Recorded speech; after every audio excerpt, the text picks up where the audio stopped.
Yo, you know how we do. Come on, Steve Blocker in this bitch. Gee. Yeah, man, we live, B.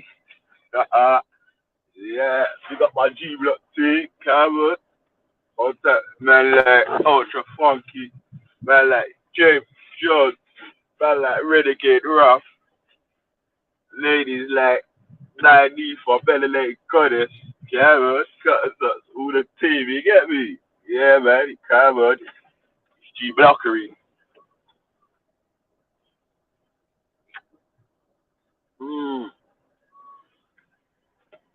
Hopefully today should be a special show, man. Yeah, pick up man like Renegade Rap again. I'm about to say nada, my G. Yeah, me. Yeah.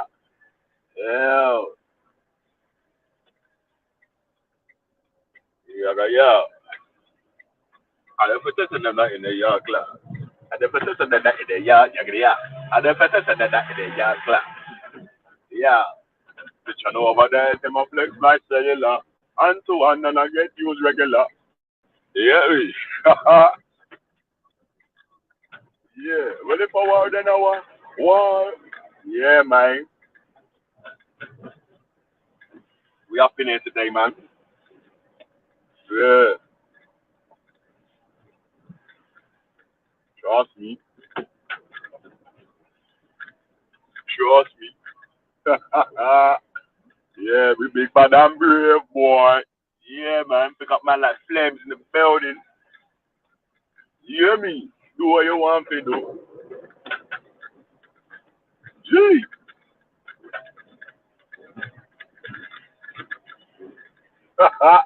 Yeah, it's like kush, right? Yeah.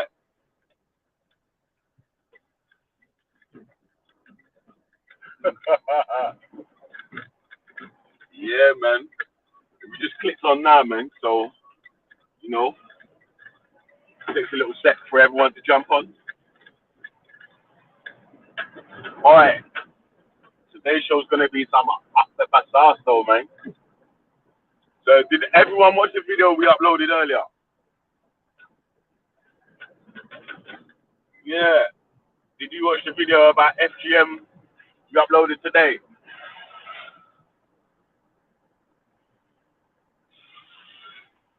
Man, man, oh man.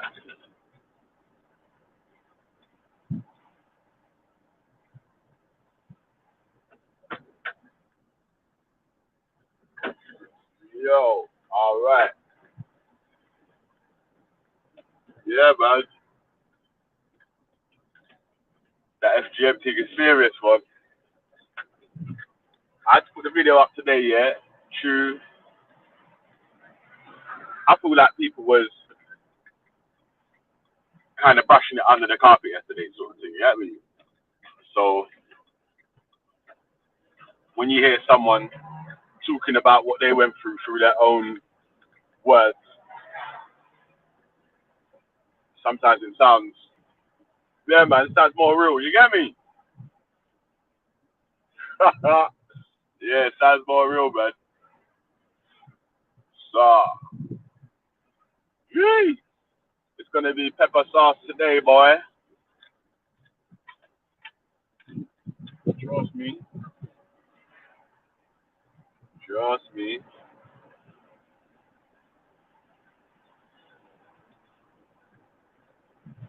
Yeah, man. And Tamaya's video, yeah? Okay. What's Tamaya saying, man? I shared that video, though. So hopefully you got some more views than you usually get. You get me? Yeah. You get me? Yeah, we're still helping out, man. You get me? We still help people out, man.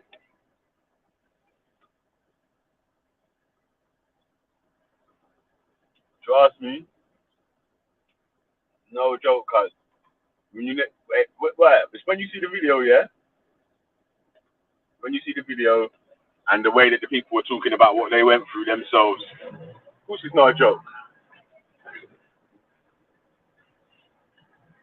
Cutting off any part of your body with no anesthetics and whatever, never be a joke.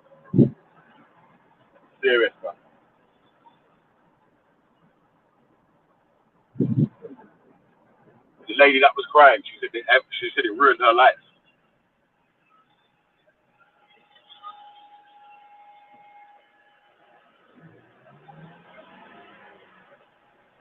Yeah.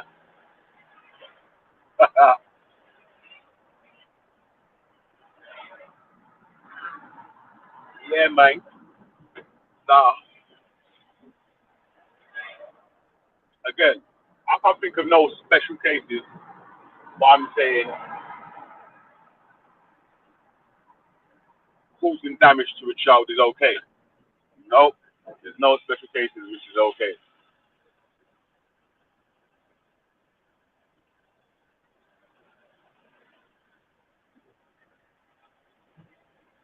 Yeah, it's serious, man. It's not even a joke, man. Like, one lady said that they had to hold her down. Oh, imagine who's gonna have to hold you down. Who's just gonna get their bits cut willy-nilly, happily? Nah, I don't know about that, man. I don't know about that. So, I don't know about that. We got Gambia though, 'cause when they brought it to them, they outlawed it, innit? So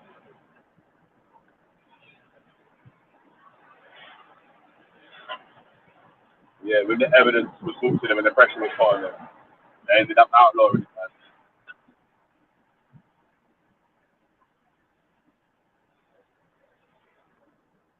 Yeah, crazy still.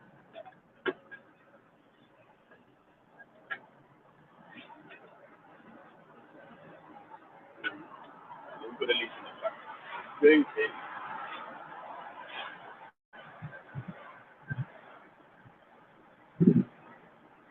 Yeah, yeah, man. To think of my G Block team, you get me? Yeah, man. Yeah, you got some. You got hopefully things go well and things go right. Today's show should be extra special, boy. You get me?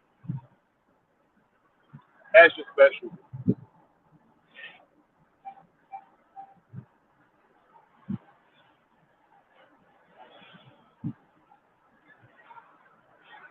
Yeah, bye.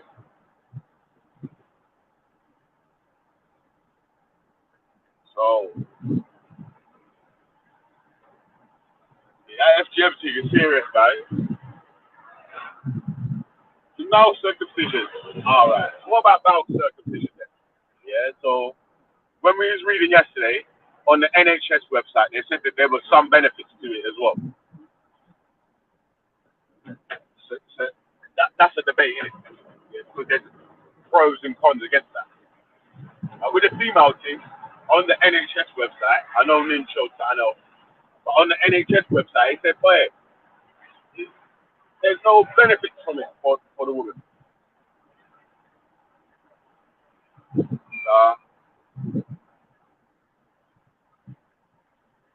Crazy, man. Crazy still.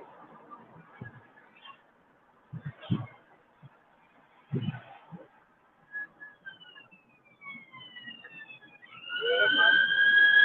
Crazy, crazy, crazy. What you say, man? Come on, it's nice Friday today. Fucking murder. Come on. Welcome to the House of Fame.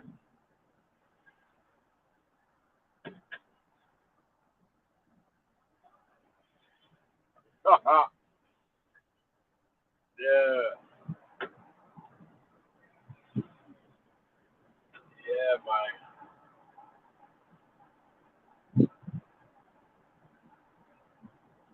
Start.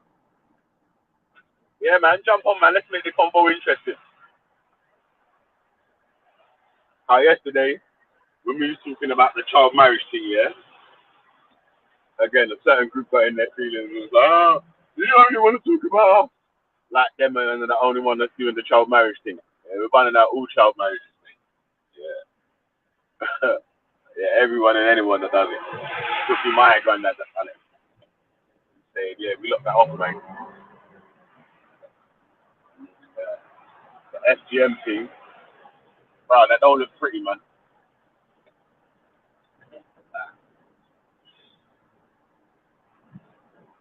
Yeah, I sort of wasn't with it in the first place, but boy, now you know the bit more information now, and then you see the people talking about it themselves.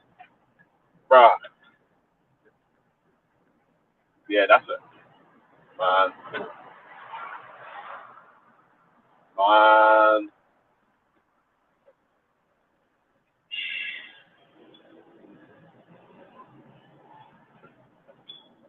come on, big up my G. Renegade in the building. I will. Yo, hey, listen. Some of the men need to jump on though, yeah? Because literally in under 5 minutes, I'm going to go through the tunnel and it's going to go blank. So,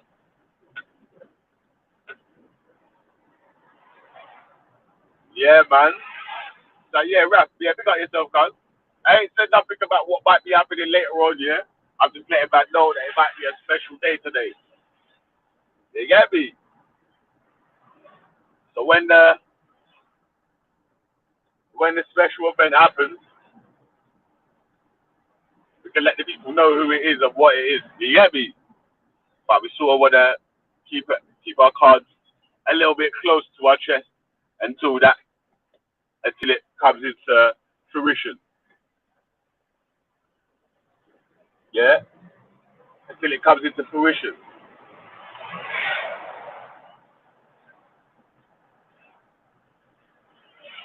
But we got rap anyway, man. Yeah, we yeah, big up yourself, cause we have the women's doing the behind the scenes work. Trust me, that's G the block, 80-20. G Big up yourself, man. fucking block in, Come on. bitch. Welcome to the house of pain. Listen, I cannot lie to you, yeah. You see, yesterday, mad tip. The things that I had to listen to, the things that I had to witness, Hey, Ultra, listen. yeah, You want to know where the House of Pain? You want to know the House of Pain's address? yeah, go on. You want to know the House of Pain's address? Yeah, 316. The House of Pain, 1 Agony Avenue. You want to hear the Fuck, postcode? God, HP1. shit. HP1, yeah. HP1, yeah. Shit, what was this? HP1, 1AA. You get me? One HP1, AA, 1AA. House of Pain, 1 Agony Avenue. You get me? bro. Hear what I'm saying? Yeah? Like the things that I had to listen to yesterday for me, yeah, was not only shocking and sickening, but genuinely, I lost faith in my species because there are men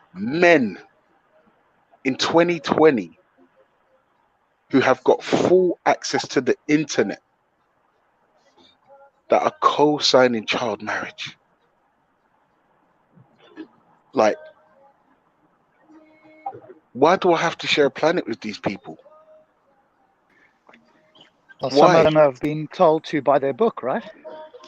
Yeah, this is the thing. This is the thing. Like we have the internet, right?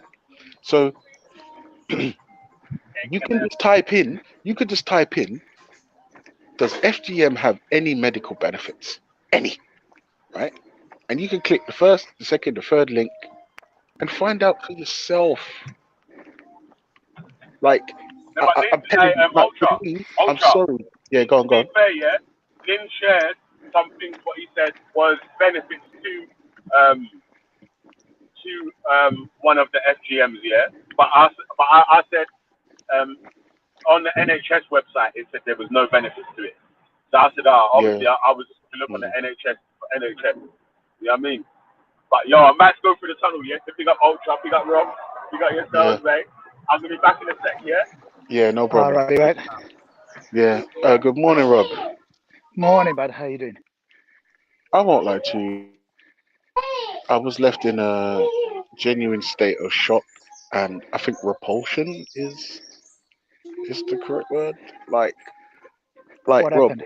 Yes. Like I had somebody who in the past, the recent past, has told me personally that because I'm an atheist, I don't have morals, right?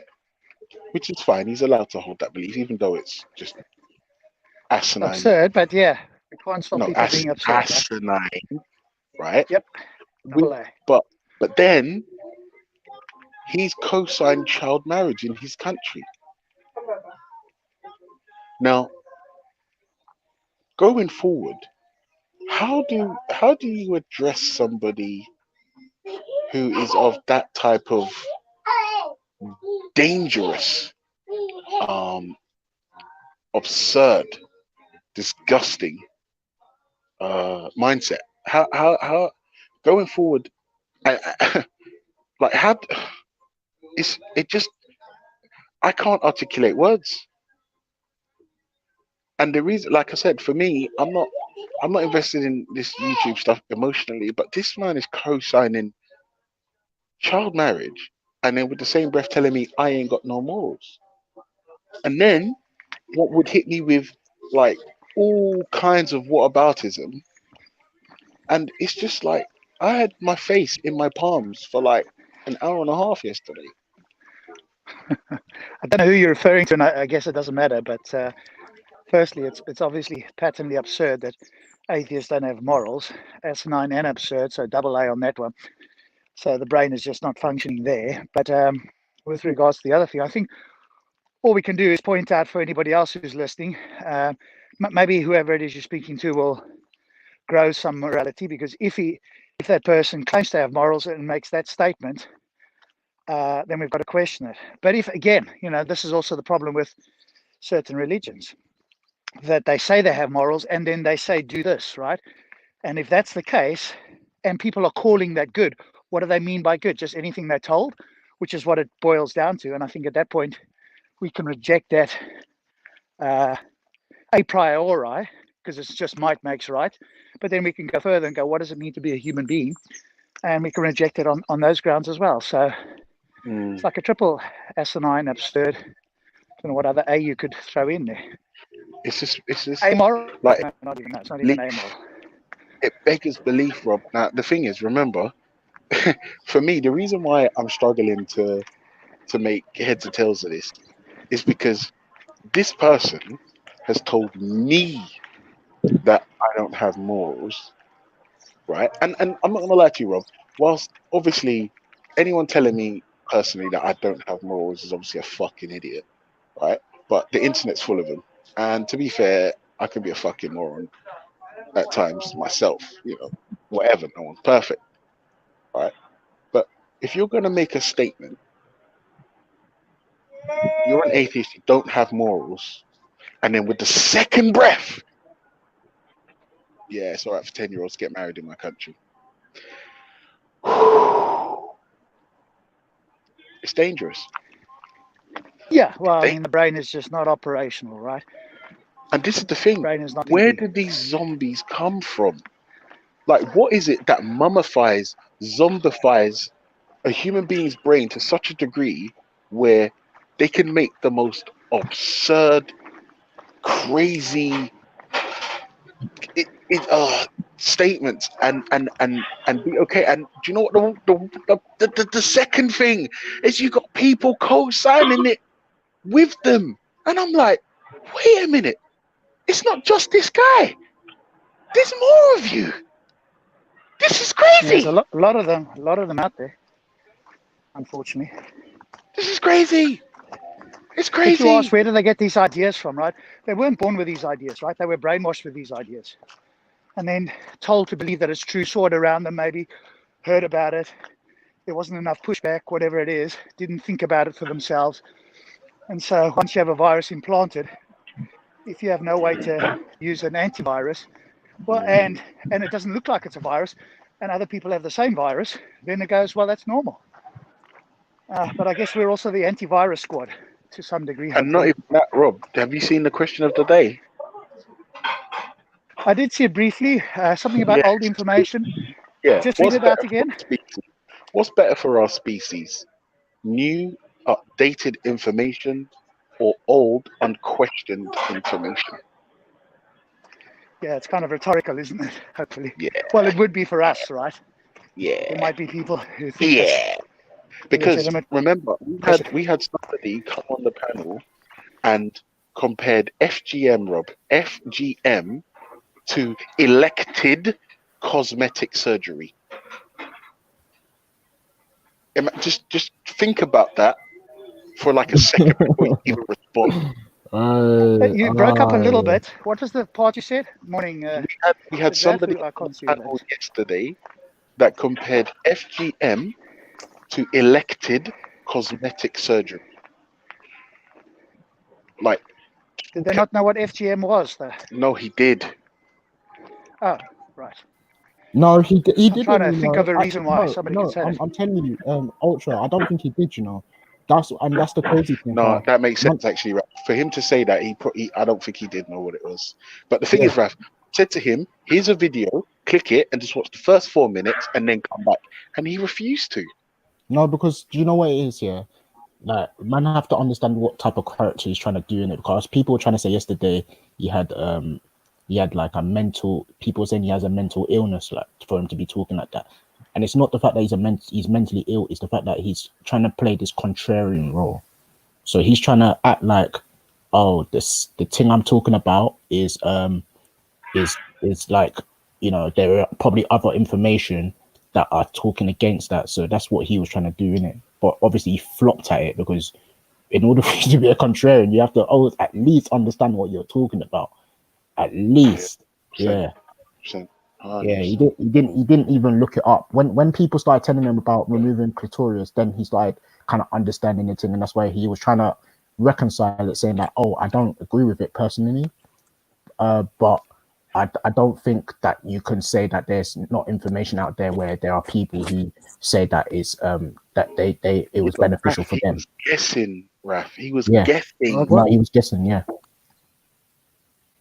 Good morning to everyone. Yeah. What's going on? Yo, Snack, can you hear everyone? Yeah, I can hear everyone, yeah. Well, you good, yeah? No, to me. I need you to condemn child marriage for me, please, bro.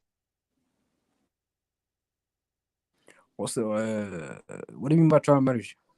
Like 10-year-olds, 11, 12. It depends, bro. Like, you're saying like 10-year-old marrying a 10-year-old? Just condemn it. It don't depend. Just condemn it. Are you gonna force me to condemn something? I'm not gonna force you to do anything. I'm not like your owner. Look, what's his name? M-Stats, yeah. It's simple, innit? It's 10-year-olds marrying someone who are above the age of 18. Do you condemn that? Bro, not necessarily, no. Okay. Not necessarily speaking. Wow. But Ultra, what do you expect him to say? His book says his prophet married a 6-year-old. He can't go against that, right? At least he's been consistent. I mean, he's totally immoral. Yo, listen, but at least he's consistently immoral. 1 second. What's this age 18? Like, I don't know. You like being westernized into thinking 18 is when you become an adult or something. Cause that's not my definition of adult, man. So what's an adult then? What's your definition of an adult? Where did you get your definition of adult from? And 12. My I asked definition you for to adult, condemn 10, 11, 12. not Wait, 18. Forget Raf's question. Raf hold is on. ambiguous. I asked you to condemn 10, 11, 12-year-olds, and then you said, "Am I going to force you?" And I said, "No, no, no, no. I'm not going to force you." Bro, let's not, want you to. bro. Yeah, I let's not already fall heard what out, you man. bro. Come on, man. Let's not argue about arguing, innit? You feel me? M Stats, yeah. What is your definition of an adult then? My definition is someone who's physically, mentally, psychologically there, man. Innit?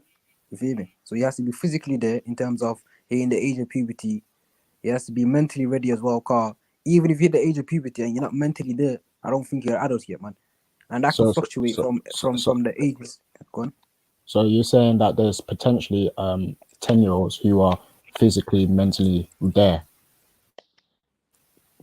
Yeah, depends on what you talk. Are you talking about the UK or are you talking? No. I'm just talking in general. Like it doesn't have to be UK because we're not exclusively. Because in the UK, obviously you're both up thinking you're no, adult. I heard that, but brother, we're talking about worldwide thing where 10-year-olds worldwide, there are potentially 10-year-olds who are mentally and physically there, right? Is that what you're saying? Yeah, because certain countries allow 12-year-olds to get married, right?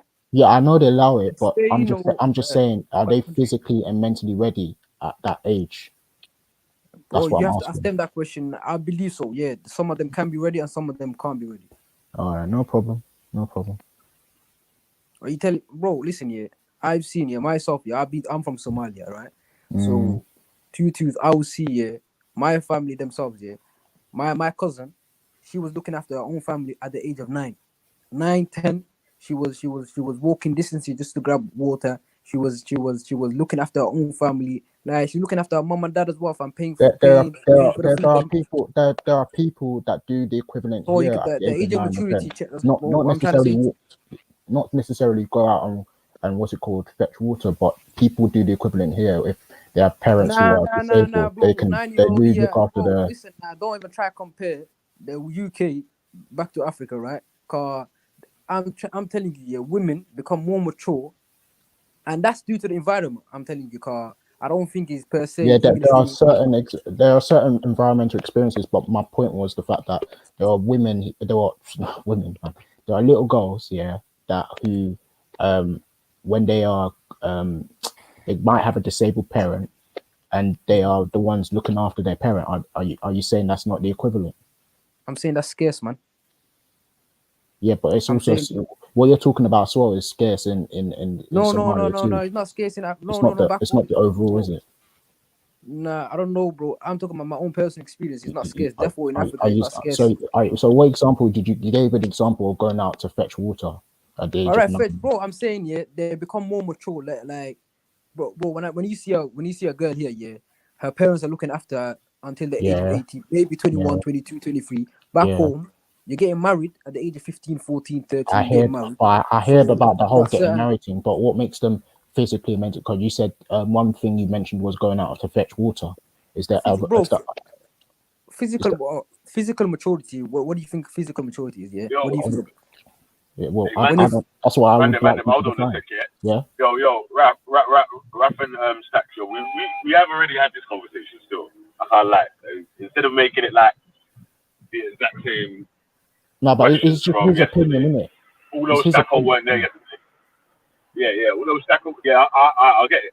Still, I'm saying, man, sort of half already know what man's gonna say in it. Do you know what I mean? Like, even the first question with Mansell already know that man's gonna say that. Right? Yeah, it's true. It's more more leading, isn't it? Yeah. If it was a new question, then it would sort of be different, innit? But it's the same. That's the same question. I mean, let's try and get to something new today, innit? Okay.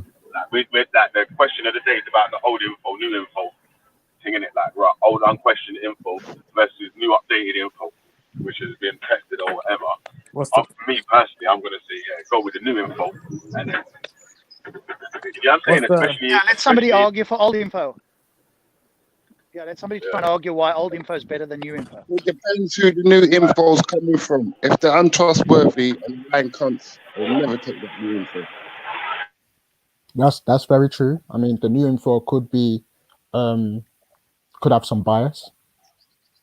You can say the same about old info. So that's not Yeah. the reason. Not Yeah, to Wait, yeah, hang on a we second. can, Wait, we can hold on. eliminate that one. What's next?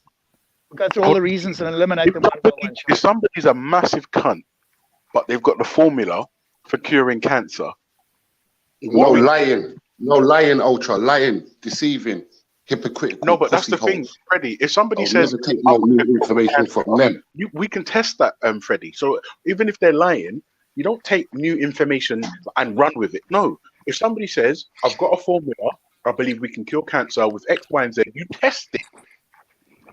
You don't just But- get but- information. That's right. You know what? Fucking No, that's good. No, I hear what you're Hold on. saying, But but I'm hold on. saying once I've found the person to be a liar, that information's done No, in but void in it. Freddie, So Freddie, come on. if you said you've cured AIDS and then that didn't work, and then you tried to say you cured cancer now, definitely not going to Bro. believe you. But Freddie, hold Bro. on. You see where you're coming in with this liar thing, yeah? Can human beings lie? Yo, listen, my input is basically, if the new information's got more evidence than the old information, obviously you're going to go for the new one. Like, for example, we got the geocentric model, right? So, and then came later the heliocentric model, which thrashed the geocentric one. So, like, if one's got more evidences, then obviously you're going to go with a new one, innit? You feel me? So, I don't know what's the point of this question, fam. Yeah, Raf, sorry about that. Yeah, of course people can lie, but that's a bit of a dumb question. And once you've been but found to don't be a get- liar that's what I'm and saying, like, untrustworthy, I regardless can't of take no information from For you. God, Serious shit. if human beings can lie, then Yeah, why is that even like? Yeah. Huh? Sorry? My point is that if you already know human beings can lie, that's already something that you know they can potentially do. So why? Yeah, that's why what I'm is it saying. not- So why would I why- take new information from that liar? No, That's all I'm even asking you you. can lie as well, and you've Yeah, lied but wait, before. Just like Freddie, have I've you lied ever before. lied before? Have you ever lied Yeah. before, Freddie? No, I've never lied, you know. That's it. You know what I'm saying, Freddie? nah, You nah, answered that's what your I'm own saying, question, then, really, then, innit, bro? Yeah, Like, so you might have lied once, but you can tell the truth as well. yeah. Now, what about a persistent liar, though? Brother, I'm Liar, innit? saying to you, if your Alright, character's so listen to this, untrustworthy, your Listen to this, information is null and void. That's all. That's my personal opinion. Alright, innit? so There's a You ain't got to difference. live with it, innit? There's a difference But between. let me ask you this. Let me ask you this, Freddie. Let me The ask boy you who this. cried wolf. Yeah? If say the person was a super pagan, yeah, has lied about everything and anything, yeah, but they've come to you with information that is 100% verifiably true, yeah. They've lied to you about everything and anything before, but they come to you with this one information that is 100% verifiably true. Guess Yeah, what you do? Guess what you do, Vel? When you get any information, guess what you do? Verify When it. you Yeah. get any information, Verify. you try and cross-reference it, innit? Verify it. Yeah, do what you do. Verify. Yeah, so that's anybody. But I'm the saying answer once to the it's question come, is The yes, boy then, who cried innit? wolf, fam. no. The answer for the question is I'm trying to get someone with a second opinion. I'm not even listening to what my man's saying. Nah, you I'm can't trying to do get that, someone bro. with a second Come on, opinion. Nah, Do you get what I'm you saying? can't dumb though, man. You can't do That's that. facts. You can't do Nah, that, That's man. facts, man. That's like the God, boy I'm who trying to cried get wolf. someone else with another, but that's just me anyway. You gotta differentiate the person from the information, though, man. Nah, it's Differentiate like, it. come on, man, guys. If you've lied before, you get me. You gotta put your hands up and say, listen, I could be wrong this time, or next time, or this person could be wrong this Well, if a time. liar comes to you, yeah, and says 1 + 1 = 2, yeah, obviously he's right. So, like, I'm saying, yeah, you gotta separate the information from the person, innit? Individually Yeah, speaking. of course. That's what I'm saying. That's what I'm saying. Verify the thing, and with verifying the thing, one of the ways of verifying it is to actually test what they're saying, isn't it? Yeah, verify the thing. Yeah, bang on. Exactly. Well done, M Steps. Separate the person from the information. Like just because someone's a massive cunt, it doesn't mean they can't come out with something that can help. No, I'm not saying that they can't help. I'm just saying, me personally, you didn't hear what I said, did you? You're just making up things, innit? It's like the boy who cried wolf, innit? So a liar keeps lying, even though he's telling the truth. You know, like that. I don't know, man. You feel me? Yeah, but that's the lesson. That's a lesson Did to you be hear learned. what I said, though, man? I said that information can be useful, but me personally, did you hear what I said? Yeah, we heard what you said, but I don't think that's a way to judge it. Still, you know what I mean? I think he was saying that if the person's lied, I would have to just ignore them and get a second opinion from someone else, innit? But for me, it's like take the information and test it to see whether or not it's true. Man. Hell But up the you can, information. but doesn't mean you're entirely wrong. You can also go and verify with someone else as well. But yeah, like definitely, I wouldn't. Obviously, you're not gonna take the guy's word for it, innit? You feel me? Yeah, 100%, fam. You're right. Well, obviously, if I'm I glad to know hear that you. man, if I know someone that I love is ill, and the doctor says, "Yo, he's ill bad, he's got 2 days to live," obviously, I'm gonna try and get a second opinion, innit? Yeah, Yeah, obviously, fam. yeah, 100%. But MSAX, I'm glad to hear you're somebody who will go with whatever the best verifiable evidence is. Then surely you would have to give up the Quran, right? That's been Nah, refuted he hasn't. Oh with the no, with the geocentric model, with the flat He Earth. hasn't. So again, you seem to me to be Nah. contradictory. You can't have science and the The Quran, Quran right? has So the healing. on one hand, you want to go with what's been verified. On the other hand, you want to believe things that are false. Man. How does that work, Nah, buddy? the Quran has the heliocentric model, man. But listen, let's not even get. No, it doesn't, buddy. Yes, it does, bro. The Listen, sun and the moon swim in their I'm a orbits. Muslim. I'm a Muslim, bro. The Earth Listen, is laid out like a flat carpet. That contradicts listen, man. reality. Bro, listen, Do we we can take debate about old this here, information but this is or not a new topic. information? This is not a topic, though, man. You feel me? It's not a Yeah, Quranic no, but it's thing. old information versus new information. And you said go with what's verified, aka No, new information. Then yeah, you would have to go and with the what's Quran. new and not old. I Yeah, mean, the Quran is verified, though, man. I haven't Yeah. personally read the Quran, but I would say there is some information that can apply today from it. Is that fair enough to say, Rob, or is it? Yeah, Yeah, there's always 100% going to be right, man. something in a book that is confirmed by today, but there's going to be other things that aren't. And Listen, There man, is in some the Quran, things there's that plenty can of be things that used by aren't. today. He The didn't thing say is, yeah, confirmed, what you this know. He Rob said guy used. does, yeah, He didn't say confirmed, you know, Rob. He said you can't used by just you can't for you today's can't solitarily standards. take out verses in the Quran and try apply the thing, fam. You feel me? Like if you're Sure you gonna can. nah, If I'm a it Muslim, applies bro. to reality Listen, and man. it shows it's wrong, then we The can take Quran, it. bro. Listen, the way you approach the Quran is not the way Rob approaches it. The way a Muslim approaches it. So don't try to come with your Yeah, a mind. Muslim approaches it and just believes that it's all true. Nah, And then when shown to be false, starts to tap dance and say, well, it doesn't really mean that. If you look at it this way or that way The or 15 Quran other itself different ways, says you can find a way to what's fit in it here, into fam. modern Bro, understanding. That's a big assumption, though, Rob, man. Just because I've you spoke spoken to a to couple hundreds of people Muslims, online, Freddie. I know exactly you've what they think. spoken At to a MSAC, couple this of is what it is. Muslims online, and you're saying that you know Nah, everything about bro, every Freddie. Muslim. The That guy don't make no Did I sense. say that? You're not listening again, Freddie. Let M-Stacks try and defend himself. All right, I'm listen, just yeah, saying this that guy you spoke make to a lot of assumptions, Yeah, Rob, yeah, Freddie. because you're Sure, kind of let like, you He's a M-Stacks know lie, that he's a lie, you've he's a done lie. studies on all Muslims in the UK. You haven't stop done no babbling. studies. Yeah. You Nobody just asked for your spoken to a couple opinion. I was people speaking online to and making M-Stacks anyway, assumptions. and you're just babbling. Exactly, Taking our valuable Bang airtime. on, Go bro. ahead, Bang M-Stacks. on. Try and tell me how it doesn't let's, say that in the Quran. Go ahead. let's get back Bro, to as the. I'm saying, yeah, Old information versus you new. spoke to.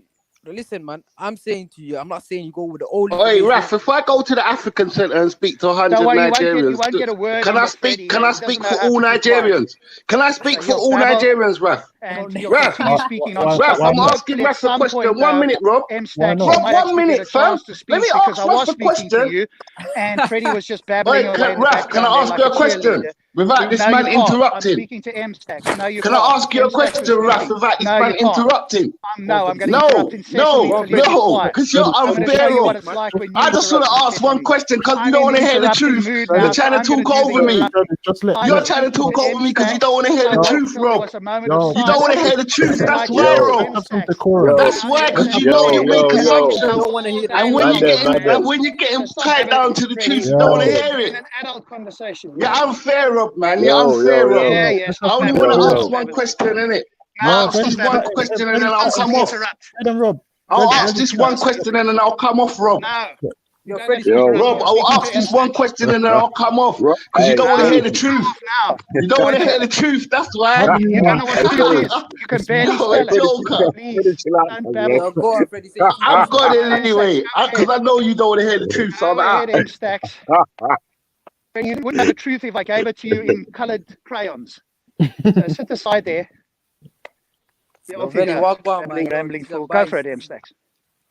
Right. So obviously, listen, man. Let's not make this a Quranic debate, man, like Islamic debate. No, it's old versus new. It's entirely implicable. All right, bang on. Yeah. So what I'm trying to say, yeah, you don't go for the old information or the new, innit? Like if the old from the new or the new from the old. Like I just gave you the example, the geocentric and the heliocentric, innit? So the new one from the old, innit? But it's example of the old one from the new. So I'm saying, yo, the evidence itself speaks for itself, innit? You feel me? But let's not make this Correct. a Quranic study, man. Yeah, go on. So the evidence shows that the Earth is an oblate spheroid and that it orbits the sun. The sun doesn't orbit the Earth, and the Earth is not flat. So which information do we take? Today's information or the Quranic information from 1400 years ago? You got the information of the Quran wrong. That's what I'm saying to you. Oh, please inform me what the Quran says about the flat Earth. The Salaf believe the Earth was round. Do you know this? Hey, humans might have believed it. The Quran doesn't, though. So are The you going to first accept few humans or the generations, Quran? bro. 1 second.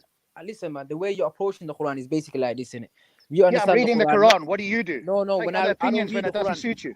No. I don't read the Quran with my interpretation. No, I man. know you don't. I read the Clearly. I read the Quran with the Salaf's interpretation. The first few Correct, generations. yes. So when You they're take the ready, opinions that they're suit ready. No.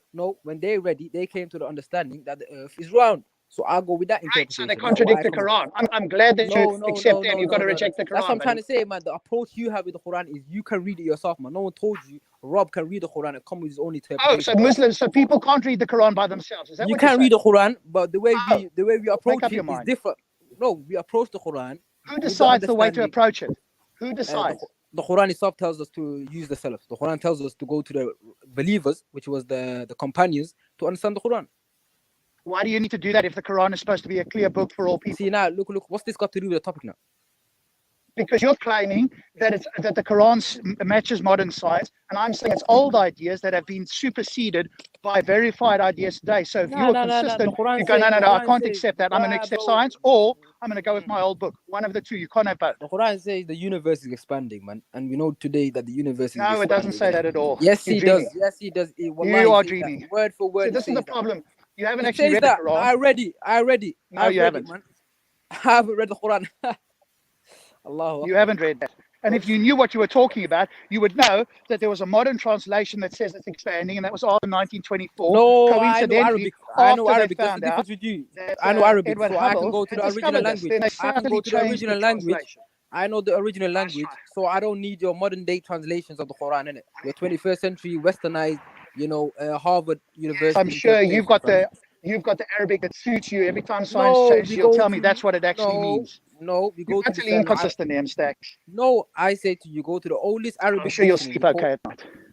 See, you don't want to hear the answer. You see, like the problem is you ask a question and you already know the answer to your own question, so it's kind of stupid, innit? No point in having this conversation, man. It's not fruitful, man. I heard your answer. You said you've got to read the Quran like the Sahaba did.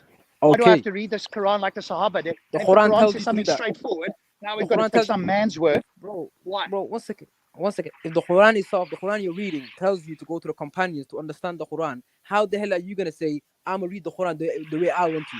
You gotta be just in reading the Quran. So follow the guidelines written in the Quran. The criteria in the Quran is telling you. The Quran firstly says go to Muhammad sallallahu alaihi wasallam for the explanation of the Quran. It also says go to the believers. Who are the believers? The companions, to understand the Quran. So you cannot tell me today in the 21st century, Rob, the agnostic, is gonna read the Quran, superimpose his beliefs on the Quran. Obviously, you got agenda in it. You feel me? So I'm trying to say I'm going to read the Quran straightforwardly. No, all right. So then the moon swim in their orbits. All right, then you're wrong. Then anything that you say, I'm not gonna accept, man. Anything that you say, I'm not gonna accept because you're not following the criteria. You're a dogmatist. I understand that. You'll believe your book and try and square it with science. All right. I've met many people like you. 1 second. You got a cake recipe. It tells you instructions how to do this cake one by one. If the Quran is a recipe, it's a manual, it's a criterion. If you're gonna skip the first step and go to the last one, it's your fault, isn't it? I can't do nothing about that. Can somebody else, hey, M-Stacks, can somebody else come and read that cake recipe and get a different interpretation? Yes, man. Why not? All right, let me give you an example here. Let me give you an example. Shakespeare. Let me give you an example. Let me give you. All right. Listen, I'm gonna give you a personal experience example, right? In GCSE, in college, we were doing Mice and Men, right? You heard the book Mice and Men? Yeah. All right. So bang, they would ask us a question about mice and men. I'll give my own interpretation. I'll look at words, say, yo, this connotes this. I would go with my own understanding. The guy sitting next to me with the same question, he will explain the same quotation with his own understanding. The next one would do the own thing. So I'm trying to say to you, like if Shakespeare was there, we could give him the quotation of whatever that says and say, yo, how do you understand this? Why did you write this? He would say, yo, this is the reason, fam. But because he's dead, we don't know Wagwan, fam. So I'm going to come up with my own interpretation. The guy next to me is going to come up with his own interpretation. Same with the Quran. Right now, you're coming up with your own interpretation. I'm going to say my own thing. The next guy's going to say his own thing. So the Quran tells you to go to the companions to understand the Quran. That's it, fam. Okay, so M-Stacks, tell me, where did the Sahaba provide your evidence that the Sahaba looked at the verse in the Quran and, for example, said that, in fact, no, the earth orbits the sun, And where did they get that information Nah, from? they didn't say that per se, but I'm saying they believe the No, Earth they was round. didn't, did they? No, They didn't one even second, believe that. don't straw Provide man, your don't straw evidence that man they me. even believed that Listen, the man, Earth don't wasn't flat. don't straw man me, man. Did I say the Salaf said that what's it called? The Earth orbits the sun. I didn't say that, man. You feel me? So don't lie about me. I said they Okay, believe. so you agree that it says that the sun and the moon orbit the Earth. All right, man. All right, I believe that. I told you the Salaf said that the Earth is round, innit? That's what they believed, innit? Because you're trying to say that the Quran I didn't say the Earth is round. Well, even that's not true. Spherical, But basically. they could have got that from Eratosthenes, who measured it 900 years before they even existed. Bro, the So Arabs there was already people who knew that. The Arabs had no 900 years ago. The Arabs had no documents of Aristotle and his beliefs and all of that. There's no evidence of that. You feel me? So there was no information. Can people get some things right by luck? Now see your suspicion. You see, that's what I'm trying to say. Can people get some things right by luck? So you just don't want to accept And the fact that the Prophet got it right. Can I say again? So if somebody guesses something and they don't have good reasons, they could be right, but they don't have good reasons. Yes. Nah, yeah, that's right. Yeah. Yes. So when it talks, and let's even put aside the flat Earth for a moment, which says it's rolled out like a carpet. But let's suppose that one of the Sahaba said, I disagree. That's it's your actually understanding. round. That's your understanding, man. Yeah. But I'm talking about the Earth and the moon and the sun swimming in their orbits, aka orbiting the Earth. Nobody at that time thought that the Earth orbited the sun, and neither did they. And we know that's false today. So what are you going to do now? What do you mean? What verse? What verse says what do you say? What do you say again? The moon and what? The moon and the sun swim in their orbits. In other words, they orbit the Earth. The sun has his own axis, right? The sun orbits in his own, what's it called, axis, right?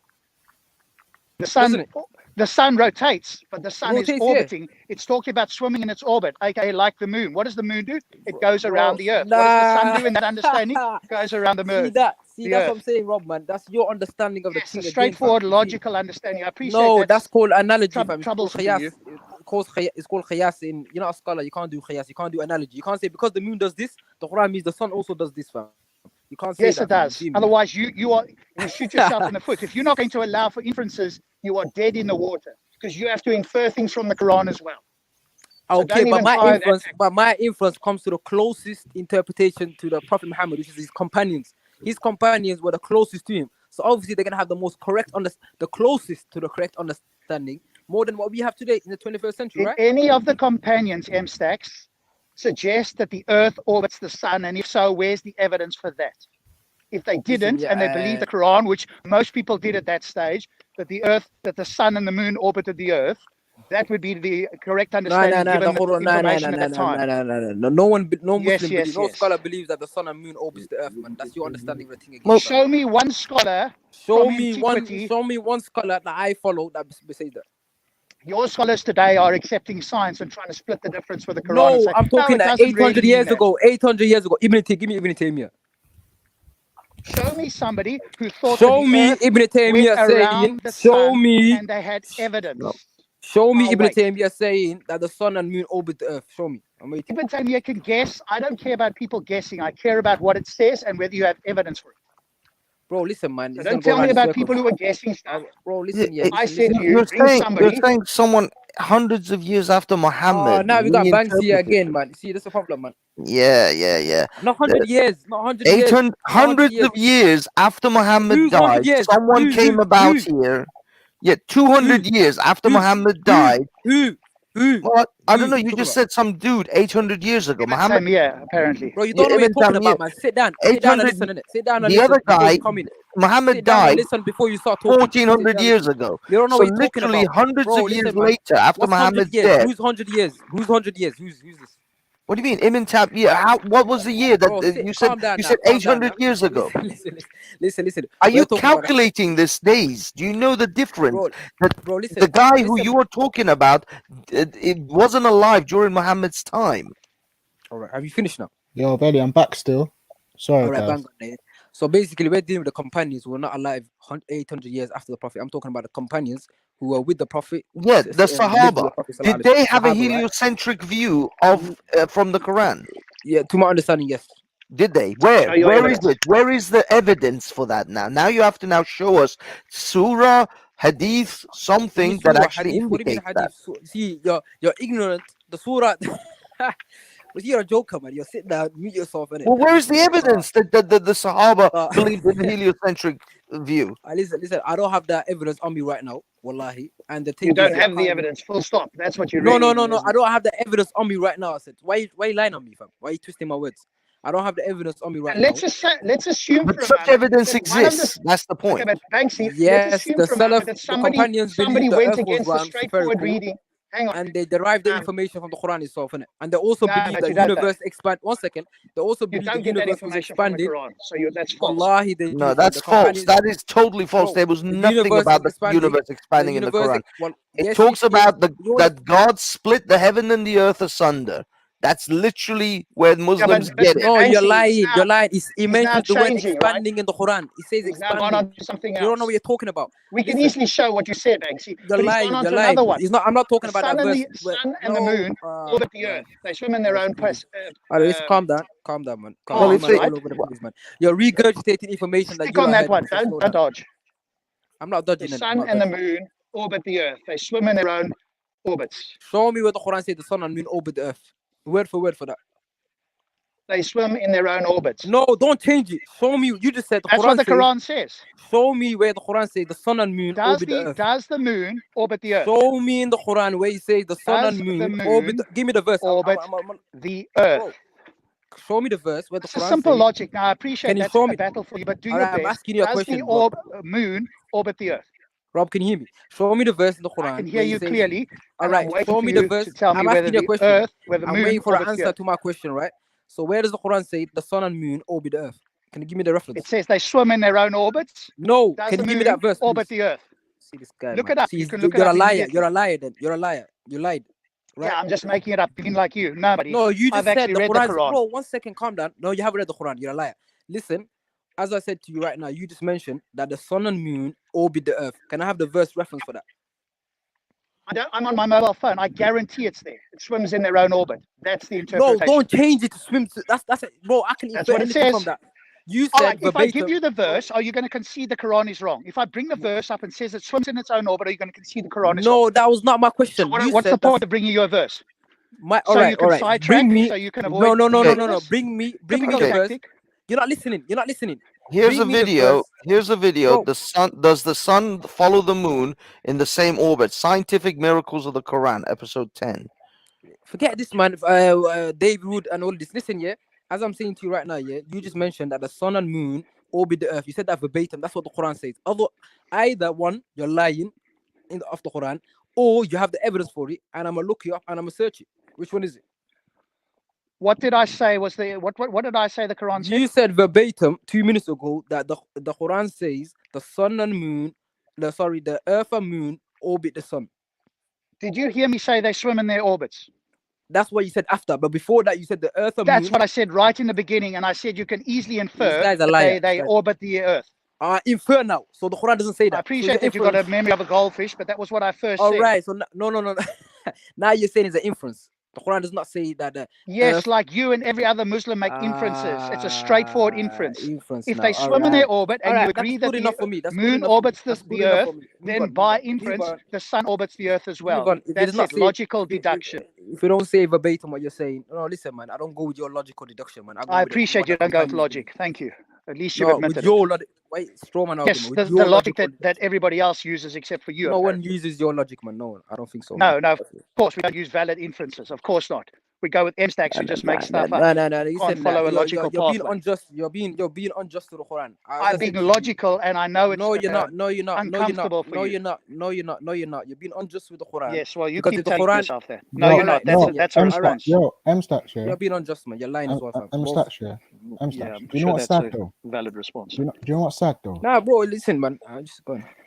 What's sad is that people like Kalam, I speak to him privately, and he pretty much agrees that there is actually a little bit of science, not like the way you describe it fully, but there is some type of science to the Quran, yeah, or whatnot and everything, in the sense that. Which are you talking about? Kalam?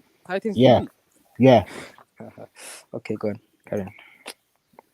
Okay. Well, anyway, he not that type of science that you're talking about, but there's like some, like if he says the Quran itself is pretty much not a bad, concept or whatnot and everything. but you guys kind of attack him. But Nah, the Quran is not a scientific book, innit? I don't obviously, believe it's not a the Quran is a scientific book. No, And yet it makes scientific claims. Okay, obviously, but per se, it's not a Raf, scientific here's the book, man. verse. Raf, yeah. Raf, he asked for the verse. Here it is. Surah 21, verse 33. I've got 3 translations here. Read it, man. And he who created the night and the day and the sun and the moon, they float each in an orbit.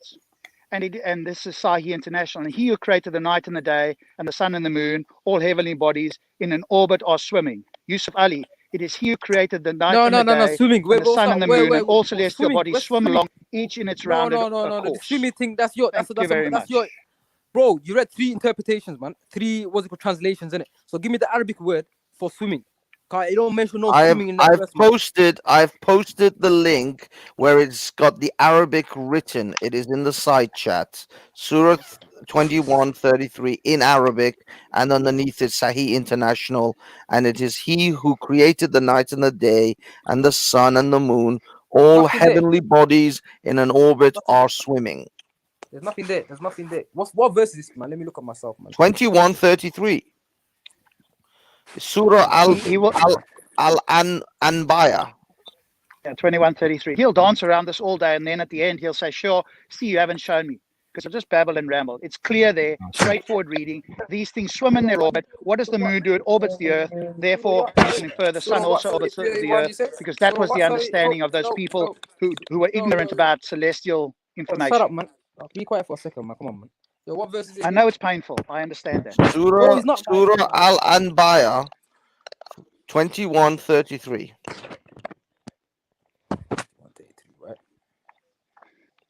The problem is these are the Islamic individuals.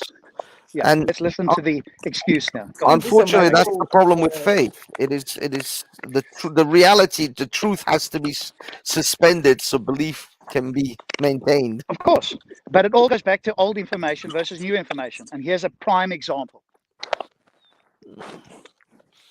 I will say this at least for the Buddhists or the Tibetan ones, the Dalai Lama literally said in his book, the universe in a single atom. He said, if scientific evidence supersedes Buddhist belief, then the Buddhist belief has to be disregarded and the scientific evidence should be accepted. So at least the leader of that religion is kind of progressive. I think the only problem with that, though, Banksy, is that they can have vague statements. Like if he said, for example, that the universe was contained in one atom, that's false, right? So if that was the statement that was made, or that the Buddhists believe that the universe came from one atom, we know that's false. No, he's saying the universe in a single atom, in the sense of, like, I guess he's going into the whole quantum realm of. Yeah, but the universe was never a single atom anyway. So no, I think it's like a philosophical metaphor, right? aspect of the whole universe in a single atom. That's the problem with metaphors and all that sort of stuff. Right? He can now come and argue, no, what I really meant by atom was, as something that was congealed down to the size of an atom. Or, hey, what I really meant was not that every particle was compressed down to that. Atom actually refers to all of these particles in an infinitely that's small what I mean. space. Okay, Rob. Yeah, but that's irrefutable. So the claim is not as bold or as do you guys know the honest Arabic? as you might think, right? Because you can just argue that's not what I mean by an atom. It's talking, man. So you need to be very, very specific. Do you guys know the Arabic word? Nine. Do you guys know the Arabic word? Do you guys know the Arabic Somebody word? else on? I can't hear them. Who's speaking? It's 9. Listen, Colors. I think StreamYard is I screwed probably up. don't want to hear him Rob anyway. can't hear him. Colors, you're gonna have to go out and come back in. Okay. Yo, Banksy, can't. Yo, Go listen, on, let M me know Stacks. Have you read the verse? Yeah, I've read the verse and you don't mention the swimming at all. There we go. Of course it doesn't. All right, so now he's got his own verse, right? It says, what is your verse? What does your verse say? All right, listen, yeah. You made the claim that the Quran doesn't say that the universe. And I read it out to you. What is those your are verse say? those are the international translations of the Quran. Did you say? Listen, man. Listen, yeah. Did you not say that the universe does not expand in the Quran? Yes or no? We're not talking about the universe expanding. Nice try that. No, you said that the Quran does not reference that the universe expanding. We're talking about Surah 21:33. So Surah 51, Ayah 47, reference. Surah 21:33. Can we go back to that? We'll deal with that claim in a moment. We haven't He'll deal with finished the with other claim. Surah 21:33. Where the fuck are you Exactly. going? Surah 21:33. Let's go back to that. Talk about shifting fucking conversations. No. The This is conversation tactics. was Surah both this. 21:33. Stick to that. Listen, man, don't dictate the conversation, man. Don't try Surah 21. Fucking low IQ, man. Wallah, it's low IQ behavior, man. We're literally talking about Surah 21:33, and you shifted to Surah 50 something. What are you talking about? Because you made the claim that the universe does not expand, so I was trying to find evidence. No. We're forgetting about any of those arguments. Surah 21:33. What does it say, M Stacks? I'm trying. 1 second. Calm down. It's taking you this long to find it? I literally scoured the internet within minutes. No, my phone. Do you want me to send you Quran.com? Nah, my phone is a bit, sideways, man. The link I've put in the side chat actually has the Arabic as well. It's from the link I sent you is actually from what is it called? It is legacy.quran.com. Just wait, man.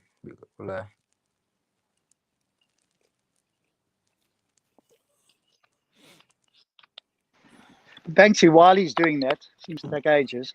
This is like a case study in human psychology, right? The night and day, and the sun and moon, each in an orbit floating. So it is he who created the night and day, the sun and moon, each in an orbit floating. That's what. Okay. Okay. Does the sun float in the orbit of the Earth? What? Does the sun? The Quran does not say that. See, again, you're superimposing your interpretation. The Quran says the sun is in its own orbit. So the sun has axis, right? The sun orbit rotates in itself. No, the sun doesn't orbit anything. Yes, no, rotation is not an orbit. Rotation is not an orbit. You don't understand science. I beg you. Yeah. Wait, I beg you. Hold on. Yo, I beg you. Hold on. Freddie, if Nin is backstage, Freddie, you can switch him off for me. All right, one more translation. It is he who created the night and day, the sun and moon, each in his rounded course. Hey, M-Stacks, can I just ask one question before you answer that? M-Stacks, can I just answer one question before you answer that? All right, go on. M-Stacks. Yeah, go on. I can hear you, bro. Go on. I'm saying, I just wanted to ask the panel one question. If there's a murder in South Africa and he kills a black boy, a young black boy, and 50 South African murdering cops agree with his action, is it fair for me to say all cops around the world agree with murdering black kids? Nah. Or is it assumptions? If I say that, so M-Stacks, if I say you that, saw there that they go in their round orbit. All kids. Now, 1 second, let me answer the question. Ultra. You've asked your question. Ultra. Fuck off. Stop trying to dominate, you cunt. I'm going to dominate. I'm going to dominate you today. Ultra. You don't stop talking. So I am going to dominate. Ultra. Raf. I am going to dominate. Raf, no, can you answer the question? Can you carry on, M? Because you don't want to hear the truth. That's why. Freddie, what are you talking about? Raf, can you answer the question? Completely irrelevant. Raf, can you answer the question? Because I know Ultra don't want to answer it. I'm saying if there's a murdering cunt in South Africa and he's killing black kids, and then there's 50 people in South Africa that agree with him. Let's say there's 100 that I spoke to, because Rob said he spoke to 100. And the 100 South African people agree with the murdering cunt's actions. Yeah? Is it fair for me to say all people around the world agree with murdering South Africans? I mean, all South Africans around the world agree with that. I'm not gonna lie. Is it fair for me to say that, or am I reaching? Or is it assumptions? I'm not gonna lie. I kind of blacked out a little bit. What the understanding is that you're trying to say? I'm saying, if a South African guy murders a black child and 100 people agree with him in South Africa, 100, because Rob said he spoke to 100 Muslims online. So I'm saying, if 100 people agree with the murder in South African cunt, is it fair for me to say all South Africans around the world, the whole globe, agree with murdering black children? Freddie, you know how is it fair for me to say that? You know. Raf, I just want to know. I just wanted to know if it's an assumption, or is it a fair thing for me to say every South African agrees with it. It's not. Just really, answer the question. We move on. Yeah, it's not fair. That's all. There you go. One second, pussy. Let him answer the question. You fucking faggot. Let him answer the question. He did. Let him answer the question, man. He answered the Everybody question. says Let him answer. I didn't even hear the answer though, Raf. Okay. Okay, Raf, I didn't even hear it, bro. In a China shop. I didn't hear the answer because you're interrupting. Normally, you got I'm no very manners, cordial, man. but Raf, today can I hear the answer again, cordial, so I'm please? going to overtalk you all Can the I hear the time. answer again, please? Yeah, I know, because you don't want to hear the truth. I'm going I just to want to hear the that's the answer. end of it. Freddie, Everybody says no. The question is irrelevant. No. It's got nothing to This do with guy's our a pussy. no. I just want to hear Even the if it answer did, I could show you how quickly, you are wrong there anyway. So Freddie, we'll move the on. answer is no. Let me listen to Raf 1 second. Raf. Yes, no, Raf, I'm not talking to you, Rob. I was talking to Raf. I didn't even hear what he said, man. So now I'm going to continue talking, Freddie. Just want a chance to hear what he said. Non-stop. I'm just going to keep talking. I'll be gone, bro. Without hesitation. I'm going to tell you what the weather's like. It's a beautiful day here. Freddie, you're done here. I'm in the mood. Angry, man. You're angry guy, man. Chase away the Muslims who show is completely wrong.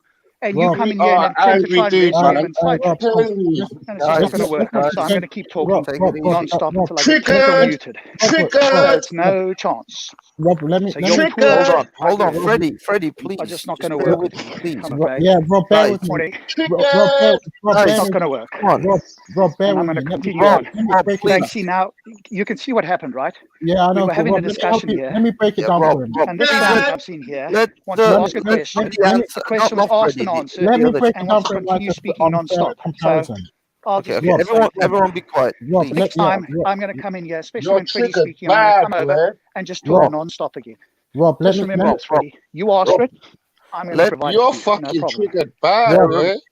Rob, no problem. You keep telling yourself anything. Come on, man, guys. What can I do for you, Banks? One second, please. Freddie, Raf, can I just hear the answer to the question, please? And I'm gone. That's all.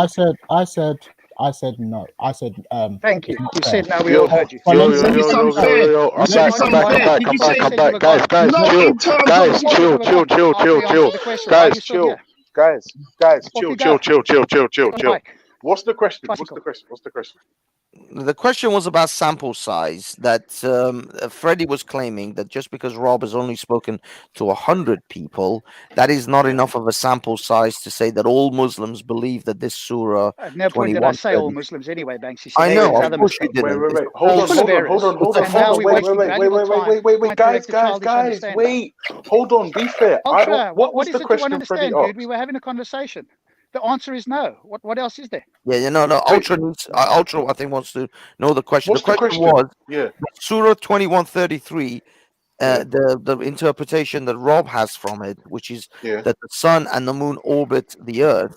Is that correct? Rob's claim was he believes that this is correct, and he's spoken to hundreds of Muslims who also agree that this is correct. Freddie was saying just because he spoke to 100 people, that doesn't mean all 1.5 billion Muslims think that this is correct. That goes without saying, no? But of course it does. Nixon's backstage.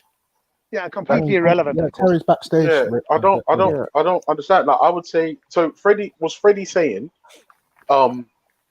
not all Muslims believe this. Yeah, pretty much. Obviously true and completely irrelevant. Yeah. Which is true, but who cares? Make an irrelevant statement and waste our time, and now the Muslim guys run off.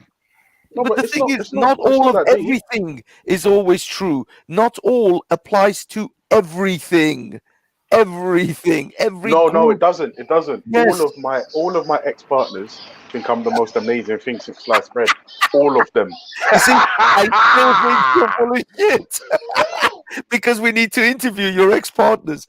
But nevertheless, any group, any sample group you talk about, there will always be outliers. So this not all is absolute bullshit. It is just to steer away. So why are we even wasting time talking about this? Well, I'm still interested to see where M-Stack is with Surah 2133 because he. Wait, can I say something quickly, Terry? But he's gone now. Terry, can you hear me? Yeah, I can hear you. Check your WhatsApp quick. I don't know why you're getting no messages. I sent you a message, innit? Yeah, I'm not gonna lie, Freddie. If you can hear me, like, yeah, if you were saying not all Muslims believe the same thing, I would say to you, yes, sir, I agree. But that kind of goes without saying, bro. There's like different sects and different schools of thought within those sects, and then you've got Shia and Muslim and fucking Sufi and all the rest of it. I don't know, like, yeah, and all that so stuff. it's a trivial point. It's just Why easy. are we wasting time on a trivial point? It's easy. It's not even because of course wrong. he misunderstood, as is often the case, and so he wanted to try and come in and defend his Muslim brother on an irrelevant, trivial point, and now the Muslim fellow's gone. When we had him against the wall with this verse, and he was trying to tap dance like it was Saturday Night Dance. The funny thing is, what I would say to Freddie is, Freddie, the reason why it's not a fair question, because the difference between the police situation and the ideal for the Muslims is the fact that with the people in South Africa, they don't have like a book or something that tells them this is for the whole of mankind and forever, innit? Like the obviously with the Muslims, they have a book that's telling them this is for until and from now until the day of judgment, innit? So this is the reason why you can't really necessarily say that not all, like, that's the standard like Robin and at least Banksy are going from, innit? But obviously there are different understandings to what they're saying, though. The thing is, it's not just that. The Quran itself makes statements to say that this is a simple book that everyone who reads it should understand. So it doesn't make any claims that only a certain particular group of people should read the book. Although the Shiites make those sort of type of claims where they say only the mullahs are the lens in which you should interpret the Quran through. So don't necessarily just believe with your own eyes what you read, but you got to go to your mullah and have him kind of interpret it for you. But the Sunnis don't make that claim, and the Quran doesn't make that claim. The Quran makes the claim that anyone who reads it should be able to understand it. So to say that your interpretation can only come from a certain particular group of people is not what the Quran is talking about. The Quran says in itself is self-explanatory. Even if that were the case, that it said, hey, it's just these people. The fact is these people themselves disagree with each other. So even that point doesn't help them. Yeah. Whichever way you go with this, it just doesn't help you either way, right? So, and we could have easily shown there that, and we did, I think that it's a straightforward, logical inference, which again, obviously MSTAX has trouble following, that if the moon goes in a curved orbit and the sun is referred to going in a curved orbit with the moon, then you can easily infer, which is exactly what people at that time thought, that the sun and the moon orbited the earth. And nobody at that stage had any evidence to the contrary, even if they speculated about it. The other thing is, he said you didn't read the Quran. You've done entire shows on reading the Quran, chapter by chapter, and you've gone through it with stops. So how can anyone say you haven't read the Quran? You've literally done videos on all the chapters of the Quran, or at least a lot of it. I don't know. Did you guys actually finish the whole Quran eventually? No, we're still doing it at the moment. We're still going through it, but I've read it. Stops has read it multiple times. I don't think Muslims have, and if they have, they just either don't understand what they're reading, or they go and ask somebody else's opinion until it fits with something that they're comfortable with. This is the typical sort of apologetic tactic that they use. The fact is that I don't know if somebody else now is speaking. Khan is saying, only the basic parts can be easily understood. With Vellymy's platform, innit? I just want one at a time speaking if possible. I'll let you not say anything, can it? Because I'm not even going to be on here long. I just wanted to ask my question about interruption. That's why I didn't even get to phrase it correctly.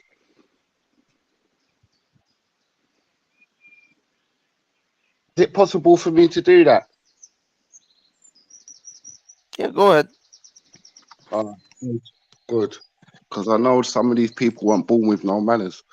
Anyway, Raf, I was going to say, basically, if I've interviewed 100 South Africans and they all agree with the murder, because it hasn't got to be with the book.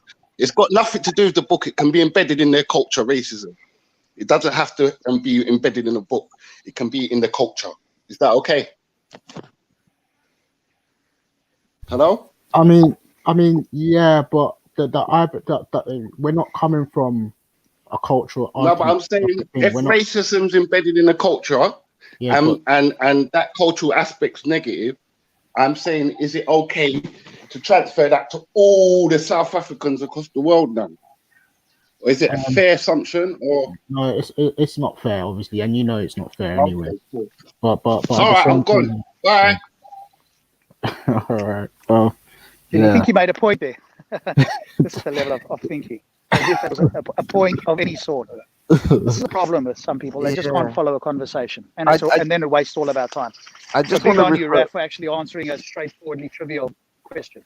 Yeah, I just want to refer to Carnito in the text, who says, "I lied."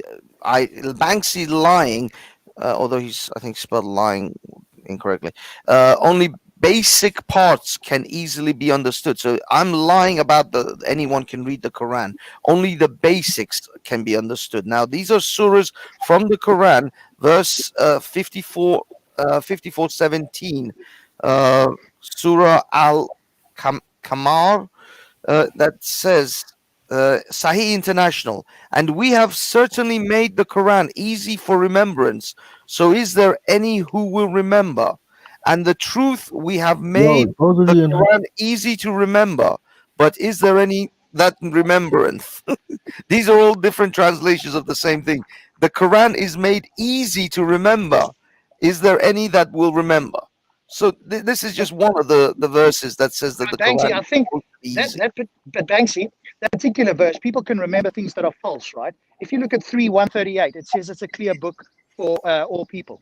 So all we need is something like 3:138, because you could remember things that are false. You could remember, and clearly Muslims are doing that, remembering things that don't match reality. So that's not necessarily helpful. But if we can show that the Quran says that it's a book that's easy to understand and clear for all people, then they're done with, right? And if they bring up like Surah 3:7, as somebody in the chat did, all you're showing is that the Quran contradicts itself.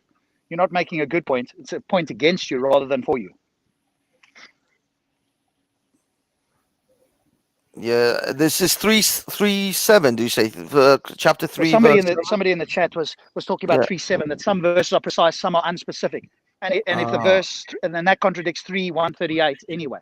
So all you're showing is a contradiction in the Quran, which we all know about, except Muslims apparently, because they start with the view that, hey, the Quran can't be in error, so anything you bring must be in error. We just got to find out how it's in error, and then we can sleep safely, because our presupposition is the Quran can't be wrong. I mean, you start from that position. There's a big label we call that's called dogmatism, believing something so that you can never be wrong. Yeah, I'm reading the Sahih International version of 3:7. It is he who has sent down to you, and and it's brackets Muhammad, the book, and in it are verses precise. They are the foundation of the book, and others unspecific. As for those in whose hearts is division from truth, they will follow that of it which is unspecific, seeking discord, and seeking an inspirational, Christ, everything's in brackets as well. They have to retranslate it, suitable to them, and no one knows its truth interpretation except Allah. So no one knows interpretation except Allah. Can you see how terrible that verse is? I mean, that's like a verse that just contradicts itself. Never mind other verses. Yeah, but those firm in knowledge say we believe in it all. Yo. It's from. But there's so much wrong with that verse. We could spend a whole half an hour on just that one verse. The verse basically saying that there are verses which are specific, which are clear cut, and there are verses which are ambiguous, which are unclear, unspecific. Those who have deviance in those who have deviance in their heart, they will go to the ambiguous verses and drive interpretation out of it to suit their agenda. Just the way Rob is doing. He goes to the. You mean an unfalsifiable claim? Yeah. Tell us the methodology for which verses are precise and which are ambiguous. Where does the Quran make clear how you establish which is which? Again, you come to the companions. Oh, so now you've got to go to the companions, because the Quran can't do it tells itself. You to go to the companions. Nice try. No IQ. The Quran tells how does your brain even function? How do you believe this stuff? It's just baffling to me. The same book you're reading. I cannot believe that a human brain will believe this stuff. It's incredible. Listen, are you stupid? Are you stupid? The same book that you claim to have read tells you to go to the interpretation of the companions. Because you haven't read the book, and you're a liar. Listen, buddy. Are the companions fallible human beings that can make mistakes? When it comes to a collective understanding, are the companions fallible human beings that can make mistakes? That's a yes or no question. Let me answer. Are you gonna? Yes, they are fallible. I'm gonna wait for you. So they are infallible or they're fallible? Let me finish my answer though. Let me finish my answer. All right. You're gonna ramble. Just give us a straightforward answer. Is that possible? Do you know how to have a conversation? Yes, and I want you to stop rambling. And I'm in the mood today to not allow rambling. So today you've caught me on a day where your long rambles are just not going to be tolerated by me. Do we understand each other? Give me 20 seconds, man. Today I'm in that mood. All right, whatever, man. I'm in the combative mood, so step into the boxing ring and throw a punch and don't dance and shadow box. I'm waiting. All right, Mayweather, man. All right, Mayweather. Sorry, man. Listen, yeah, as I'm saying, yeah, when it comes to the companions, when they come to a collective understanding, like ijma', we call it a consensus, isn't it? So if the companions come to a consensus about one understanding of the Quran, then it becomes binding upon the Muslims to accept that. Can that consensus be wrong? No, you can't. It's impossible for that consensus to be wrong. What's your evidence of that? Then that means that the consensus must be infallible. What's your evidence for that? Yes, because the Prophet told us when the believers come together, and he said, "Mahalla, they can't go wrong when they come together." Like the Prophet told us this, man. So no. Let me explain something to you. Follow logic. I appreciate this is difficult, but I'm going to try and educate you today. If Muhammad said that you go to the Sahaba and they can't be wrong, that infers that they must be infallible. Their collective ideas, which why would you need that? But we'll come back to that. They cannot be wrong. In other words, this collective idea is infallible, i.e., it's the same as what God would say. All right, basically, so when the Quran. Oh, you're following the logic. No, I'm not following your low IQ logic yet. All right, bang on. Let me tell you my logic right now, yeah? The Quran says... Yes, let's have alternative logic, like alternative facts, right? Go ahead. Give us your alternative logic. Alternative logic. All right, man. The Quran says, وَمَا أَنزَلْنَا إِلَيْكَ الذِّكْرَ إِلَّا لِتُبَيِّنَ. So the Quran was given as a dhikr to explain to the people. So Muhammad sallallahu alayhi wa sallam explained the Quran to the people. Who were the audience? The companions. So the explanation of the Quran was given to the companions, therefore. So they have the correct understanding of the Quran, which becomes binding upon the Muslims to accept the true understanding of the Quran, not a false, misinterpreted understanding of the Quran, which is what you have in the 21st century in the UK, London, speakers corner, chatting shit every day, all day, talking was. That's what I'm saying to you. Okay, so now you're just babbling and rambling. So we'll just continue to sort you out. That's all nonsense. You haven't shown that the Sahaba are infallible. And the other point, of course, is what would you rather accept? A direct information straight from God or fallible human beings coming together to discuss something that clearly wasn't clear enough in the Quran in the beginning? All right, 1 second. I think that's obviously a rhetorical question. Yo, wait, hold on. One second. Yo. I just want to. I want to chat to Vellemy before you come in here. I mentioned I spoke for like 1 minute, and the guy just strawman the whole thing. In it, I said to you, the companions. You don't know what a strawman is, dude.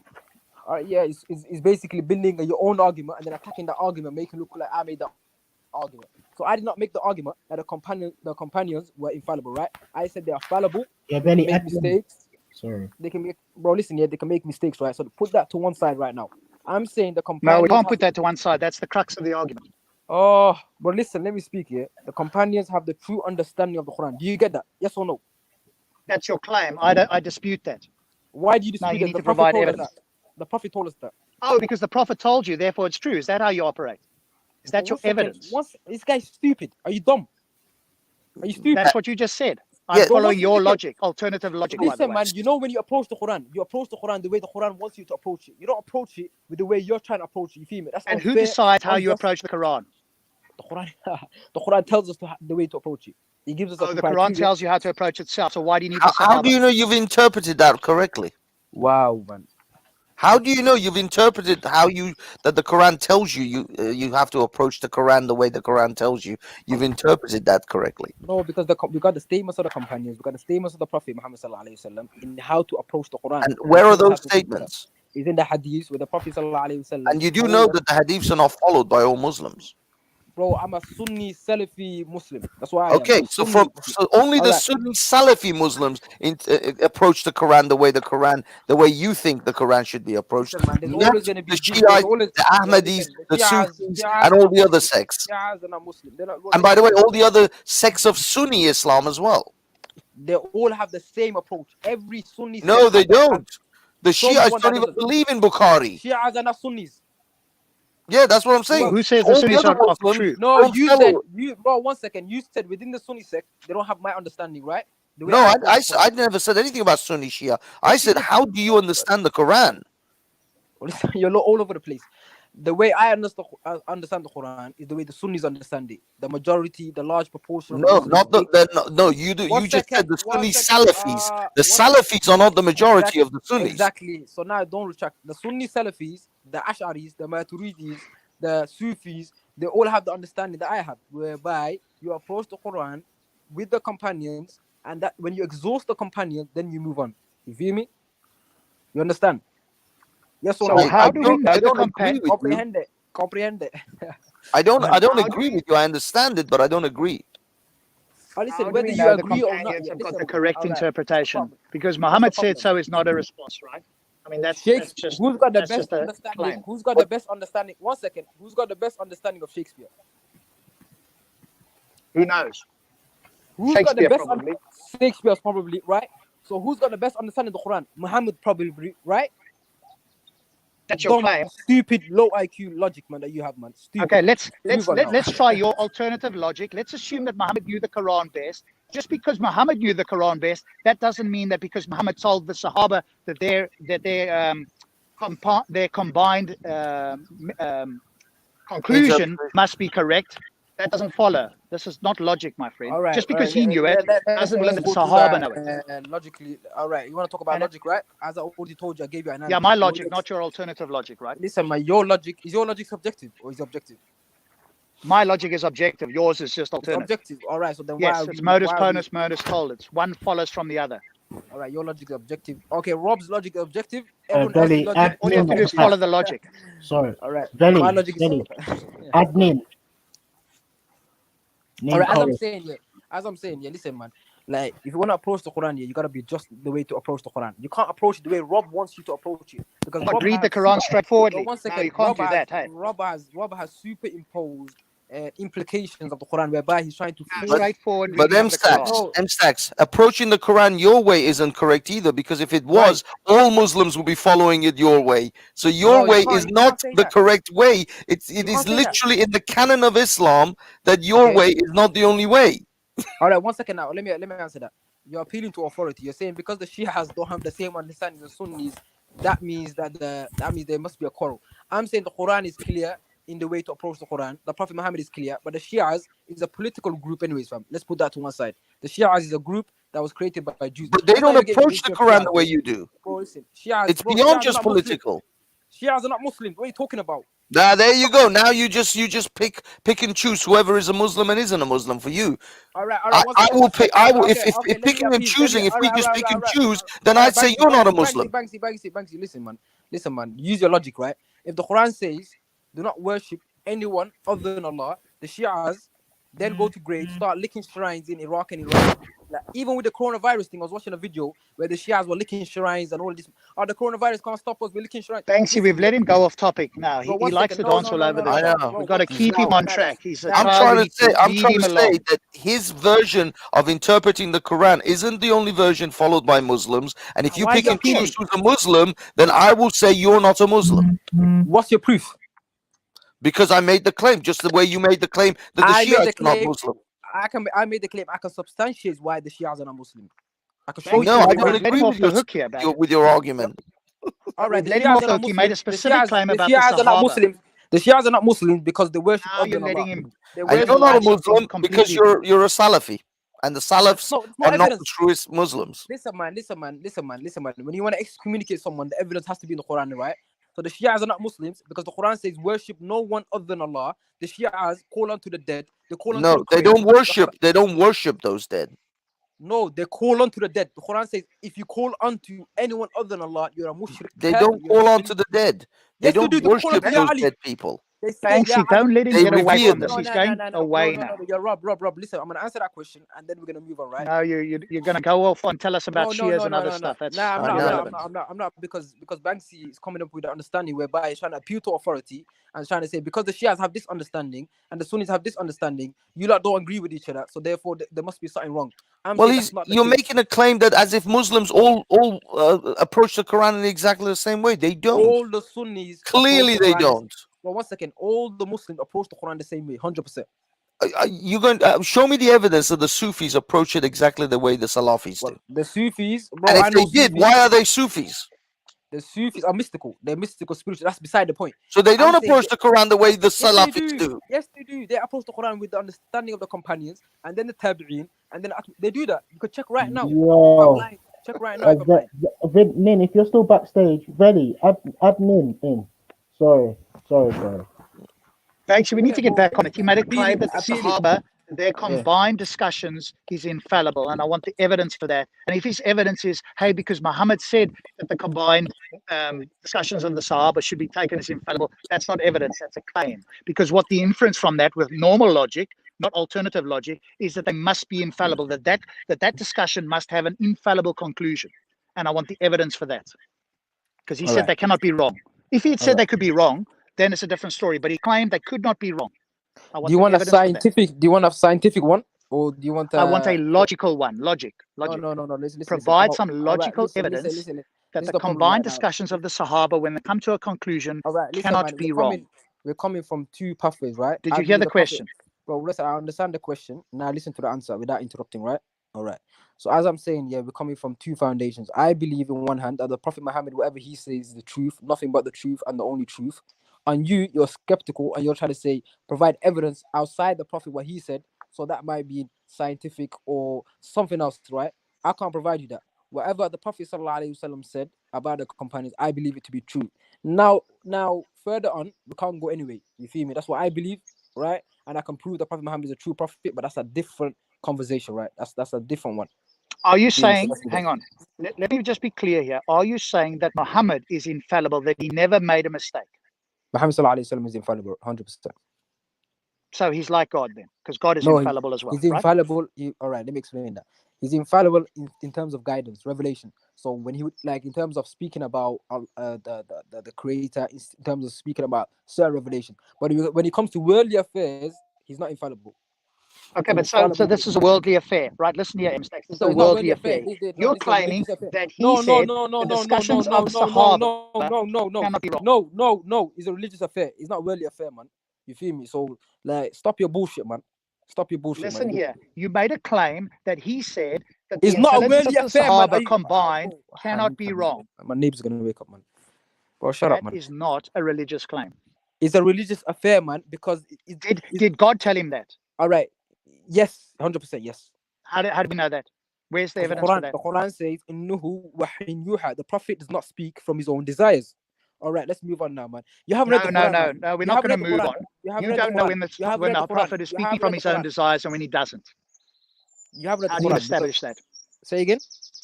How do you establish when the Prophet is speaking from his own desires and when he's not? All right. When it comes to see, you haven't read the Quran. That's the problem, right? Because I have to explain everything to you like a baby.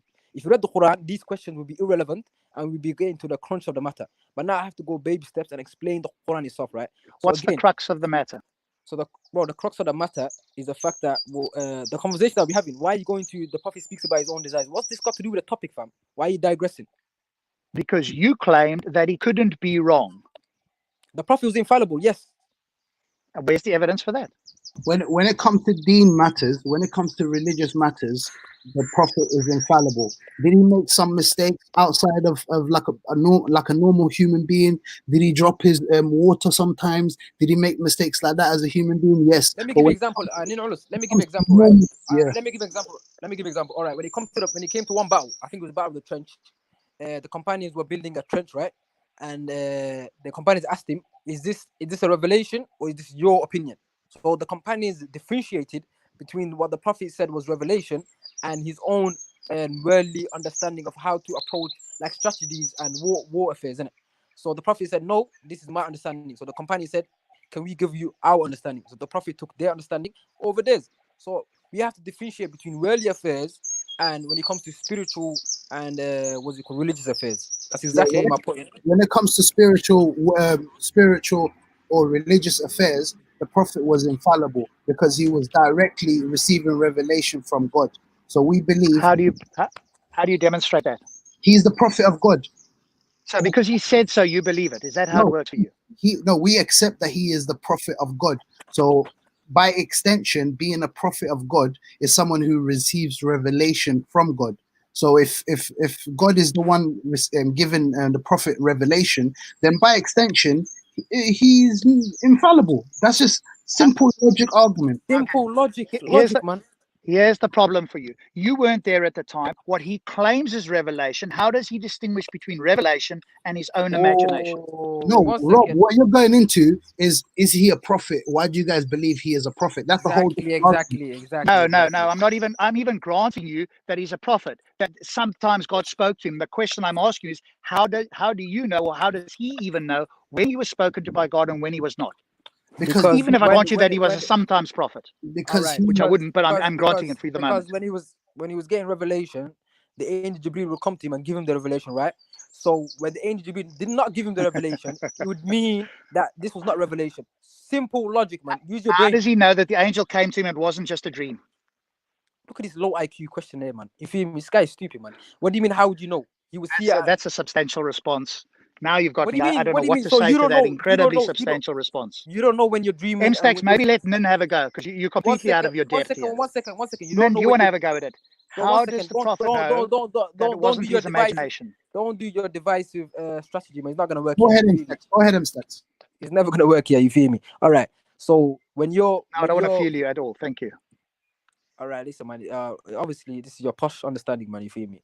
All right, bang on. So as I'm saying is, when you're dreaming, you would know you're dreaming. So if I'm sleeping right now, I'm dreaming. No, you don't. That's the whole point. What? I don't know when I'm dreaming. How do you know that you aren't dreaming? I don't know I'm not dreaming when I'm dreaming. Oh, circular argument. This is M-Stacks logic. I know I'm not dreaming when I'm not dreaming. So when I put my head down, argument. That's alternative logic for you. 1 second, when I put my head down on my bed. You stick with alternative logic. 1 second, when I put my head down on my bed and I'm sleeping and I'm dreaming and then I wake up, obviously I know when I wake up. When you're dreaming, you don't know that you're dreaming. Nice try. No, I'm saying when I wake up and I remember what I was dreaming about, I would say, yo, I'm dreaming. This is not real life. I was dreaming. People don't. Do you know there's schizophrenic people who don't know when they're dreaming? Forget schizophrenic, man. Forget this. Forget. No, it's exactly the same thing. The prophet was people who are awake. How do we know that Muhammad wasn't one of those? No, now, Rob, we have I'm asking how we know. No, we have in the Quran. We have in the Quran, chapter 50, Surah 53, verse 3, verse 2. It starts, "Your companion has not strayed, nor has he erred." Verse 3, "Nor does he speak from his own inclinations." We have clear Quran verses which say that the Prophet does not speak from his own desires. So if you want to let me ask you something. Who revealed those verses? How did they get into the Quran? Who had to say that? The Prophet said it with his mouth, which was transmitted through the angel Gabriel, and the source was God. This is what Muslims believe. Muhammad had a 5G connection to Allah, and Allah it was provided by Huawei. Yo, Bags, stop the comedy, man. Follow the logic. We're going back into what the Prophet actually a prophet. That's what we're going back into. Exactly. If you want to go back into the conversation, that's a whole. If you want to argue that, we can argue that. But that's not the follow the logic. Some guys, in this case, Muhammad said that he can't be wrong. That's the implication, right? Because what you said was he got the message, he told other people, they wrote it down, and he told them that God told him that he can't be wrong. If I came to you and I said to you, "Hey, Nin, I got a message from God. He told me to tell you to write this down that I can't be wrong," are you going to accept it? If I establish that you are a prophet, the same way we've established that Prophet Muhammad is a prophet of God, and all Muslims accept this, then of course things that he says that are revelation, he would clarify to us. And when they ask him, as Brother M-Stacks just mentioned, is this a revelation or is this from your own understanding? And then when the Prophet clearly told him, this is from my own understanding. So we have instances where he has actually clarified where things that he says from his own understanding and when he's receiving revelation. Bang on. Yeah, you've got some instances of that, Nin. Does that mean that he's always knows when it's coming from himself or when it's coming from God? Every time it's coming from God, he knew. How do you know that? Okay, we because could go. He told you, right? No. And round we go in a nice circular argument. No, but if we've established that he is the prophet, then of course we're going to accept what he's telling us. Do you understand that? My friend, listen here. You can establish that he's a prophet, but you can't establish that he's infallible. So even if God spoke to him once or twice, you don't know which times it did and which it didn't. One second. Let me have a try. Is because right. He told you that he had it. All right, this God told us. Argument. God told us the prophets are infallible, right? So when it comes to Jesus, Moses, Abraham, Isaac, God didn't tell you that. Muhammad told you that. God told you that.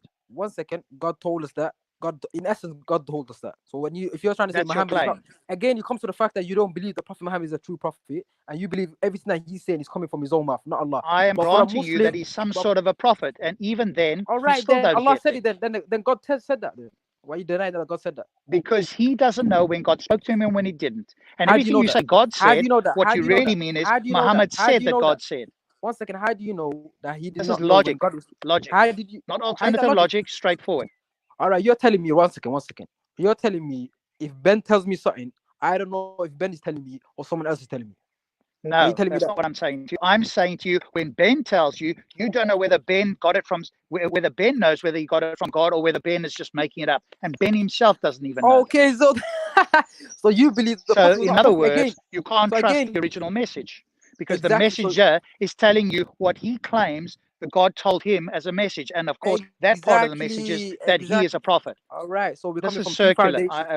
just take a moment to think about it. Well, 1 second, you take a moment and think about what you just said. You just said we do not know what Ben is saying if what he's saying is true. So again, it comes to the fact that you don't believe Prophet Muhammad is a true prophet because you believe that what he said came from himself and not from the Creator, God. That's the argument. Right? That's Rob's argument, and we can get into that is not the topic that we're talking about. Rob, you're going to another topic, whether we can establish the prophet was an actual prophet. Exactly. It's a whole different topic. What I'm going for, Nim, is that you can't establish that he's infallible. That's the point. You claim he is, but you can't establish that. And even if we grant you that he had some prophecies or prophetic statements, you can't guarantee that he didn't make a mistake. Just because the Quran says so, which is him basically speaking. All right, 1 second. That doesn't mean it's the case, does it? 1 second. Because let's try to do this logically, right? So you just said, for argument's sake, you're going to accept that Prophet Muhammad was a prophet, right? So we're saying a prophet is one who does not lie, who does not make things up. So we have to come with these premises, whereby a prophet has these kind of characteristics and morals. You have these. No, my friend. That's the interpretation you want to have. A prophet could have some prophecies and speak to God and still be wrong. Rob, let him finish at least. Have the courtesy, please. I did let him finish. All right, yeah. So basically, what I'm saying, we're coming as a Muslim, we're saying from our understanding, a prophet has certain characteristics and morals and understanding, right? So basically, one is he does not lie. He doesn't make things up for the sake of making it up, right? And if he does, Allah said he would have grabbed him by the jugular vein. So that destroys any arguments that you're going to bring up, fam. So bang. No, unfortunately, it doesn't. It just says, my friend, all you're doing is making a circular argument. You don't realize it. All right, 1 second. Where did you get this information from? The Quran. Where did the Quran come from? Muhammad. Muhammad claimed that God spoke to him. In the Quran, it confirms what Muhammad says. And then you think this is a substantial argument. 1 second. You give me external information. All right, first of all, when you had that debate with Muhammad Ijab, you could not prove your rationality. It was circular. And you admitted you're circular. So now you're trying to... What are you talking about, dude? Yes, you did. What are you talking about? You said I have rationality because I have rationality. That's no, I never said that. I've never said that. Yes, nice try. You could not prove it, man. Go find the video. Bro, I found the video and you got talking nonsense. Bro, in any case, you tapped on. See, I would never make a circular argument. I don't accept circularity. You're a liar. Go on, you find it. Let's not divert. Yeah. The actual. Thank you. Listen to your Muslim brother. No. I will listen to him. Go on. Yeah, we Muslims, we listen to each other. If I'm wrong, he corrects me. If I'm right, he's with me. But with the Islamic understanding, Rob, yeah, you are not going to define what Islam says about a prophet. Yeah, you are not going to define to us, 2 billion Muslims, what the prophet, what a requirement of a prophet is. Okay. The requirement of a prophet and a messenger, which the Prophet Muhammad sallallahu alaihi wasallam was a messenger receiving direct revelations, which all the Muslims believe. Yeah, there's certain characteristics, as M Stack said, that entails a messenger being a messenger from God. Number one, he receives direct revelation from God. We have established this. So, but if you on the other hand, want to make another definition to say, how do you know some things were infallible and some? By definition, a messenger is someone who receives that direct revelation. So Muslims are in consensus in this belief. So we cannot say there's some things that he said it, which is in the Quran, are infallible. How do we know? We know for a fact that if we establish that the Prophet is a messenger, the Prophet of God, everything he receives from God is direct revelation, which is infallibility. 100%. Okay, and then here's the problem for you. You don't know what he received from God and what he didn't. The only way you claim to know, which is unjustified, is because he told you what he claimed came from God. And that is a circular This guy, do you hear yourself? So basically you're saying who else is gonna if he is the prophet, is someone else gonna come along and say, oh yeah, that's the prophet, he just didn't receive revelation, listen to him? It's the prophet himself that has to clarify it if he is a prophet, isn't it? Exactly. He's the one that actually has to do it with his own mouth. Correct. And that's the problem for you, because you don't know that. He's claiming that he's got it. He's then told you in a book that God told him that he got it. And this is what's this is like textbook definition of circular reasoning. Listen. All right, I got it because God told me. Example. Right. I got the information because God told me I've done it, and I've written in a book to tell you that God told me. We know it's circular. This goes around. All right, we know it's circular, right? So you give us an external. How do you not see this then? So you give us external information. How do you want us to approach this? So you give us an example of how externally, without it being circular, like give us an example of that. How would you do this?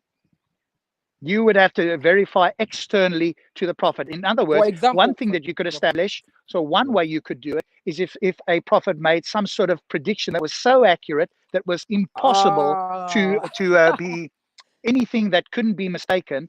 And this happened multiple times. There's criteria for prophecy, by the way. And again, God could easily, this would be child's play for God, to make specific, accurate, precise predictions such that he couldn't be wrong. That would be easy.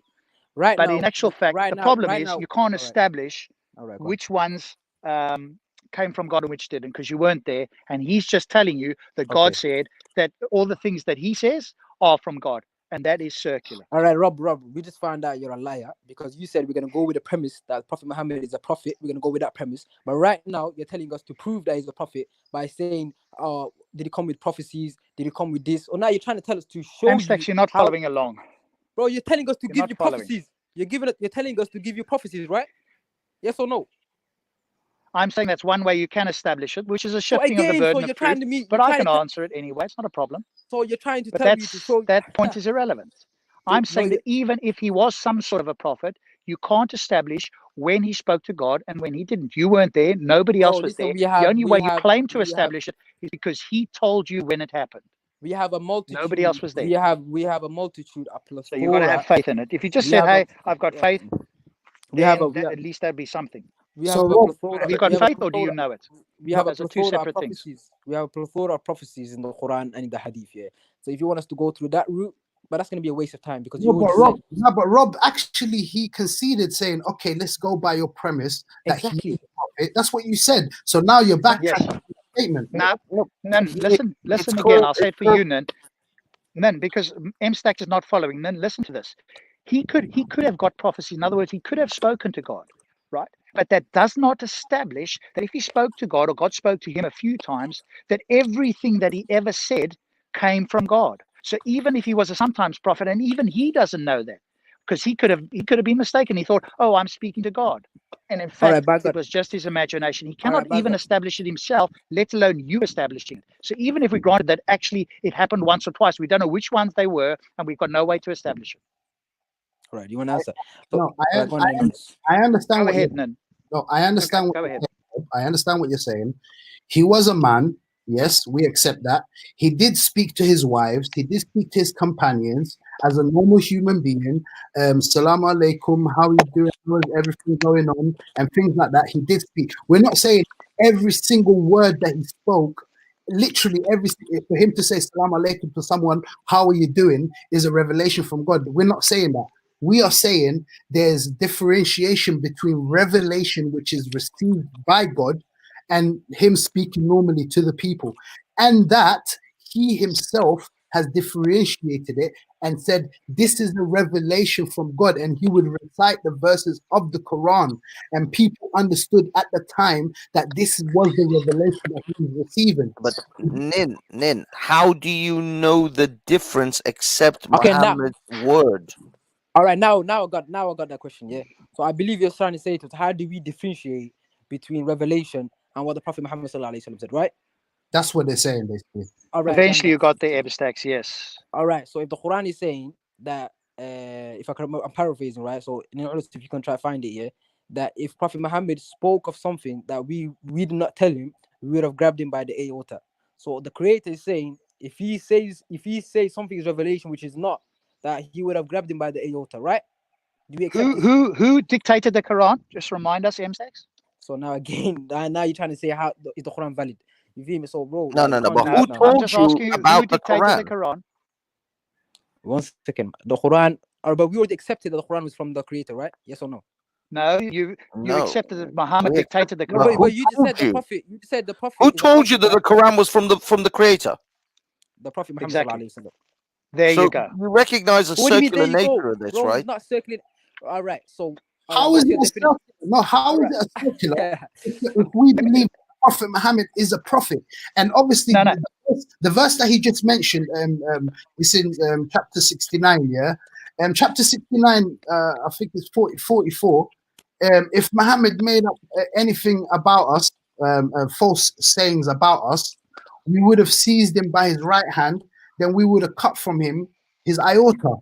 It clearly says in the Quran that. So if we Muslims accept that the Quran is from God, we would actually listen to what the Quran is saying. So if the Quran is saying that if Prophet Muhammad made up anything false about the Quran, that God would have seized him and taken him by his aorta.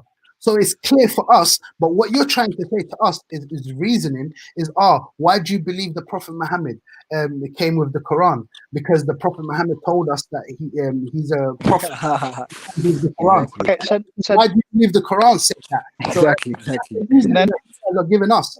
Then the problem is that you can't appeal to the Quran because that's exactly what Muhammad claims he said. So if he says, hey, God says that I'm the prophet, and somebody says, well, how Muhammad did you know that? He goes, because God says so, aka I've revealed this. We're not saying circular. This. So you cannot ever appeal to the Quran, another straw man. In order to claim that you know. You have to go external to the Quran, because the Quran is essentially Muhammad talking.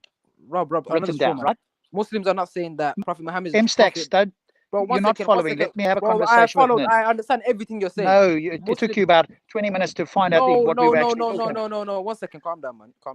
You're all over the place. You're not making sense. Do you understand that you cannot appeal to the Quran? Your division, That's just Muhammad's words. You can't appeal to Muhammad's words to clarify what Muhammad said. That's circular. Forget your division tactics, man. Carry on. All right, as I'm saying, Muslims are not saying that Prophet Muhammad is a prophet because the prophet told us he's a prophet. That's yes, you are. 100%. That's exactly what you're saying. Muslims are saying Prophet Muhammad is a prophet because he came with prophecies and what's called future predictions, which prove that he's a prophet. That's what we're saying. You feel me? So now it comes to proving that Prophet Muhammad is a prophet. So you're all over the place. First, we said the Prophet Muhammad is a prophet. Bro, this guy is dumb. Who said that? Who said the prophecies? You see what the guy is doing? Bro, this guy is dumb, man. This guy is just dumb. Can you see that you can't appeal to the Quran? Do you at least see that? I see that we can't appeal to the Quran 100%. M-Stacks, let Nin have a go because you're miles behind here. Then can you see that you can't appeal to the Quran? No, you can't say that, man. M-Stacks, carry on, man. Don't worry, man. Don't worry about these, man.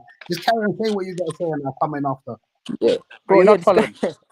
Bro, we all followed what you have to say. 1 second. I'm going. No, you haven't followed anything, buddy. You're battling. At least Nin understands what I'm saying. Well, I hope he does.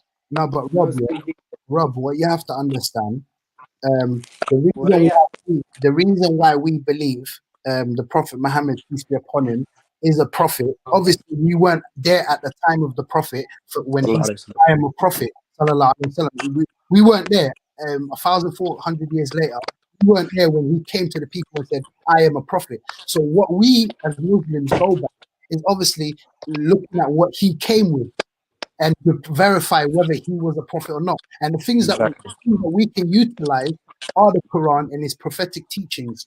So if we can look at the Quran and prophetic teachings and find flaws in it and find holes in it, then obviously we would not believe he was a prophet. Do you understand what I'm saying? Just because he said he was a prophet, there would have to be extra conditions placed on him to see what he came with. And if he came with certain things which have holes in it, then of course straight away that will refute himself to not being a prophet. So the thing that we can go by is Quran and the prophetic teachings. Okay, but so then you tell me it's a circular reasoning. Let me finish. No, right. Okay. Let me be even more charitable to you. Let's assume that some of the things in the Quran match reality. And some of the things we can't verify in the Quran. You agree that not all of the Quran can be verified. You agree with that, yes? What?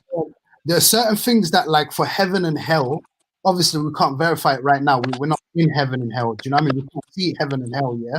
We can't verify it. But there's certain things that we can verify, which leads us to believe that those things are real. Like, for instance, if science, modern science today hasn't discovered that there's a heaven and hell, doesn't mean that it actually doesn't exist. But there's certain things which are in the Quran which are actually verified by scientists, things that couldn't have been known by a man in the 7th century in the desert, and modern science has actually picked it up recently. Then obviously, if something that goes clearly against the Quran, like modern science, which we have proof of, then of course we would have to question the Quran. We're not blind followers out here. We're not sheep. I want to find the truth. What I'm pointing, I'm being charitable to you and saying, okay, let's assume that the Quran got some things right. Okay, Muhammad made some statements that were accurate, and you agree that some things are ambiguous. You don't know whether they're right or wrong. You're taking it on faith, yes? No. No. Is that correct? He made a good point. No, some of the things you can't verify, right? No. You can't verify. We can't verify heaven. We can't verify heaven and hell, can we, Rob? No. But what we're trying to say is, we don't know. My question to you, then, is how do you know he's infallible? You could say that he's reliable if you were super charitable, or I was super charitable, but you can't say that he's infallible because some of the things he said you cannot verify. So if you're at least going to be honest and say, hey, because I think he got some things right, I'm going to accept that he gets everything right, certainly in regards to what he claims he got from God, then that's fine. But then you've got to claim that you're doing it on faith because you don't have the evidence. You cannot make the claim that he's infallible. I understand what you're saying, but as I said again, the definition of a prophet and a messenger, when it comes to revelation and speech from God and direction and guidance from God, is infallible. This is the definition that we have. If you want to challenge the definition that we have, that's a whole different subject. But what we're is that a faith-based claim, though? Is that claim you're making faith-based? Well, the prophets are infallible. No, it's logical. This is it's facts. Listen, if we say that the prophet messenger is someone who, by definition, someone who receives revelation from God, then by definition that is infallible because we believe God is infallible. Do you understand that? Exactly. Okay, but that doesn't follow. Hang on a second. And then that doesn't follow because God's infallible doesn't mean that the prophet is infallible. No, but especially for things that you can't verify. Read the verse again. Anything that God gives to the prophets and messengers, by extension, is infallible because God is infallible. Do you understand that? Yeah, but the problem is you don't know, and neither does he, what God gave him and what he didn't. He's just claiming that he knows. By the way, I just want to bring in a comment from someone earlier on the chat. I think it's Catch 22. He said, ask them who said anything about knowing when it's a belief system. I don't know. That's just a question out there. You want to answer that? I hope that's not 3B. Trying to throw it in. You made a claim that you knew it. So he said specifically to you. Ask Rob what he means by no. It's clearly a belief system. You said anything about no. Bro, this is rational. Didn't you say you knew? Yeah, Rob, don't dictate the conversation here, man. You feel me? Like, you're trying to didn't you just say that you knew this? Forget right? you, man. You said it, man. I didn't put words in your mouth. You said it. Bro, don't let him dictate the conversation, man. No. I was just bringing someone else in, like, obviously. Yeah, but you said it. I'm not misrepresenting you. You said that you know that he cannot have made a mistake with regards to what he claims are prophecies or communication with God. That's your claim. I didn't put words in your mouth, correct? 100%. No, but what we're saying is someone coming from an atheistic position, they'll tell you we can't know anything for sure. That's what they'll say. That's irrelevant. That's not true anyway. There's what atheists you speak Yes, you do, man. But that's completely irrelevant. I just wanted to check with you. You made the claim that you said you knew that everything that he claimed he got from God is in fact what he got from God. You said you knew this. I just wanted to make sure that's what you said. Yeah. That's what I said. But coming from you were very clear. Yeah. I was. So it's irrelevant about belief because the knowledge is a much stronger claim than belief anyway. But coming from an atheistic position, obviously you would say we can't know anything for sure. 100%. No, I wouldn't say that. I wouldn't say that. So you're certain then. You're certain then, isn't it? No, are there certain things that you're certain about, 100% about? Yes, there is at least one thing that I cannot be mistaken about. It's impossible to be mistaken about. Which is what? What is that? One thing at least.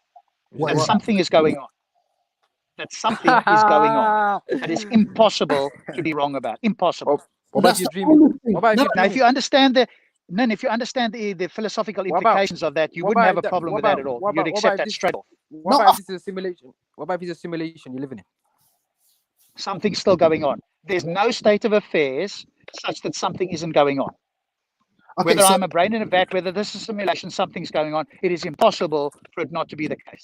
But you're not 100% certain that we're not somehow a brain in a jar. You're not 100% certain of that. But nobody is. Nobody is. No, Bro, one second. in the world that can overcome hard solipsism.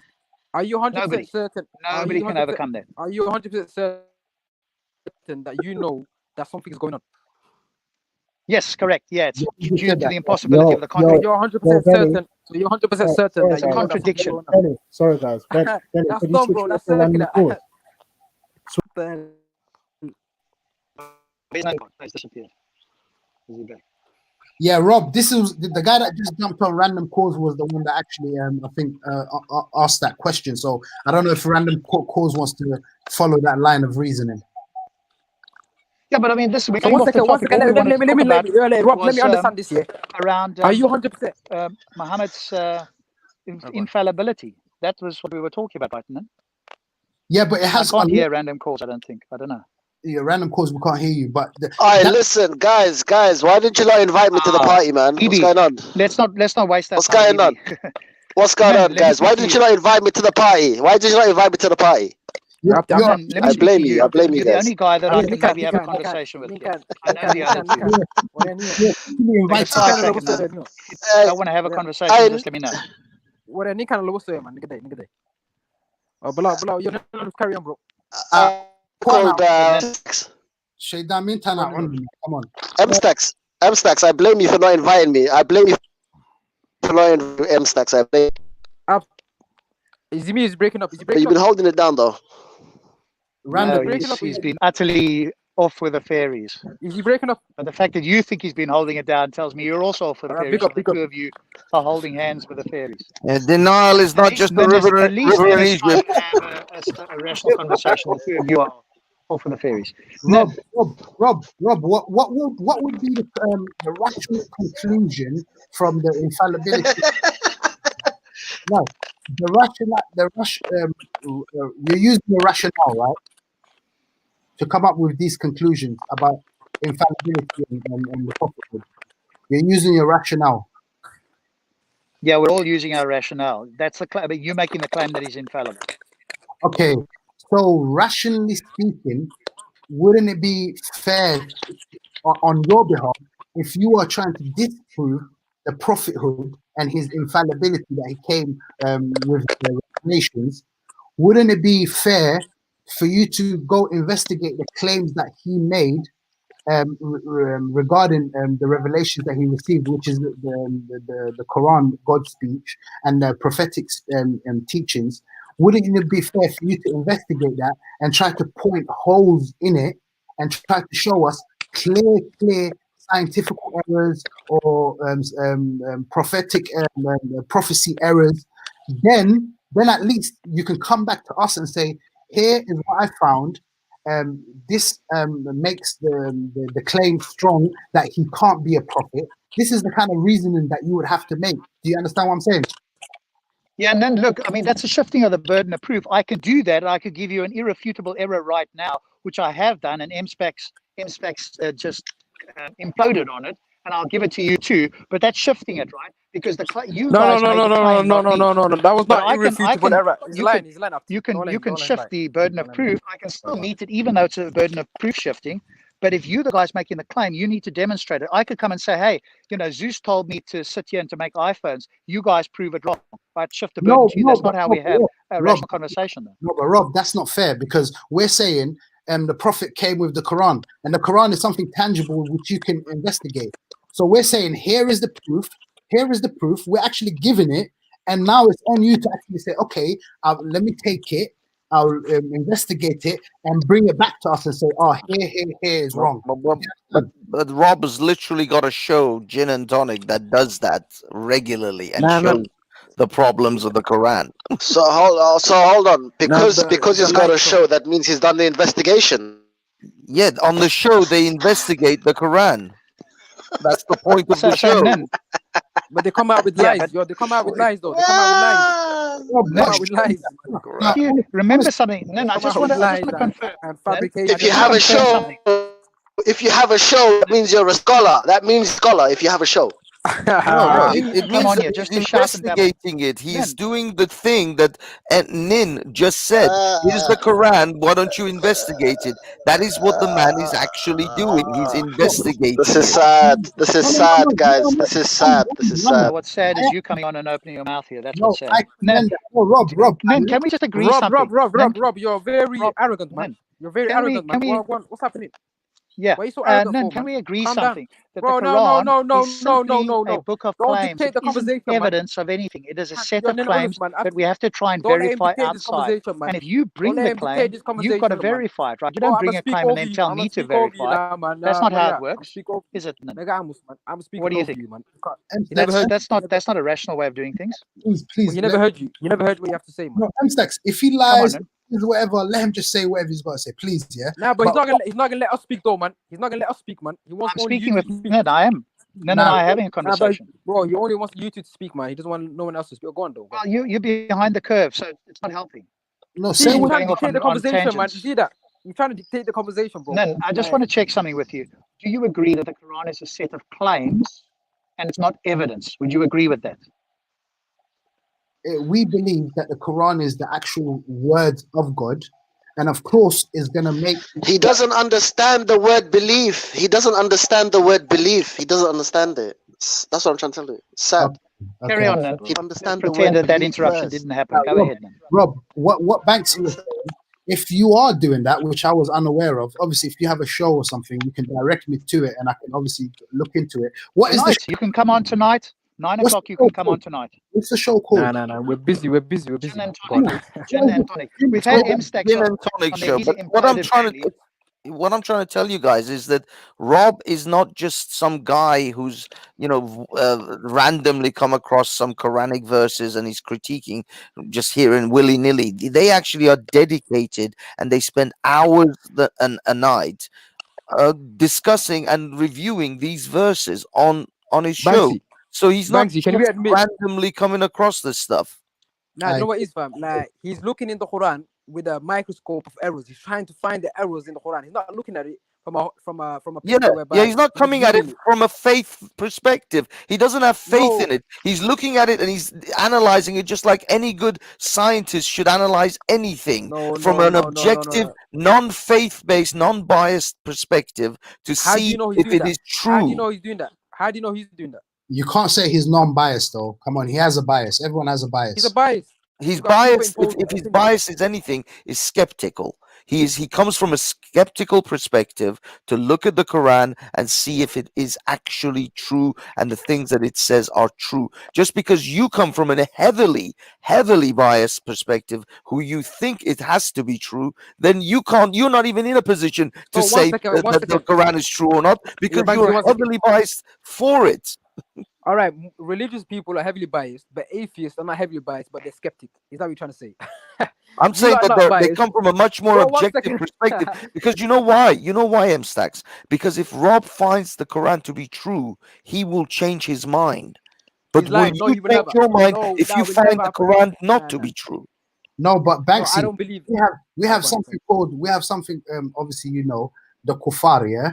The kuffar, the disbeliever. The disbeliever is not someone who hasn't come across the Quran. is someone who's been shown the truth and yet still rejected it.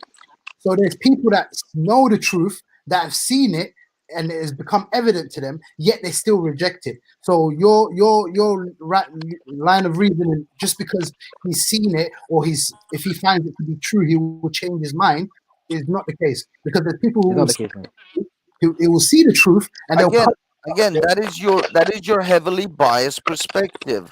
You have to now show that Rob has actually come across the truth, that there are actual truths in the Quran that he's observed and he has still rejected. Now the burden of proof is on you to show that Rob is rejecting the truth.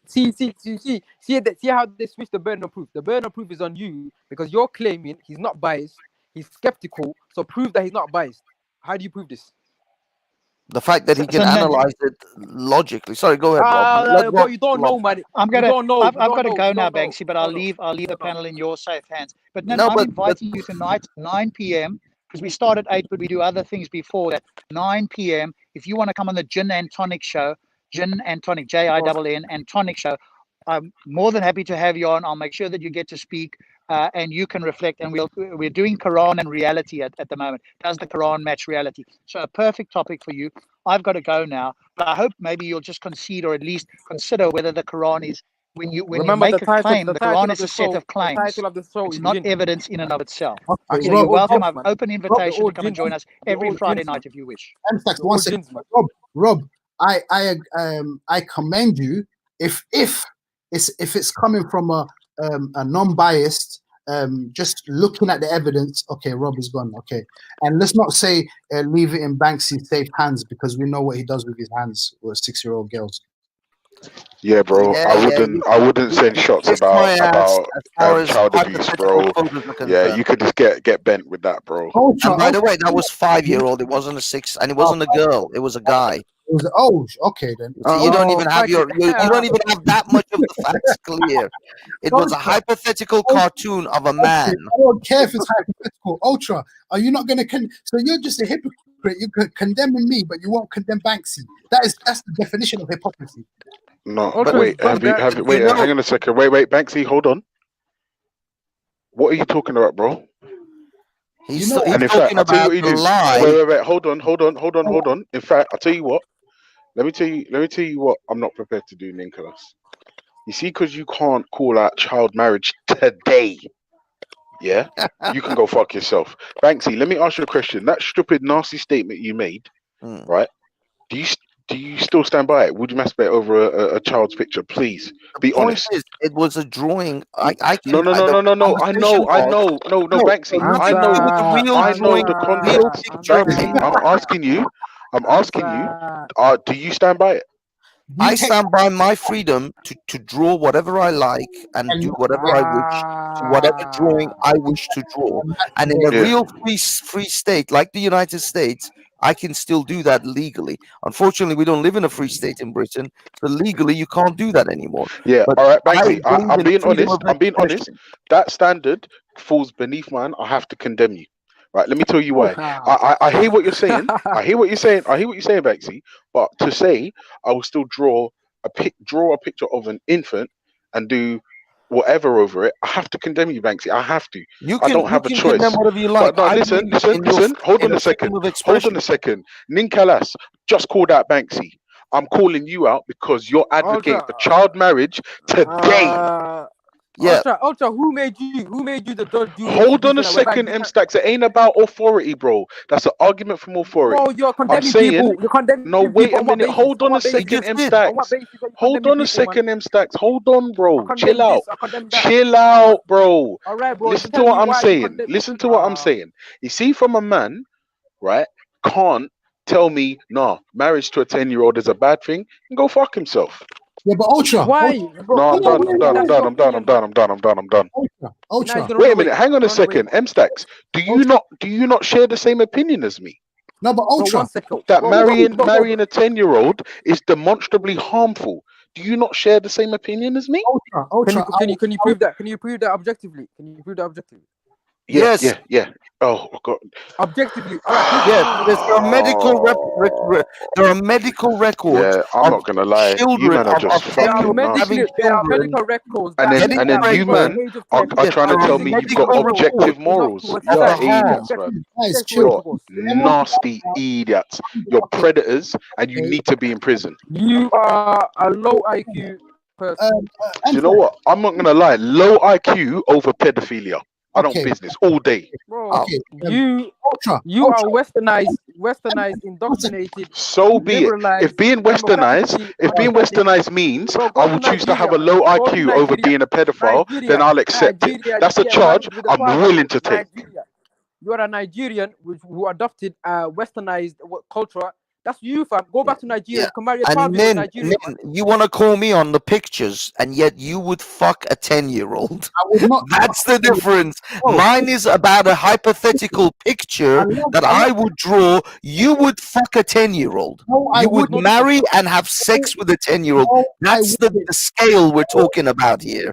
No, I Let him wouldn't. respond, man. Don't lie about him, man. No, Don't lie about him. Let him respond. You would not be able to you won't condemn an You're Banksy. Let him actual respond, man. rape of You're a Banksy. Be quiet, 10-year-old, man. and yet I'm the bad guy because I'm talking Banksy. about drawings and Let him- cartoons.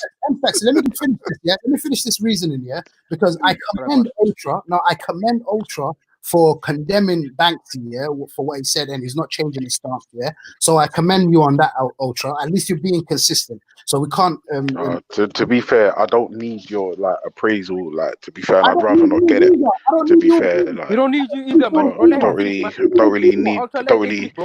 I don't really need Muslims ratings actually from have someone actual here real like that. sex with 10-year-old children. Ultra, But can you I'm let him finish? Yo, can you the let him finish, fucking though, man? nonce here. You're I'm the unfair, bad man. guy. Ultra. Banksy specifically said that he himself would draw it and wank over it. He himself said that, yeah? Me, I'm saying I myself would not fuck a 10-year-old. But you don't condemn people actually having sex with real 10-year-olds, actually marrying 10-year-olds. Do you understand by the difference of because Ultra will try to make the reasoning yesterday that Ultra gave, he said, because a man won't condemn something, the next logical step would mean that he made a jump here to say, because a man won't condemn something that people do in their cultures and practices, yeah, that he would do it himself, yeah. It's the same jump as me saying now, if I don't condemn homosexuals, that means I would want a man to fuck me in the back.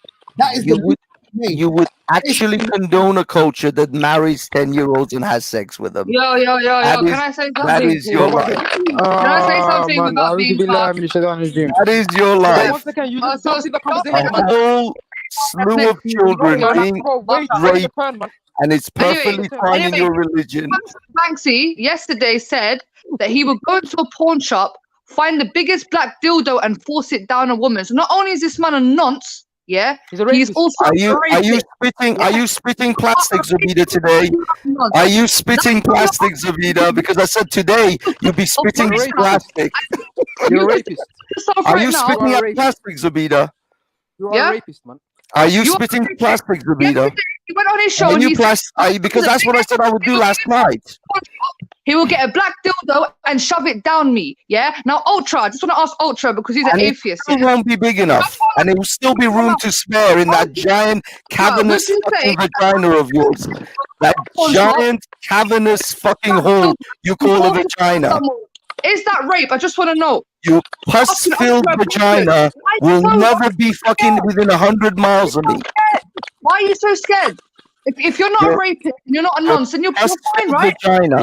I said to you, Zabida, that I will mentally fuck you up, and you're still fucking burning about it today. You dreamt about me, didn't you, Zabida? Zabida, you were sleeping, dreaming about me, weren't you, Zabida? Yes, so we will see what the law has to say because you're going down for hate crime. Go ahead, cupcakes. Go ahead, princess. Go ahead. Your pus-filled vagina will never be within 100 fucking meters of me. You are nonce. You can say goodbye to your career, mate. Yeah. Go ahead, Zabida. Go ahead. Because all I need is a fucking fart, a nasty fucking slag to fucking end my career. That's what I need. Because people are gonna believe you, right, Zabida? You and your criminal record. You're a fucking slag. that has a criminal record a mile long. Don't you? I don't think your little mummy will be pleased with what you're doing. You've got a lot to lose. I don't. Yeah, so you can do. I know you don't have anything to lose. Your life is fucking useless because you're a worthless piece of shit. You don't have a life. You have nothing to lose. You don't even have your son. You don't even have your son to lose. You don't even have your son to lose. That's how much you don't have anything to lose. To you, you're finished. Yeah, you're all over Twitter right now. You're also on Instagram and Facebook with the nonce comments, with the rapist comments. Somebody's going to recognize your fat face. Yeah, and they're going to reach out and they're going to give you all your. Go ahead. Go ahead, Cupcake. Do your worst. Do your worst. That's why you're triggered. That's why you're crying. You saved videos that I deleted. You were dreaming about me last night, baby. You were dreaming about me last night. That's how much I mind fucked you. I mind fucked you so hard that you were dreaming about me last night. Yeah, this guy wants to rape me. Yeah, because you're a rapist because you can never get a woman. No one would look at you, even touch you because you're ugly. Yeah, and you've also come to all those people that said to me, "Why are you calling him a nonce?" You just heard it for your own ears. Yeah, this man said he would masturbate over a drawing. I will do whatever the fuck I like with the drawings I make. You can go ahead and burn in your fucking jealousy of the fact that I will never, ever, ever be triggered by you, you little bitch. But you dreamt about me last night.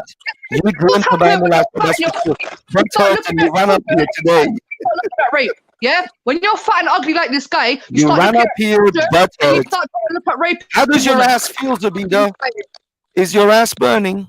Is it burning, Zabida? Is it burning? Is that what triggered you? Because I called you a nonce. You're a nonce. You're a filthy paedophile. You're a paedophile, and you need to be severely punished. People like you need to be severely punished because you are a nonce. You are a paedophile. You are a paedophile.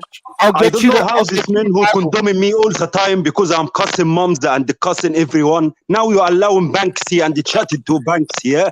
Banksy yesterday threatened to rape Zubaida. Sure, he can't do that because I'm gonna fuck him up straight if I see him. Come on, little effeminate but you people, all of you are hypocrisy. All of you are hypocrisy. You have non-sorry channel. The only thing you can fucking talking and you're talking to him. You're talking to him like he is your friend. Your friend is nonce. Your friend is nonce. Your friend Banksy is nonce, and you allowed nonce to be in live stream saying that you're gonna wank on kids. Saying that you're gonna wank on kids, and you're talking to him. Man from Spain. All of you are hypocrites. How does your grandma Banksy wait when I see you? Of that man this is the irony, though. Yeah, they have the most to say about me, Waleed, everybody else, and you've got a nonce. You've got a man that openly said that they would masturbate over a child's picture. You've got a man that openly said he would rape a woman. And where's the atheist morality? Where's the atheist morality, though? I thought atheists got morality. You want to question every Muslim about X, Y, and Z, but you're willing to host a paedophile. This morning you've been walking sideways. You're willing to host a rapist, but you don't want to question Zabeda, what did you just say? Wait, hold on, Banksy. Let me ask Ultra Punky a question, yeah? Shut your fucking mouth, you fat son of a bitch, yeah? Let me ask you a question, Ultra. If somebody goes on, wait, Ultra, I'm asking you a question. Did you just say, how are we hosting pedophiles? Is that what you just said? Yeah, definitely. Why is he on here for? Why is this not on this channel for? Have you not heard what Nicholas has been saying for the last 3 days? He's been advocating for child marriage to a 10-year-old. Hold on. Let me answer that. Yeah. No, Zabeda. No, there's no answering. There's no answering. Nicholas asked me to condemn Banksy, and I did. How am I being a hypocrite? Nicholas asked me to condemn Banksy, and I did. And then you should have condemned Banksy from a long time. If something known is about Banksy, what are you on about? What do you mean I should have condemned him from a long time? Nobody asked me my opinion. That he was a nonce from flipping a couple months ago about the comments he made about little children. That's a joke. I would rather be a slag than a nonce. I'll tell you that now. I would rather be a slag than a paedophile rapist. Who goes and fucks men in Spain and then has what liquor come out of their fucking You're public enemy number one, Banksy. You're famous now. You're famous. How many Algerians? Do you know how many Algerians are onto you, cuz? It's out of my control at this point. You have become famous amongst the Algerian community, bruv. I've sent your video to a group chat amongst Algerians there. So what happens next? Don't come for me, because you're a danger to society. You're a danger to society. You pedophile nonce. You fucking rapist. You're gonna see what's gonna happen. You have done yourself. You fucked yourself a whole pussy. You can't even get out of it. You can't even get out of it now. You're gonna see. Listen, guys. You see how brave this guy's talking right now? Yeah, they all do this. Yeah, but when it comes to their time, you're gonna see how he's gonna tremble like a little bitch. Yeah, because you deserve to get your head kicked in. Any man that threatens rape, any man that says you masturbate over children's pictures, you deserve to get your head kicked in. Let's see if your fucking Walla Walla can do it. Let's see if Walla Walla can kick my head in. Anyway, Ultra Funky, I want to ask you a question, yeah?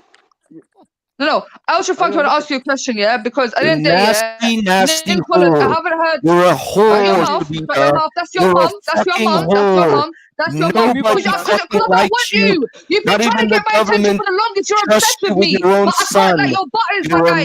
You're dirty, ugly dog. Yeah, you're obsessed with me. You're a weirdo and you're a freak. Yeah, you're a danger to women and children. You're a danger to women and children. When your boss finds out, I hope you have a good explanation for him. Yeah, when your boss finds out, that's why you're complaining. Oh, she's trying to ruin my career. She's trying to call me a nonce. That's why you were crying, innit? That's why you were crying like a little bitch on your show. She's calling me a nonce. She's trying to ruin my reputation. She's trying to ruin my career. Yeah, when your workplace finds out, you're gonna be go ahead, yeah, I'm not going ahead. I'm doing it already. Come on, bring it, chubby cunt. I'm terrified. I'm terrified. Some fat prick that got punched in his face by Modine and didn't do anything. Walid cussed your whole family, didn't do nothing. Listen, you donkey fat bitch, yeah. You donkey. I challenge you. I dare you to come next to Zubaida. I have the right now to defend her. I see you anywhere next to Zubaida. On my Islam, I'm not Muslim. I will fuck you up straight. On my Islam, I'm not a Muslim. If I see you Banksy next to Zubaida and I didn't fuck you up, I am not a Muslim. If I see you Banksy anywhere next to Zubaida and I didn't fuck you up, I dare you to come anywhere next to Zubaida. And you will do nothing. Oqsim Billah, in front of the police, I will fuck you up.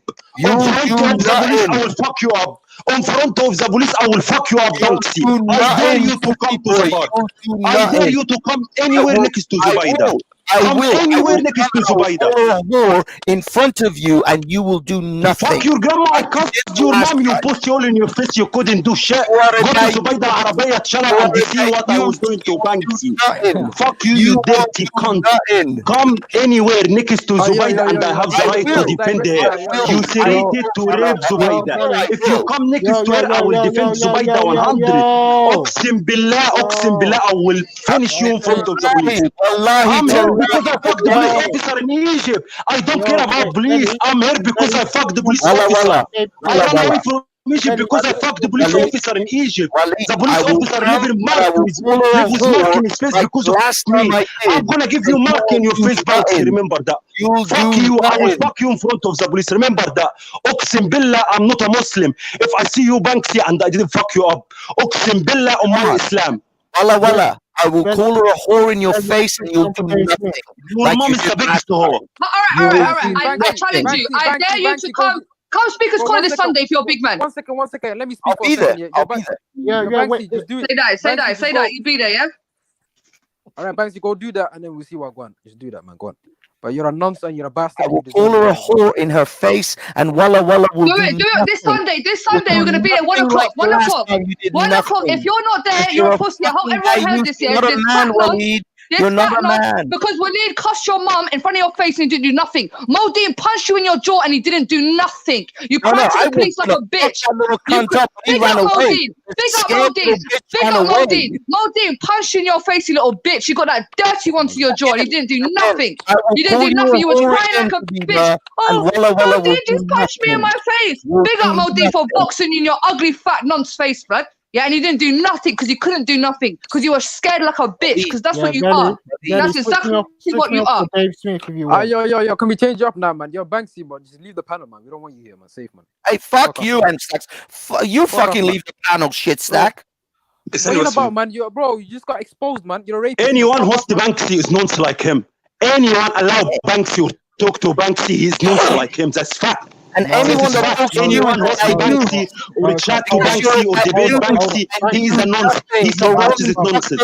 Other men on a regular basis. I don't know how people can question people on their morality, yeah, when they've got this nonce rapist on here, bro. I don't know how anyone could talk about Islam or talk about the Prophet Muhammad sallallahu when you've got an actual nonce, yeah. You lot love to scream out paedophilia. We have a real life paedophile here. He looks like a paedophile. He looks like them white pedos that are out there that are on that sort of paedophilic rings. That's him right here, cuz. Do you understand? He's a rapist.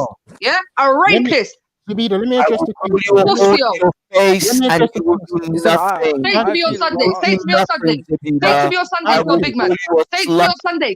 You better be there. If you're not there, you are a coward son of a bitch. You do nothing. Yeah, what did you do when Modi and punched you? What did you do when Modi and punched you? What did you do? That you do nothing. You and Modi are gonna have our day. Modi punched in your face. That was the best thing. Little pussy is hiding in Iraq right now. I'm so happy he punched you and you cried like a little bitch. That's where exactly what you're done. from, Banksy. People, man, come on, man. Well, listen, look, yeah, like Banksy. Listen, I'm the judge. I'm giving the death sentence to Banksy. Death sentence, right? Yeah, hold on, Banksy. Banksy, when you try to intellectualize comments like wanking over a picture, bro, like, come on, bro. It wasn't about intellectualizing. I was having an argument and a fight with someone who calls themselves a fascist. But you still stand by it. That's the problem. You still stand by it. Intellectualize it, bro. Nonce. What to do with intellectualizing? It is to do with freedom of expression. Who is going to draw a picture of a little child and think, okay, no, it wasn't about a little child. It was about a guy. I said I will draw a matchstick figure of that person, and I will call it whatever I like. It is my freedom to call it whatever I like. And if I want to masturbate over a picture of me as a 5-year-old, he goes, I will masturbate over that picture. I've got it recorded on my channel, Raf. If you want to hear it, bro, he said, I will masturbate over a picture if you're 5 or 50. I don't care. The guy says, would you masturbate over a picture of me as a 5-year-old? He goes, I will do what the fuck I like. Yeah, I know he said it. but yes, so like I don't understand why people all like go around and around. But the guy's a nonce. The guy is a nonce, bro. It's so clear cut. No, hold on. He's a nonce. It's clear cut, bro.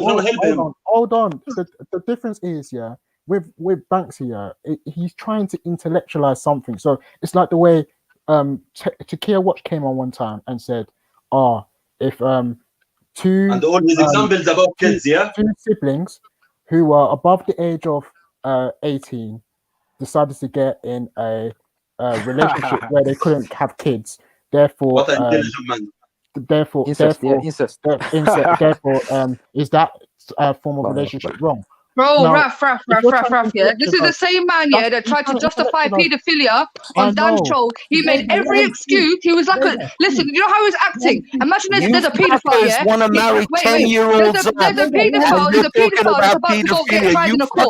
He was acting like a paedophile solicitor. Marrying he was 9-year-olds. for paedophilia. He was making every excuse for paedophilia. Mohammed, your mom is a paedophile. He actually fucked a 9-year-old. Hold on, 9-year-old. We're not talking hypothetical. We're talking reality. Real fucking of 9-year-olds by your Hold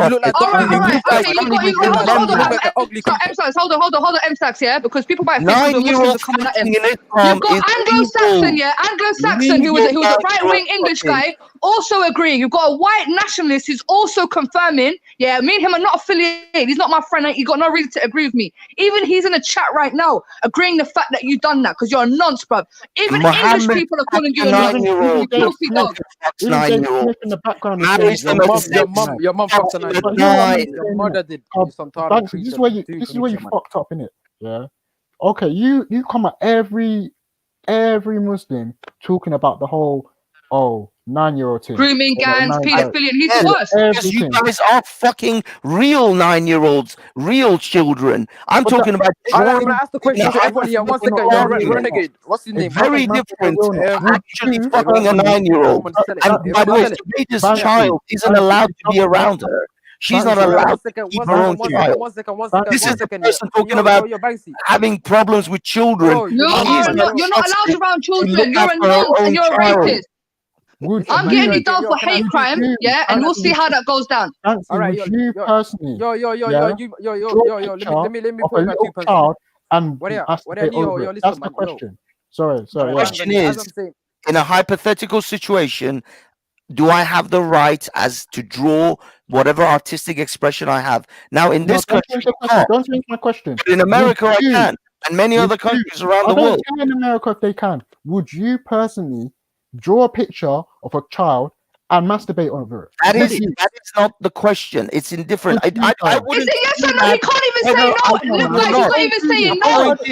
If someone asked me that, I would say no. Clear cut, bun fire on that. He doesn't even want to say no. It's clear cut what this guy's on. He's a nonce, bro. Because look, you can say no to this question, but you want to go, oh, but no. It's the question. Every excuse. If I go to America now and I have the right to bro. I believe Banksy has sexually molested. I wouldn't do that in the real world. But if I'm talking about an argument and an hypothetical situation, do I have the right to do it as a free individual? I should have the right to be free to express myself. That was the argument. And I will never back down from that. No problem. I understand. Picture, man. People are not hypothetical. People are not going to be hearing that. So it's not someone like your life out. At least it's out there now. Sort your life out. Yeah. Understand. We get it. Yeah. At least people understand now. Yeah, that you personally yourself would never want to draw a picture of a little child and be wanking over it. Yeah, dude, I talk about fucking the nastiness of Islam and the Muhammad's behavior towards a 9-year-old. Your mom is nasty, man. You bastard, man. You son of a mutter. I condemn that shit all the time. So why the fuck would I do such a thing? Why don't you answer Muslims are raping children to this very day. They are raping children in London, in England, and in Afghanistan, and in Iran, and in Pakistan. Muslims are raping 9-year-old because of Muhammad. You are an that I would encourage anything like that. But I'm talking about whether you have the right as a free person. This guy is a nonce and he is a rapist and his career is over. Anyone that co-signs this guy, make sure you know you're co-signing rapists and nonces. Everyone will boycott you, and whoever you got left is just a nonce like you. Like your boyfriend Afghan, who's also a nonce. I know you Iranian, you Afghan butcherbazis, you dirty little filthy dogs. That's why you're not engaging in it. I know you Irani, Afghani, dirty butcherbazis. Yeah, I know that's what you're on. Don't play this game, man. Ultra, don't play this game, man. I need you to be consistent. About this guy. No, Ultra. You need to be consistent, Ultra. I need you to be consistent, Sabeda. I need you to be consistent now. And obviously, I know the rivalry between you and Banksy. Like for me, you still going at each other is nothing but just like popcorn. Wait, hold on. Let me finish the sentence. Let me finish the sentence. Let me finish the sentence. Let me reply to you when you're finished. Let me reply to you. No, wait. Hold on. For me, I totally get what's going on right now. And listen, to be fair, it's not my place to tell you, Zabeda, be like this with Banksy and because at the end of the day, you're a fucking grown woman and whatever the fuck. But the thing is, I've heard you say something today that's making me think, I'm not sure. I think you might have to be consistent, Zabeda. For the last 2 days, we've had people that have not been calling out and or co-signing child marriage today. Zabeda. You're a liar, man. Like, you're a liar. You're a liar, right? Did I say let me respond. Right? Now, let me respond. Zabeda, hold on a second. Wait a second, Zabeda. If a man today is saying, boy, 10-year-old marriage, yeah, as long as they're ready, right, they can get married, right? Is that pedophilia? Today, if it's done today, is it pedophilia? All right, let me. To be honest, no, it's just a yes or a no. I condemn. Ninkalas asked me to condemn. Yeah, in the UK, it's pedophilia. Yeah, if we're speaking about the UK, yes, pedophilia. In the UK, yeah. Okay. Yeah, in the UK, you speak about the UK. The law of the land says the age of consent is 16. No. Anywhere. So suddenly, all right. Anyway. Let me answer the question. Yeah, shut your mouth, you fat fuck. Yeah. Let me answer a question. Yeah. So basically, yeah.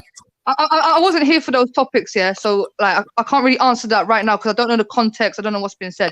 But the main issue. I'm just asking you for your opinion. Let me finish. Yeah. The main issue is here, yeah, is we have an Islamophobe called Banksy. Yeah, I'm trying to show you how real Islamophobia is. because under the law, a lot of his crimes would come under hate crime. Yeah, because he specifically targeted me because I am a Muslim. He has said it before. I've got recordings of him saying that he had no reason to target me. The only reason he targeted me is because when somebody asked me, would you want Sharia law in this country? And I said, inshallah, which basically means it's up to God. I leave it to God. I have no decision. He's used many religious terms as to why he does not like. Wait, let me finish. Let me finish, bro. Yeah. Okay.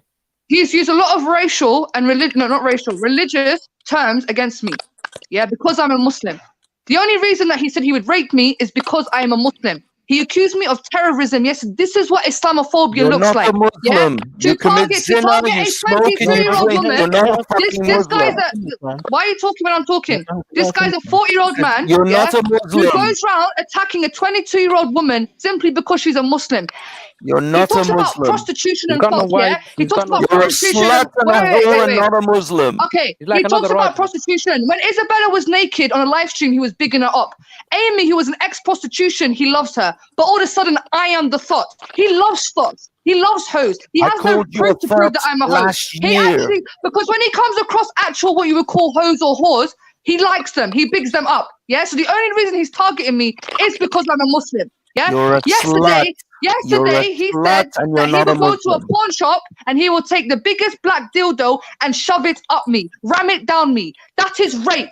Yeah. So before Ultra, you ask me about anything here that is not happening in this state. What you're doing, Ultra Funky, is you're fear mongering. You're saying that these men that live here in Britain, yeah, at the end of the day, we as Muslims are told to live by the law of the land. Did you in this country, look at these insecure men. Look at these insecure men. You can't even let me finish. Don't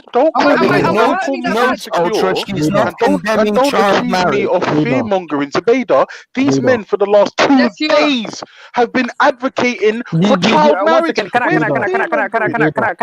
put in my 2 pence here? 1 second. Yeah, Do you see Ultra's tactics? He's highlighting a small problem compared to what Banks is doing. So this hang on a second. Is child marriage a small problem? Are you okay? But you are yet to highlight what Banks is doing. But you're trying to reflect it back on Banksy, when I asked you about the picture and the masturbation, did I condemn you? Yes or no? Yes, 100% you condemned. Right. Oh, okay. I stand condemned. Right. Hold on a second. Zabeda. You just accused me of fear mongering. These guys are saying 10-year-old child marriage. Yeah, it happens, and I'm asking them to call it out and to not co-sign it, and they are. Do you condemn 10-year-old marriages? I won't marry a 10-year-old. We said it. I'm not gonna lie to you, Zabeda. I'm not gonna lie. The reason why I'm not gonna hold it against you today, is wait. Forget all that, Zabeda. The reason why I'm not even gonna take it personally is because I know right now you are heated. Something's happened between you and Banksy. We're hearing. I'm not being funny. I'm talking about like real life, yeah. You're telling me. Is child marriage not a real concern? Yes, it is. Yes, it is definitely. So what do you mean real life then? People like Banksy who are here in the UK, bro. I'm not being funny. Yeah, child marriage is not happening here in the UK. I'm here in the UK right here, right now. Yeah, I'm looking at the threats that are around me. Yeah. So the people that I'm more concerned about are the Banksies of the society. Yeah, but then you telling me about different countries that are not affecting me here right now. The guy's just literally told her that he's gonna rape her. That is a concern. He's literally bro. That's. Hold on,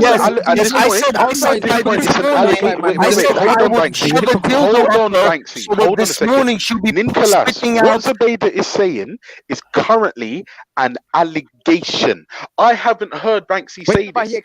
Bro, I told you to go on my channel, bro. It's there. It's so clear. No, wait. Zabeda, because I haven't heard it. Wait, hold on. Because I haven't heard it right now, this moment at 11:59, it's an allegation. I'm not saying Banksy didn't say it. I'm saying until I hear it myself, it's an allegation. I've heard men on this panel say today that child marriage ain't a problem if they're quote unquote ready. Let that sink in for a second. Okay, Ultra. It's me you're speaking about. Zabeda, also as well. Give me a timestamp for your video, please, Zabeda. I'll play for you right now. One second, you lied about the brother, man. Listen. Zabeda. Look, it's irrelevant. I am never coming near that nasty vagina of yours in a million years. You know that, All right, right? be quiet, be quiet. That pus-filled vagina of yours will Why are you never scared? Why are see you the scared? Why are light you of scared for the day. people to hear? Why are you Well, scared? Anyway, listen, I wait, said you'll be spitting Nicholas, out. Nicholas. You'll be walking All right, sideways this morning. anyway, if you're You're not scared, walking yeah, you can sideways explain this. this morning. Maybe I misinterpreted it, yeah? Listen to this, guys. Walking fucking sideways tomorrow after the fuckery that I'm gonna give her. And I'm not even gonna fuck her with my own because I have too much respect for my dick to fuck her. I'm gonna find the biggest, longest. Wait, Sabeda, I can't hear it properly. It's muffled. It's really muffled. Nah, I can hear it, man. Stop lying, bro. Let it finish, man. Let it finish, man. I could hear it. I can hear it. I can hear it Ultra, clearly. show, man. Let me say it one more time. Wait, hold on. Are you walking Ultra, you sideways? can't hear it though. Fuckery I gave All you. right, anyway. Are you walking sideways, Zabida? Because I was supposed to have fucked you last night. Did I fuck you last night, Zabida? Or was you dreaming of me? Banksy, 1 second. Banksy, 1 second. Longest fucking black dildo that the pawn shop has to offer, and then I will ram it through her. She'll be spitting plastic for a month. That's how I'm gonna fuck her because I have no. So I just want to know, yeah, Ultra Funky. I will find the biggest, blackest dildo in the pawn shop, and I will ram it through her, and she'll be spitting plastic for a week. I will tear her from limb to limb. What is that? Yeah, that's a threat of physical sexual violence. No, it's not a threat of physical because I said I would do it last night, offense, right? and she'll be walking sideways this morning. I believe if I came into close contact with this individual, I know you were he would mentally break me. raped last night, I fear for my life. If I came into close contact with this man, I believe I'd be in danger. If I came into close contact with this rapist and nonce, I believe that I'll be in danger. That's why you will never be in close contact to Spider. And even the police, why will the police arrest me and the Mr. Rax video? I'm gonna say it to everyone. A Sunni Arab man who defended his woman, the police arresting him. I will fuck you up in front of the police like what I said. Come and get me, the government here supporting me. I will say on camera when they arresting me. This police supporting pedophile. This police supporting rapists. I wanna see the government here teaching the immigrants. Yeah, if me who's saying it, everyone gonna say look to the immigrant, look to the Muslim, look to the Arab, what you say. You now the Englishman, that's your culture, yeah? Show me the police what you're gonna do to me. You will do nothing. Imagine if a Muslim said that, yeah? How many people would be crying in their boots? But because this guy's a little sellout bitch, yeah? Everyone's so silent. Wait, hold on, let me say something. Banksy, what is your problem, man? Why are you saying them type of stuff? And like, why are you so obsessed with her, bruv? Just it's upset. First of all, it's not obsession. I haven't made a video in 4 months about fucking Zabida. No, Rafia, he's got videos that I deleted off my channel. Last night, he's got videos that I deleted off my channel, you know. They're not on my channel anymore, and he saved them. He went onto my Instagram and got my videos, G. These videos that he's posting on his channel, I don't even have them. I deleted them. How are you saving videos that I've deleted? Because he's a creep. He's got an archive of all my shit. He's a creep and he's a weirdo. The fact is, I haven't made a video about this little slut for 4 months. And last night, I decided to tear her a new one like I've done in the past. And it's my prerogative. If I want to shit all over this dirty, dirty fucking whore from Algeria, imagine this, Rafia. He's coming at a woman constantly that doesn't give him no attention. But a man literally punched him in his jaw, gave him that one bang, and he didn't do nothing, bro. And you're trying to tell me this guy... Like, come on, bro. This is what these misogynists do. They want to take out their anger on women because they're so used to getting bullied by men. You know, I fucked up punch in your Modine face so and he much. didn't do nothing because you're I wet. exposed Modine for the wife-beating cunt that he was. Modine, he beat you. Modine beat you. The only bitch that he beat was you. The only woman that Modine beat was you.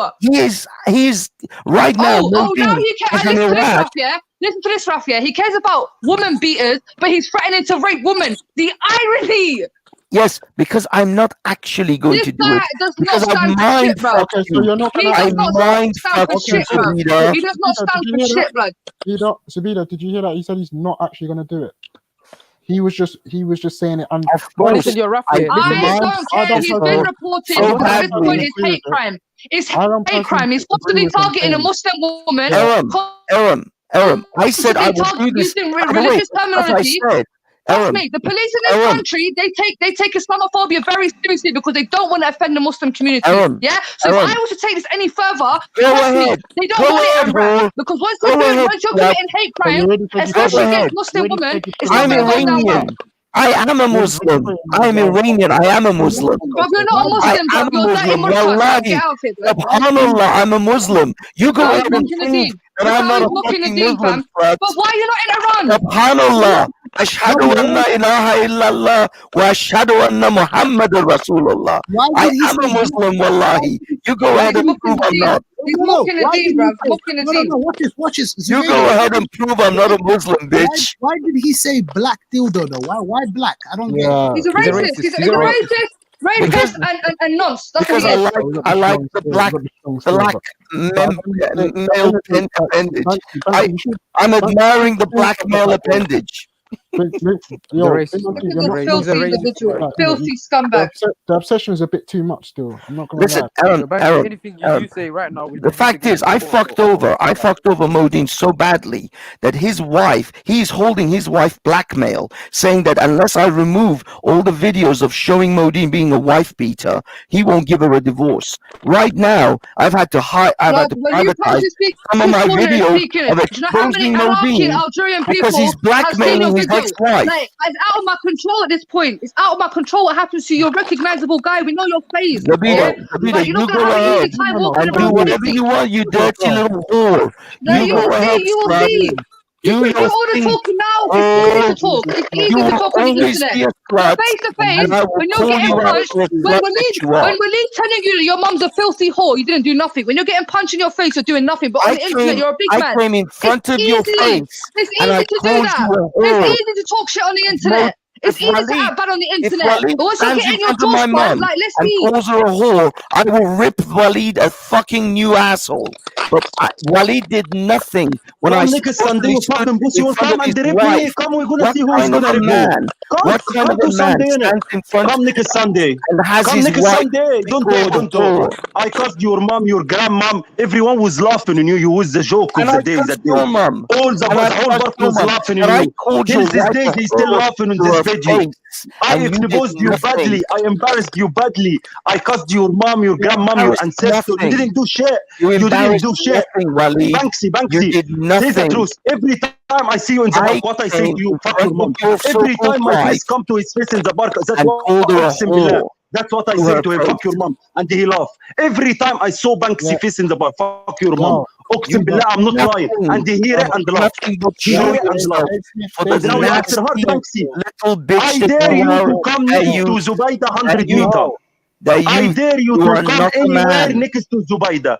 I dare you. You are not a man, Waleed. 100 meter. I will do it, and you will do nothing again. Come and show. I'm fucking pussy hole, and I'm fucking pussy hole if you did it. Show me. Pussy. Prove it. I'm fucking shit. I will do it. You know I will do it.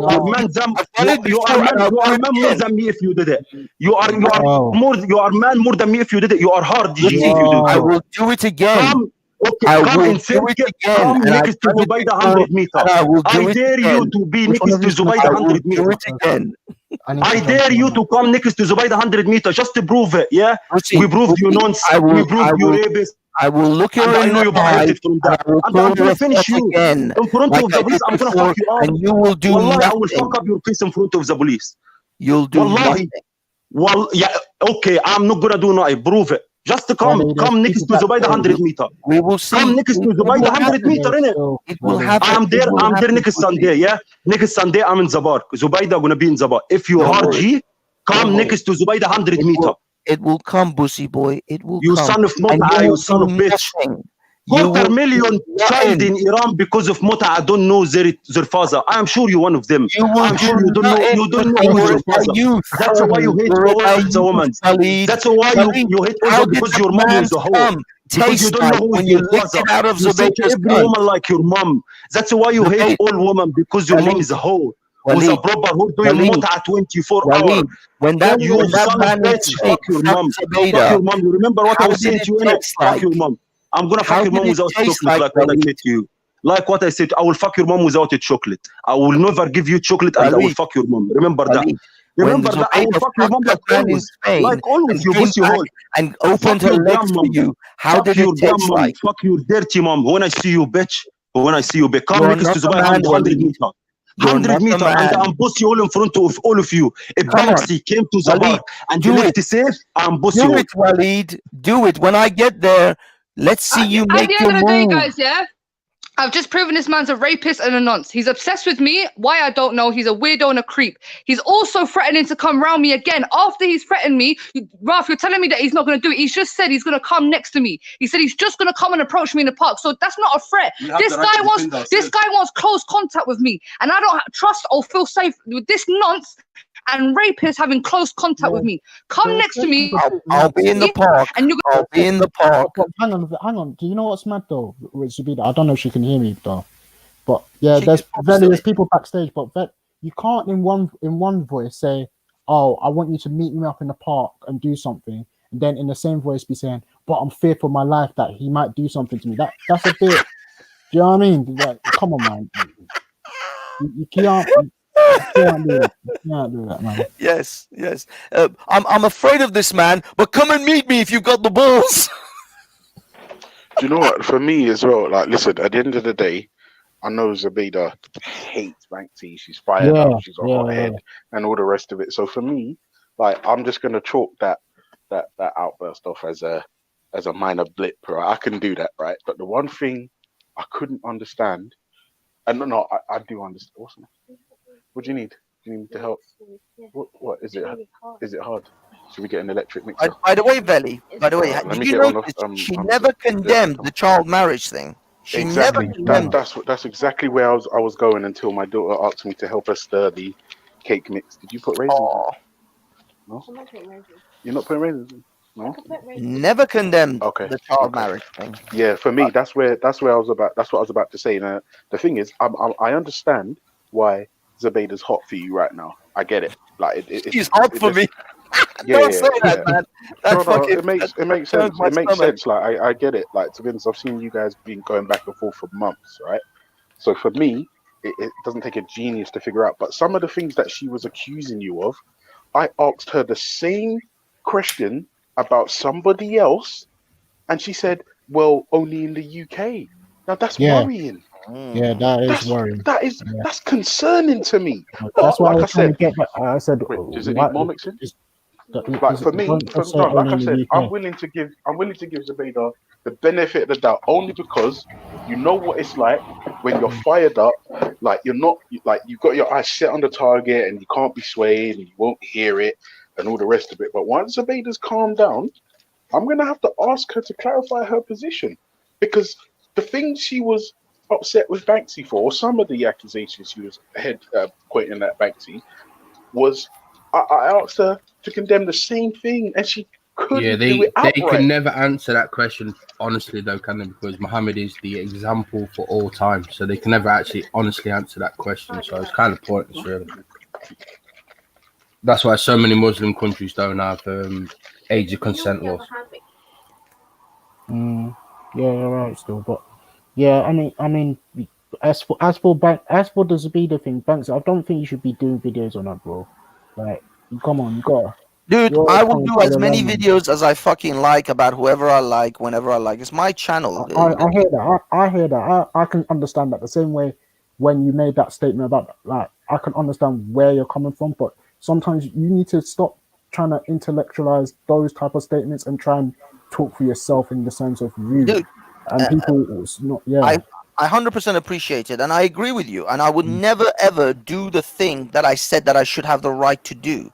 But it was to do with the concept of freedom of speech. That was the context of the conversation, and it was should I have the right to do it? Whether I do it or not is a different matter. But should I have the right to draw cartoons of whatever I like? And I still stand by that. I still stand by the Americans. And the idea of freedom of speech that is established in America. I think in this country, we're having our freedoms constantly curtailed, constantly chipped away at. And right now with this Corona thing, you can see how much of our freedoms literally to go out of our house is now being stopped. So it's the freedoms that you enjoy are so easily taken away and so hard fought for. because I came from a country like Iran that has no freedoms, that you have none of these things. You're dictated to.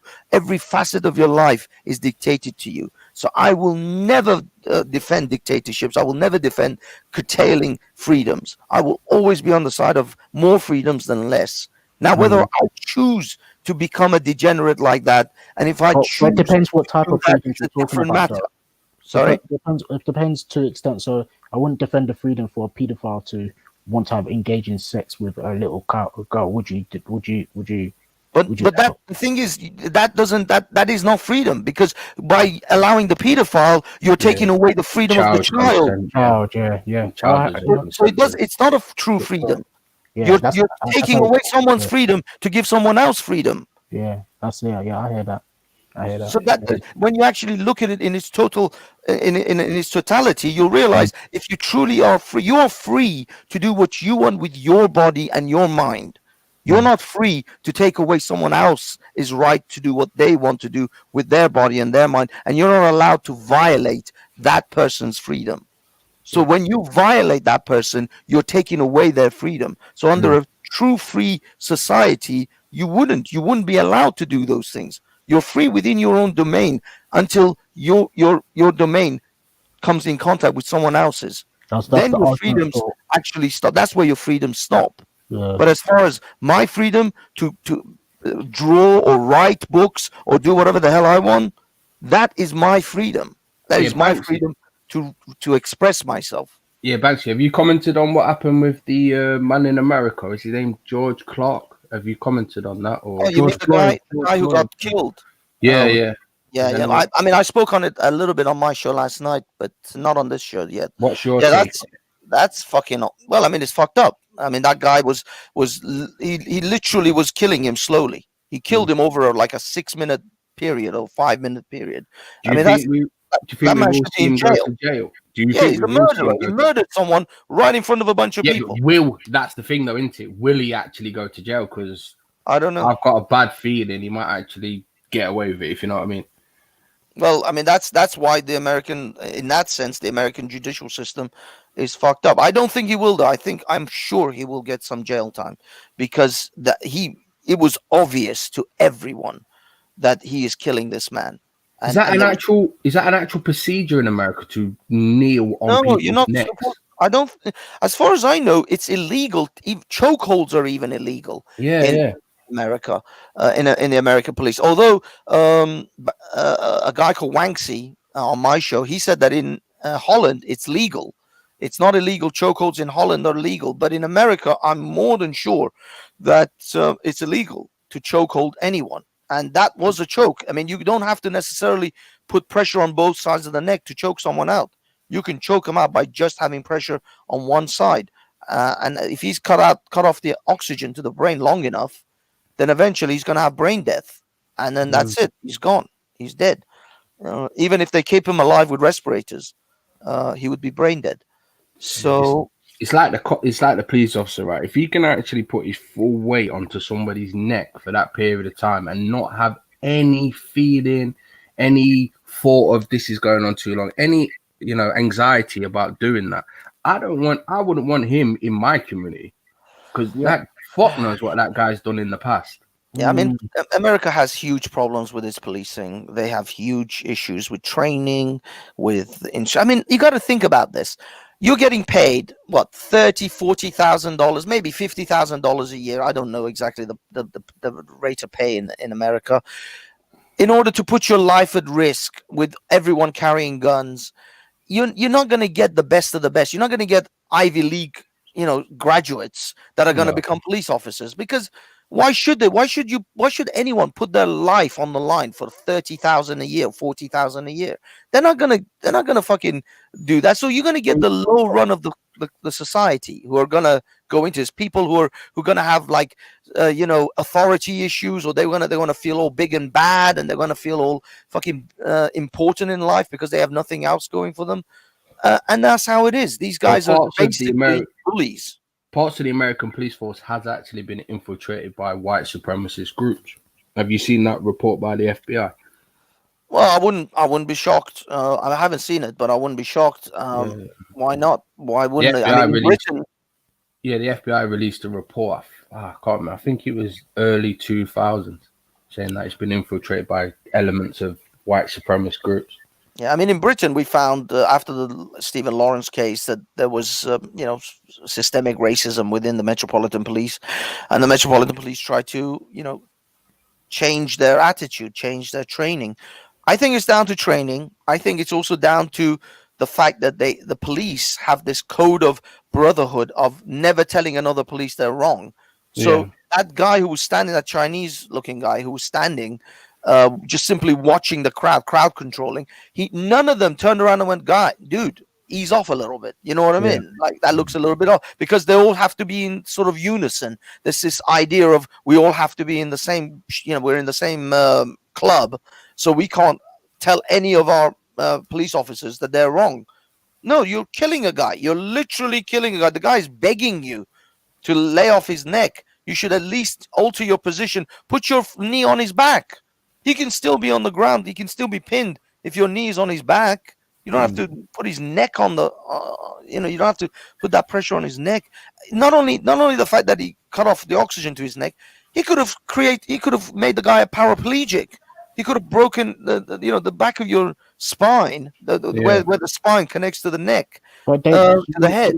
Do you know what's mad as well? There wasn't just him on his neck. There was other people on each part of his body, and on top of it, like they already had him in handcuffs. So I didn't see that we need to do all of that if they already had him in handcuffs and whatnot. So Yeah, when someone's handcuffed, really, what damage can they actually do? These armed police officers, what they did was obviously this bullshit. But people politicize it, right? But really and truthfully, it's not in any of our benefits to have police officers who are corrupt, who are murderers in our communities, is it? It's just on a wider level. Everyone comes out, it's like the Black Lives Matter, White Lives Matter, all this shit. But the truth of the matter is, really, what needs to be done is the simple: police commit crime, they need to be treated as the public would be treated, and they need to go to jail for that crime. But it's such a rarity to actually see police officers, face justice through the crimes that they commit. And when they got fired, people were celebrating that they got fired. That's how fucked up the police force is over there. That should just be normal. If someone's done something like that, yeah, of course it's standard they get fired. But over there, you see so much shit go on that people actually giving credit for firing them. That should just be a normal practice. That's true. For people who do stuff like that. Well, I mean, of course. I mean, the thing is, in America, so many people are shot and killed that it's just. I think it's hard to say because, like, I kind of agree with the concept of the Second Amendment in America. The concept seems sound, but in reality.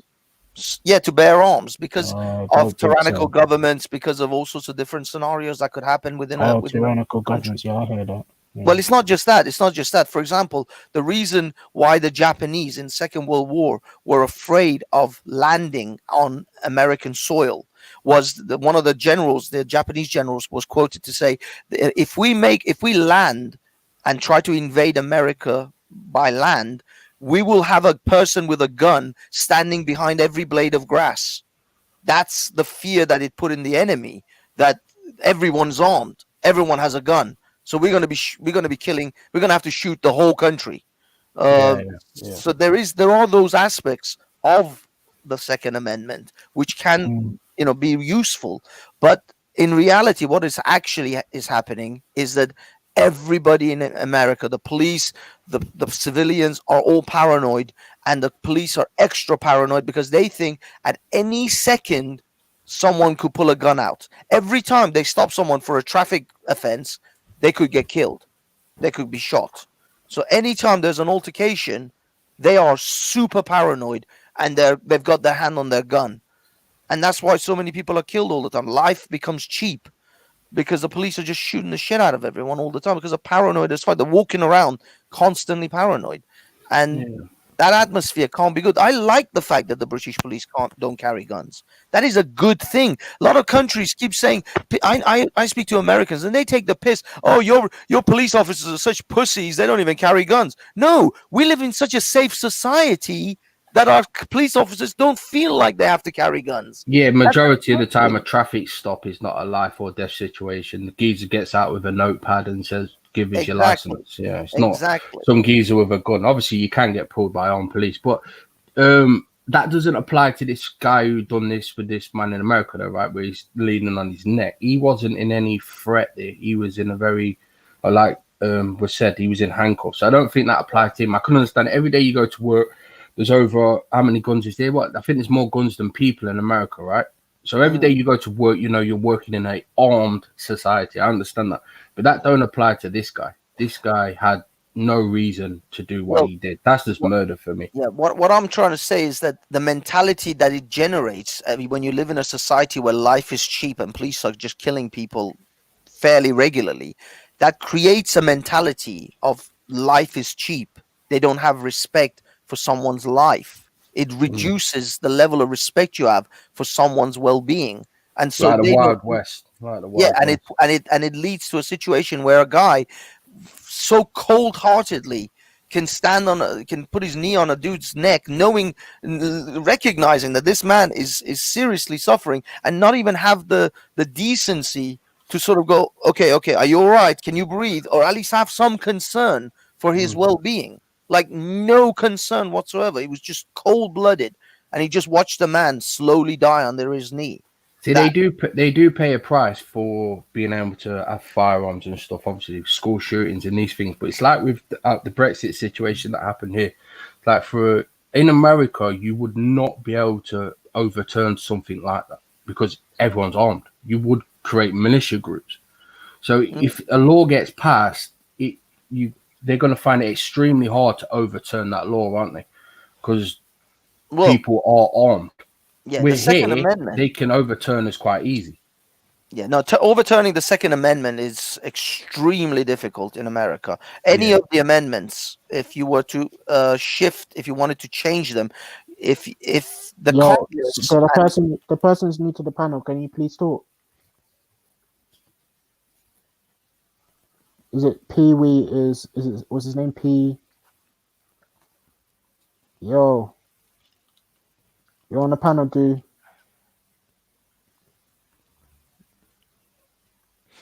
Hello. Might be a troll. Might be a troll. Yeah, P. What's his name? I can't even see his name. I can't see you and things. The problem is he may have a problem where he can't hear us because that happens on StreamYard from time to time where people jump out and jump back in, mate, if you are a genuine person. Yeah. But yeah, as I was saying, as far Lady as Shay, jump on, man. Let's have a conversation. Sorry, Banksy. Oh no, I can't do all the typing thing. Wait, you got something to say, girl? Jump on. Sorry, gentlemen. Yeah, nine. Ethan, I just wanted to quickly comment, Carl. I felt like Banksy and Dave weren't saying anything wrong, but some people feel like they were saying something wrong. What did you think about what they've said so far? Subjective morality is what? Who's that? I wasn't even listening. I was typing. It's peak. Who said morality is peak? Oh, okay. Who is that? I don't know who that is. You guys know? 3B. It's the atheist's worst nightmare. It's the atheist's worst nightmare. I still don't know who this is. Never heard of you, so you must not be very good nightmare. Fuck you know. It's not nightmarish enough. Yeah, I know. When the atheists hear my voice, they run. Yeah. No, when the atheists hear your voice, they feel sick. No, you're agnostic. You're agnostic. You're calm. You're calm. Yeah, cool.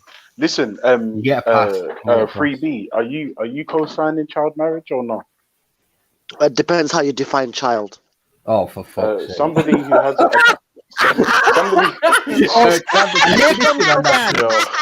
Yo, And here comes the dance of the 9-year-old. Hey, listen. You know what I find funny about Ultra Funky? Yeah, he'll be like, "Let's have the conversation. Let's discuss these things." No, that was an easy question, mate. The moment you ask him, the moment you ask for a definition, it's like, oh no. Nah, yeah, I think you've misgauged the attitude of the room, mate. You was asked the easy question. No one else. It was a very easy question, my friend. Yes, and for me to answer the question, my friend, I need to know where he's coming from. It's the Muslim shuffle. We're coming from the... Okay. Sorry, let's dance again. The Muslim shuffle. Oh, let's dance again to the Muslim shuffle. Because I don't know what a child is, and you have to explain to me. Words don't have definitions, I guess. Again. I guess words don't have definitions. Okay. No, words have definitions, and it's fairly well known what a child is. Yeah, it's fairly well known. Then if it's fairly well known, it should be easy for you to give me the definition. Yeah, a child is someone who has not reached adulthood. This guy sounds dangerous, man. Okay, now. Jesus Christ. Come on, guys. It's not that hard. It's just a definition. A child is someone who's not reached the age of adulthood. The age of an adult. If a child is below the age of 18, what are you saying? This is where the waffling begins, guys. This is where the waffling begins. Get your ice cream. Get your ice cream. Get your ice cream. Get your ice cream. Can a person identify as any age they want to? See, this guy's that. Well, I mean, if you really want to get into it, we can go. Get your dictionaries out, guys. Get your dictionaries out. Get your dictionaries out. Of get the your dictionaries out. Of physiology. I mean, what do you need? If you don't know what a child is, then you clearly don't live in any society that speaks English in any common sense. But if you need to know, there is physical, mental aspects in which we determine when a child has surpassed childhood and has entered what we would consider to be a state of adulthood. Banksy, this might be a dead joke, but how many straws do you need to form a straw man? It's not a straw man. You just said you don't know what a child is. It was a dead joke. It was a dead joke. You're right. But you don't know what a child is, clearly, right? Okay, no, this guy sounds lethal. Hold on. Asking you for your definition means I don't know what it means. Wow. A person under the age of 16. Bro, listen, all this guy's doing is deflecting and diverting. All right, let me make the question specific. Are you co-signing marriage to a 10-year-old? Me personally, no. Why not? What about 12, 11-year-old? Wait, hold on. It's not my... Huh? Why not? What about marriage? It's not my culture. It's not my culture. Wait. Do you condemn those that do it in their culture? No, it's their culture. Oh, for fuck. All right. We're done. Who am I to tell them? Who am I to tell them what's right and what's wrong? So you're saying pedophiles are right? I bet you'll tell me all day. Look at my name. Look at my name. Subjective morality is peak. Yeah, change your name to cunt. Okay, no. It's culture. You guys just come from a cultural perspective. It's culture versus culture. That's it. That's what it is. With pedophilia, then. So if it's a culture that promotes pedophilia, you're cool with that. He agrees with pedophilia. It's pedophilia according to you, not them. No, what I mean is, that's what I mean. You're cool with the culture that says having sex with children is okay. You can't even define child. Why are you talking children? You can't even define it. A culture under the age of 16. A 9-year-old. You said you're cool with a culture that says it's okay to have sex with a 9-year-old person. I never said again, another straw man. Who said I'm cool? You just said it's their culture. You said, would you condemn them? What's the point in condemning them? That's not my culture. You said you don't have a problem. It's okay to have a culture that has sex with 9-year-olds. I never said it's okay. I said it's their culture. No, I'm asking you the question. It's in the form of a question.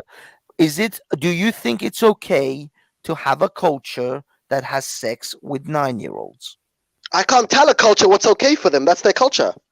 That's not the question I asked. It's irrelevant. I can't. Your question is irrelevant. Do you disagree with pedophilia? Your question is irrelevant.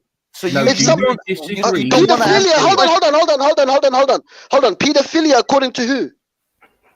So you don't understand or know what paedophilia is. So you personally, then, if according to who? According to which culture? Hold on. Hold on. Came up to you and asked you for a date. Hold on. Yes or no? According to which culture is it paedophilia? If a 12-year-old came up to you and asked you for a date, would you say yes or no? Would you say yes or no? I'm trying to. Hello. I'm trying to clarify your question. According to which culture is it paedophilia? Oh my God! You've proven. I mean, you kind of exposed yourself anyway at this stage. No. But hold on. Are you telling me I can't ask? Hold on. Are you telling me I can't ask a clarifying question? I asked a clear question with no ambiguity. No, there is ambiguity. There is ambiguity. There is no ambiguity in this. There is. Are you going to dictate? That has. Are you going to dictate to me? Are you going to hold on? Are you going to dictate to me what I find ambiguous? Yes, 100%. Are you serious? Yes. You're crazy. You're mad. You're crazy. 100%. I'll throw you off a bridge. You're mad. You're crazy. Let me ask this. Yeah, the question of the day is: what's better, new updated info or old unquestioned information? So when we're talking about this whole what's the data? What's the data? What's the data? What data? What data are you talking about? Well, there are some people. There are information to say that mentally, people Who's this guy? Who's this guy that gave you this data?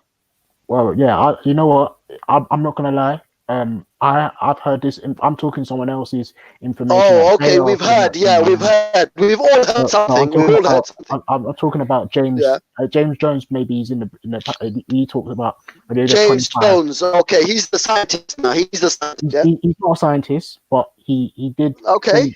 He did bring some information on this because he talks about this topic more. Okay. For me, I think it's all right. Like, I don't feel like we should be arguing. James Jones, the scientist. All right, James Jones, the scientist. Cool. Yeah, I don't think we should be arguing such a stupid point about, what is a child, innit? We all know what a child. Where did you get this data? I got it from James Jones. Amazing work. My point is that there are scientific data that tells you what is what mental age someone becomes what they perceive to be an adult, innit? And how do you know that to be true? How do you know that's true? How do you know that's true? Because they've tested it. That's the point. Like, they've tested. No, I'm asking you. How do you know it's true? How do you know it's true? Once a child? Were you once a child yourself? Were you once a child yourself? You see your issue. You see the atheists love the how do you know question, eh? When it's flipped on you, start stuttering. I'm saying I'm being intellectually honest and saying. I haven't looked into the information. That's what I'm saying. Okay, so why are you talking about it? Don't talk about it if you haven't looked into it. Don't talk about it. When it comes to the idea of child marriage, bro, I don't think it should be. Yeah, but whose culture are we going by? I think it should be define child. A child person under the age of 16. Below the age of 18. I would even say 18. What is that? Hold on. Now let me ask you a question. When you define something, is it culturally defined, religiously defined, or scientifically defined? This, for me, is my own subjective opinion. Like you put in your own. Okay, subjective opinion. I respect that. So what's his position on it? So what's He's not actually gave us his position. Who? Him. This guy's not giving us his position. What's his culture? Freebie. What's your you obviously no. Freebie's argument is the fact that his culture doesn't do it. So he's saying that other cultures that do it, he has no issue with them doing it. No. I said to you. Hello. I spoke from a personal, just like you spoke from your own personal opinion, right? Yeah. I'm speaking from my own personal place, right? Yeah. I'm saying I will not marry a 10-year-old. Do you think those people whose culture has child brides, do you think that's acceptable? Depends how you define child. I define child. They don't see a person that's reached a certain level of maturity and responsibility to be a child. They don't see that. think someone at the age of 10 Let's say 9-year-old. Just give him a number. Just give him a number. Otherwise, you're trying to impose. You're trying to impose your Western mindset. You're trying to impose the Western mindset on Africans. That's what you're doing. What Africans? I was cussing Nigeria. I was the first one cussing Nigeria when they were doing it. When I found out yesterday, because someone looked it up, said, no, it's actually 18. I said, oh, well done. They're not doing it. And people came out in the thousands against it. So if there's Africans that practice it, I categorically ban it out, bro. Yeah? So what? It's your word versus theirs. That's how morality works if you don't believe in God. It's your word versus theirs. Yeah, they are messed up people who should listen. Yeah. I don't even want to get into what. Doesn't matter what you say about people. It doesn't matter what you say about people. You can say that all you want. They are messed up. And the fact is, do you know what's crazy though? Because my mom told me a story about herself, yeah, when she was going to school and in her area, there was practices of this where they will try and kidnap girls, and she was chased, and she was nearly a victim of that sort of situation. So for you now, kidnapping, that's a different story. No, they were kidnapping. Ain't nobody talking about kidnapping here. They were kidnapping and making children, little girls, child brides. That's my point. You understand? So when I'm hearing, bro, I never once said anything about kidnapping, bro. No, but okay, cool. Let's forget the kidnapping bit. The idea is the child bride thing. Yeah. So they're forcing. Hold on. They're forcing them to be brides. So there's children that want to be brides. Are you gonna ask me? Are you gonna answer my question? Are they being forced? Is there children? Are you going to answer my question? Are they being forced? Are they being forced? I can hear you, DC. How you doing, man? I'm good. Hey man, I wouldn't even. On the real, bro. Literally. Hey, yo, what's up? Yo, it is something, bro. When Dave is seen as the hero, bro. Only Muslims can make Dave a hero, bro. Just want to let you know that only Muslims can make Dave a hero, bro. When Banksy and Dave are seen as heroes, only a Muslim can do that, bro. Like, you don't even need Islam. You don't even need Islamophobia for that, bro. Like, the Muslims do it perfect. Like, they deserve Gehenna for, you know what I mean? Like, goodness. This is fast entertainment, bro. This is amazing to me. But nah, man, I just want to make sure. I want to make sure you know that in Nigeria, when you see you have a young ladies now that are trying to escape these marriages, where they have a young man. They're trying to pass legislation for it too, where you have a 45-year-old marrying a 14-year-old. So I just want to make sure everyone knows that, like, the only side you see this on is that there's a Muslim connection to it. Yes. Also, there's also, I think it was in Tanzania, where there's a queen or a chiefess that came out and banned more than 800 child marriages. Countries after colonization have been doing it, but countries under the Sharia, like any country with a connection to Islam, will still be okay with nonce-like behavior. So I just want to make sure we distinguish that just because it's in Africa, there are Africans that see it as wrong and are burning it out of their culture. And then there are Africans who say alhamdulillah that are seeing it as right.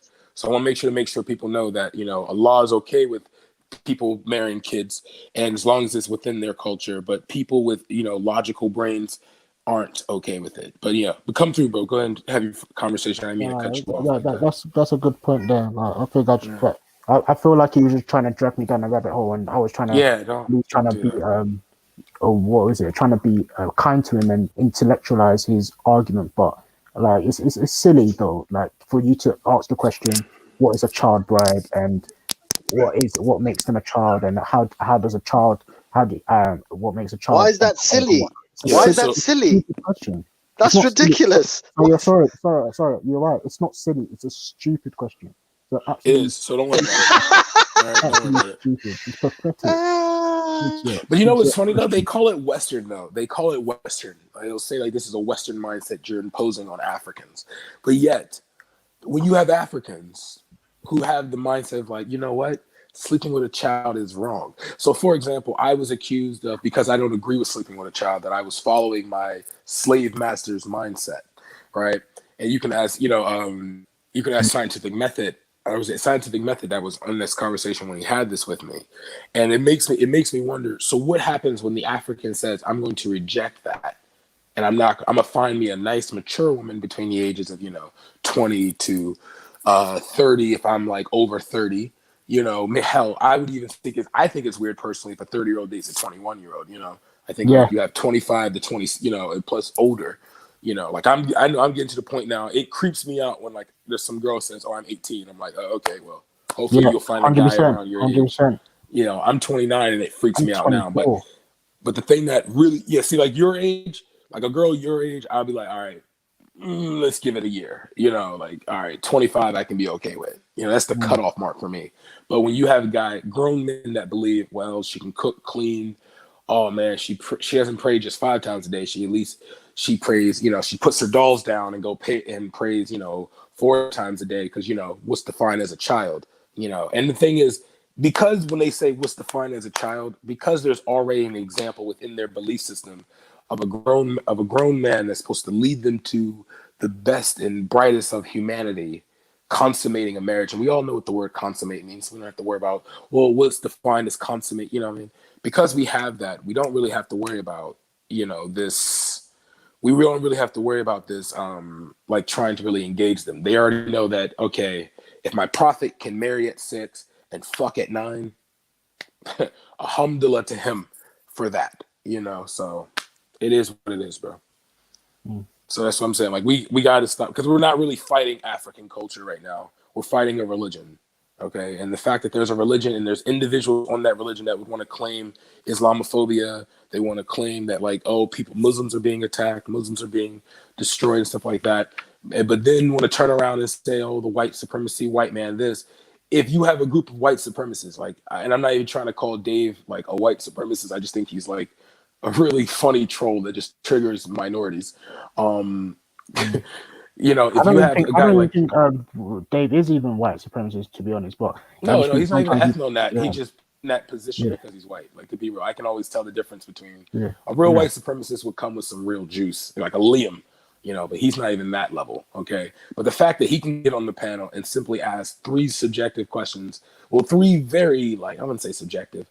3 very reasonable questions where it's like, do you believe that a culture that has child marriage is a right, you know, and you can't even get a straight answer off that. I really feel that like we're wasting our time trying to talk about this because if you can't see that a person who can't like really, just because you have situations where a person can take care of themselves, you know, like young girls who are taking care of their whole family, got jobs and stuff like that. When people find out what they're doing, you don't see guys like, hey man, you take care of your whole family, you must be marriageable. No, it's like, let's help this child out who has all these responsibilities. And the fact that these people are trying to live in the West and want to say it's a Western ideology that, you know, sleeping with a child is, you know, or consummating a marriage with a child or marrying a child is cultural. No, it's religious. And I just want people to understand there's a difference between culture and religion. Okay. And that's what we're looking at here is a religion. You don't have to... Actually, I would say at one point it was culture and it was deified into religion. Because you know, I think I can't remember who defines it. It's religion is a deification upon people's culture, in it. But you know, let's not go down that route. But yeah, there is cultures that are susceptible to change, and there are some cultures that, you know, they're not rigid enough for the change, so they just, you know, they say, no, this is always for all times, and we should continue to do what the ancestors always did. You know what I mean? Like, this is where it gets silly. Right? Because like I look at scarification, right? This is a cult. This is cultural. Like we agree on that. It's cultural. Each clan has their own, you know, design on scarification. But the one part about scarification that's being condemned and cursed out is when you have a baby going through it without the consent. They're changing it now where it's like we can do it at 16, do it at 18 when the person can make the choice that I want scarification done, not allowing a mom to impose it on their newborn. You understand? Or like their 1-year-old. So if it's something that's cultural like that can be, and I mean, there were so many reasons for it. Like it's not really health as it was that if like something were to happen to the individual, you know what I mean? Especially during the slave trade, it was a way to identify people and, you know, you can find your group just based off the scars, or at least find remnants of people that you knew. You know, the history of it is, you know, there was some positives to it, but the thing that made it negative that everyone was able to burn out was the fact that, okay, we shouldn't be imposing this on children.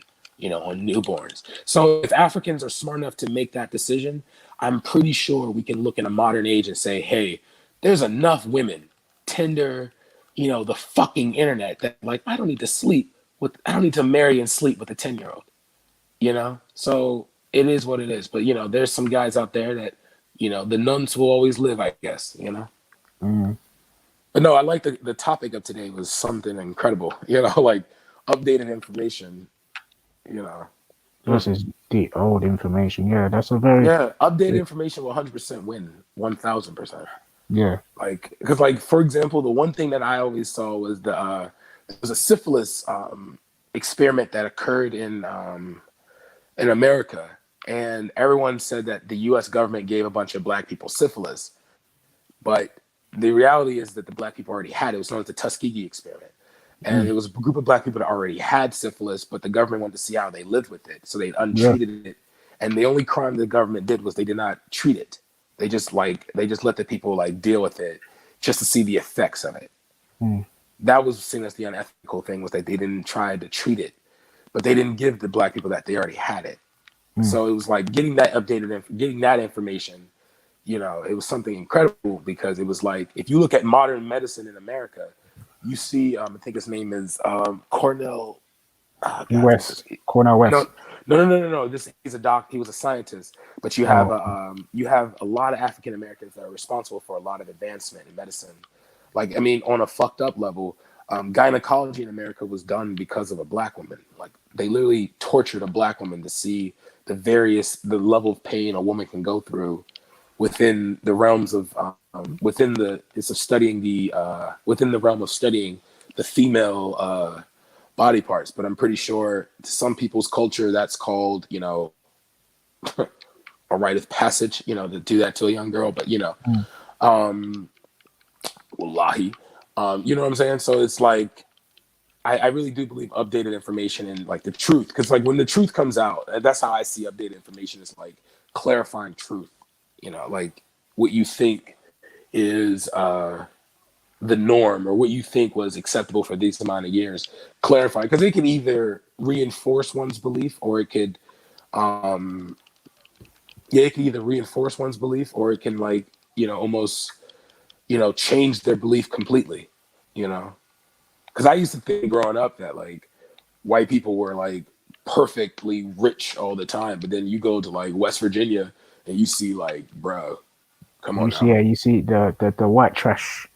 Yeah, or you go look at a movie called Capitalism: A Love Story and realize that outsourcing under the Bush era, these are bare Republicans that always takes from the smaller class of their own voting pool, and send their jobs overseas. These are bits of information that I think are very, unifying, in a sense that black people feel all right, we're not doing so bad.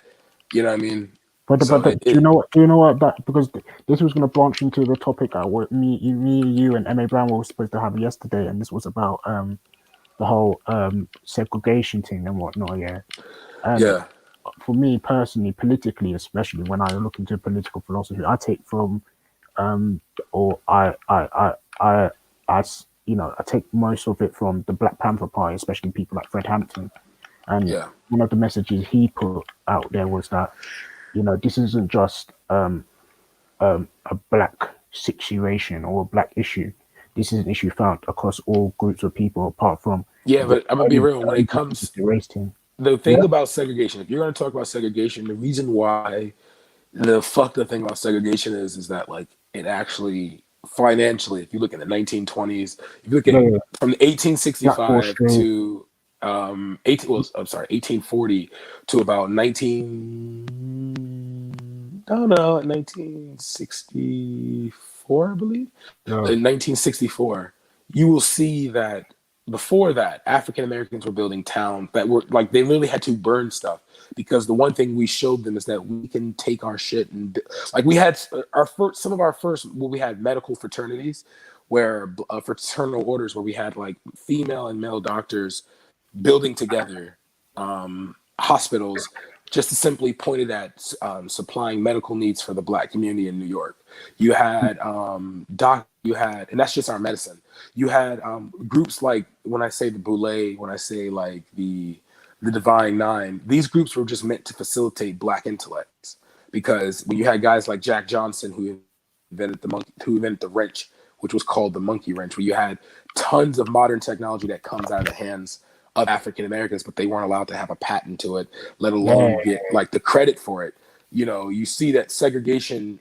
A lot of the things that you saw was people saying that, all right, fine, if we make this thing, let's let no one have it. We're just going to keep it for ourselves.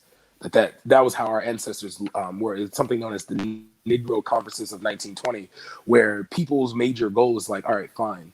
You see the upper echelon of the Black community, like, let's go to Liberia, take all of our knowledge there. We'll just live there and do our thing. Where the other half was like, well, I don't know the language. We don't know how we're going to communicate and things like that. Like, that was really it, was like, we don't know the language. And then when you go up to King, there was always like, you always see that like the successful side of the Black community was always trying to get us to leave America, to have no communication with whites or any other non-Black race. Like you see that, like, because you can look at Marcus Garvey's movement, working with the Irish. You can look at Fred Hampton working with the Asians and Latinos, but the Asians even were worked working with with white groups as well. You had the Rainbow Coalition, remember? Yeah, but even with those groups, you find out with updated information that most of these groups are already working with the FBI against the with COINTELPRO against the Black Panthers. That's why it was like, I'm not saying that there there was also Black people who were, FBI agents within the Black Panther Party movement. But the idea is that because you didn't have just those white groups, you had the Weathermans. I think it was called the Water Underground, or people Underground Weathermen or something like that, and other groups and whatnot. Even Huey P. Newton was talking about the White Panther Party, But what we're going into, what I'm trying to get a lot, especially Black people in the community, understand that this idea of the revolution just happening, where Black people now taking up arms, isn't going to work. Well, you never know, bro. You have to understand something. America was literally built off three things: slavery, genocide, and war. War, okay? yeah, 100%. So literally, I say taking arms alone, though. You have a Tea Party. You have a Tea Party that led to a revelation. You had people who didn't want to pay taxes on tea. That literally led to the formation of a military that fought an empire and formed his own nation. Trust me, the idea that a couple of guns in the square is not going to change anything. Okay, the Second Amendment of the United States is the right to bear arms. Is a right that will not be infringed. Okay, no one could ever take away your rights to bear arms. The way the U.S. government does is try to make certain guns in certain states illegal. That's how they do it. Like, oh, we're gonna have an AR-15. You can have a pistol, but you can't have an AR-15 or an A-10 or something like that. You know what I mean? So that's the only way they can kind of get it in. But then they still have to pass that through the states. Politically, I would say if African Americans or Black people in the Americas wanted to become very revolutionary, from just my study of politics, I would say that we need to stop focusing on the federal government, start focusing on state and local government. We need to do what the new African Republic was trying to do, was take several states rather than do it by force. We simply do it by vote. We migrate to these areas. I would say from Louisiana to Florida, these are prime areas, especially within the if you have 45 million African Americans that become independent, that means Democrats and Republicans have to literally pander to try to figure out how do we win these people's votes, not because, oh, this politician just ate chicken at the local soul food restaurant or this person danced to Cardi B. It has to be we examine every politician for once, because once every 2 years, once every 4 years. I don't even play the politics team. For me, you have to, because that's the only way that's how white people in this country are able to maintain anything. Like right now in the South, I hear exactly what you're saying, but even with Roe v. Wade, I'm sorry, go ahead, bro. I was just going to say, it's like, one thing you mentioned yesterday was talking about certain groups and whatnot and everything. I just mentioned a minute, but I was saying that if we are going to, play some of these policies, obviously, my views, I'm a bit more left, I'm a very left wing in it, so I'm like, fuck voting in it, like it's just tearing things down in it, you get me? But I don't really want to say too much on the net, Kai. It's gonna be mad still, but it's the idea that yeah, we got. Well, I mean, I'm for education, educating people, especially on. I feel like a lot of people are not aware of what actually is the problem, and they are sort of floating around these many different issues. Like one thing that was mentioned yesterday was the patriarchal aspect of what's going on. That people don't realize that it's a male-dominated society, and that women are like almost like second-class citizens and whatnot. Yeah. So Yeah. there's I've heard like very weak men say stuff like, "Oh well, how many women do you see in this field?" Like, yeah. you know what I mean? Like that. How's that even? That doesn't make That's any not sense. arguing. Yeah, exactly. So, like, that's why I'm saying that it's not just one angle. Obviously, we're focused on the race aspect because the reason why I personally focus on the nation building of Black people is the fact that obviously I feel like it's an easy group for us, especially for people like me to relate to in the sense of the struggle. So if I'm struggling with Black people, it could be whatever. Now, when you say nation building, and this is where I would always say, like, you got people that are like the naysayers of like Pan-Africanism, or like, you know, like you have some like the people that are like, you know, ADOS or something like that would say like, well, what nation can I go to, right? What would you like if we were to say nation building? What are we doing? Are we moving people? Are we trying to move people in waves to like a Caribbean island? Are we moving people in waves to? When I define nation building, I'm not even defining it as like a movement or taking a specific area. Well, it could be part of that, but what I'm going into as the basic definition is for me is anyone that looks like me phenotypically is part of my struggle. And then from there, we develop. Wait. Are you sorry, but you are like a charity starts at home type dude, right? Yeah, that's what I'm saying. So, okay, cool. What do you mean by that? I said like going back. Like, okay, are we talking about starting with then like, you know, lending aid after we're good you to other skipped people? out of it. You said starting with and then you skipped out a little bit. I couldn't hear you. What were you saying? Okay, starting with our race, like our people first, and then lending aid to everyone else. Yeah. Okay, go ahead. Yeah, so I was talking about obviously white people can have their group and we can work in solidarity with their group, but obviously like we're focused on what we're doing and what we're trying to do for our people to get ourselves out of this situation. Yeah. Okay, cool. I'm okay with that, but as long as like there's some degree where it's like, you know, we're not like, you know, oh well, let's stop building over here because you know Becky over there, you know, can't get paid the same as Bill. You know what I mean? Oh no. It's strictly for us. You know what I mean? It's like if let's say if we're having our meeting or whatnot, if we're having a meeting, you know, this is specifically for only Black people. Like people who have interracial relationships, like if they are Black themselves, can be involved, but their partner can't be. Do you understand what I'm saying? Oh yeah, okay. So it's like there's a cookout, but like, you know. I got you. This is specifically for, you know, it's like in Chicago, the example is if the BDs and GDs are all together, they're all chilling and whatnot, everything, and the BDs have a meeting, you know, this is strictly a BD meeting. You understand? Like the GD can't come through. You understand? So that's the type of. Damn, that's a reference right there. I ain't gonna fake. Wow. Okay, bro. Robo Selle's been doing his research. Yeah. Right, So cool. So yeah, this is what I'm trying to you know, focus on us first, and obviously you know and within that that structure that I'm talking about, you know, obviously you've got the different groups focused on specific issues. So there'll be people focused on the money aspect. There'll be people focused on, you know, whether or not women issues in the Black community and in reference to capitalism or in reference to whatever, and then also other issues and whatnot and everything. You know what I mean? Like Let's say if we were creating an agenda, like we were going to have like this big conference, we rented out of space, everything like that, and we're bringing various Black people to, and I mean, like I said, let's make this a diasporan thing. Let's not bring the continent into this right now. So, and even if you're from the continent but you live in the diaspora, you know, you're involved in this because you're dealing with the same shit we're all dealing with out here. Okay.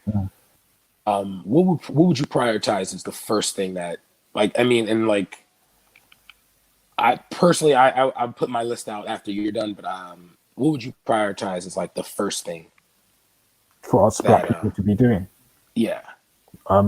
So I'd one of the things is education. So understanding what is the situation that we're in and what is the enemy we're facing, and then from there also we're looking into getting things like land, because it's important in our struggle that owning land, so that if anything does happen, we have a place to go to. You know, like one of the things that the Black Panther Party were good at doing was acquiring buildings for their thing. So if they had any issues, you know, it would be harder for them, and you know what I mean. So us getting land is very important, and also education in terms of knowing what was going on and why we're struggling.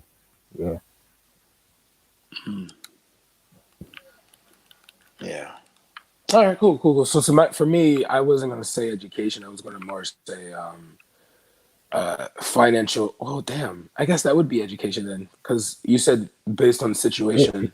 Yeah. Because I feel like if you focus on, because I feel like if you do education, even land would incorporate, you know, financial to a degree as well. For me, I was going to say like financial educate, like getting everyone like financially stable.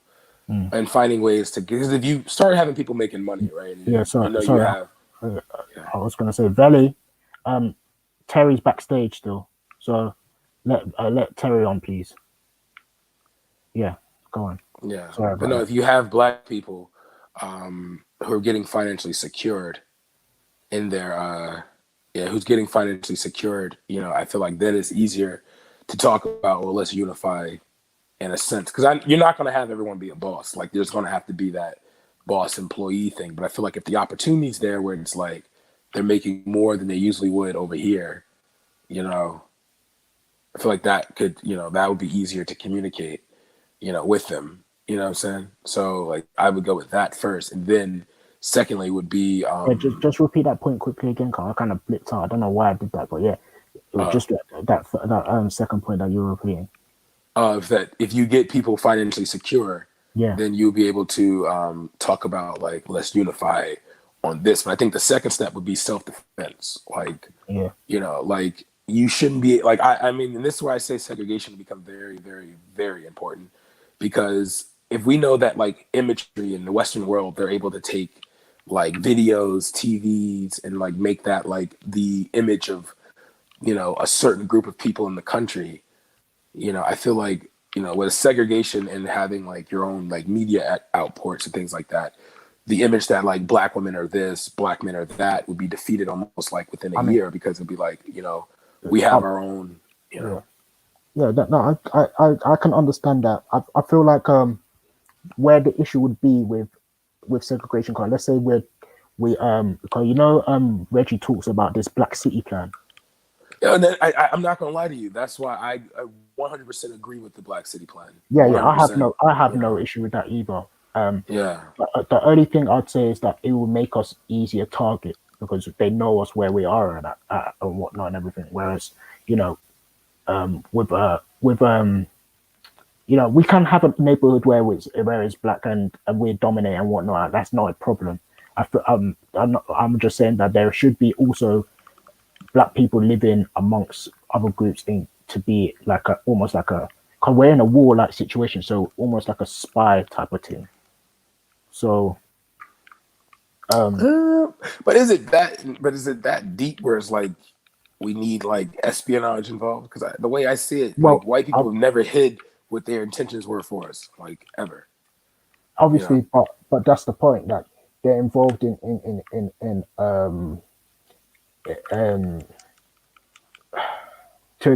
when we're looking at Corinto Pro, you understand, like they had people spying at every level. Yeah, no, 100%, especially on a revolutionary level. But the thing is, let's be real. This is where I honestly will have to take or I have to like, you know, because if you look at it from a historical standpoint, it's like, yeah, that works, but it's like we got also, how do we weed out the black people that will literally like betray us just for their white acceptance?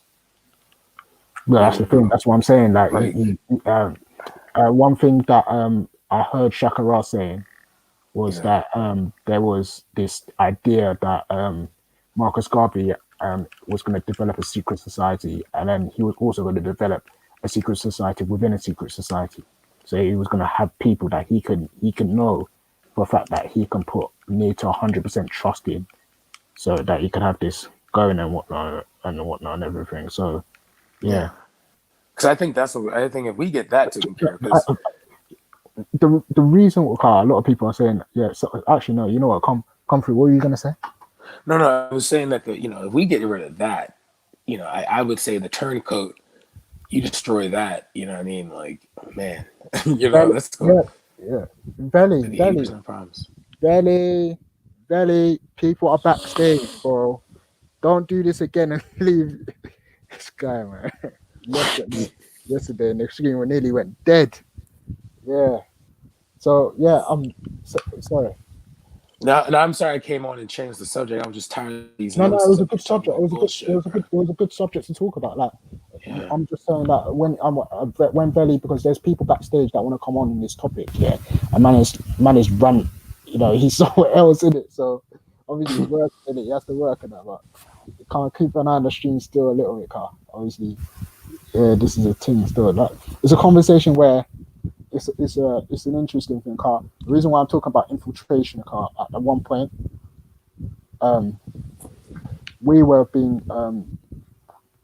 surveyed and watched, and that's why we felt, because we didn't think that we were that big enough to be, monitored.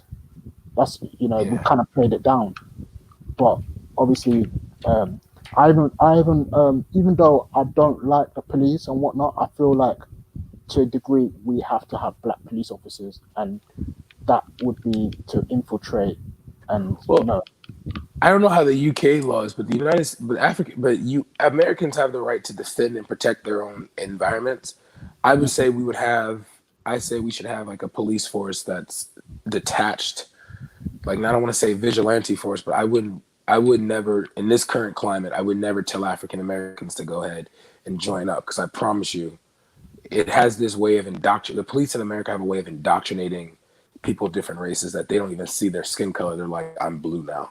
So no, I would never encourage a black person to join the police and say, oh, no. I would say that if anything, I would say get like a sanctioned,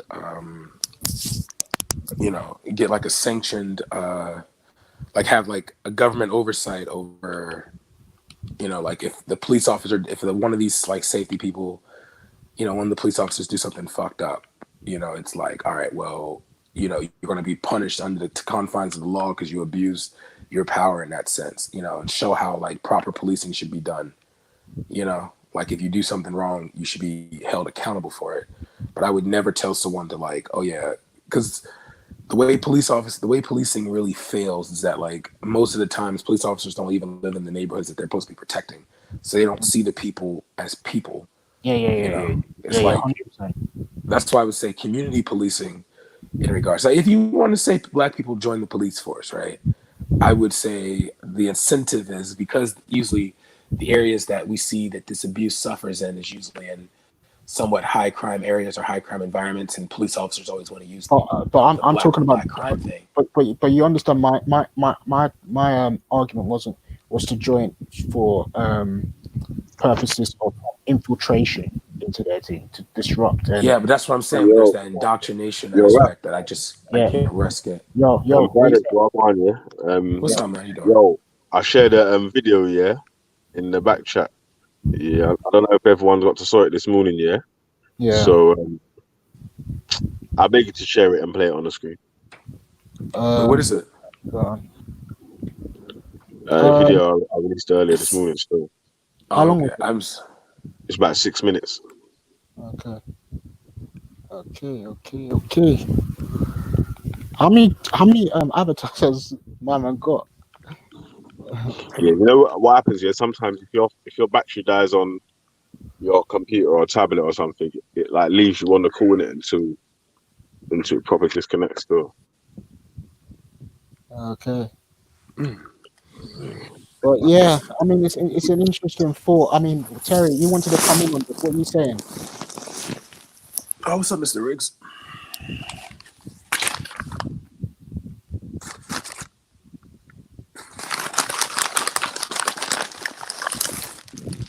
Yeah. Do you want me to play it now, or do you want to talk and then we play it, or what's going on? Do you want me to play it now? Vellemy? Yeah. Oh, share the screen because I got to turn back off still, man. I need to go back to the Yeah. Share audio. Remember to always click that. Can you see that? Let me see if I can get it to the higher things. I was wondering, is here. You can see the screen, yeah? Yeah. All right. Shall I play it? Yeah. When you're ready.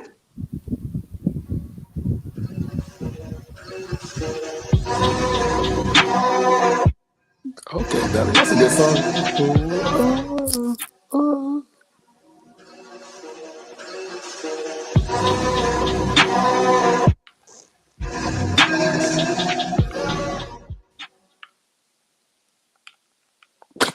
Oh God.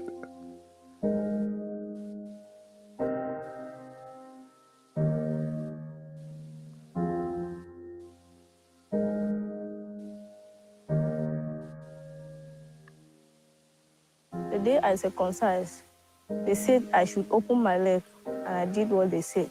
My mother told me this is my passage to womanhood. They say if you refuse to lie down, we will force you to lie down. So my dad brings some rope and tied me and hold me very strong.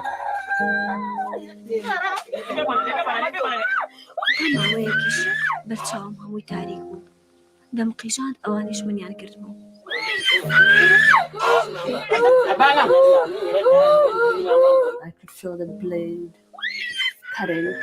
With every cut, I was struggling. I was shouting because the pain was too much. I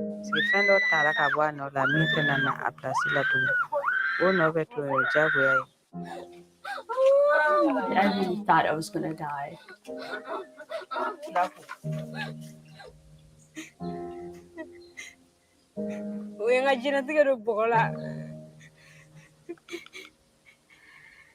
They say it's tradition. Which type of tradition?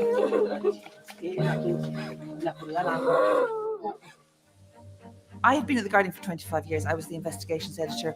We were doing really big stories, WikiLeaks, Iraq. I came across FGM and I thought, why, if we're doing stories about people having their emails hacked, why aren't we covering the fact that 200 million girls and women are having their genitals hacked off? So we set up the global media campaign, and our first backer was the UN Secretary General himself, who launched us in Nairobi. 4 years later, a small group of us left The Guardian and set up a charity dedicated to ending FGM, determined to do things differently. There's a huge anger in the activist community fighting FGM because millions, and there is millions that is being spent on FGM, it's not reaching them. What we do with the global media campaign is reverse that. No to FGM! And a large proportion of our funds go to the grassroots. That's what makes us different. We searched for activists who were working on FGM, who were often survivors, who were already working in the field, and through the volunteers we could see the people who really had the passion. But what we're doing is we're saying, let's trust that person who's been walking 10 miles a day to go to the remote villages to talk about FGM. They mightn't have a BA, they mightn't have an international development degree, but they are the people who's going to end FGM. Many people respect religious leaders, and I know for sure if religious leaders can stand up to that, this thing will be a history. It's the activists on the ground who are going to go to their religious leaders and say, this is the reality of FGM, and tell people to stop because they'll listen to you. First thing we do is we have a national gathering. We invite activists, religious leaders and journalists to a 5-day media training academy. We start the academy with the doctor explaining exactly what FGM is and what it can do to the body of a girl. This is the first time that many journalists and religious leaders actually see what FGM is, and it's this information they bring back to their communities. It changed my perception, and I'm not going to let my daughter undergo FGM.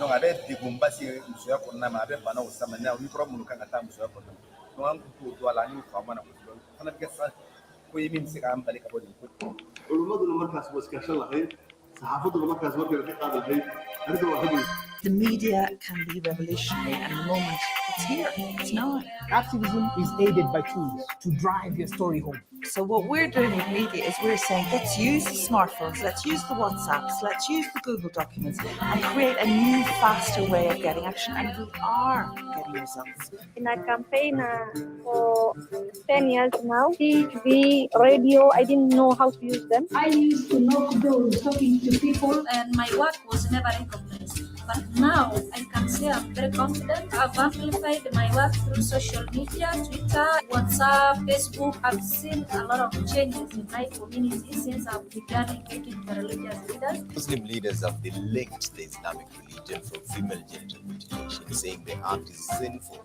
The circumcision of women is not allowed in Islam. Many people are getting the message clearly.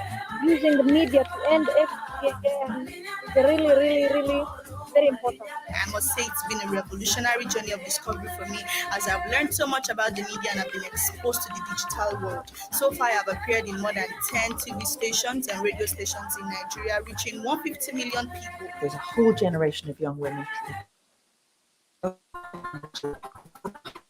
They just need to be supported. A week doesn't go without an FGM story being aired. It has made a big difference. So far, the message has reached over 870 million people, with activists like Ifra Ahmed working not only locally, but internationally too. The activists aren't afraid to go for change at the very top. Jaha Dukre in the Gambia, after an 18-month media campaign, finally met with her president, who for 23 years had never mentioned FGM. 3 days later, something extraordinary happened. As from today, FGM is banned as from today from the surface of this country. I want Gambia to know how proud I am and how happy I am. This is a revolutionary moment. This is a whole new era of women who can use social media, women who can set up communities and organize themselves. The global media campaign is about supporting them. They are the ones who are going to end this, not us.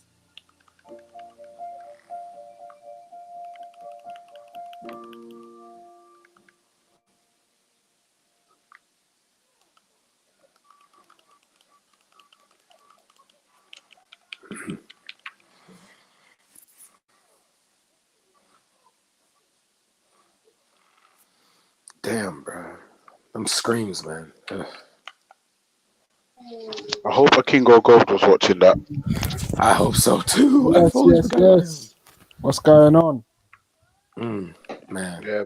Yo, is there something about like a push to end child marriage now, bro? Like, oh man. Jeez, let's get both of these out the way. I think that answers today's question. It is better to have updated information. It is way better. Yep, definitely. Yeah. Definitely. Vellemy just answered the whole question with that video. I didn't even want to watch it, fam. It just fam. So that little girl's screams, man, that messed with my head. I didn't want to watch it. After I heard that little scream, I was like, nah. Yeah, I could. God. And not even that. Think about that. Like, even after the video we just showed, yeah, you're still gonna have man that will do their utmost to justify it, or make out like it's like, you know, just buying candy floss from the fun fair. Like, madness. And I think this segues back to the question of the day. How did you pattern Kingo Gold last night? Cause I know after I saw MA on the panel, I saw Scientific, I saw James Jones, I saw you. No, I'm not gonna lie. I'm not gonna lie, Renegade. To tell the truth, yeah, if I'm honest with you, a lot of the time when I'm on the panel but I'm on mute and I haven't said anything for like 2 minutes, I'm actually not there. Okay. I be thinking you have like earphones in and you're just like listening, and there's like something like really gets you. Like, a lot of the time, honestly, if it's me and I haven't spoken for about 4 minutes, yeah, you know I'm not. Well, you could just get you some earphones, put it in your pocket, and then whenever you're no, do you know what it is? There's sometimes like I wanna just be able to just come straight back, but I have to unplug sometimes. You know what I mean? Yeah, I feel you. But yeah, I was on the panel yesterday, last night, and the last thing I said to Akingo Gold is I asked him if he was comparing FGM to elected cosmetic surgery, right? And Yeah. I can't even remember what he said, but that's the last. No, I think he did say. I think he did agree with I think he was some agreement that like it shouldn't be forced on a child, and that adults because I think they were James was talking about a show called Weird Bodies or something like that, and yeah, he I think we came to some kind of consensus that like it was fucked to have to do this to a child or so yeah. Yeah. Well, so wait, Okingo Gold agreed in the end. In some degree, I think he just started to question as a troll type thing, but I don't think it was serious. Put it this way, Brad, let me tell you something. Because he was able to piss off M.A. Brown, it was deep. Yeah. Yeah. The way I understood what Okingo Gold was trying to say was, for me, it's not that he doesn't think it's bad. It's the fact that he thinks that even though the people have had it done to them, that there will be some girls that amongst them that have had it done to them that are actually happy with it. Yeah, I understand. Okay, but That's if you can listen to those screams of those young girls, and but he said that, But that was his argument. He said that the video is going to be propaganda because it's going to be those people who don't. Oh yeah, I totally forgot about the propaganda line. Yeah, that's what he was saying. He said that it was propaganda because he knows that already. That video is going to show you that people don't like it, but there will probably be a video out there of people who say, "Yeah, there is no problem with cutting off my clitoris."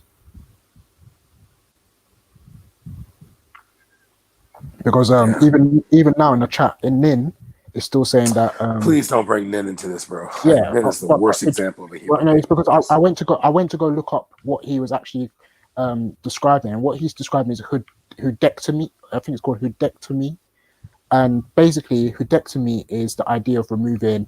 Because if people know, the clit is actually a mini penis with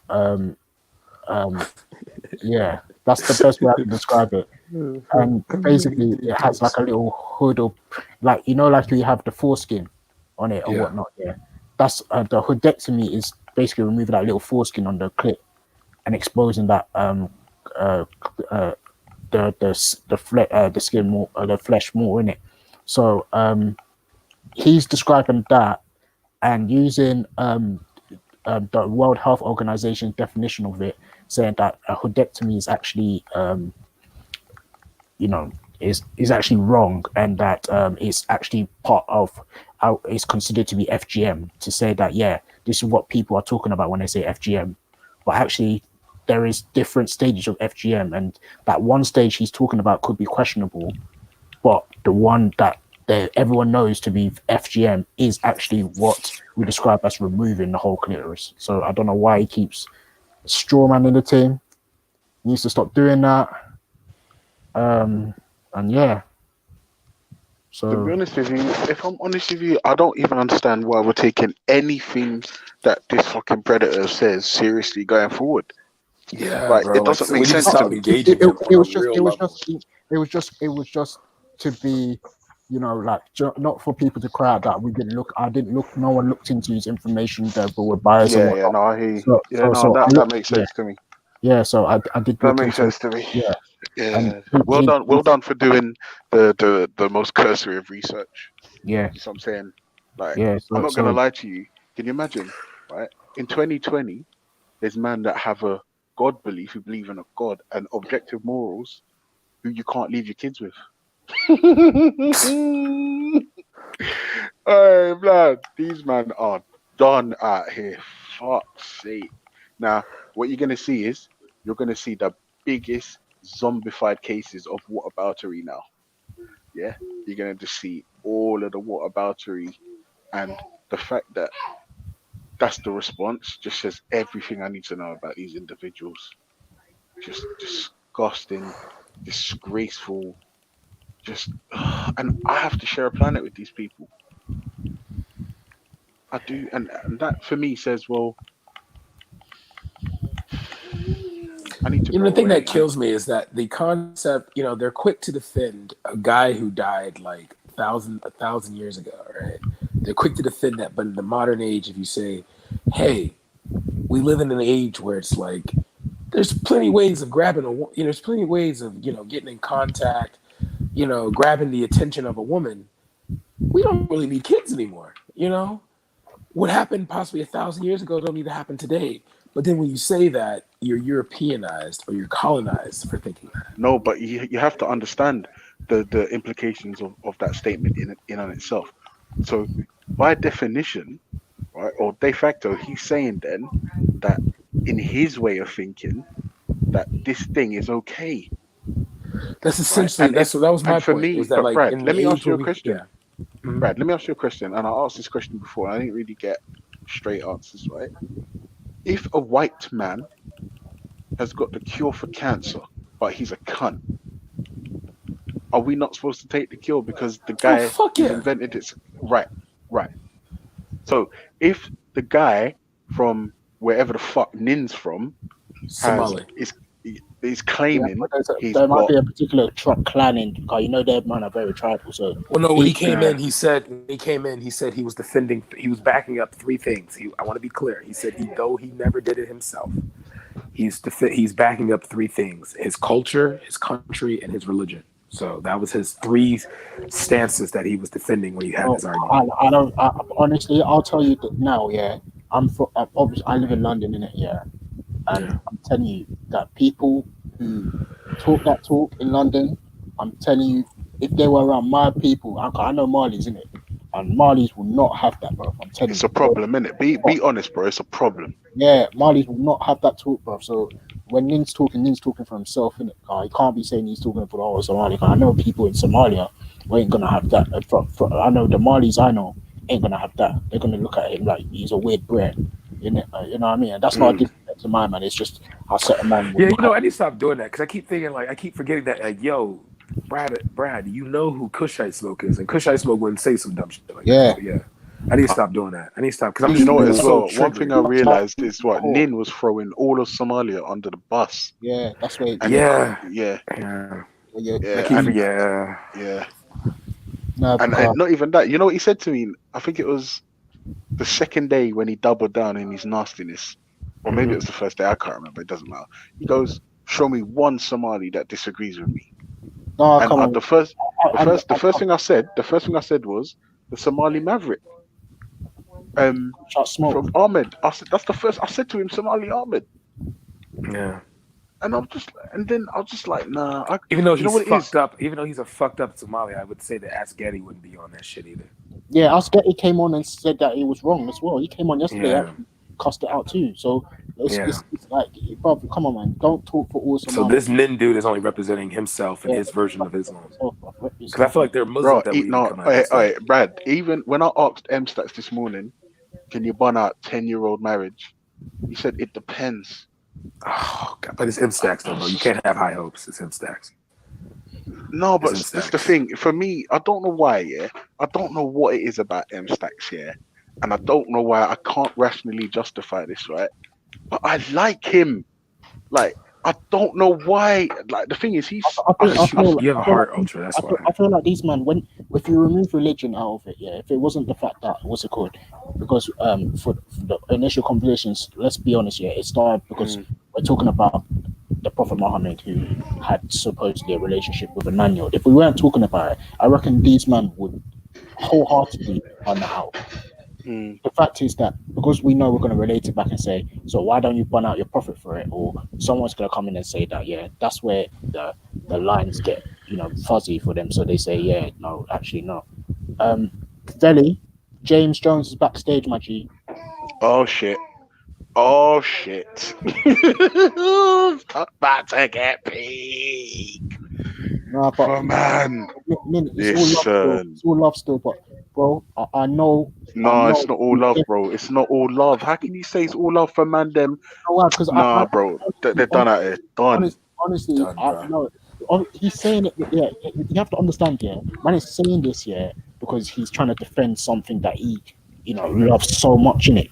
But really and truly, when you actually have a conversation with these men, I can tell you, hand on heart, that these men will clearly bun this out. They say, if it was any other man, I'm bunning this out. It's only because people like are gonna be using it to say, yeah, your prophet's done this, X, Y, Z. That's why they're gonna be a bit. No, but that's the thing. Remember, bro, there's different schools of thought in this shit. Like when you speak to the Shia, right? They come out with the whole thing about she was 18, rare. So it's 21. not everyone that claims Yeah. to be a Muslim that Big up to the is Shias, right. bro. That's leaning on it's not even, on this fucking this 6-year-old, 9-year-old thing. It's not even Shias. Hold on. It's not even Shias, bro. There's there's different schools of thought. You got Maliki, Hanafi. That's right. Yeah, there's like Shafi'i. 4 schools of the Sunnis. So I know. There's a Maliki. I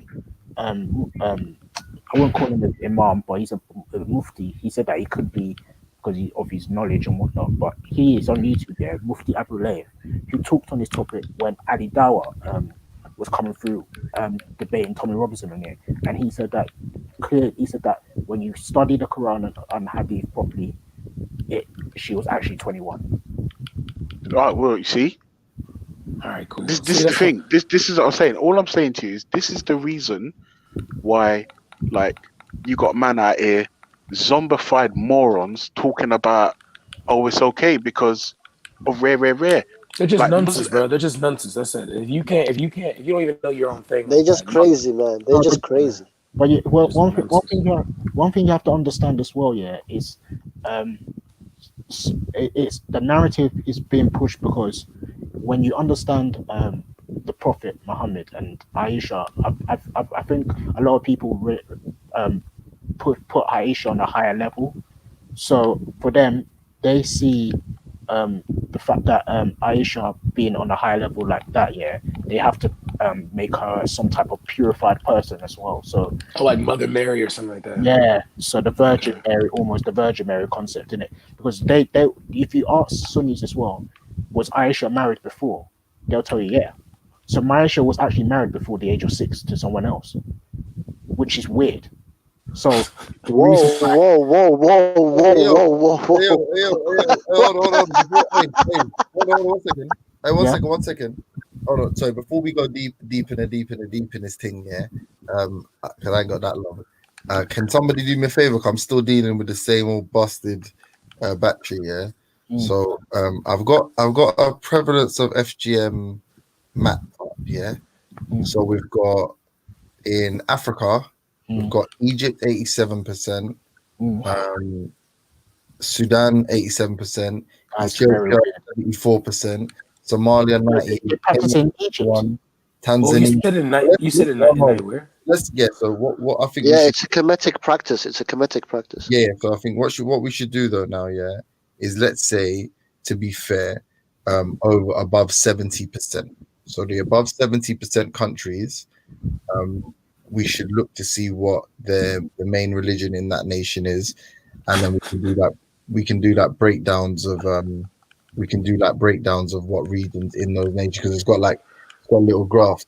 For example, I'll give you an example. So Ethiopia stands out as a majority Christian country, from my understanding. I think the second biggest religion is Islam, and then you'd find, so when you break down the so the WHO gives a prevalence of FGM in Ethiopia in women aged 15 to 49 and falling to 47.1 in those years, in those 15 to 19 years. All right, so it's the older, I guess the older generation is more likely to do it rather than I guess I don't know why that is. So basically the highest region in Ethiopia that does it is the Somali region at 98.5%. When you go to the areas where they're sort of more Christian, you've got at the city center 54%, which is still ridiculously high. You got 24% in one of the main Christian regions there. By ethnicity, it has a prevalence of 98.5% in Somali people. That's because they follow the ideology. So a large percentage of the people in that country that are responsible for hiking up the percentage is is Somali people. But even if we were to go to the we were going to go to the map, right? So let's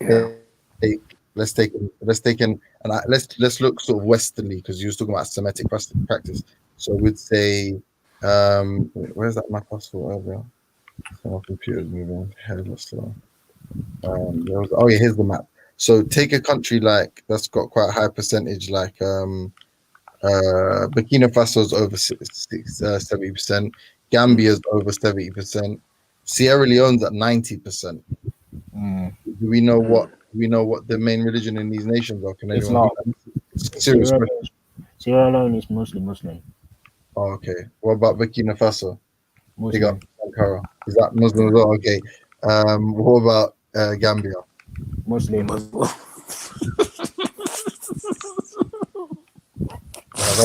We just came here to do a drive-by, James. I did not know these. I didn't really know that these were going to be.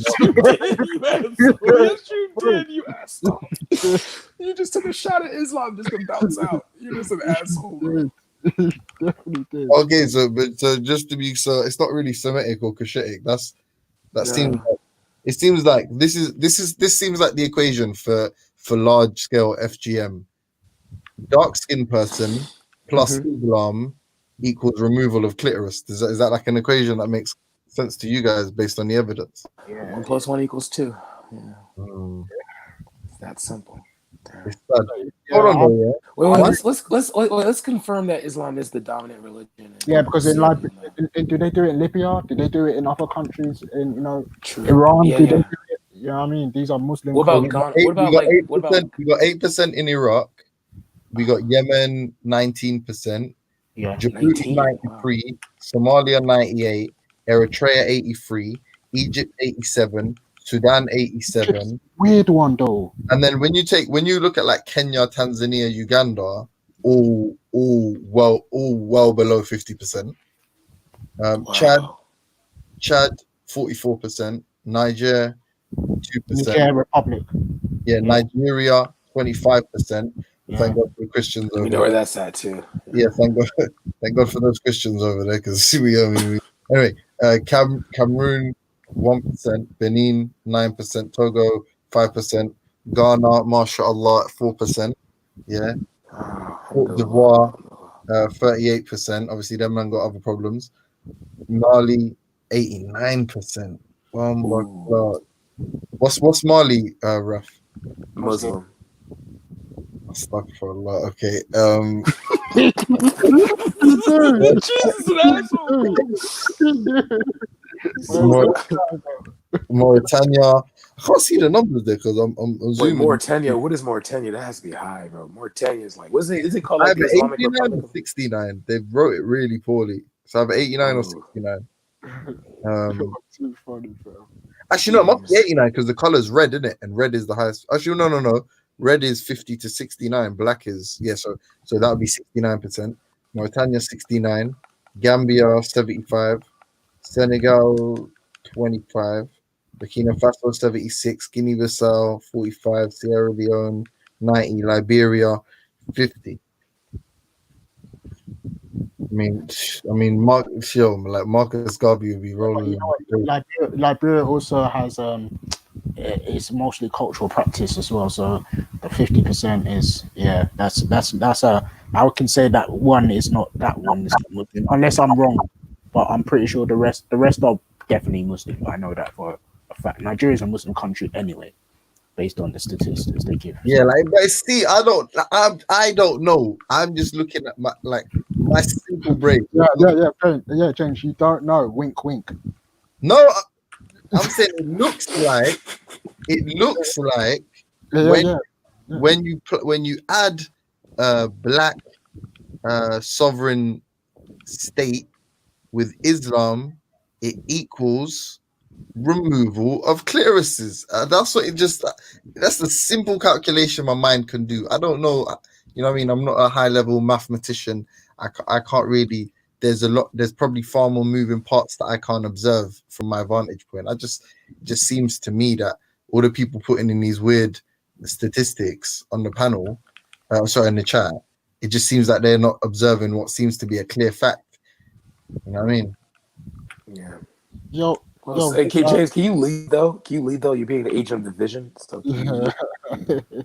I beg you, please. James, make sure you tune in around 5, yeah? Why? Because someone's coming in to talk about certain topics still. DNA and genetics still. Get me? I don't know. I don't want to say anything. Get me? I have the right. What's that? I have my. James Jones, make sure you're on set, bro. Make sure you're on set. That's what I'm saying. Hold on. No, I genuinely might not be. So tell me who it is, so I can know what I'm. If I haven't told no one. You get me? Huh? I haven't told no one yet. You get me? So listen. If you is this someone? No. But hold on. There's a reason I'm asking. Do you need me to argue with them, or are they going to be saying what I'm going to be saying? James Jones. It's funny how you have your own standard. Actually, no, you're One second. Excuse me, 1 second. He's going to be agreeing with what you're saying. And then I don't need to be here. Yeah, I'm busy. He's got the information for certain things that you want to find out. So that's what I'm saying that you want.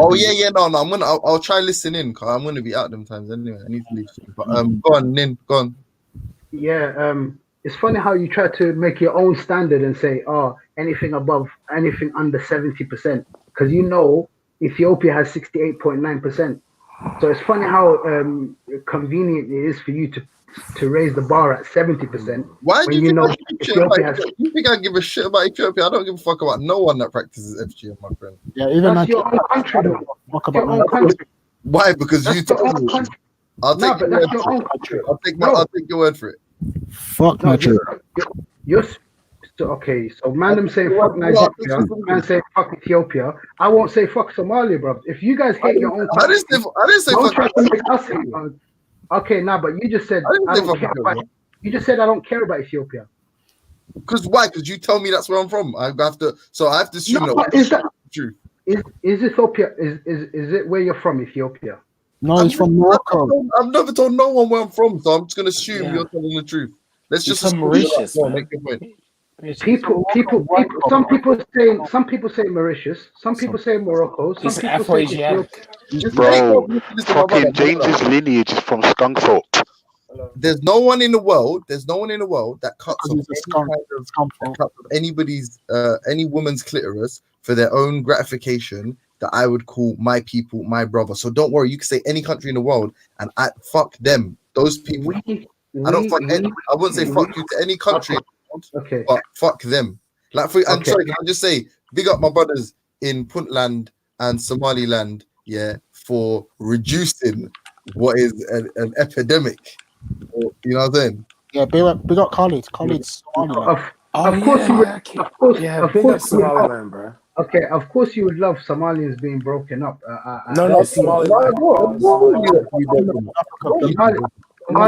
This man's coming with delusions. Somalia was broken. Feel like when I get into the intricacies of how it was broken up, we can have that conversation. But Somalia as a people, we're one ethnicity. I don't know if we're one religion. My boy James. No, but are you listening? Yeah. Are you listening? The reason. I don't know where Mr. Riggs got his little. Hold on. Listen. But James Jones, you just said big up Puntland. You just said big Puntland for reducing. So hold on. Hey, yo, could I smoke for president? Could I smoke for president?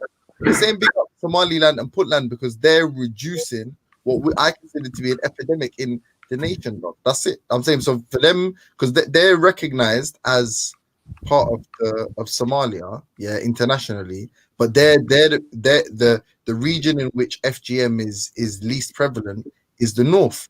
So big up the Northwesterners and the Northeasterners. And them. What is your statistics to prove that? I'm just looking at the same. I'm looking at Wikipedia, my brother. Sorry, is that not enough? But when you look at Wikipedia, when it says Somalia, it's talking about Puntland and Somaliland. Do you know that? Hold on, I'll show you what it says. Hold on. Yeah, show me what it says. And by the way, I big up the Northerners, Somaliland. I big up Puntland. I big up Jubaland. I big up all the lands that are trying to. But we're all one. We're all one ethnicity. We're all one religion. We share the same culture. So for you to try to. All right, look. That's smart. Listen, FGM is almost universal in Somalia. and many women undergo infibulation, yeah, the most extreme form of female genital mutilation. According to a 2005 World Health Organization estimate, about 97.9% of Somalia's women and girls underwent FGM. This was at the time the world's highest prevalence rate of the procedure. This was at the time the world's highest prevalence rate. Guess how they refer to it? They call it prevalence rate of the procedure.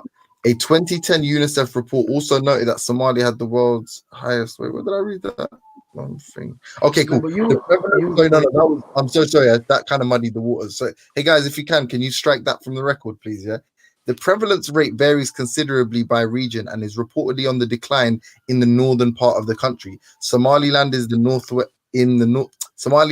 northwest is a self-proclaimed independent state and de facto functioning as such since 1991, but internationally recognized as part of Somalia, while Puntland in the northeast has self-proclaimed autonomy with Somalia since 1998. The point of that is the operative part is the prevalence rate varies considerably by region and is reportedly on the decline in the northern part of the country. Somaliland northwest, Puntland northeast. So big that man up for stemming the flow. Okay, James Jones, yeah? James Jones. I just want to make it clear on the panel. When it comes to the removal of the clitoris, yeah, when people are removing the clitoris, this is goes against Islam in itself. Our moral anchor and moral standard is Islam, yeah. The people in these countries are Muslims. This practice predates Islam before it even came into our countries, yeah. Before Islam even came to our countries, this practice was already being done. There's archaeologists who have uncovered mummies in ancient Egypt that show that they had some FGM done on the woman as well. But listen, let me just finish though, bro. I'll let you guys finish. Let me finish. When the man always try to talk about this is a side point, but man always try to say, yeah, Kemet this, Kemet that. Okay, Kemet had it within there as well. Now, but listen, yeah. Let me just finish though, please. In Islam, we have clear hadiths from our prophet that says you cannot go to extremes in the cutting, yeah? And it talks about, as Raf also mentioned earlier, about the hood of the clit. It's called a hoodectomy, yeah? This is this is different, totally different, because we do know FGM has different forms of FGM. FGM is not just one standard. Let me finish. What FGM is not one standard monolithic explanation, yeah? FGMs has different types, yeah? The type that I'm talking about is not the type that where you remove all of the clitoris, and James keeps alluding to for the man's satisfaction or whatever. This is un-Islamic. So if we're coming at it from an Islamic point of view, which I am a Muslim, and all the Muslims will agree, this is un-Islamic, this practice of cutting the whole clitoris. This was something that was in our culture before Islam even came. But hold on 1 second. Do you cut the clitoris anyway? Nah, they don't cut. They don't cut the clit. They don't cut the whole clit off. Your specific word said that you don't go to the extreme. So that means you still do something. Yeah, so should I tell you what we do then? Go on then. It's called a hoodectomy. I think Ralph explained it to you guys earlier. At least Ralph, he's a bit sincere because he was he goes to actually go check what I'm talking about. I want to hear it from you. Yeah, we do the hoodectomy. The hoodectomy is the one that's in regards to Islam. It's called the hoodectomy. This itself has shown to have health benefits. You can research it yourself.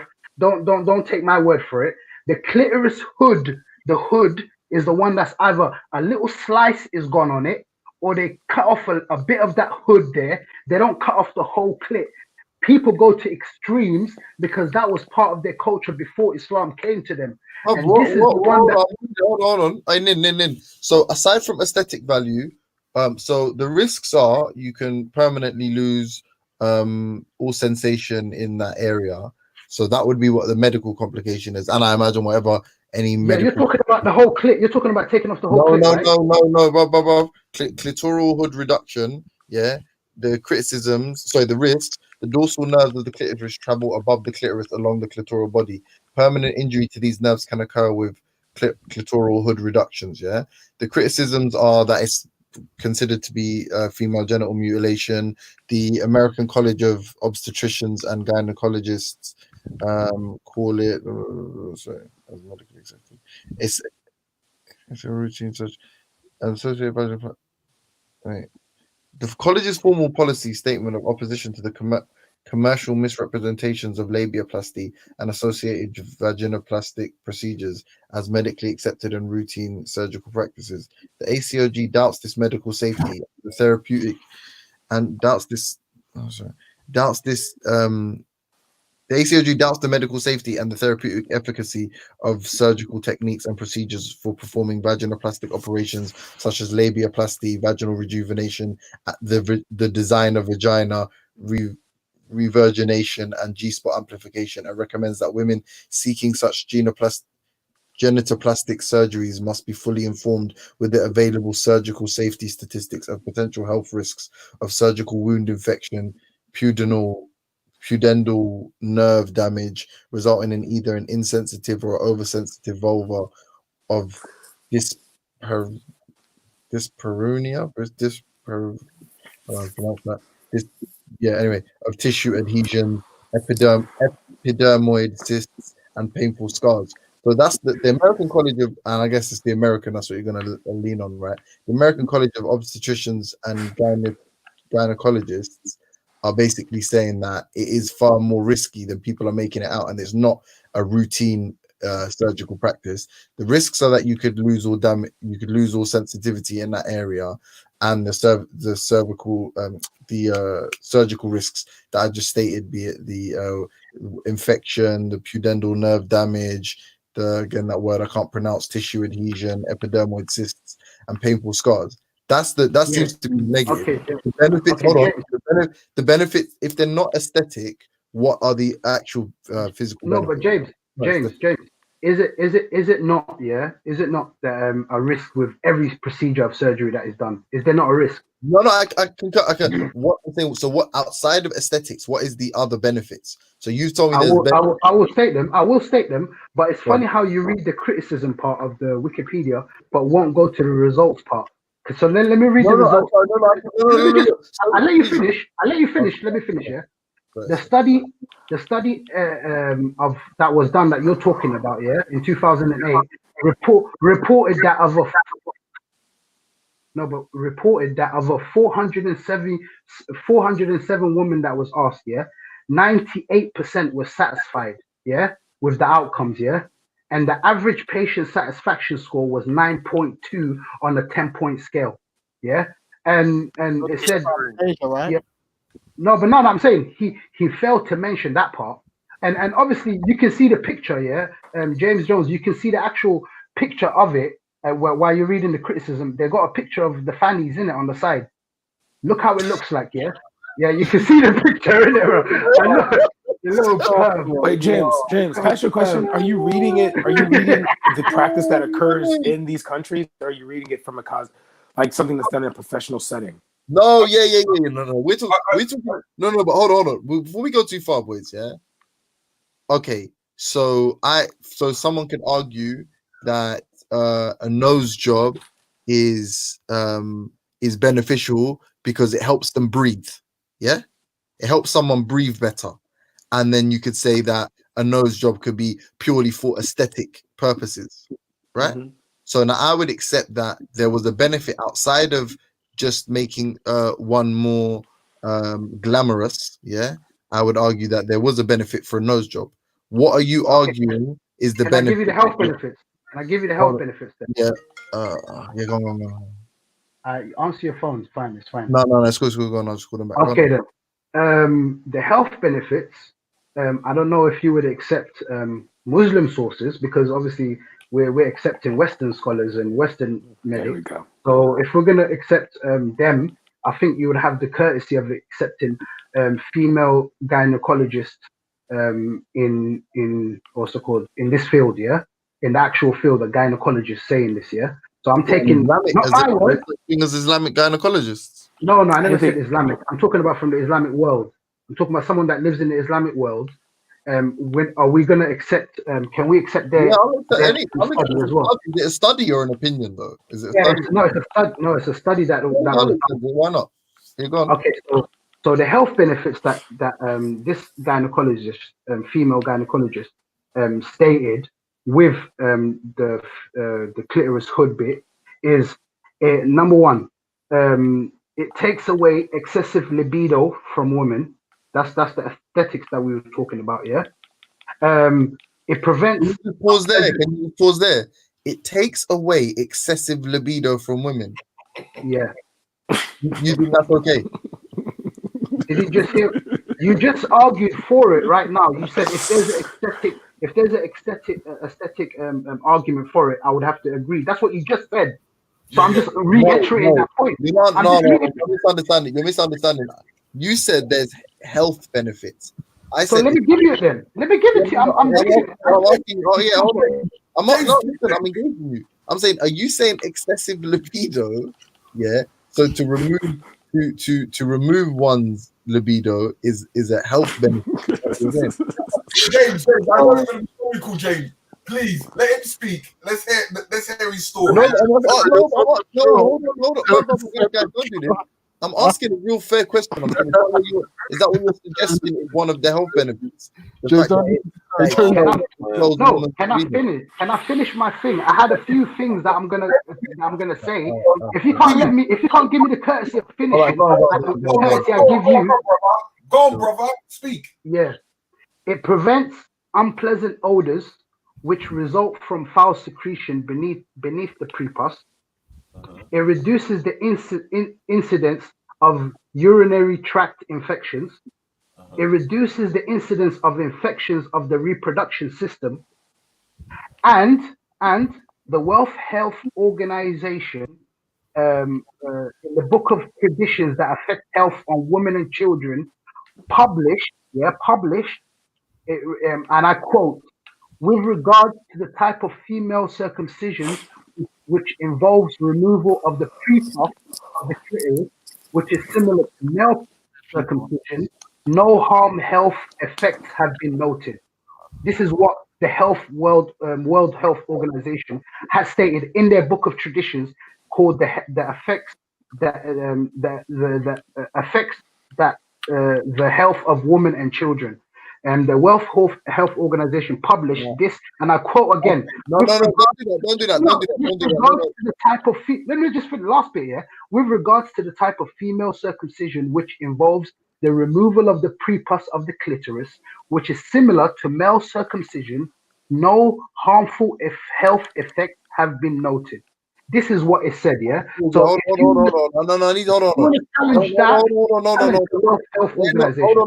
hold on. Just let's be clear. The World Health Organization, I know you're not saying this, but I'm just going to be clear so everyone understands. They're absolutely not validating or ratifying any of the previous things he said other than that last statement. So the last statement, the association to the World Health Organization should be taken in isolation. So the associated risks, the World Health Organizations have dismissed. But all of that he said in the beginning, I agree. There is no validation. Hold on. There is no validation. I've never read a source. Yeah, and I'm literally on the clitoral hood reduction. Fair enough, it's Wikipedia, and we all know Google lies. But just let's assume that that is a fact. There is absolutely no state.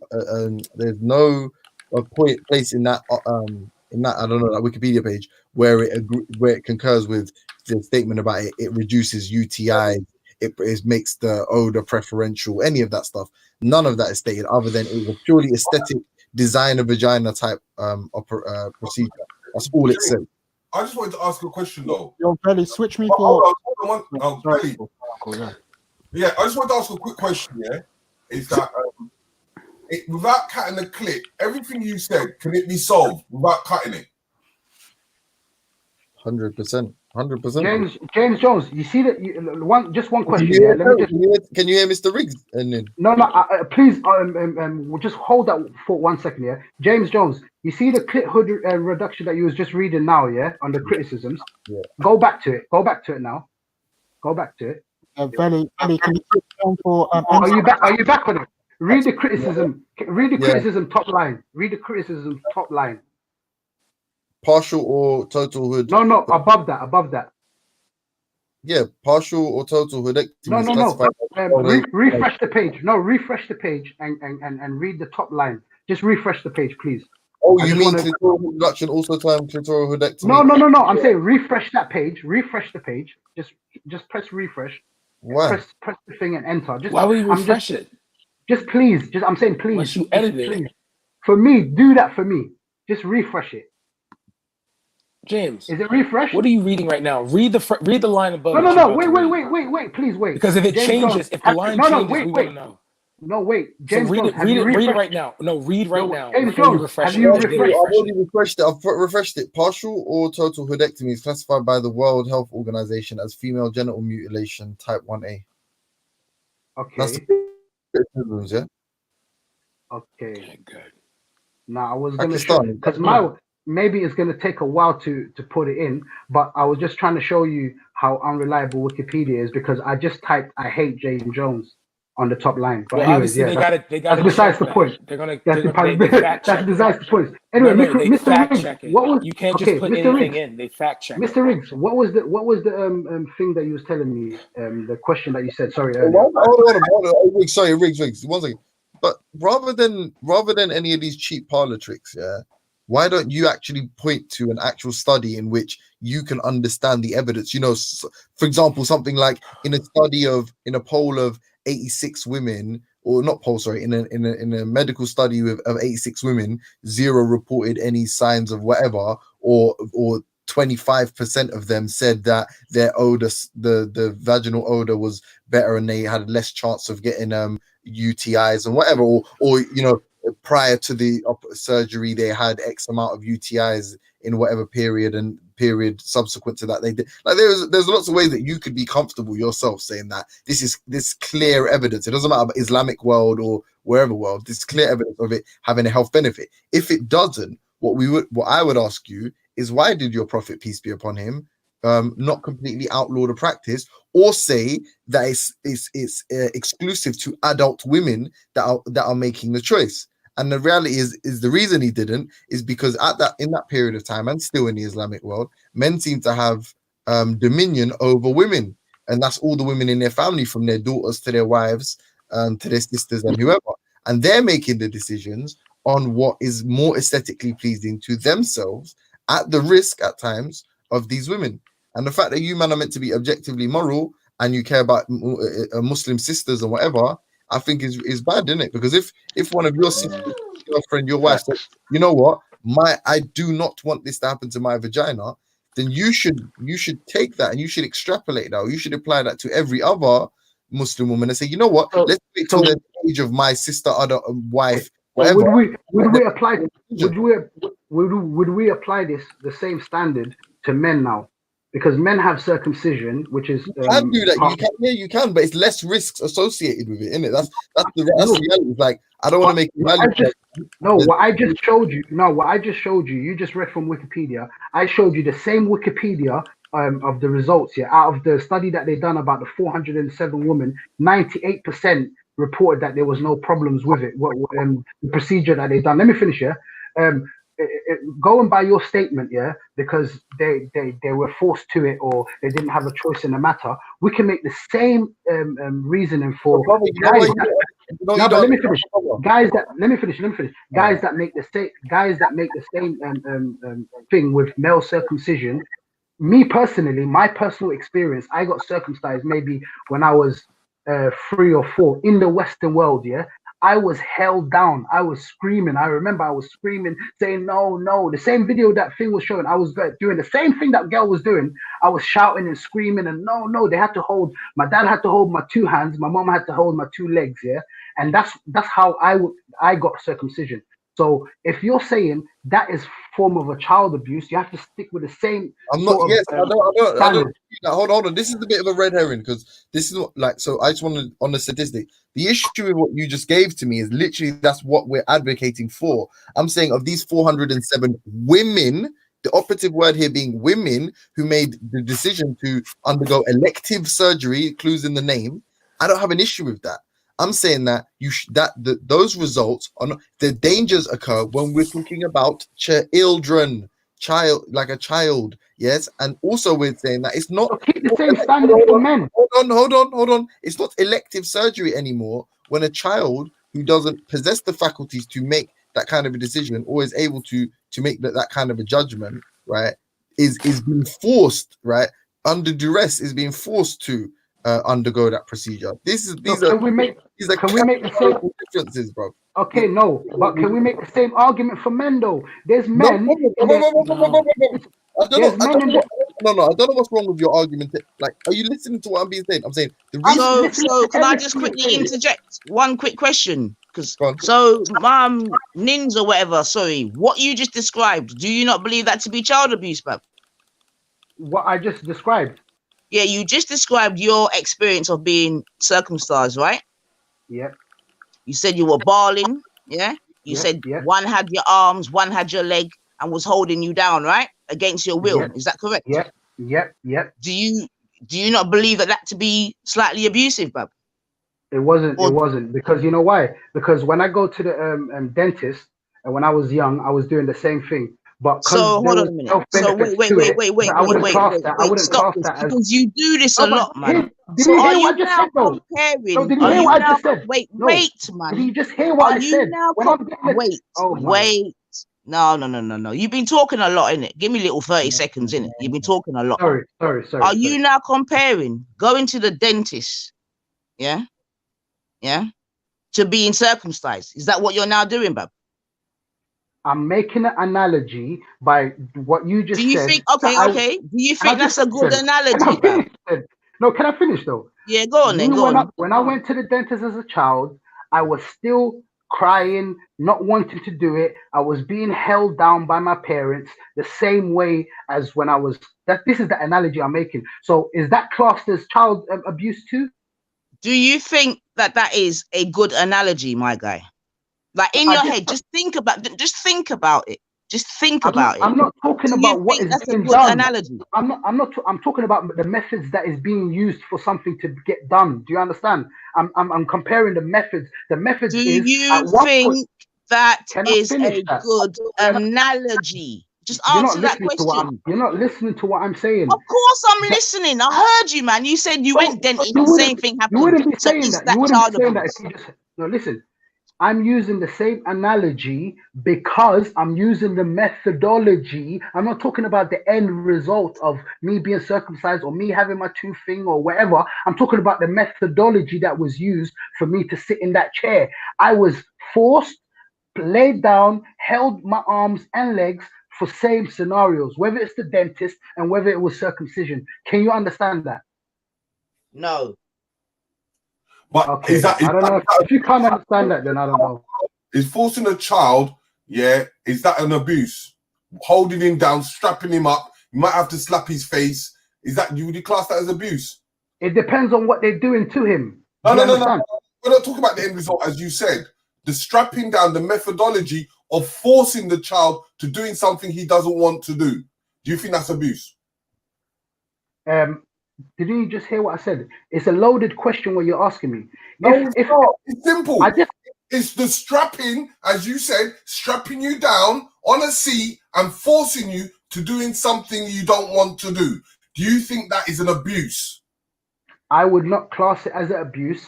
Listen to the thing. No, but listen to what you're not letting me finish. If there is a health benefit towards that, but if I'm just getting strapped down because I'm being a naughty child, then yes, it is a form of abuse. Has anyone heard of Stockholm Syndrome? Just because I know you're not circumcised, that's why you're gonna miss the turtleneck. I'm not. That's why you're not gonna. I'm fully intact. You get me? Exactly. So I know the bias you're coming from. Let me ask you a question, yeah. So I know that you are a believer in the Most High, right? I believe you call him Allah, correct? Listen, why did we just jump to topic to topic? Whoa. Don't tell them to listen, yeah? So no, I'm saying what we were just talking about right now. Are you going to concede? Hello. I'm not listen. The Most High is the brethren. Just cool, man. Yeah, but I jumped on because people were talking about false representations. All right, go on, finish, get it out, man, and then I'll okay. ask Let me my get it question. out. Let me get it out. What Yeah. Mandem seem to do, yeah, is Who you talking about?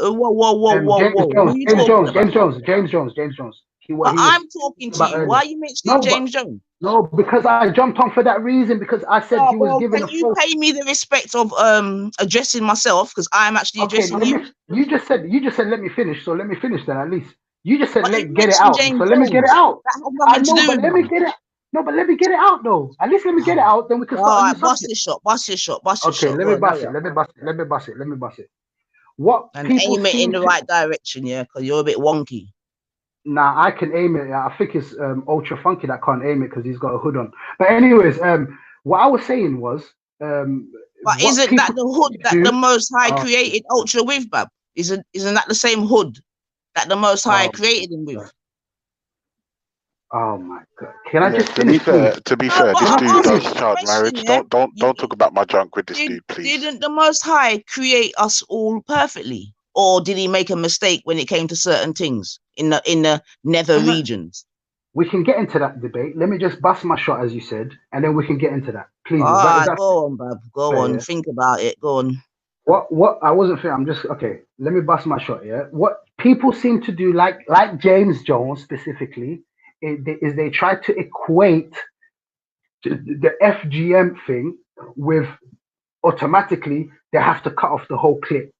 This is extreme, even by the standards of Islam.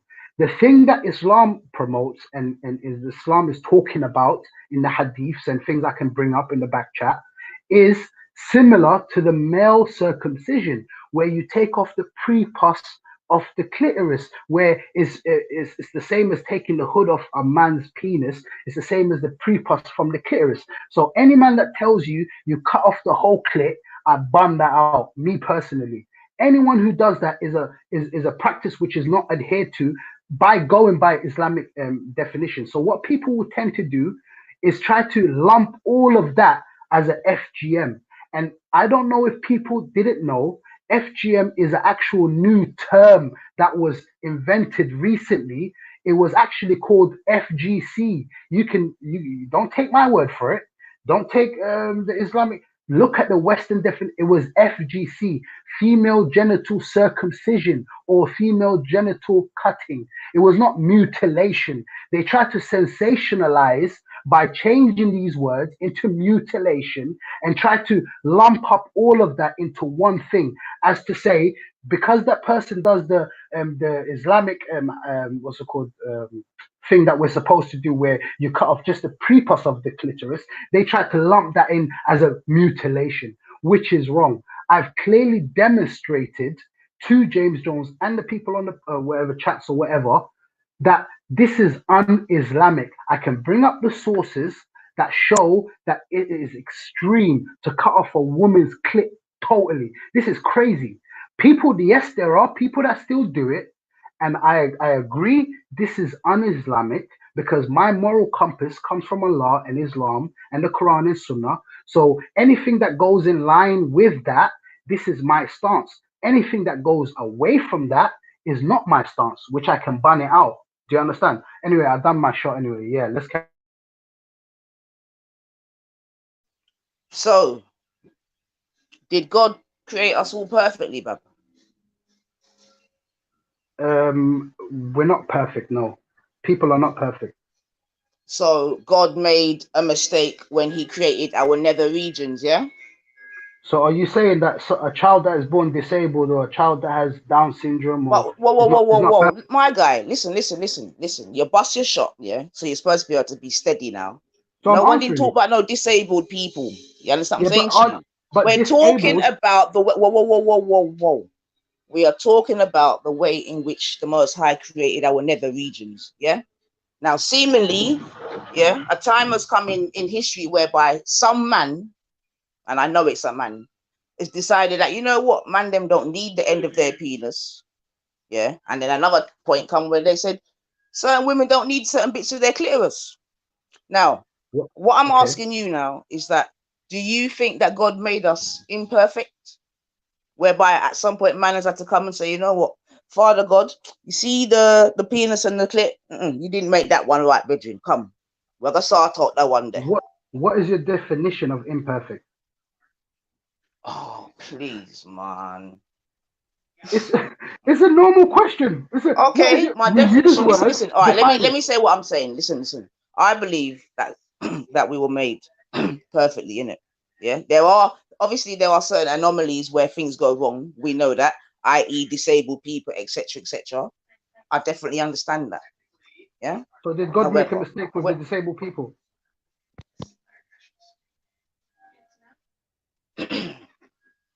Do you think that what you just said is reasonable, Virgin?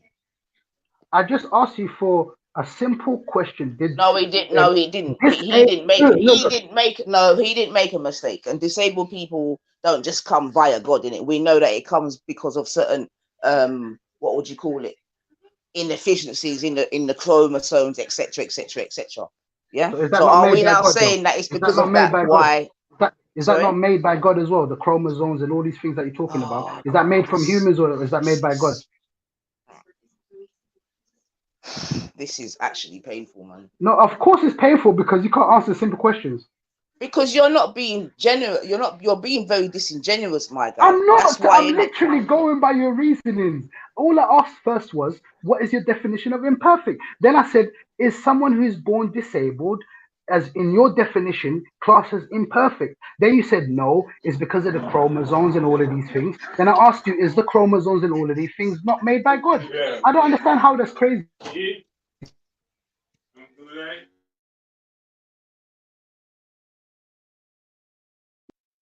One second, but 1 second. Okay, no worries. But yeah, what I was trying to say, someone going in my definition is someone, the only perfect being is God. This is what we believe as Muslims. So if you're talking to me from my definition, the only perfect one is God. That's the ultimate perfection. And it talks about what's it called, this earth and being humans being created for this earth. Me going to me eating food, meaning that I'm hungry, that is a form of imperfection. Me going to the toilet and defecating and having a piss, that is a form of imperfection. Me getting tired and my body not functioning, me needing sleep, is a form of imperfection. We believe God is free of all of these things. He's perfect. He does not need to sleep, does not need to eat, does not need to defecate. He's not born. He's not does not give birth. Like me, I was in need of being birthed by my mother, or else I would not be here. So I am in need of something else. We say God is free of need.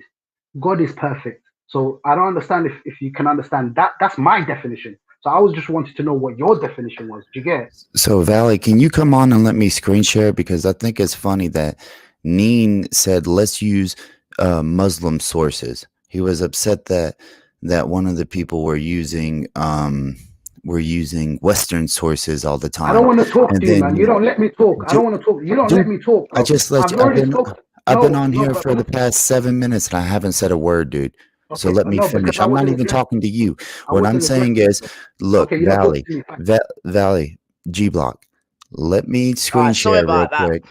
Let me screen share real quick, because if anybody wants to hear what an Egyptian doctor, right? So a Muslim doctor says about it, you can just go to Memory TV. That's MEMRI TV. FGM doctor. Just search it on YouTube. And she says it's a tragedy, causes women extreme pain, and she's going against a Salafi doctor, and he claims it increases pleasure. But she's the doctor, okay? Not him. He's just a scholar, okay?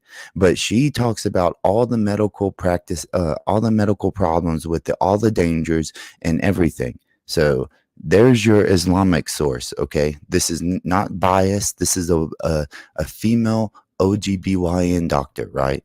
And it's not some scholar telling everything is, oh, it's grand because Muhammad said that it honors her.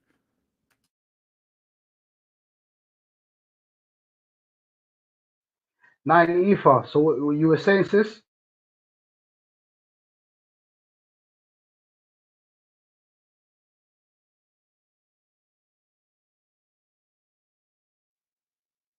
9 Ether, can you hear me, 9 Ether? Because to be honest, I don't want, me personally, I have a choice, I have a freedom.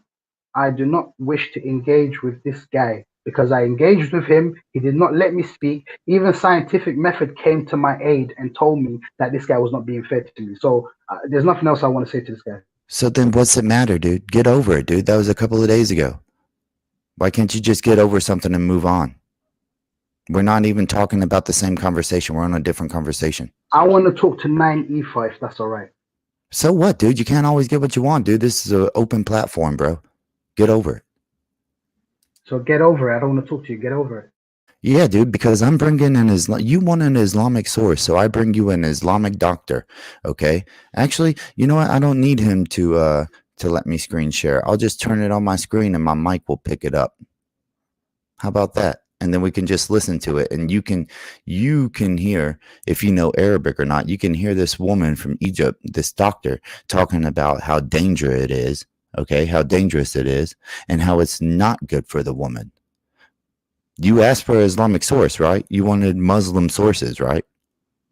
9 Ether, do you want to carry on the conversation, or I'm just going to jump off? To be honest, I'll just leave you guys with this guy because I do not want to. To be fair, I think the jumping off is the best option. To be fair, have a nice day, bro. Peace. No, but hold on before you jump off, though, because I did try to ask you a question, and I believe that your response was, like I said, it's a bit, you know what I mean? You know, what is imperfection and this, that, and the other. I know you're not a silly guy, innit? You with me? And you know the point that I'm trying to make is that obviously the Most High made us a certain way, innit? You with me?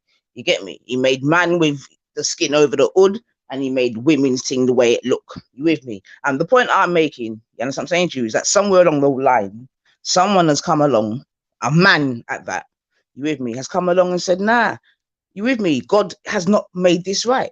Now, what do you say to that? Because remember, he's made all of us in a very similar way in that respect. Yeah. And that's why you can't bring that whole disabled thing in it. Because like I said, a disability is a definite anomaly. You with me? But every man, wait, man. Every man's wait, man. For the most part, every man's hood is made a certain way, in it. Yeah, they might be different sizes, different shapes, go different directions, this, that, and the other.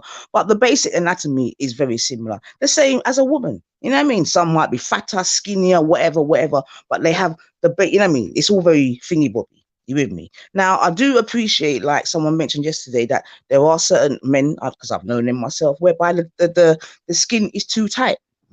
You with me? I know that can happen. And as such, maybe a surgery is necessary. That I can appreciate. You with me? But the rest of it, you're saying that God is wrong. And I'm saying, nah, not my God.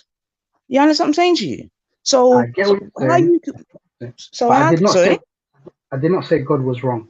You did not But hear me 1 minute say. Whoa. Listen. God was wrong. Now, let me just finish. You see, from you back or underpin any sort of FGM, circumcision, whatever, if it's not for medical, whatever, then you're backing it, innit?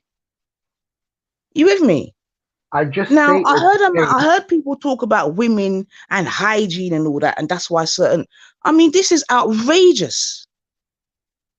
This is outrageous. Like, let me ask you something. Do you know any women that they've had it done to, Bab? Can I ask you a question? Just a quick question. But can you answer mine first? Do you know any women of whom it's been done to? Obviously, I told you I've grown up in the West. Me personally, in the West, I have not seen it because it is illegal. Okay, so are your family members back home, wherever that is, are they still going through these procedures when they reach a certain age? Yeah, when they're young, yes, they do. I can't give you specific names, but I can. Have you ever? I don't need no names. Have you ever spoken to them? To be honest, that's not something we speak about. To be honest, I'm not gonna ask. Oh yeah, you know what is your clip? I'm not gonna say that to family members. So hold on a minute. So are you saying that these things are happening and there's no discussion? You're not in 2020. No one's asking the girls if they're okay with this. No, you asked me. No, you asked me personally. Me personally. No, of course, I'm asking you personally because so I'm giving you a personal answer. I'm saying me personally, I have not spoken to family members back home about their clip. I have not done that. That's interesting still, man. That's very interesting. I thought that it was. I actually thought that it was something that you were speaking about with them quite freely. The way in which you're commentating in the last 3 days and that. My brothers and sisters, my mom, my dad, my close aunties, and few cousins live in the West. With the people we're talking about is not the immediate family. You're talking about first cousins, second cousins, and things like that. That is not my place to say with them. Do you get it? But with my immediate family, even then I probably would feel uncomfortable talking about it with them. But then I would have more right of a say to talk about certain issues with them. I'm not gonna go to a second cousin and say, "Oh, what's your clit looking like?" I'm not gonna say that. So your vibrations and what you're talking about is very much quite theoretical, isn't it? It's very much from what you've read and know it to be. There's no actual. Hold on a minute. When you're talking about it, you're not actually talking from like an emotional stance point, are you? Where it's actual real people that are going through this. You're just very much religion is not emotions. Do you get what I mean? The religion is not emotions. So when I tell you I'm coming from Islamic sources and that's my viewpoint and that's my lens, I'm not coming from emotions. I'm coming from something that we would say moral objectivity. So regardless of my emotions, whether I like our moral. Wait. Our morals are not based on emotion. No, they're not. Because they're not. As we know, let me just clarify that. I can give you a quick point. Potentially, that could be one of the problems, then, isn't it? Because right now, I'll give you a quick point. You have no emotion for the topic in which you're speaking about. Yeah, you know that it's a certainty and it's something that you encourage. However, you've not even spoken to any of your family members who've gone through it to actually get in. You know what I mean? An actual practical vibration. It's just all theory. It's just all the lines in the book. That's all I'm hearing, Bab. So when we talk about emotions, where are you living? Where's the living bit? Isn't it? You said isn't the morality comes from emotions? That's what you said. That was your statement. So let me clarify that and refute that statement there. Go on, someone who's a Muslim does not agree with homosexuality being practiced. Yeah. This has nothing to do with the topic. No, this has nothing to do with the topic. Why is this guy jumping in? You see what I mean about this? This is why because this has nothing to do with the topic, dude. It's me and her. I'm talking to her. Why are you jumping in? This has nothing to do with the topic. Listen, Ultra and Riggs are right there. Then no one's jumping in. Why are you jumping in? I don't get. Brother, do you get what I mean, Nanifa? This has nothing to do with what. This has nothing to do with what we are talking about, dude. Now you're going to get on this huge diatribe about what it means to be a Muslim, bro. I was given an analogy about emotions not coming when being morality. We don't judge our morality based on our emotions. I was given an example. I don't know if people can't understand that. If some people are just man, I don't want to get dude, you're beating around the bush. Get back to the topic. Let me finish that bit. All right, calm down, gentlemen. But try to stick with that point that you're making. I will. But hold on. Let me finish. Hold on. But remain on the topic of FGM, innit? And what we're talking about. We don't need to go into homosexuality because that's a whole different arena. Okay? I get that. I understand. Okay? Because what we're speaking about now, wait. Because what we're speaking about now, yeah, is the way in which the Most High has made us. You with me? And why it is that certain persons may believe that it is an imperfection. Okay, so we don't need to bring in homosexuality because that's just a whole. We do. You know, we do. We do not. How are you going to tell me what I can do and can't because do? I am. Because we need to keep dictating the conversation. I'm not dictating the conversation, but what I am saying to you, okay, is that we are speaking about a particular thing. And I just believe that going down the road of homosexuality is going to take us off track, okay? So we know what the Most High has seemingly written or apparently written about homosexuality, all right? Okay? I get that. Ifa, please do not dictate to me what I can and can't say. That's number one, yeah? Because I'm not dictating to you. Do you see how this happens with Muslims? They can't stay on topic, dude. You dictate whether a woman, yeah. No, but listen. All right, go on. All right, go on. You're getting frustrated. Go on. No. I'm going to let you talk. Go on, Bav. You know why, though? Because I'm sitting down. Go on. You got your cup of tea. I've actually, and you know what I'm doing as well? I'm sweeping my room as I'm talking to you. I know you're going to be impressed. Big up. Yeah.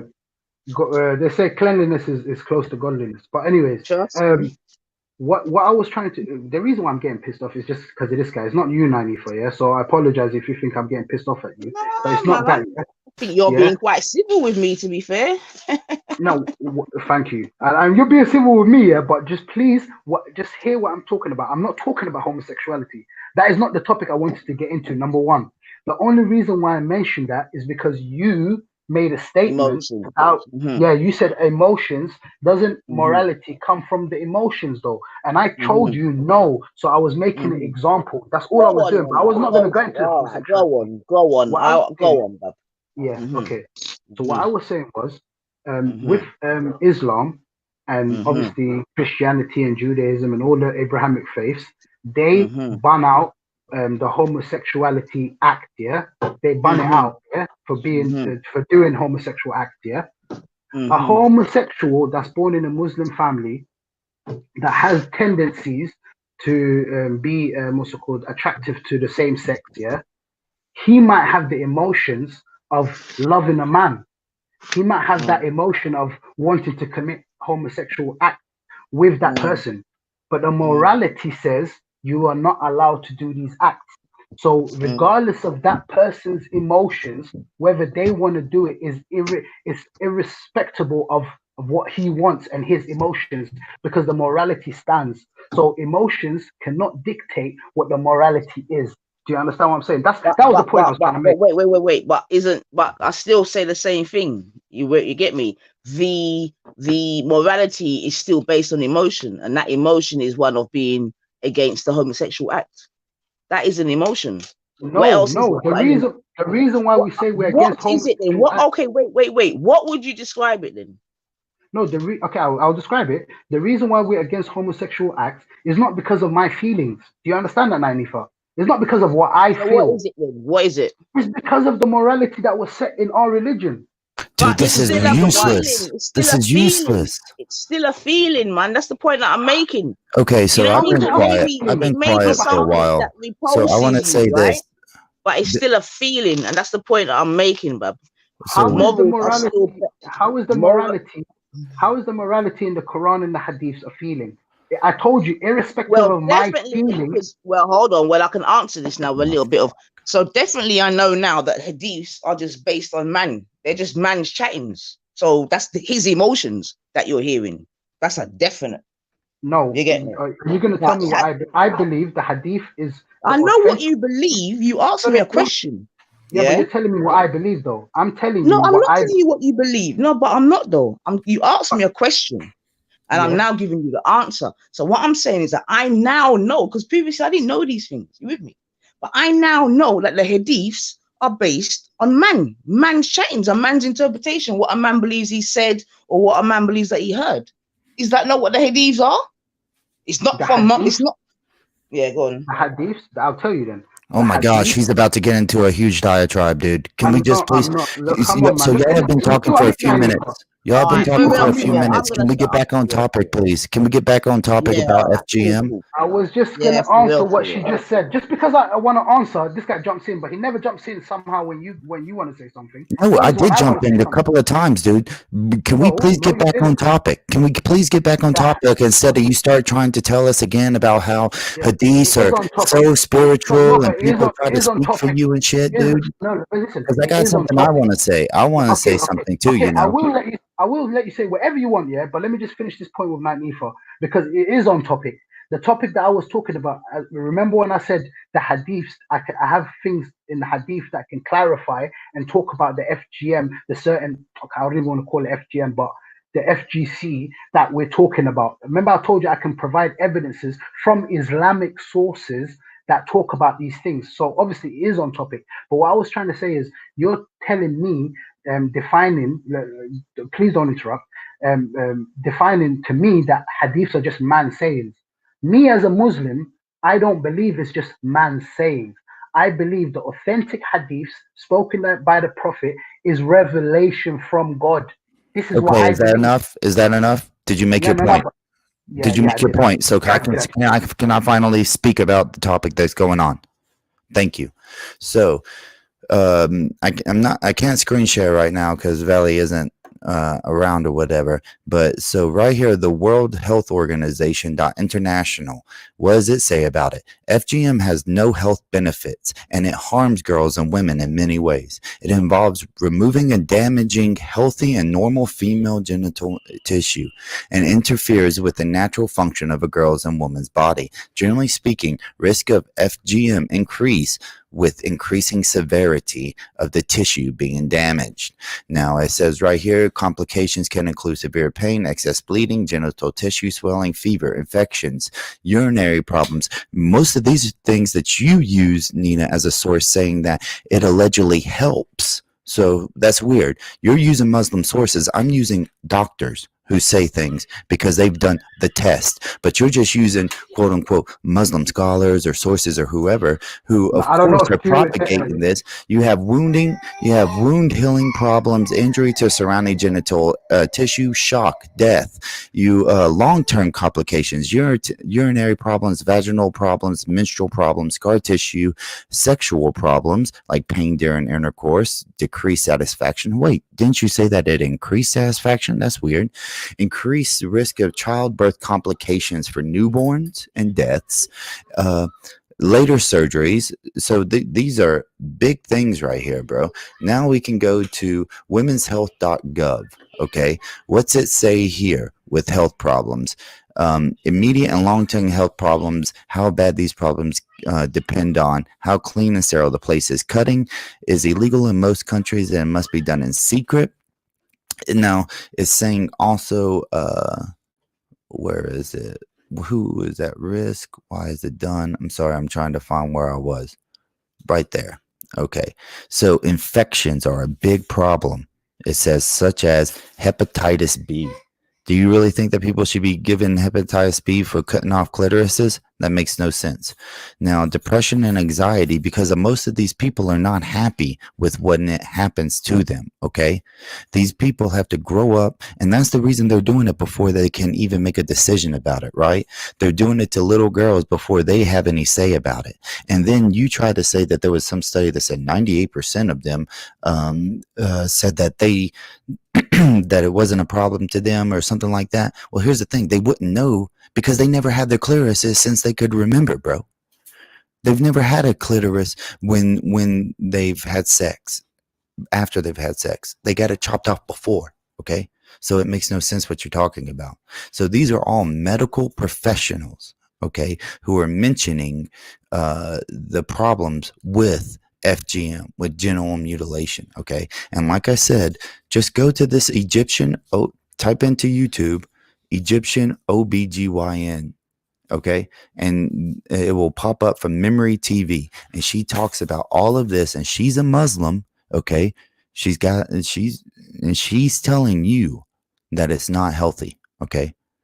But you're wanting to say, oh, well, 98% of these women, they don't even know what a clitoris feels like during sex because they had it chopped off when they were a child. Okay? So you don't know what you're talking about, dude.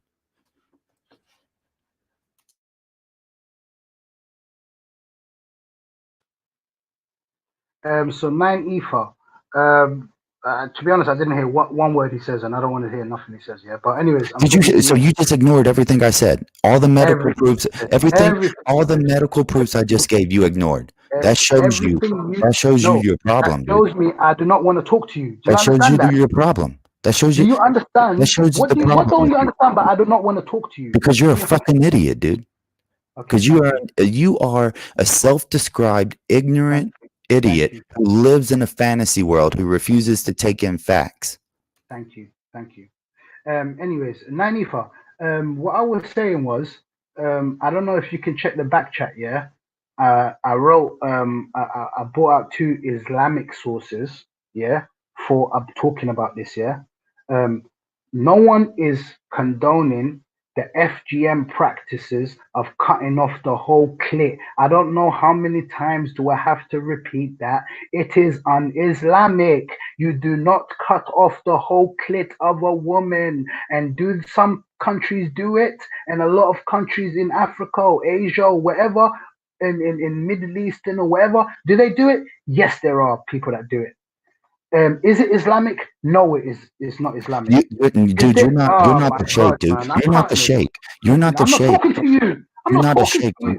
you. You are not a person in authority of Islam. So when you say that, when you say all this, people who actually know Islam know that you're lying, bro. Because all you have here is it says, do not go into extreme and cutting, that it is better for the woman. That does not mean that it cannot cut off the clitoris, bro. What are you talking about? There is no, the other day you said, and I know you're probably not even listening to me because, you know, you're just a little child like that.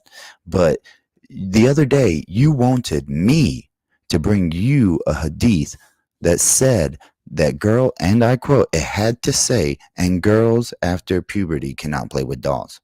It had to have that phrasing. But you're not living up to your own standard. Nowhere in these two hadiths that you just showed in the back chat, bro, does it say not to cut off the clitoris. It just says do not go to extreme in cutting.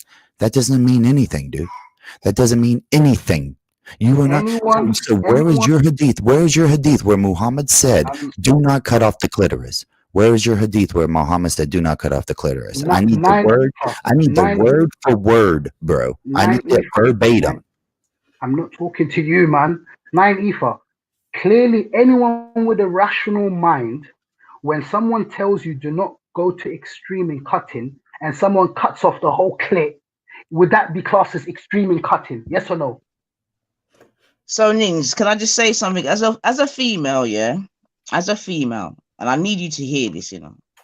As a female, as a woman, as someone that's been a young girl herself, you with me?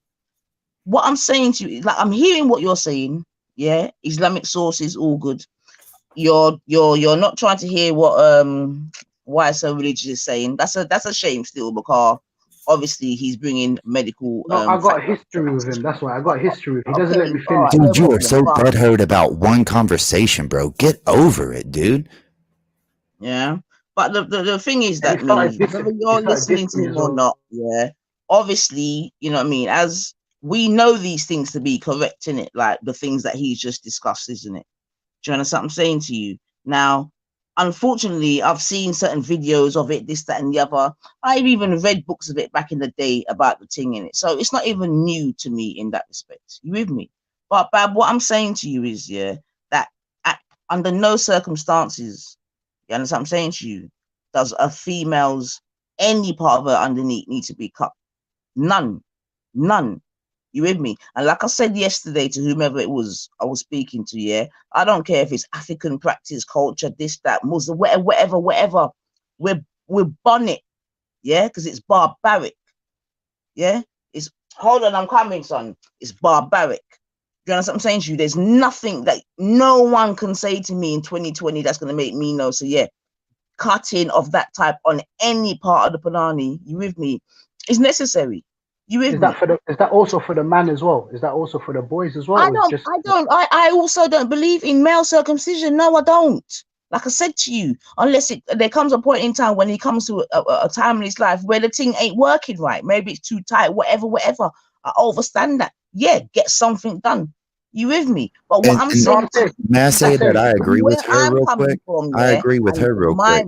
My vibrations with the Most High, and then I'm gonna shut up. We're made perfect.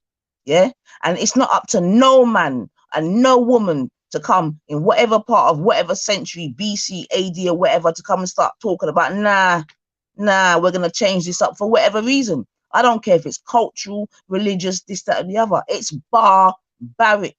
So me and my wife, I want to comment on what she said. I want to comment on what she said about male circumcision too. Me and my wife are in a hard place right now because we're trying to decide if we should give our son a circumcision, and he's at 8 months right now. So or should we wait and let him decide?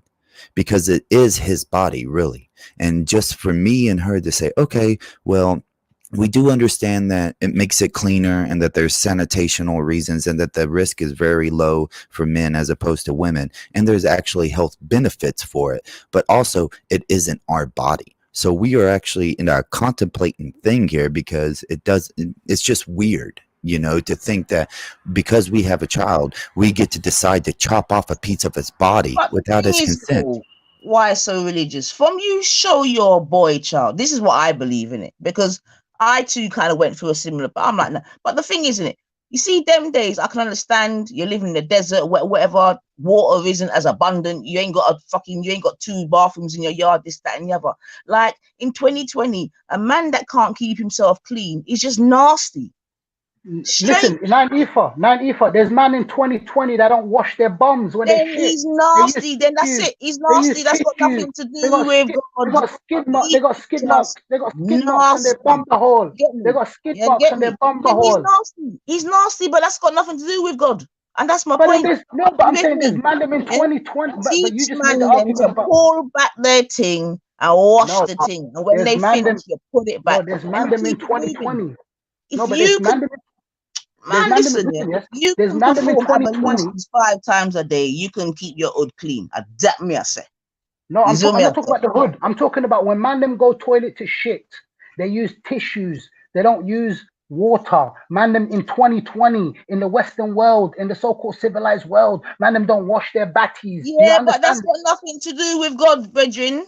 Okay, No, but Valley you is just talked allowing me about to screen cleanliness. share Man, now. is nastiness. The Valley Most is High allowing has me to screen given share us this is that now. I was He's making a given point us. of cleanliness. That's why, because you mentioned Yeah, the but cleanliness aspect. but So what Valley I'm is saying is allowing me that. to So what screen do you do? share. Like sew up a man's bum so that he can't excrete, and that don't make no sense. That's the point I'm making, innit? Man, So that just learn Let them how to speak, keep man. their This hood American dude, bruv, stop clean. jumping in, man. You're messing up the whole So conversation. Valley is I'm letting me losing screen track of share. what I'm about to I'm get off losing here. So track let me of just all the screen points share that what this I've been guy's waiting making. to screen share, What's dude. the point? He's the only Muslim that's going to come on to actually advocate for what's going on, and you're going to be there trying to fucking be like a little child. Shut up, mate. Just let All me right, speak. so this ain't a Muslim thing. Remember, it's a cultural thing, apparently. Now, I'm coming from an Islamic angle, though. All right, I good. said the As long as cultural you're side. saying it, I got No, no but problem, 9 because Ifa. you got 9 Ifa. cretins out there that will talk shit.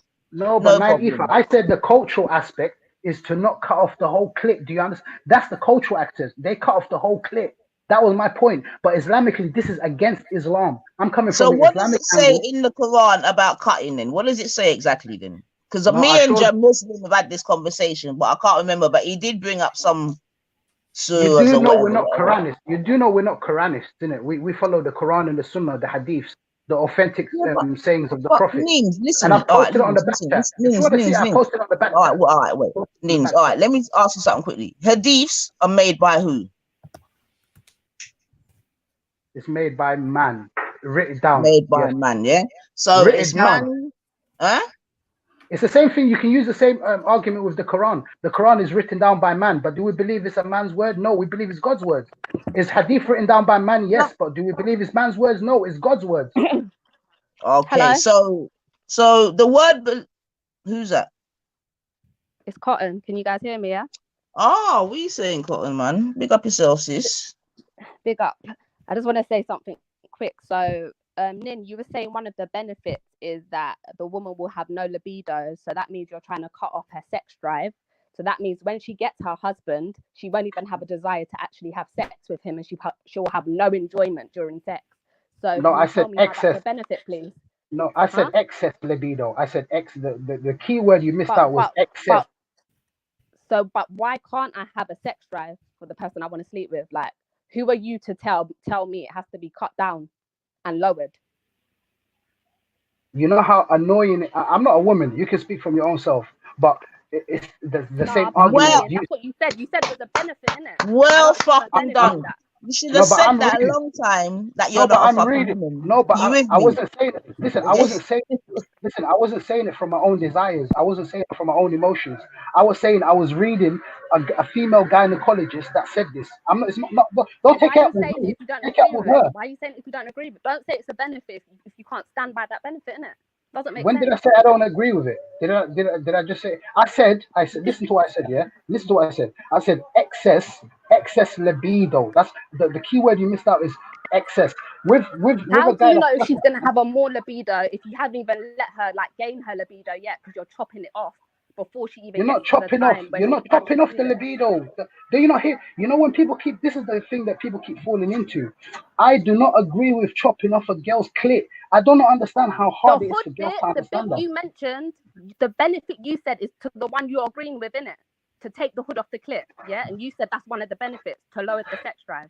I said to cut a portion off the prepuce of the clit. This is what's mentioned. This is what I'm talking. I'm not talking about cutting off the whole thing. Can I ask you a question, please, brother?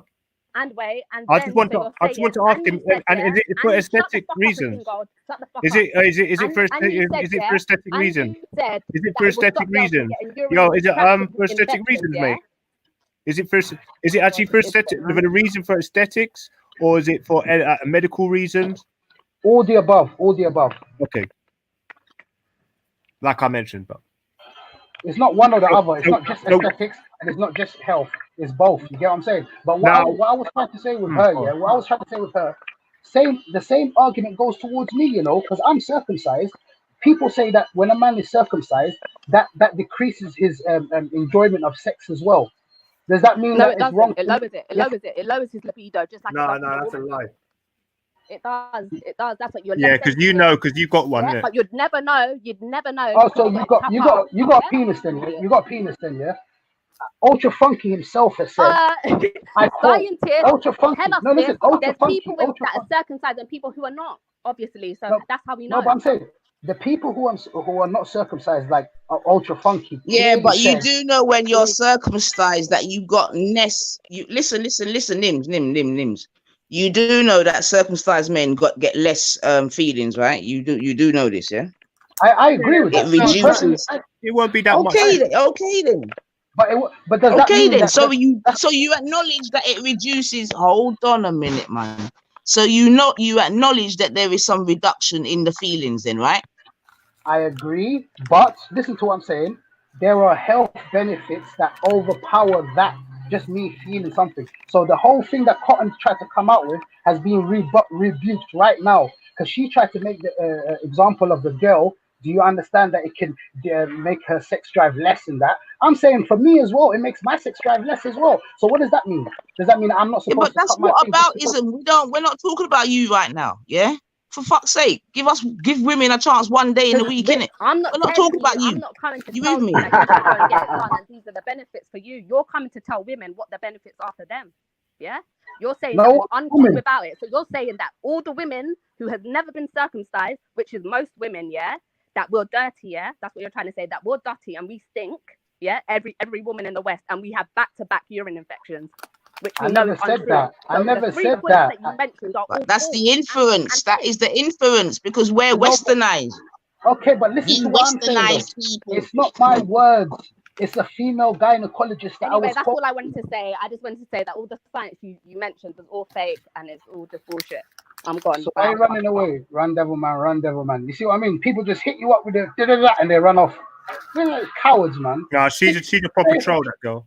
Trust me. Stay here and at least refute. Let's talk about the things and let's refute it properly. You can't just go bang, bang, bang, bang, bang, bang. I'm off. You can't just do that. But hold on a minute. You heard Why So Religious read out the medical things today. You heard Banksy read it out yesterday. I could probably go and do the same thing. Yeah.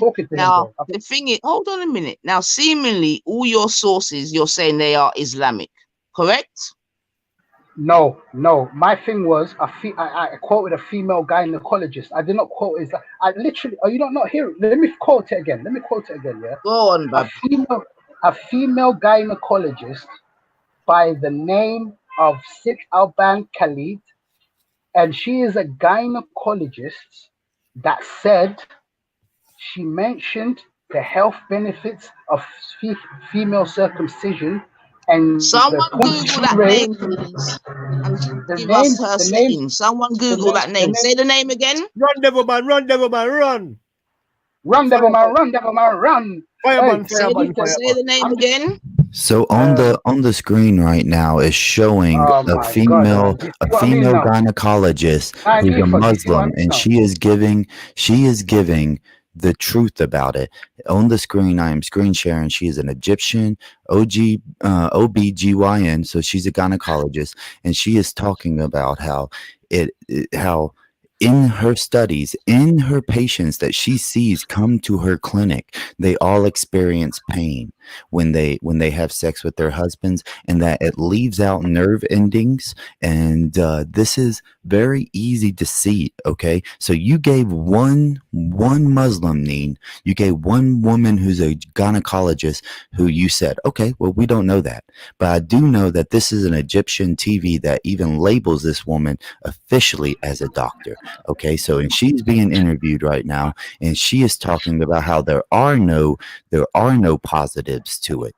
Okay. Okay, can you rewind it? Can you rewind it and let's watch the video? If that's all right. If that's what you want to do, let's rewind that clip. Rewind the clip and let's watch the thing what she says, and let's just go. Let's see, because Okay, there's another side. watch it. None of us will talk. Just watch it. Just read it.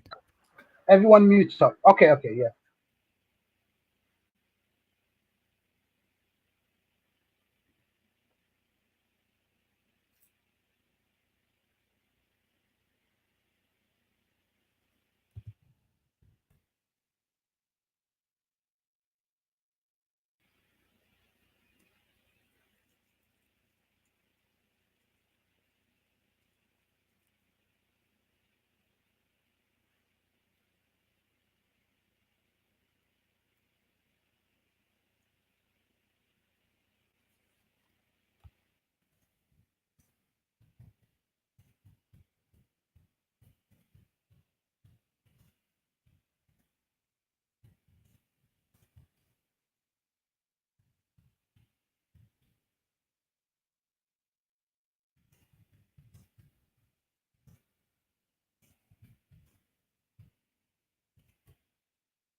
Yo, Neen.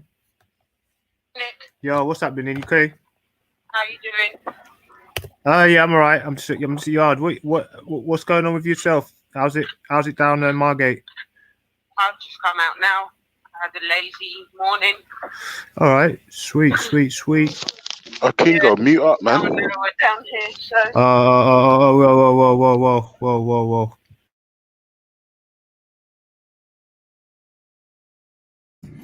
So right there, dude.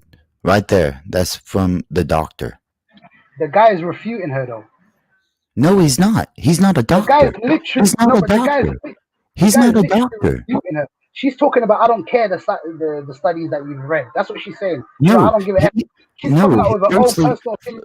Neen, firstly, he didn't cite any papers that allegedly could give his argument, right? He just says, "Oh, well, I read a." He just says, "Listen, Neen, listen." All he does is say, "Oh, well, I read it from a medical paper." Where's his medical paper? He's talking to a doctor about a medical paper. No, but she did not even cite any sources herself. She cited, no, she actually cited women that come to her clinic, bro. What are you talking about? She even said that she speaks to these people. So no, all he did was say, "Well, I read it in a study." Okay, what study is it? So then that way that we can look online and see if it's biased or not, if it's really wrote by a doctor or if it's just somebody who's just saying something. This is a woman who treats women with FGM on a daily basis, bro. And she's telling him, and then he just says, "Oh, she's just talking from desire. She's not talking about anything scientific." How does he know? He's not the doctor. He's a scholar, dude. This guy's an Islamic scholar talking to a doctor about alleged patients that she sees on a daily basis. So another female gynecologist, because you obviously you take from female gynecologists in that field, yeah. Another one by the name of Sid Alban Khalid said it take about the health benefits of female circumcision, and I'm not talking about cutting off the whole clitoris. So let's be precise on that. It takes away excess libido from women. It prevents unpleasant odors which result from foul secretion beneath the Hold on. prepuce. What is excess libido? What's that? It's the same thing with the man when he's got excess foreskin. Do you understand? They cut off the foreskin. Do you understand that? It's the excess. I have excess foreskin, so we cut it off. This is the male circumcision. No. That is not. No. That is not what libido is, Bab. Libido is in terms of sex drive, unless you're pronouncing it wrong or I'm hearing wrong. Are you saying libido or labia? What are you saying? No. Libido. Excess libido. Yes. I agree. It talks about the sexual desire. It talks about, so hold on a minute. Wait. So can some? It takes away. So how excess do you know that someone has got a high? Sorry, I'll mute up. I'm so sorry, man. Trust me, I've been with girls in the past. Me personally, speaking from personal experience, I've seen girls who walk around with pads on their what's it called? I don't want to get too deep, physical, explanatory, whatever. Yeah, but I've seen girls with pads when they're not on their period, and they put on pads because they on their day-to-day basis they come too much on their actual knickers. They literally come too much on their knickers. So wait. Here's the question: how does that prove that it's very extra? annoying for her. How is it? No, wait. But how is that? How does that prove? No, I want to make this point. How does that prove your argument that it's extra libido? How is that not just maybe their normal libido? How is that not just considered what is supposed to be normal for that person? No, why is it considered extra? The girls themselves that I'm talking about were not circumcised. You would have a point if I talked about girls who are circumcised. I'm talking about girls who are not circumcised in the past that I've been with personally, my own experience, that have to use a pad every single day in their knickers because when they walk around, the friction of the thing that's going with their knickers makes them come too much and it's But too much. how is that extra libido? How is that extra libido? Listen, it's excess libido. Let me finish. How is it excess? Explain to me how that is excess libido. I was making a point to 90. So let me just finish what I was reading about the health benefits that the gynecologist said. I need you to explain how a woman coming because of whatever situation, a woman ejaculating from any situation is excess libido. I need you to explain how that is defined as excess libido.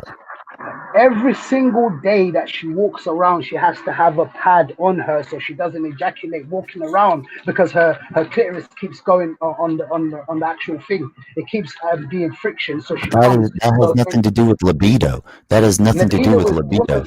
Do you know the definition of libido? Will you explain libido to me? It's a sex drive. So, okay, a sex drive. And you're saying her just walking around is causing her to ejaculate. That is not a sex drive. That is not a sex drive, dude. Do you understand that? When someone ejaculates, are they not having a sexual desire and sexual driven thing when they ejaculate? Or are they not having a sexual drive when they ejaculate? No, but you're not sticking to the argument here. What I'm saying is that is not a sex drive. You understand that? That's like saying when you wake up in the morning with an erection because you have to pee, that's an excess libido. When really that's just you have to pee, so your body has blood inside of your penis. When a girl ejaculates, would you class that as having a sex drive? Yes or no? Is that part of a sex drive? Yes or no?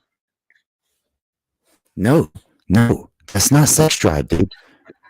Oh, you read? Okay, I'll put it this way. The reason it's not sex drive is because there are women who are raped who still ejaculate, but they do not have a sexual drive to be raped, and yet they still ejaculate. So that is not excessive libido. If they ejaculate, biologically speaking, their body is having a sexual drive. Whether they agree with that or not, it's their own body. If I want to you are talking in circles here. Listen to me.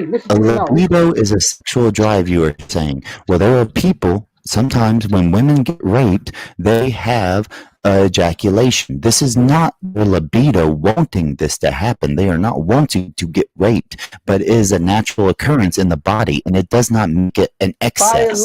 Biologically, if you're talking about a girl that's raped, yeah, and she comes, yeah, biologically, this is the sexual drive of the biology that makes her come, regardless of whether she likes it or not, or she agrees with it. This is what her body is telling her. I don't know if you can't understand that or can't differentiate between that. If me personally now, if I have an urge to piss, yeah, and I don't want to piss, my body's gonna piss anyway, regardless of what I feel or not. So when a man gets his prostate checked and it causes an ejaculation, that's excess libido. We're talking about women now, yeah. We're talking But about no, women right now. it should work both ways, right? Because both men and women have libidos, right?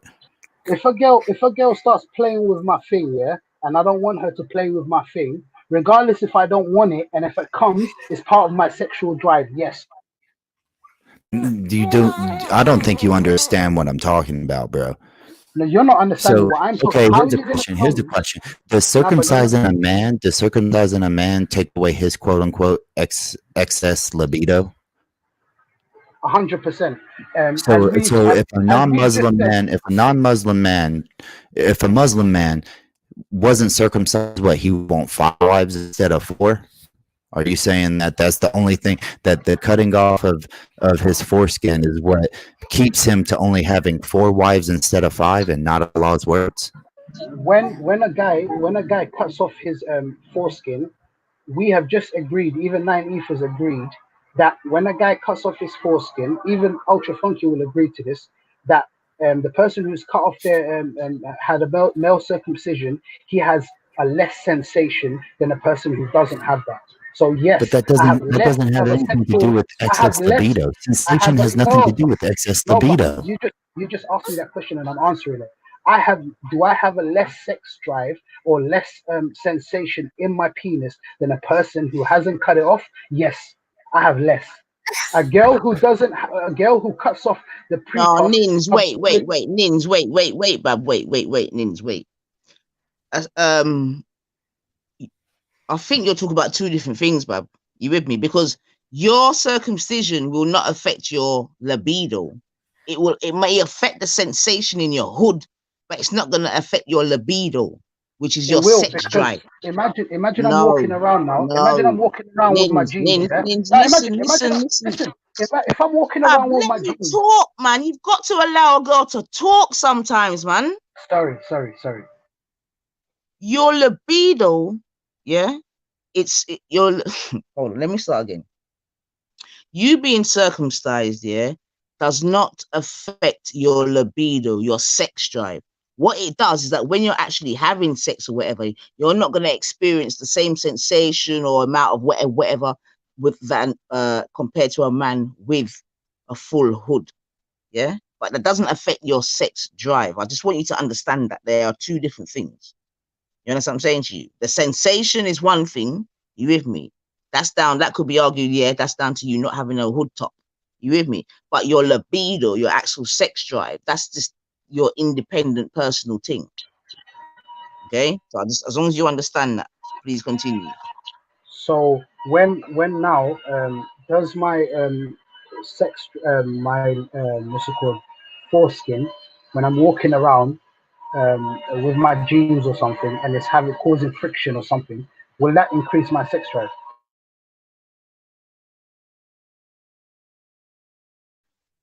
No. You are a sex drive. Okay, let me ask Neen. If somebody is castrated, where they get their testicles removed, can they still have a sex drive? Can they have a sex drive? No, listen, I agree. I totally agree with what 9 Ether just said, because it comes, what's it called? It's hormonal, yeah? It comes from the mind, yeah? Thinking about sex all the time. I understand that. But can me having a foreskin increase that sex drive, is my argument.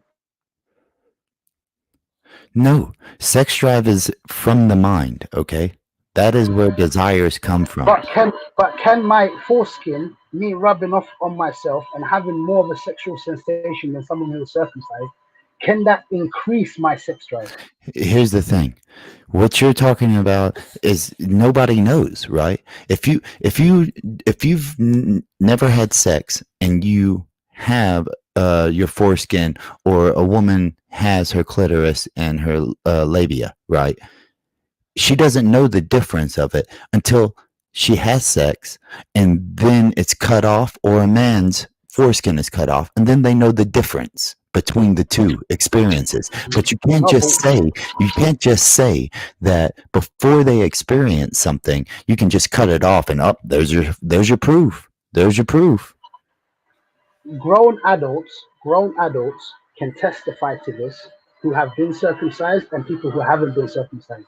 We have just come to the conclusion. But no. What I'm saying is, no, because what you didn't listen to what I said. You didn't listen to what. Listen, man, Neen. What I'm saying is, you can't compare people who have circumcisions with people who haven't had circumcisions. The only way that you could do what would be an honest comparison in a way is that it has to be a person who's had sex uncircumcised, and then a person who has sex, the same person, after being circumcised, and then they give their opinion about the two differences.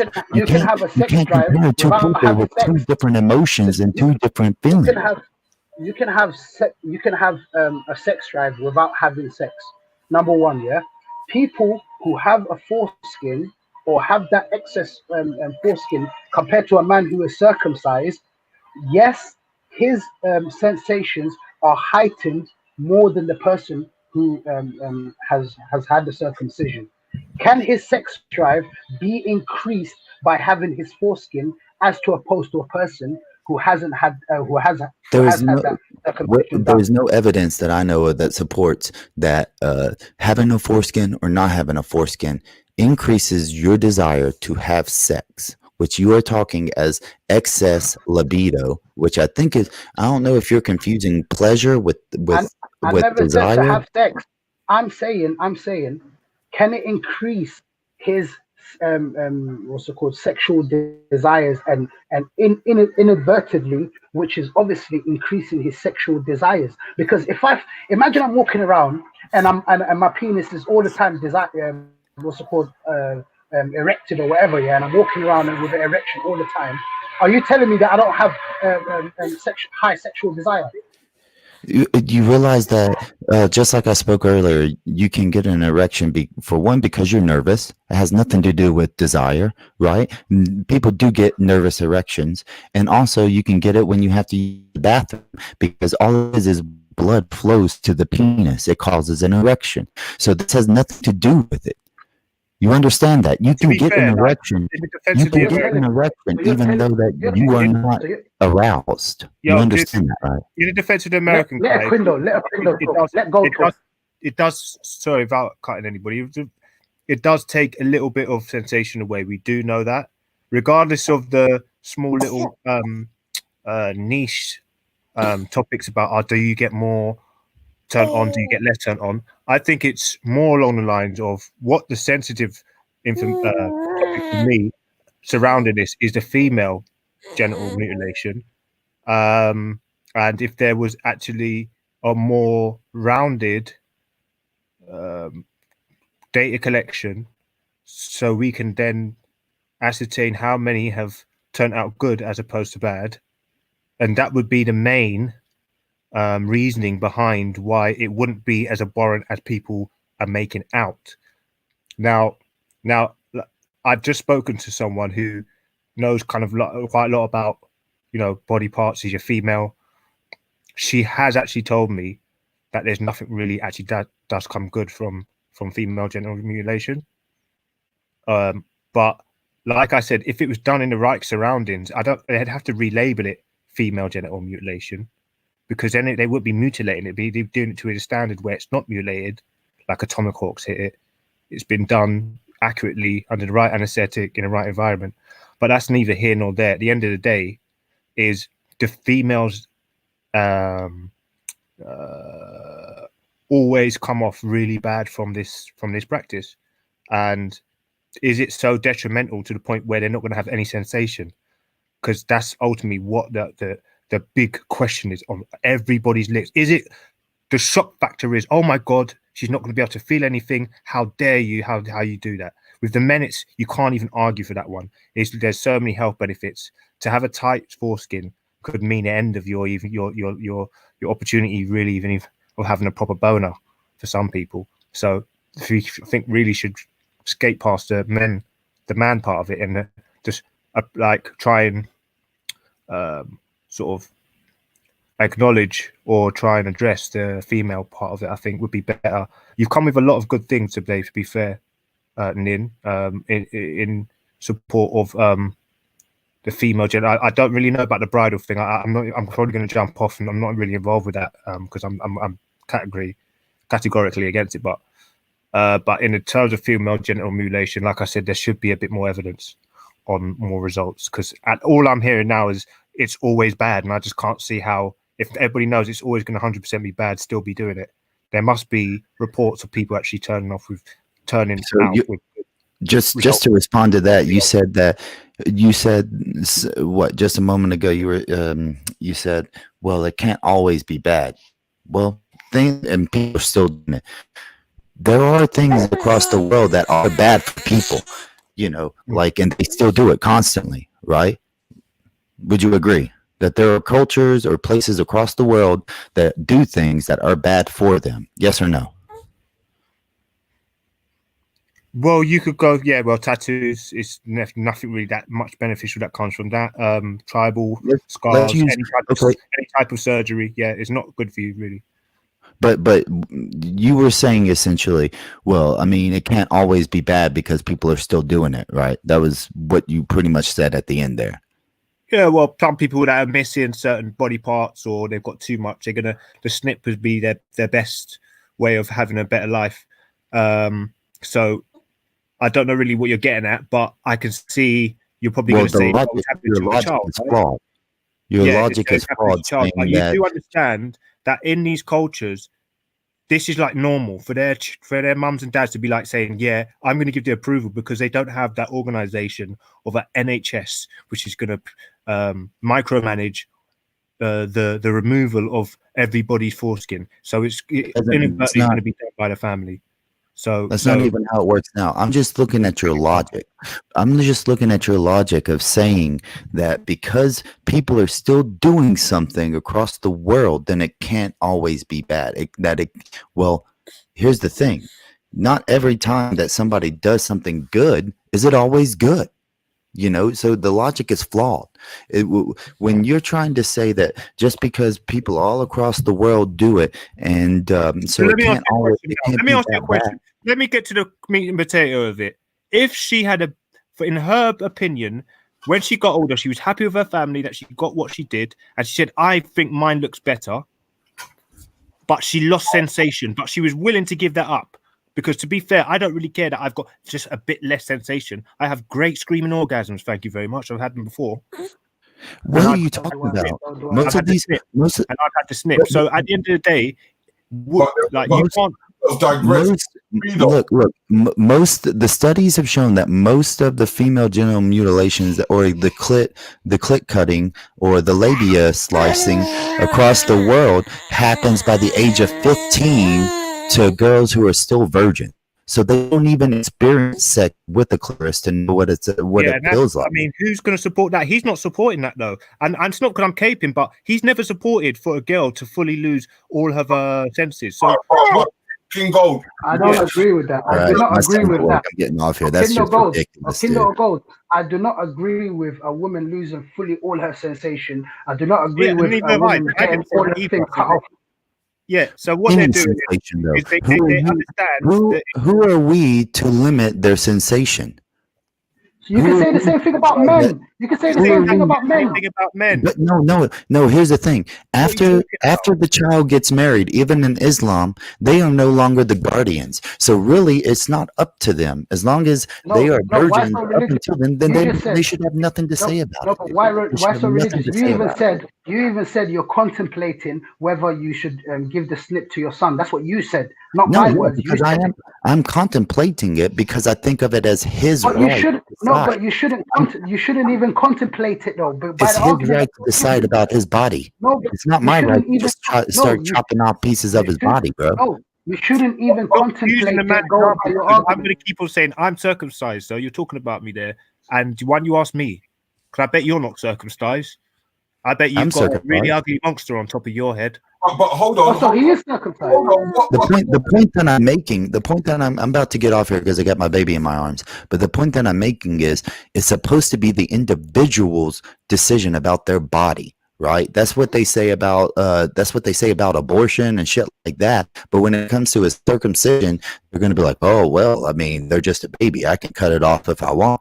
I think that the thing is, I'm contemplating whether it's his decision to cut it off, his foreskin, or if it's my duty to cut it off, because I do know that there's health advantages towards circumcising boys, but there are no proven health advantages for circumcising women.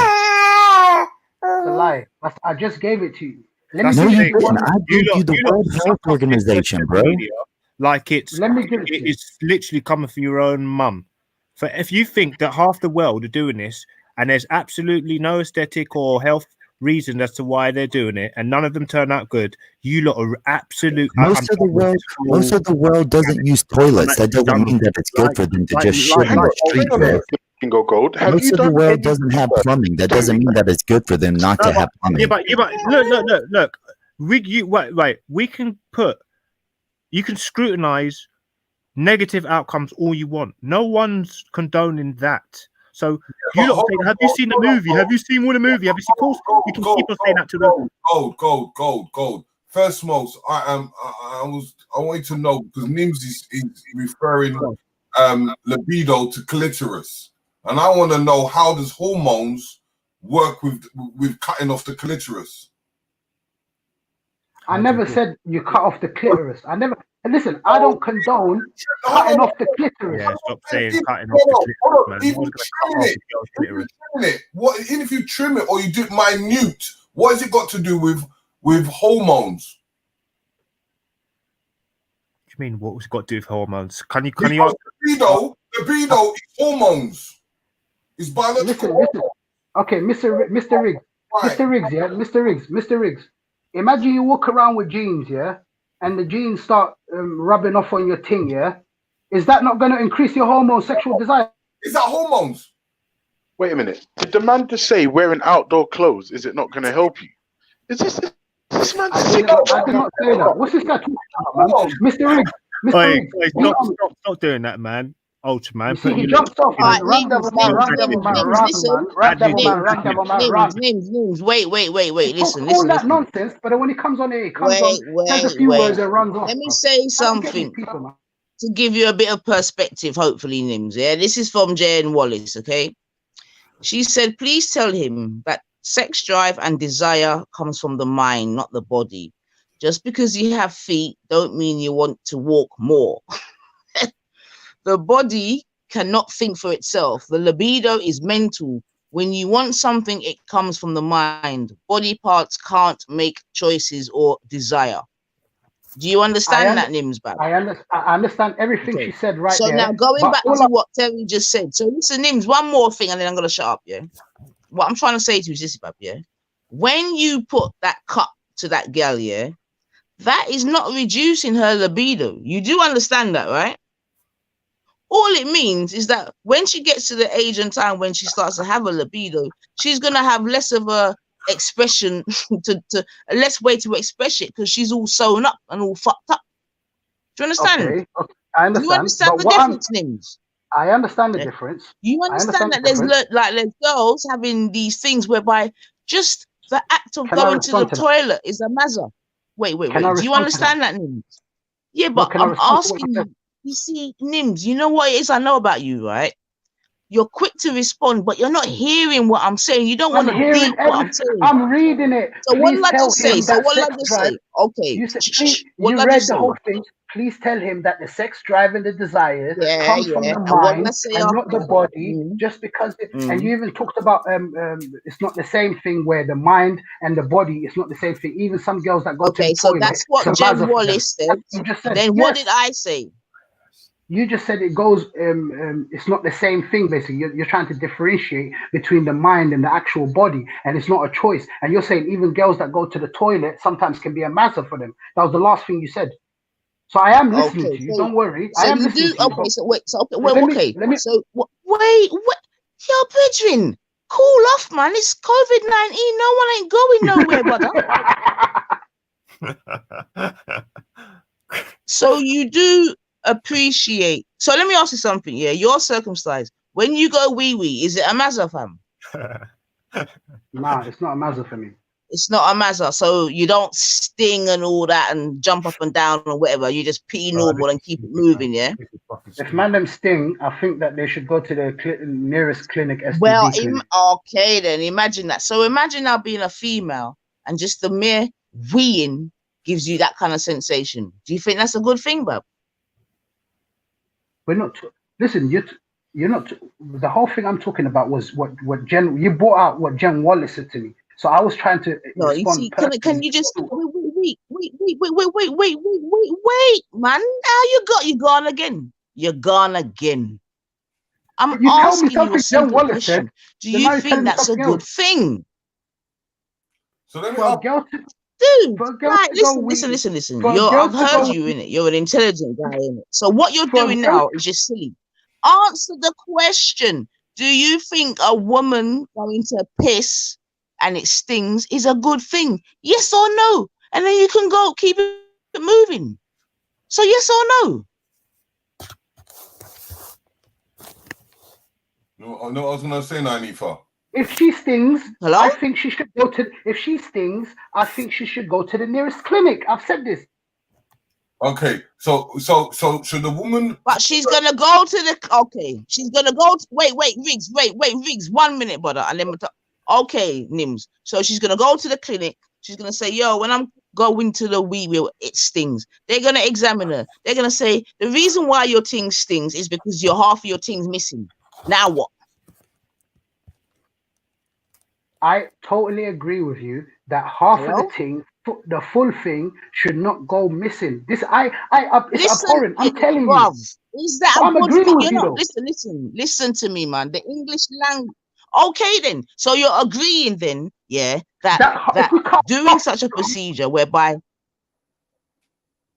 If you cut off half of the thing, if you cut off half of the thing, or if you cut off Listen, man, look, you know, right now, not, yeah, I'm not even trying to deal with fractions when it comes to the Nani, you know, like Jano style, like all this peace and all that. Fuck all of that. Like, seriously, it's pissing me off. You with me? Like, you're talking about my thing like it's a fucking, like it's a pie chart or something. Chop a bit there or a little bit there. It's not a pie chart, blood. This is what brings life. Listen to me, Nims. This is what brings the closest thing that we know as life onto the planet. Do you understand what I'm saying to you? Through that place where people want to be cutting and dissecting, that's what brings life onto this goddamn planet. Do you know what it's like to have part of your things missing and give birth and all of these things? Do you know about it? Oh yeah, you've not spoken to the girls that have actually had it done in it because they're second and third and fourth cousins and all that. You with me? But I think you need to go and chat to them, you know, brethren. Because maybe when you hear some real, hold on. Maybe when you hear some real experiences and hear some real emotion, you know what I'm saying to you? When it's no longer just pages on a book and a philosophy and a theology, you might have a little bit more of a, you know? Because right now, brother, I'm telling you, yeah, what you're supposed to be saying is that, you know what, Nine? I know it's my culture, this, that, and the other, but you know, saying 2020, I can see that it's not right, you know, it's not necessary, you know, them type of vibration. Now that to me shows me, I don't even want to use the word evolution because that don't even sound right, but it just shows me something. But I'm telling you, in 2020, brethren, yeah, them FGM chattings can't in England, you know. It All right, can't okay, work, brother. Cool. So now Yeah, you're the number one advocate a Kingo, about Tommy Robinson, telling I everybody beg about you. FGM. A Kingo Gold. Nah, man, Listen, it's a a bit too Kingo much, man. Gold. It sounds I like beg you. I don't sounds listen. like A an Kingo. agenda. A Sounds like there's an Kingo. agenda. It sounds like someone's got an Listen to me. agenda. A Kingo, at least Nims try and come with some medical talk and this, that, and the other, yeah? All you come with is the way in which the pussy look. You can move and blood clot, go white, yeah? You're fucking idiot, yeah? Don't come and talk to me, yeah? Move your blood clot. Yeah, idiot. Don't come to me. I don't need nothing from you, baby. Not one rascal. Nothing. Yeah, move your blood clot. I don't need nothing from you, Gold. I don't even know why you're calling yourself Gold, brethren. You with me? Them kind of high class metal. Straight copper, anything below. You with me? In fact, yo, copper, move your blood clot, copper. I don't want to hear nothing from you. Nothing. Not one last clot thing from you, copper. You're a big bum clot idiot. You're a fucking idiot, man. Relax, man. Why am too? Akindo, did you just say that she supports Tommy Robinson? No, I'm saying it's like a Tommy Robinson thing going on. It's like, why now has everybody become the number one shoot down the whole FGM thing? Like, where's your like? You know why? I'll tell you why. I'll tell you why. No, where's your picket signs? Where's your picket signs? Outside. But you'll never hear them. You'll never hear them talking about the number one race that in America that have abortions is the black community. You'll never hear them talking about how abhorrent that is. You'll never hear that. Let me ask you a question. Tumbleweed. Let me ask you a question. If a woman has menopause, should she shave her pum pum? Bro, you're going into specifics. No, that's a whole different thing. Exactly what you're talking about when we talk about the actual what do you call it? When we're talking about sexual hormones, yeah, which is the same format. I'm asking you, would an older woman shave her pum pum because she's got menopause? Brother, you're going on a whole different tangent. That's not what we're talking about right now. Yes or no? I don't know. I'll tell you that I don't know if a woman that's in menopause is supposed to shave off her whatever you're talking about. I don't know. Or how am I supposed to know that? Because I'm being honest with you. No, I'm being honest. I don't know. Anyway, yeah. This is what I wanted to say in it, Carl. Obviously, I'm hearing man trying to use the back door of male circumcision. Now, I've personally been circumcised in it, so I don't know. You know, this idea of where man's losing feeling like the way a woman's losing feeling, it's not the same thing. I've told you this many times. The so-called one you're trying to run with is the pedectomy. And I told you that that is one of many understandings. Like if you go to the WHO, World Health Organization, what they describe as FGM, they want that is one aspect of it which they go into and saying that it's wrong, isn't it? There's also the aspect of the cutting of the clit, which we're talking about, which is what is very well known to be practiced. So I don't know why you're trying to come through this back door with the whole male circumcision, Carl. Male circumcision is literally it's only removing the foreskin, which removing the woody basically. So that is completely different to what you understand as what's it called, FGM.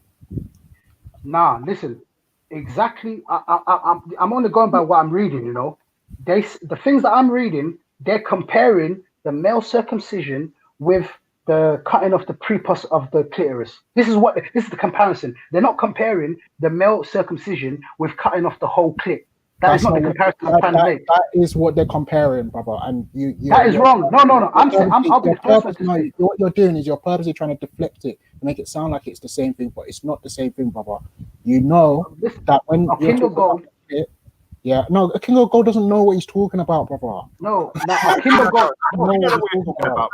King of Gold. What really are you talking about? He comes with a contrarian view. He thinks he's trying to sound like he's smart, but he's outsmarting himself. But you know the funny thing is, you say I try to sound like you. For you to come and Oh, do let it you today, cheerleader. you understand what you're talking about before you start trying to say. Nah, that's not fair. I was using it as a, because at least okay, you have but I know to research what you're talking about before you come and talk about it. Not just come with a contrarian view. I have done the research. I've even given you research to do yourself, so you can't tell me I haven't done and research. I've told you that your research that you're talking about is one aspect. It says it there in the paper.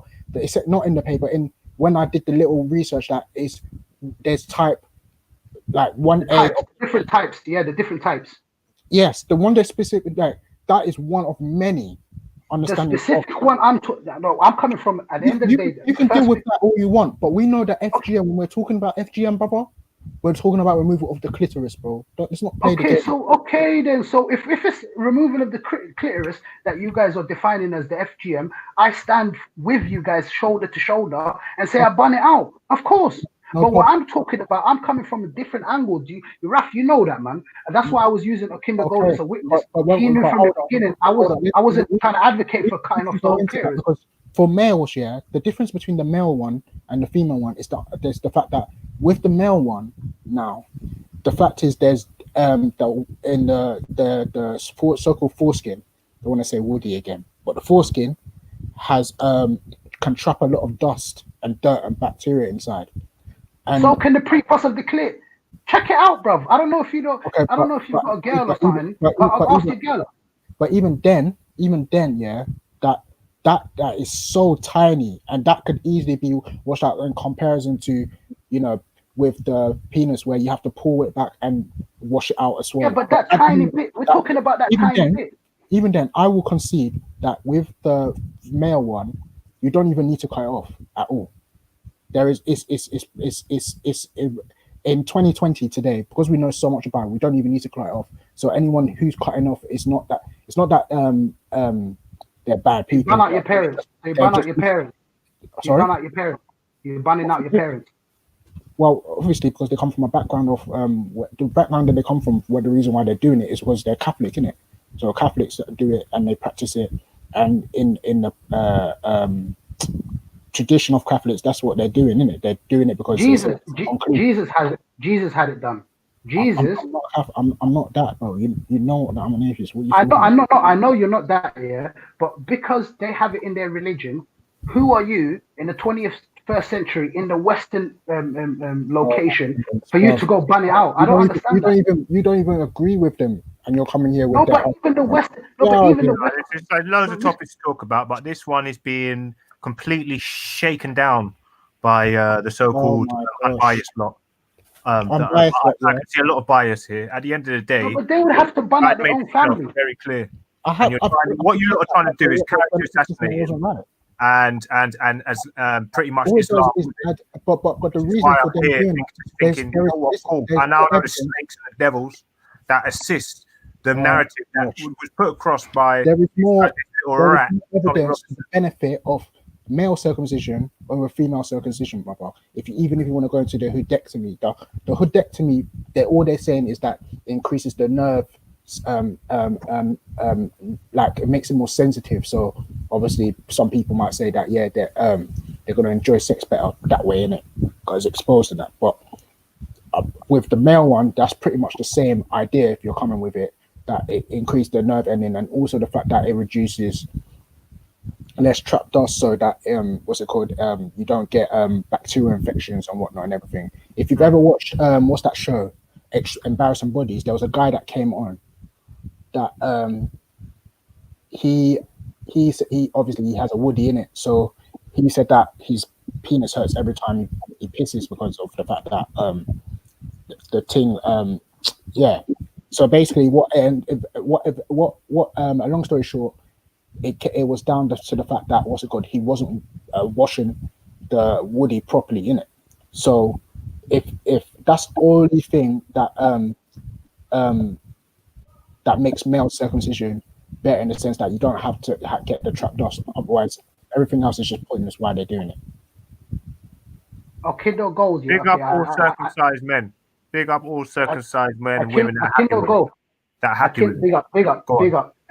Kindle Gold, yeah. You know what you just said right there, yeah, is the nail on the head. Literally, you hit the nail on the head. But watch this. The same arguments that these Tommy Robinsons are using in order to defame and attack Islam is the same arguments that these guys are coming out with. Yeah, but they're trying to go on like they're smart, and they know what's happening. They know the temperature and the climate, but they're doing the dirty work. Even though Ralph mumbles half the time, I can barely hear what he's saying. But carry on what you're saying, mate. Now, what I was saying was, Ralph, yeah, you cannot deny even the so-called Western scholars or medics or scientists that you follow, yeah, even they say that there's a great health benefit to male circumcision. They say that. Not Africans or Asians, or they say that there's a great health benefit. I gave you the reasons. I gave you the reasons. You just gave me one guy that had that was hurting his penis. That's what you gave me. One guy. You're not giving me the reasons why it was beneficial. Oh, so the benefits, do they outweigh the harm? In terms of they said that it also another benefit is the fact that it reduces sexually transmitted diseases because they won't get stuck on the woody after in it. So why do you ban it out then? I don't understand why you're banning out your parents for making circumcised. They can still keep the woody clean. You just need to wash yourself. It's the fact that people don't wash themselves. That's why it's you nasty people. You need to wash yourselves, and then that way you won't be getting those sexually transmitted diseases. You get me? Yeah, but if they don't wash themselves or they wash themselves, regardless of that, is it a health benefit? Is it more likely for you when you cut it off? I've given you the reason why. They say that if it's due to people not washing themselves. If you weren't washing yourself, that's a bold claim. That's a bold claim. I mean, it's not a bold claim. Go look it up. Washing gives you STDs. I mean, say something. You told me I was chatting shit. You say out something outlandish like that. Be realistic now. That's outlandish. I mean, you get thrush from that. The probably only thing you really get. Hold on. By cutting the vagina, wouldn't you get more likely get a thrush? Yeah, thrush. But he's saying not cleaning it. Yeah, he's saying not cleaning it gets you STDs. STDs sounds sexually transmitted disease. So what the fuck are you on about? But how does a male get thrush? Yeah, no. Stop trying to deflect now. The guy just made a stupid claim that was wrong. Maybe he was just saying it just to say it. But I'm asking you, how does a male get thrush? No, I want him to answer the question how so I can get an STD from having something an unclean penis. Yeah, you can laugh, but you just made a throwaway comment and just rectify it and say I didn't mean that. What you just said? What? Don't have sex. Don't have a wash. Clean and wash your penis properly, and then see if you come over. So maybe if you say it like that, then that you actually putting your because you just said not cleaning the thing is going to get you an STD, and it's like okay, cool. So you didn't mean that, all right? Like you just said it, but anyway. What Mr. Riggs was just saying? How do you get thrush? How do you get thrush? Can you tell us how do you get thrush then? Wearing too tight clothes. It's having something too tight on your thing. So it's actually it's probably going to prevent thrush more. Having a treatment done. Would you go as far as to say that?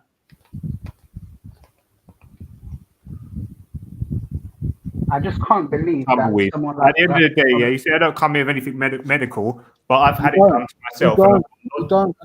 And that's why you make yourself look this way when you have to come on and say pick up the pom-poms, innit? What? Big up? No, because I saw it in the chat. You said big up all the uncircumcised people. I'm going to say big up all the circumcised people who actually liked it. You know you sound silly defending something that you don't know. If you haven't looked into it, why talk about something you don't know? That's the definition of stupidity. Oh, I have looked into it, but maybe not to the degree where I'm in good faith, brother. So that's why I'm here.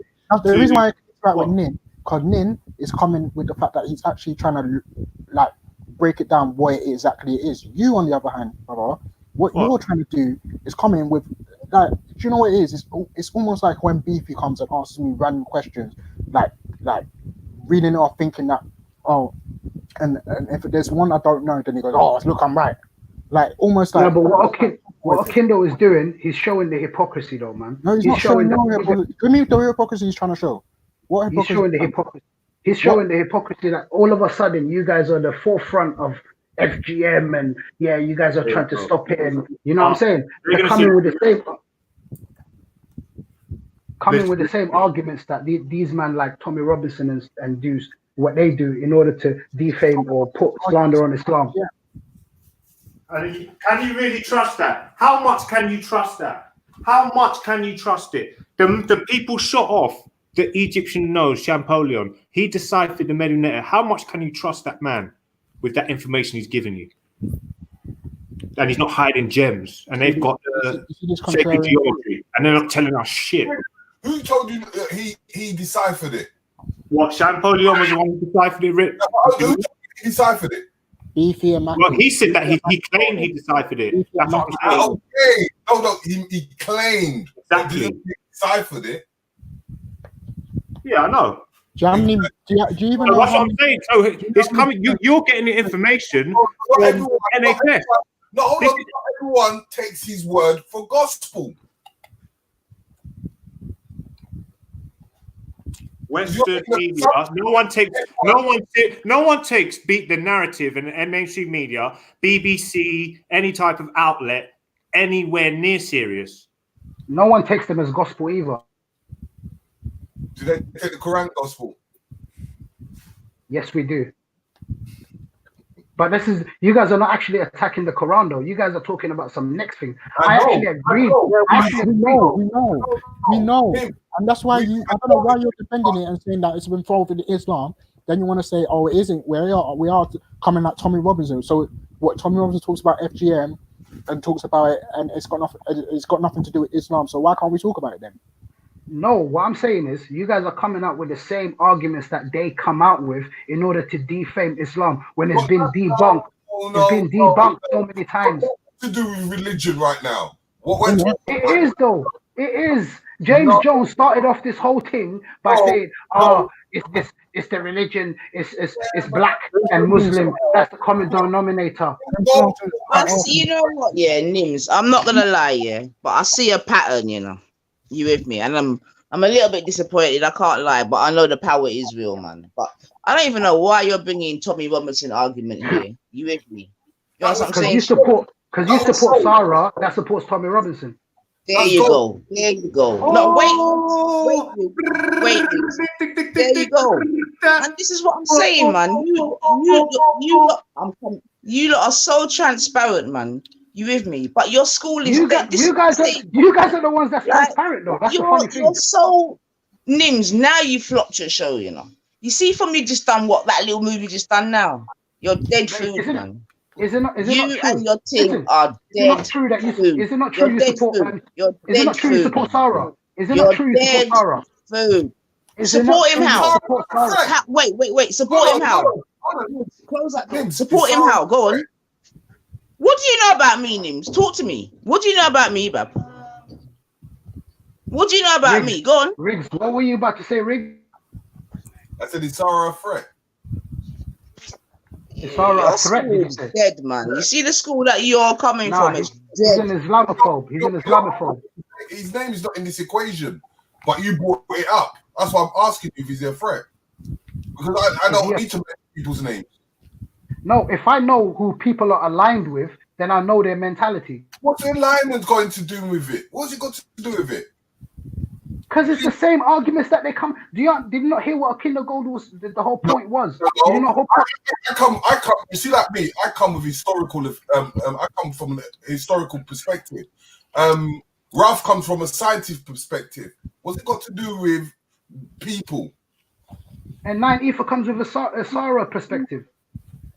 How do you know that? Where did you get that from? Listen, it's not a secret. I'm asking you, why can't you come from a logical woman's perspective? We have, though. We've been speaking the whole time. Me and her have been speaking logically the whole time. So what his name's got to do with it? Because if I know someone, imagine I know you're aligned It all with ties someone. back to Raspet. That's the real truth. Raspet was going around telling them that these Straight, man. That's what I'm saying. You lot are transparent like double glazing. You're dead food, man. I idiot something that.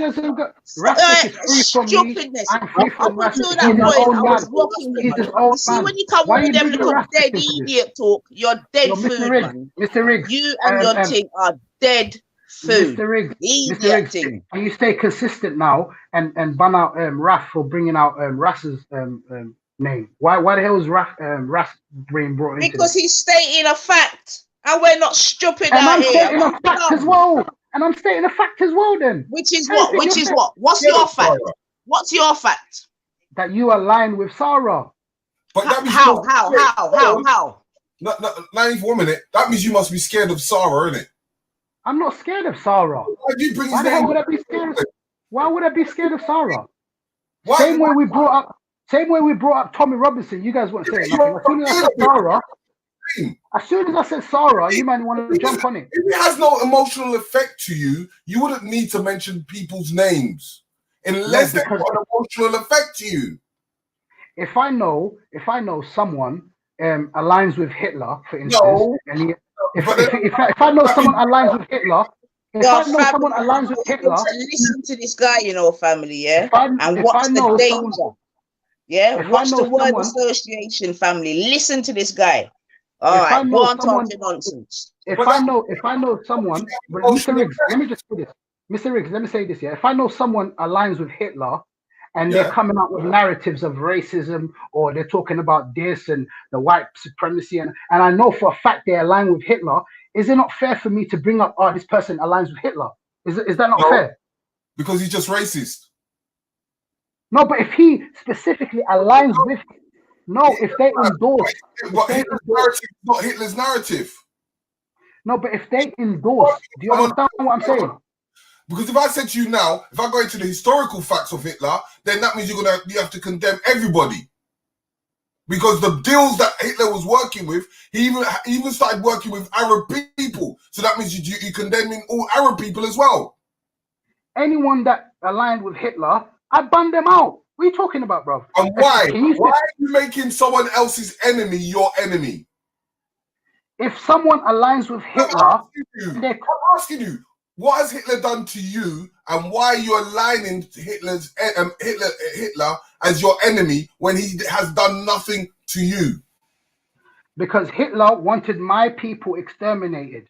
People that weren't of a certain color. You have to answer that. That's a stupid question. What sort of question that everybody on the face of this planet, even if they know what happened or not, is getting forced down their throat? So Hitler had to do with Jews. What relevance has it got to you? Come on, bro. It's like saying, what problem have you got with the slave master because it didn't happen to you? 1 second. Gold, why do you chat so much bullshit out of your mouth? Because you know why? Because you know that what I'm saying is true. No. It hurts all of you. I've got a bit of intelligence. I want to tell you something. You are dumb.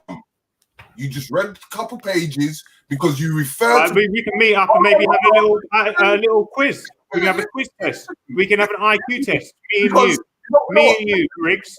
We do this, especially me and you. And I'll have an IQ test on Black history as well, which is probably more synonymous with your colour. I probably know more about Black history than you do. That's another argument. I think that should be the show tomorrow. Oh, you're done out here, bro. Why are you laughing, Mr. Riggs? I don't know why you're laughing, though. What qualifications? No, but what qualifications does Mr. Riggs have? It's just childish. It's immature. It's immature. No, it's not immature. It's not immature. It is. You know what you're doing. You know what you're doing. Right now, bring samples and artifacts right now. Bring artifacts right now. Bring art. Yeah, come on. Yeah. What you want? No, Terry, don't even let them draw you out, man. These are nobodies with you. These are just nobodies. Looking clown, man. They come from that dumb black school. You're a joker. Let's bring it back here. Let's bring it back here. Let's bring it back, Mr. Riggs. Mr. Riggs, yeah, Mr. Riggs, yeah. Bro, where have you been? What? Mr. Riggs, Mr. Riggs, yeah. Mr. Riggs, let me just say something, yeah. You said, what has Hitler done to me for me to be angry at him? That's what. No, but listen, I'm going by your statement, yeah. The guy that killed 67 or 60 or 70 something people in New Zealand that shot up their Muslims in the mosque. He has done nothing to me personally, but I still bun him out. Do you understand that? Yeah, all I'm just saying is, right, is that we don't need to mention names. We're having a dialogue. We're supposed to be having a dialogue here, yeah? So there's names shouldn't even be mentioned. Wait, hold on. The topic. Do you know what's mad though? Is Hitler a Zionist? Nin, do you think Hitler's a Zionist? Me personally, the angle that I'm coming from is that Hitler had the program of the eugenics, yeah, and he wanted anyone that wasn't Aryan. Yes or no? Was he a Zionist? Yes. Some people say that. Some people don't know. I don't know. But the thing that I do know from his own manifesto, from mine. You know what's silly though? You are the same. What does Sarah have to do with FGM though? Yeah, I know. It's silly. But let's go on this year. The same man, yeah, who are gonna say that Tommy Robinson is a Zionist and supports Israel and whatnot and everything, and also claim that he traces back to Nazis who are Hitler type of people, yeah. Meanwhile, Hitler was killing Jews, hated. I don't even know if I need to keep going down this route. Raf, that is so silly. No, Raf, the thing is, let me tell you something, Raf. The fact that you're even having to explain this just shows the levels of the people you're currently interacting with. Listen to this. We got a Joker on the panel that thinks he knows more about Black history than Mr. Riggs. Is he fucking stupid? What are we talking about here? Like, it's just like, what are we arguing for? What is this? Some ego fest? Yeah. Is this some pissing contest? Listen to what I'm saying. Grow up, right? Mature, yeah. Listen, just stop saying stupid shit, right? Stop arguing from ignorance. You look dumb, you sound dumb, you're coming across dumb. You're coming across dumb, right? And I would advise you, where possible, where possible, try not to come across dumb. Where possible, Mr. Riggs got bare try not to come across dumb. Mr. Riggs got bare cheerleaders, man. To be fair, I'm not going to be your cheerleader, innit? Because obviously you're a predator. I don't want you to be my cheerleader. Don't worry about that. You have my blessings, bro. Yeah, you won't ever get me to cheer. I'm indifferent. To be honest, I'm indifferent. Man, you can't say shit like that, Ultra, mate. Wait, what shit can't I say, King Gold? You're a nice guy, but you moron. You're a predator, bro. Just relax, mate. You're talking to someone, and you got to have a little bit of disrespect. Have a bit of respect. Wait, King Gold. Who is it? Who is it that I should have respect for, King Gold? Tell me why. King Gold. Tell me why I shouldn't call somebody who says things that are moronic. You're going to say they're all predators. No, don't do that. Wait. Who have I said is all predators, or have I directed my ad hominems towards a specific person? Yes, you're directing it towards me, yeah. I have clearly not the moron. No.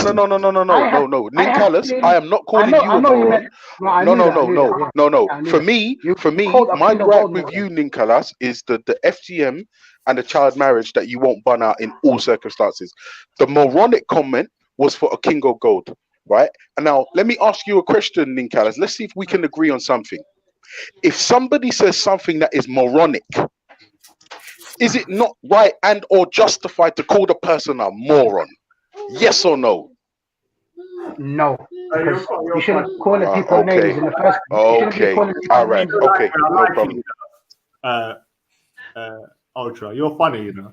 You're funny. No, I appreciate it.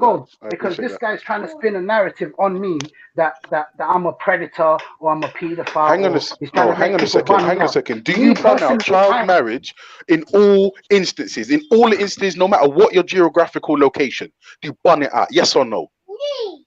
Me personally, I would not engage with children or get married with them. Personally. And I respect that. No, wait, bro. I respect that. I respect that. Let me finish then, because you asked me a question. No, but listen. If people in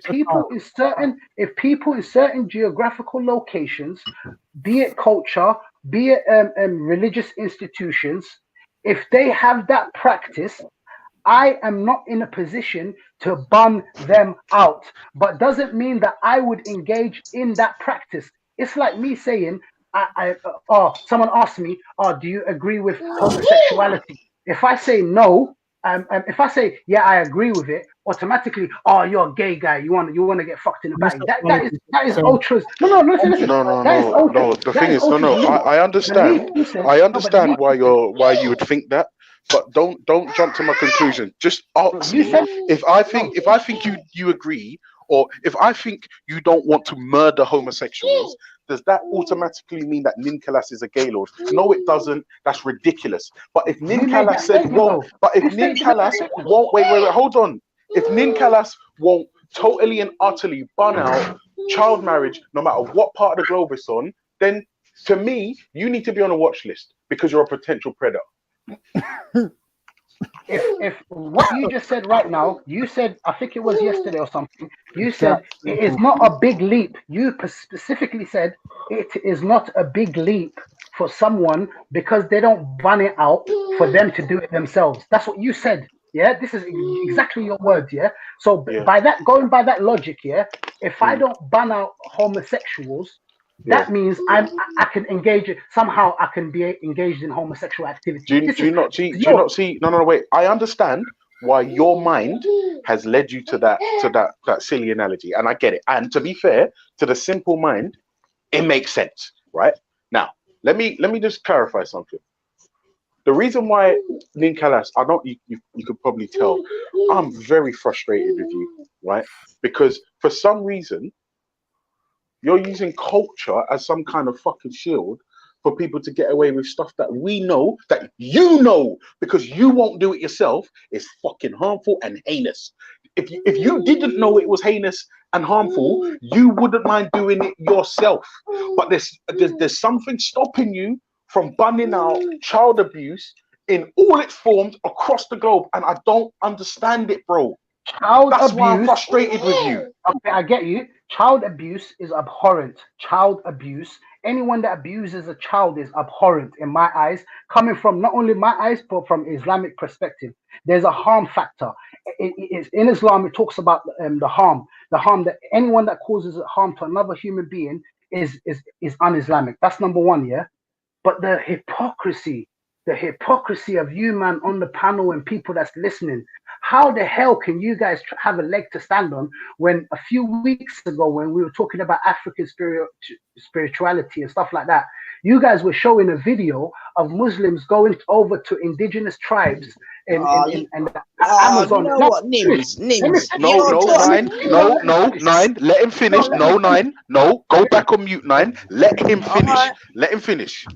People that were talking about the subject of Muslims giving dawah to people in the indigenous tribes and stuff.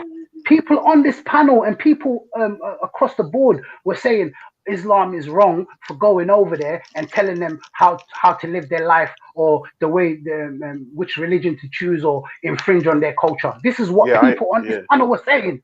So now the same people that are saying that now wants me to go infringe on other cultures and tell me to go ban them out. Wait, hold on, Ninkalas, that's a good point. Ninkalas, that's a good point. That's an excellent point. But before I respond to it, I just want to clarify something. Are you comparing Muslim missionaries going to a village and giving them dawah to child abuse? Is that what you're doing? Just tell me that before I respond. Okay, you keep bringing up to child abuse. I just told you I ban out child abuse. No, anyone but you ban it out in all its forms. Yes or no? Today. Yes, anyone that abuses a child, I ban it out. Yes. Oh, you're letting him run. Do you ban out child marriage? So when we talk about this, all right, Raf, I'll be back in a minute. Yeah, hold on. I gotta go. Okay, Raf, let's keep that up. Yeah, let's keep that up now. Yeah. What a definition of a child in the Western world is not the same definition of a child in other geographical locations. No, but listen to what I'm saying though. Hear what I'm saying. Please just hear what I'm saying. Because if you understood that, then you will know where the conversation will go. So the definition In a country, in a country where it's legal to marry, for instance, a 15, 14-year-old, in a country, by the Western definition or UK definition, that will be classed as a child. So the definition of a child is very important here to define it. If we can define a universal definition of what a child is, then we would have an agreement on something. But if you can tell... So you're saying there's no universal definition of a child? Is that what you're trying to tell me? No, there's not. No, there's not. So what do you define as a child then? Someone who has reached the age of puberty. What's the age of puberty? Who's meant, it could vary. What's the age of puberty? There's no age of puberty. There's no age of puberty. There's no age of puberty. Do you understand that? It can vary. Do you understand? Not every person becomes pubescent at one certain age.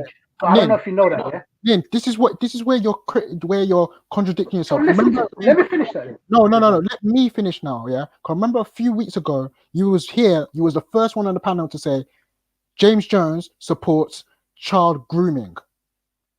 You knew then what a child. I did not say that. I did not say that. Yes, you did.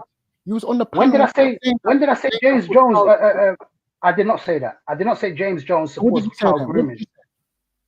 I don't know what you're talking. I did not say James Jones supports child grooming. It's probably you're talking about someone else. What was the grooming thing about? What was your argument then? What was your argument for the child then? What was your argument then? It was not me arguing with him about. I wasn't even on the panel. I don't know if you can remember. No, because but you remember you was on the panel saying that a certain man are supporting child grooming and child grooming is wrong, and I've seen it. I did not say that. I've been in prison. I've come out. You told the story, then. You told the story. I've been in prison. Now you. When did I say I've been in prison? You said you're getting me somewhere wrong, man. Brit, and you came out, and that this is what you remember from people doing it, and you said it's mad. It was like a different world to you. Did you not say that? I didn't. No. You got me mistaken with someone else, mate. So this is what you. Yeah. But you came on the panel and you said that certain man are talking about child grooming. Did you not come on the panel talking about child grooming? No, I didn't. You're telling me about child grooming, James SC, that I said that to him. I came out of prison. I never said. If you can show me that. No problem. I did not. 2 weeks ago. Can everybody hear me? Yeah, I remember. I can hear you. Okay, yo, Mr. Riggs, I want to let you know something. I know more about Europe, but I can't even say it with a straight face. Never mind. Fuck it. Okay, Raph. I know more about Europe history than you. Raph, I'm gonna leave soon, but let me just clarify this. You never said anything about child grooming, okay? If the videos come out, I promise about James Jones was okay with kids selling drugs or some shit like that. Did you not say that? Who, James Jones or James SC? I don't get what you mean. James SC wouldn't care about black kids selling drugs. They would most likely use it for James Jones. Did he not say that a few weeks back? He said it a few days ago. DC Brad is talking about incident. And you knew a few days ago. And you said you knew what a child was then, but you don't know what a child is now. Yeah. No, Raph. He doesn't know what a child is. What you're talking about is something a few weeks ago, which I wasn't. It wasn't me. Just let him go. I'm telling you, it wasn't me. Thanks for coming on. Yeah, DC Brad. Thanks for enlightening me. What, you're gonna kick me out? Yeah, you're good. No. You said you had to go. I was thinking like, no. I just said before I go, Raph. I just want to clarify. Right, let him hurry up. So you can go. Go ahead. Yeah. There is no standard definition of what a child is across the universal globe. What a child is in the UK is not necessarily what a child is in Saudi Arabia or Somalia or Nigeria or wherever.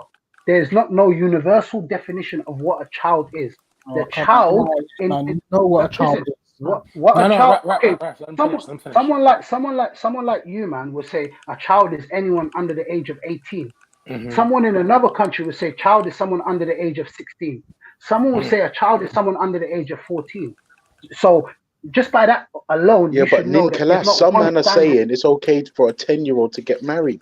Do you not see the difference? Ultra, am I going crazy? Did my man not comment a few weeks ago on the whole? He did, bro. He was saying he was making bare comparison saying, "Oh, you man, a couple of weeks ago were when the getting sent up to country lines. You man were that was a line. A couple of days ago. and days these man ago. I'm just like, bro. No, but All Raf of a is sudden, talking this is what about I'm something. saying. Raf This is what I'm is talking saying. about something. I'm not gonna lie to you, bro. If you went to court, right? If you went to court with all this fuckery, you'd be going to prison, bro. Trust me. Like, just it's like mad. but can I ask you a question though? Because like the man did say he does not. His wife is only a few years younger than him. So let's not try to make him a predator. No, he's not. I just want to say that I even he's more of a predator apologist, if anything. Yeah. Okay, I wouldn't want to call him a predator. He's more of a nunce apologist. So just let it be. I remember. I know. I said that to Ultra earlier. I said, Ultra, I know that if I chat to man one-on-one, we weren't involving the fact that everyone likes to relate it back to the Prophet Muhammad. That's why they get defensive like this year. If we chat Bro, to man, Nin Kalas, this is ultra funky. Have I ever once mentioned your prophet? Say wallahi. Have I ever once mentioned your prophet? Once. Speaking to me, no, I don't think so. Thank you. I've never once mentioned the prophet. Never, nothing. But never. Ultra. Wait, you just said the prophet's name just now. Come on, Ultra. Shut up.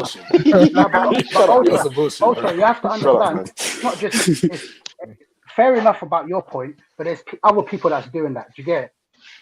Yeah, I hear you, but that's not me, bro. I'm asking, and this is the thing. For me, right? Listen, I'm only interested in today. What's done is done. We can frown upon it and we can cuss it out and all the rest of it. You know what? Yeah. Right. Let's just say we wipe the slate clean of everything that is heinous in history. Let's just for argument's sake. I'm saying today. From what's the day? Oh, it's my nan's birthday. Oh yeah. Oh my god. Bless up my nan. She's not well, man. Anyway, yeah. From today, the 29th of May, 2020. Why is it that we can't ban out child marriage today across the globe? I don't understand why that's hard. I don't get it. And it's the fact that I don't understand it is frustrating me. And I'm just, I think maybe it's me. Before you left. Because like I said, it goes back to the fact that people are going to bring up, oh, so why don't you bump the Prophet Muhammad for doing it? So it's no, but I'm saying forget. Just listen, just for a second, please, Raf, please. Just for a second, just do this thought experiment with me. I'm saying we're gonna just wipe the slate clean. Now, obviously, it's not my place to do it, and I can't do that. I don't have any kind of fucking authority to do this. I'm just saying, from today, February 29th. May 29th, 2020. From today, going forward, let's ban out child marriage across the globe. What's the problem with that? Ashe. Yeah, no child marriages. Why can't we do this? We can do it right now. From today. And in fact, if you can, no, I can't even let you off the last couple of days. I was about to say, if you can ban it out globally, we can't do that. Going forward, I can let you off, but I don't know. Nah, bro, you cross way too many lines, bro. Yeah. But I don't get it. I don't get why from even wiping the slate clean is gonna be a bad taste in people's mouth. But I'm saying today, bro. Listen to what I'm saying. Ultra, I get you. I heard everything that's bad. Everything you said. I heard everything you said. But before you left and came back, you were gonna clarify or talk about the hypocrisy about me talking about the Muslim dawah and them going there and then go and you guys, everyone on the panel and stuff like that was against Muslims going there and giving their dawah and saying that they should keep their cultures and stuff like that. Yet you would turn around and say, but we have to impose on other people's cultures now. Do you get that's what? a good point. I was going to answer that before I had to leave. That's a good point. But Ninkalas, hold on, Brad, 1 second. Go ahead. Ninkalas, now, in what I said, what I don't want you to do is get it into your head that I have a problem with Muslims going to remote villages to get them dawah. That's not what it is. Now, if what I said came across that way, I can't apologize because I'm not responsible for your assumptions. If that's how you felt, if that's what you heard and that's how you felt, you should have come to me for clarification. Bro, they played the clip. They actually played the clip. Yeah. Okay. Bro, wait. No, listen to me. It's not a quick. The reason why I might have mentioned Muslims because Muslims had gone there, and that's the clip that we were commenting on. I have a problem with anyone going to a remote village that ain't doing no one no harm to try and change up their shit.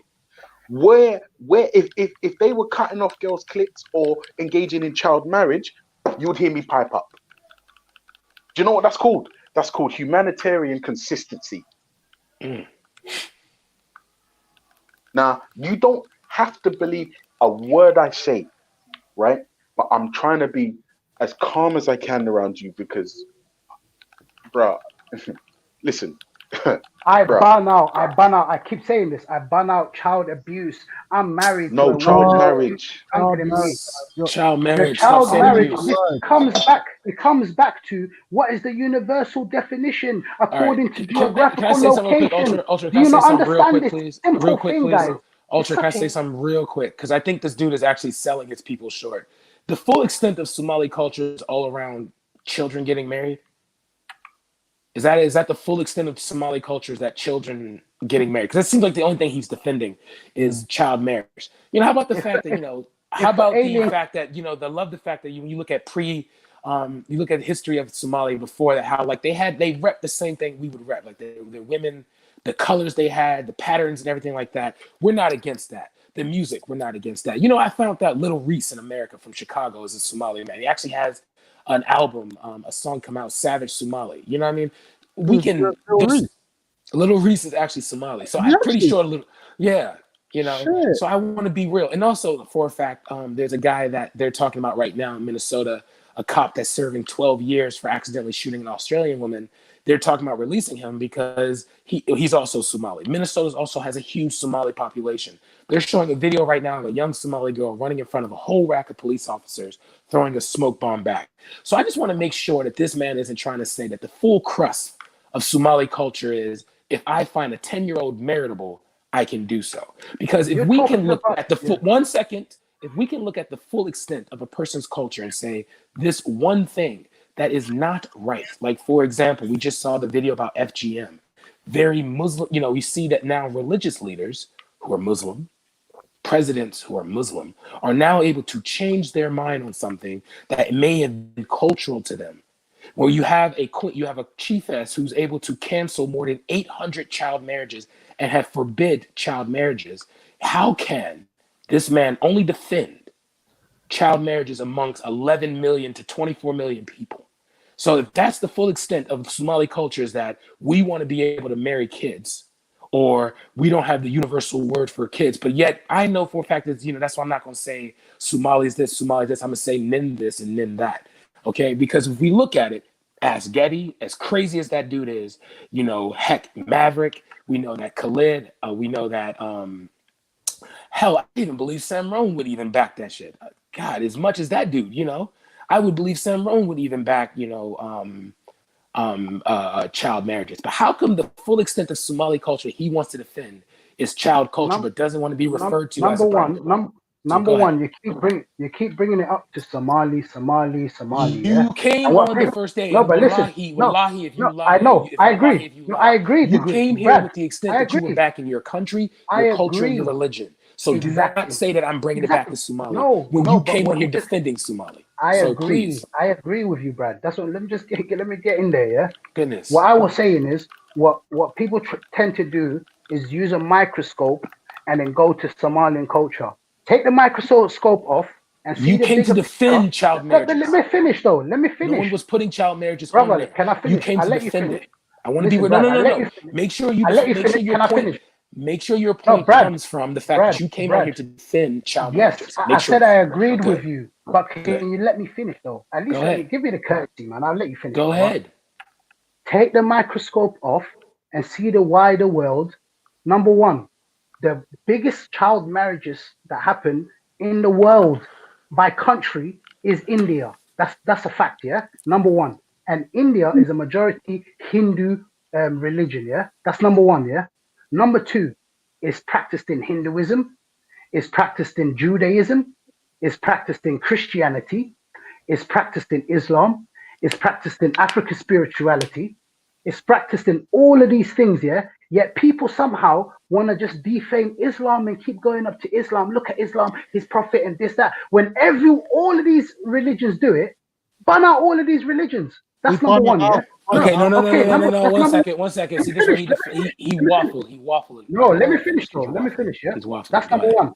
Number two, I keep going back to the fact of what a child is in the European or Western world. Some define it as 18 years old. Anyone under that age is a child. But when you go to other geographical locations, they would tell you, no, it's not 18. Girls mature quicker and they become adults much younger. So the definition of a European that's telling me 18, anything under that, this is we're the flag bearers of humanity, and this is the standard that everyone should keep.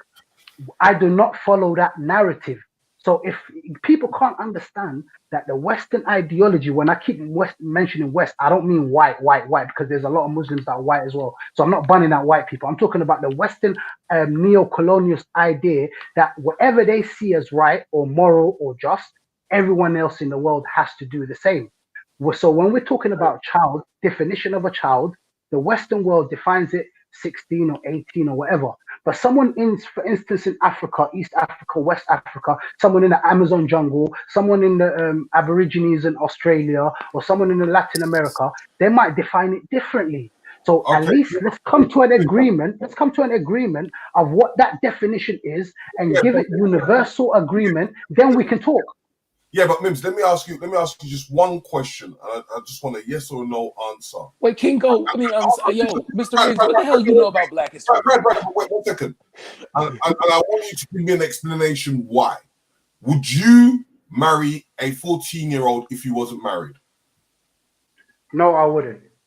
Okay, good. At least he said it fast. Thank God. I'm 30. I'm 30 though. I'm 30. Why would I want to marry a 14-year-old? I'm 30. I'm just asking the question. No, wait, Yeah, hold I on. wouldn't. Ninkalas, why wouldn't you marry a 10 to 14-year-old? Why? Because for me personally, I don't swing that way. That's not my preference. So would you say that kind of sexual preference is a nuance or a niche? No, but are you telling me would I ban it out? No, I'm asking you. I'm asking you is to be attracted to somebody who you might believe is ready, whatever the fuck.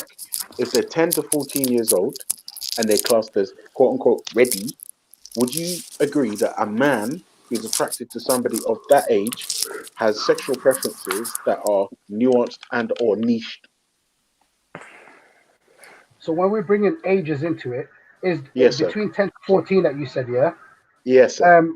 Are these girls, are they proven to have... Hello? 1 second. Yeah? Are they proven to have puberty? Hello? Yeah, can you hear me? Bro, your thing cut out. Yeah, it cut out for a sec. I don't know what happened. Yeah, he's gone. Go ahead. I'm here anyway. I'm here. Oh, okay. What I was saying was 10 to 14 bringing ages into it, yeah? So what we have to do is establish, has that girl reached her puberty? Is she mentally ready? Is she emotionally ready? Those are the things we would have to establish. All right, okay. Let me ask you a question. In this hypothetical scenario, if there is a 10, 11, 12-year-old, 13-year-old who has started puberty and is quote unquote ready mentally, physically, whatever the fuck that means, right? Let's just say they meet that criteria. Would you agree that a man today that's attracted to somebody like that is a pedophile? Yeah, so now we're going on definitions. What is the definition of a pedophile? Oh, jeez. Ultra. I'm not doing this. I'm not doing this. I'm going on mute. Yeah, conversation's over. Like I said, When people can't answer definitions, this is what they do. They run away and hide. No, there's no panic. We're done. A few weeks ago, you just asked us to define a pedophile to you. It's over.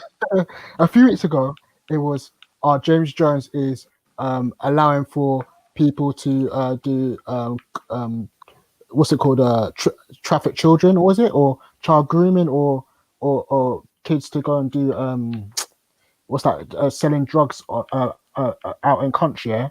but now you don't know what a child is. Come on, Hey, wait, bro. can I say something real quick, Ralph? Just real quick. I have a lot of, one thing I must admit, I hope that, I hope that Ross Spector is watching this because he has a lot of integrity. So I hope he just buns this dude out for that question.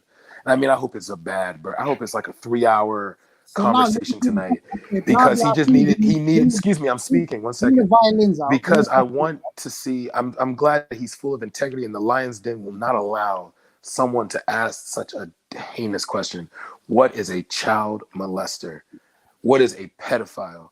I hope that Ross Beck is watching this, bro. Do your thing tonight, man. I mean it. Burn out this dude. Okay, thank you. I hope every Muslim frees themselves from this kind of information, please. Thank you. Okay? Yo, I'm speaking, bro. What are you doing? What are you doing? You're talking about but no, I hope that the Muslims that in this chat right now that are listening to this, yo, put a 1 in the chat if you're a Muslim and you're freeing yourself from this individual so that he can stand alone, please. I beg you. So we know those are the Muslims we need to talk to, not this dude right here. Okay, so right, now no, I'm sorry. 1 second. Last thing I want to say. Yo, Mr. Riggs. Okay, never mind. You can go ahead. Come through. Go ahead and finish up. Go ahead and try to clarify what clean up what you try to make. It's not about cleaning up. And whatever you said, thank you for your input. I highly doubt that anyone takes anything Brad says serious. But anyways, what I was saying was, all I asked, a simple question, why do people run away from it? It's not like I'm saying I'm a pedophile. Run away from the question of what is a pedophile. So let me give you the definition. Run away from the question of what is a pedophile. So is a 25-year-old a pedophile? No one is given a definition. So no one is given a definition of what a pedophile is. I want everybody to know this. This dude doesn't know what a pedophile is. He can't define what a child is. He doesn't like to be called a nunce. But he wants to know the definition of a pedophile. He wants to know what a child is. This is what we call you exposing yourself. And in the words of my boy Roma Sele, you are a zoo. Yeah, Nigeria is a zoo. Yeah, we know you. No, you are a zoo, not Nigeria. Okay, you are a zoo. So let me ask you a quick question. Yeah, quick question. Congratulations. What is the definition? Quick question, Brad. What is the definition of a pedophile? Just normal, simple question. I'm not going to define it. This is just easy. You should know this. I'm not even going to define it. Like, what is the sun? What is fire? What is water? 1 + 1 = what?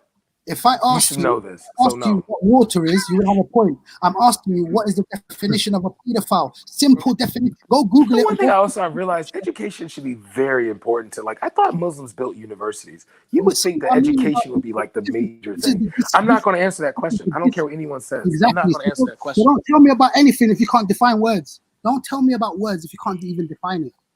So let me give you the definition then, yeah, because I see people seem to be running away from the imperialistic figures. Go on. Let's hear. Yeah, you want to hear? I want to hear how he defines a pedophile. Not my words. I'm taking out of the Merriam-Webster dictionary.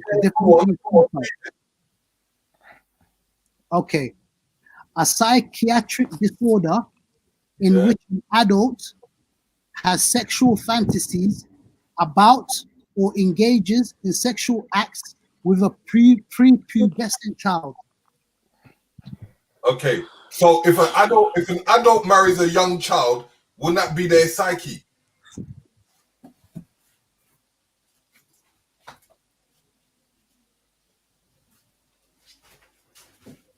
Then it's gonna. Did you see what Janet Sumaya put? It's true though. To be honest, I shouldn't even be big up Sumaya for that though. But what Riggs just entertaining these Western imperialistic bigots. Oh wow. Okay. Wow. So she doesn't. So she's okay with child. Oh my goodness. Wow. This is just becoming like Riggs just asked me. Guys, have some respect for Riggs at least. Yeah, he asked me. This is bad. He asked me a question. Have some respect for Riggs. No, I ain't got respect, Mr. Riggs. He barely knows Black history. But man literally has a channel dedicated. Yo, you got to give respect to Kingo though. When he gets back to the corner, he don't back down. Like he's the type of dude that'll go to the NBA and be like, "Listen, I can beat LeBron." So I respect him. I respect him still. Brad has the most disingenuous fake laughter I've ever seen. But anyway, coming back to the point. Disingenuous fake laugh. I don't know how you can fake a laugh, but all right. Coming back to yeah, we can fake. That's how you fake. That's how you fake a laugh. Wait, don't use a Western dictionary. Use a Somali dictionary. Like, No, but how is it defined in your country? You guys are the ones coming from that narrative. No, but you don't subscribe to that narrative, so you should be combating our narrative. Use your narrative. Bring the Quran out. Bring out a hadith. No, I've told you by my narrative. So let me go by your narrative now, yeah? No. You don't agree with our narrative. You don't agree with our narrative, so don't reinforce our narrative. Don't I reinforce agree with the narrative, though. So you agree with our narrative. So you agree with the Western narrative. You just said pedophilia. You said it's a pedophile. So I'm going by the definition of the Western people and the dictionary that. Yeah, but you call it Western. You say you don't subscribe to that narrative. That's literally what you just said. That's the whole point of this. I agree. I agree that a psychiatric disorder in which an adult has sexual fantasies and engages in sexual acts with a pubescent child is pedophilia. So if someone consummate a marriage with a child, are they considered a pedophile? If they're prepubescent child, as we just said, a child is someone who's I said if someone consummates a marriage with a child, that means someone that is a child that's before puberty. Are they considered? So the age of puberty for most kids, for most females, is what? I know it's below 10, right? According to the definition of what a child is, if someone consummates a marriage with a child, so the age that most young ladies receive that start puberty is when? You won't even define what words anyway, so I don't know why you're talking. I asked you. No, we're using your words. We're using the word puberty. So I need you to tell me when are most girls reach the age of puberty? You won't when do most girls reach the age? You have the definition in front of you. Melanated wants me to read out this year. So she defines what we call ephebophilia, that's what it's called. Ephebophilia is the primary sexual interest in mid to late adolescence, generally ages 15 to 19. Oh, so he's not a pedophile. All right, cool. You're not a pedophile. My apologies. So by that definition, if I had a marriage with an 18, 19-year-old, because she defined as whatever a certain age to 19-year-old. Oh, look at you. Would that make eyes like Would that make me that word as well then? If I have sexual relations, or if I marry someone that's 18 and 19 years old, would that make me that word as well? What you just said? Of course, yeah. Just said it between 15 and 18, 15 and 19. So is that wrong then? Is that wrong for me to have a sexual relationship? But you saw the age limit though. Right? No, but would that be wrong for me to have sexual relations or marry someone who's 18 and 19 years old? According to that definition. Yeah, no, you wouldn't be. You would still be called a febrophilia. Yeah, you'd be called a febrophilia. Yeah, or like you have a midlife crisis. Wrong then? Is that wrong then? Yeah, I think it's wrong. Yeah, because that's so young. I mean, you're in your 30s. You're 30. You're 1 year older than me. We should not be going under 25. Me have this 24 is an extent. 22. Pushing it. Brad, so me having sex with a 22-year-old is wrong. You know what? You see what I mean? You guys are flippy floppy. You can't stick with that's not flippy floppy because we know what. Because when we're talking, but you notice though. No, right. You notice something though. We're talking about having sexual relations with females above the age of 18. We talk about it may not be comfortable for us, but at least we know on a legal Western sense, we wouldn't go to prison for engaging in a marital relationship with anyone below the age of 18. That's okay, wrong.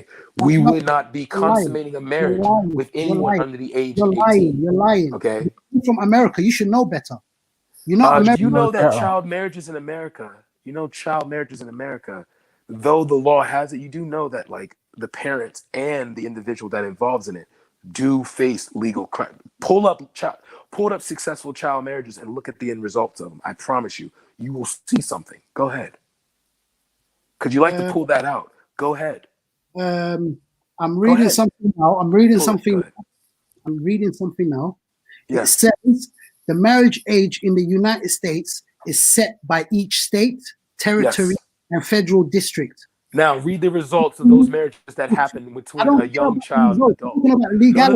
The legality. No. Because America's laws are broken into three folds. Okay, there's the law itself, there's the reaction to the law, and then there's the result of the law. So if you show me a bunch of legal marriages, because they had a brother that came from Africa that came here with his 13-year-old wife, he could not survive in New York for 4 days when it became knowledge. Okay, you had another situation where a white guy in his 30s fell in love with a girl who was 17. Because they were in love before she was 18, he was facing legal ramifications. So if the West has the ability to respect a child's age, and you who receive the message and is supposed to be one who submits himself unto God cannot, and wants to say that because the age is this, thank you for so please show me. Show me then. You have to show me now. Show me, because you call it a Western mindset, because you like to show me the age, but show me where it's acceptable in the West. Go ahead. You didn't let me finish. Go ahead. The marriage age in the United States is set by each state, territory, and federal district. Between the years 2000 and 2015, 200,000 minors were legally married in the United States. This is what it says, not me. This is not my word. Finish. What do you want? That's what it finishes as. We're legally married now. Continue. Is that it? It says, yeah, that's what it says. Do you want me to bring it? Do you want to share my? They don't talk about the shift in the law. They don't talk. How old is the article too? I want to need the article. Okay, let me. Yeah, pull the article, the age of the article, because I also want to see the legal ramifications of what happened with these child marriages and why they brought this article out to remove these laws. So go ahead. Because America's ever perfecting union too. So go ahead. The law still stands today. Today, in some states in America, you can get married with a 14, 15-year-old legally. Hold on, in Kalas, do you live in America? No. He lives in the UK. No, because but you can ban out America and point out that what America's doing is bad. But when I ask you to do the same thing, you can't. It's not about saying who's bad. I'm trying to show the double standard. Oh, it is, bro. Come on. It's not a double. You understand that people are literally fighting against this stuff. The guy that lives in America. People are talking about removing this stuff. Like, I don't think he understands what he's reading here. Listen, today we're talking about 2020. Today. That's why the article was brought out, because people were trying to get it removed. Sorry, just quickly, Brad. What question do you want to ask on DNA and genetics? How is a haplogroup formed, and how does the DNA how are they able to look at, I think it's called something tree. How are they able to, when I look at Rick Kittles, what he did with African ancestry, how is he able to decide what you might have to stay on anyway if my man comes on in it, but yeah, definitely No, yeah. Listen, when he comes on, the panel's getting cleared. Don't get it twisted. Yeah. With that note, who is he, bro? I don't know who the he is. Peace be upon you to the non-Muslims. This is where I leave you guys, because I've seen he's leaving. The hypocrisy of a lot of people, and I'll leave you with that.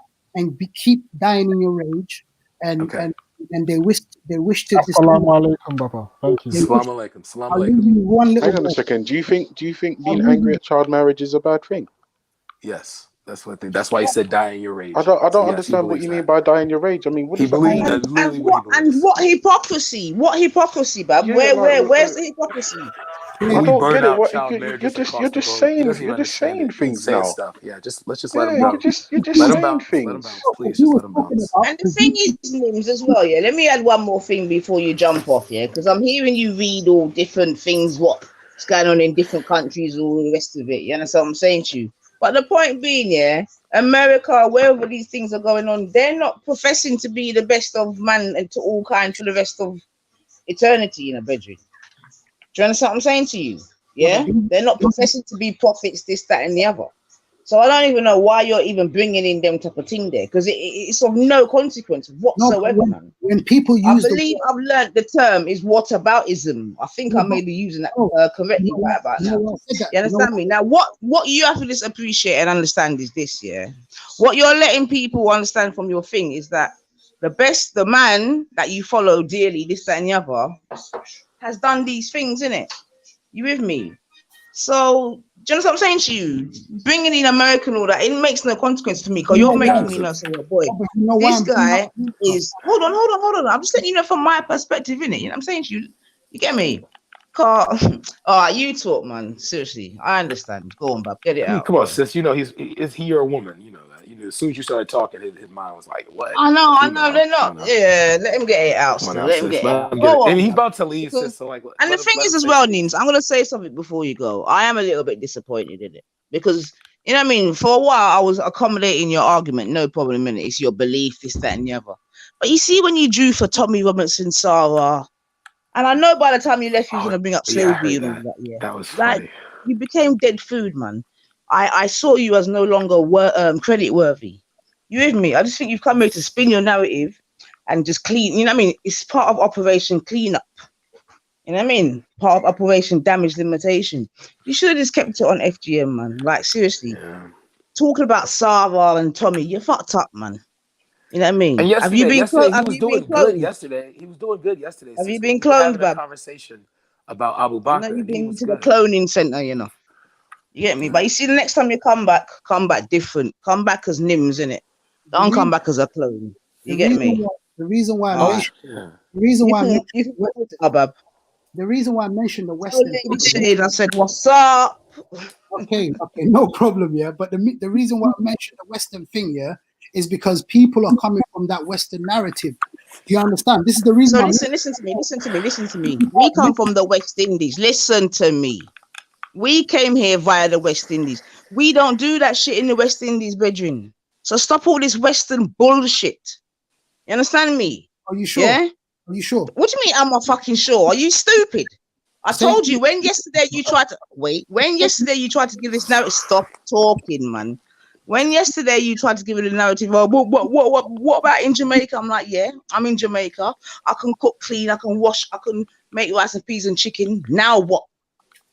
You get me? You just said Caribbean. What I'm saying to you is in Jamaica, them things don't go on. So yeah, let me and if someone is caught doing them things to a 9-year-old, they're going to get fucked up. So it's not part of our culture. You with me? It's not part of our culture. And in Jamaica, there's no cutting of women. You get me? Circumcision isn't even that big, but there's definitely no cutting of women. So stop all this fucking Western talk and all this bullshit. You get me? Like you're trying to put us in some whole different fucking category of bomber clock people, like you're something special and different. Not a fuck. Okay, you understand? Stop all that shit, man. You get me? Stop it, man. Like seriously, I'm on to you lot. No one's even used the argument that to you lot. No one even uses the argument that it's Arab supremacy, like your Arab culture you're practicing or whatnot. So why to even bring it to Western culture is silly, to be honest. Oh, because listen. All think of our mind quite strong. You know, that's something that totally escaped my mind about the whole Arab aspect. I forgot about the Arab influence and shit. I forgot about that. She just said we don't that thing don't go on in Jamaica, yeah. I just want to ask you a sincere question, yeah. If someone married a girl 16 years old in Jamaica, would that be classed as wrong? Yes. How have you gone to 16? How have you gone to 16? Stop your fuckeries, man. No, you know what it is, yeah? Yeah, man, let him bounce, man. man. People are used to dealing with uneducated people, you know. This is what I'm getting. Just let him bounce. And you think that you got clever wordplay and all this bullshit. Yeah? Why are you going to 16? You can't get married at 16 in Jamaica. What's wrong with you? Yes, you can. Have you checked your laws? With whose permission? With whose permission? With the parents' permission. Okay, so are we now comparing 16? Because you can do the same thing in England at 16. We're talking about 9. Why have you gone to 16? No, because when I ask these people, what? Why have you gone to 16? Because when I was talking about FGM and all them things, they're like, "What is wrong with you? Stop this fucking bomb." No, I get that. Abracadabra, you know. Stop this abracadabra bullshit, man. It's bullshit. Just I'm saying, you're let not him go. fooling no one. You're not no magician out here. Like seriously, you just stop it, man. Oh my the reason why I'm saying that, yeah, the reason why actually lose the shit from the whole thing was yesterday's topic was what is the child and how do we define it or something like that, yeah. So when I'm asking people what is that definition, some people are telling me 16, some people are telling me 18. You guys can't even agree what is that definition. So how can you guys come and impose it on us? This is the hypocrisy. No, you could defend. No. Stop it. You couldn't decide what a definition is. You know what I mean? You need to be You didn't even defined know what what a the fuck a pedophile child was. is. In 2020, you need to be defined as to what a child is. Do you know how sick that sounds? I'll define it for you in my definition. Yeah. Oh, so now you want to define? Yeah, go on then. Go on. Our definition of a child is Who's our? Who's our? Islamic narrative. And Okay, Islamic so law. this is separate now to the we're rest back of to the Islam. world. Yeah, this back is to your Islam. thing. Yeah, This is is your my- thing. Go on then.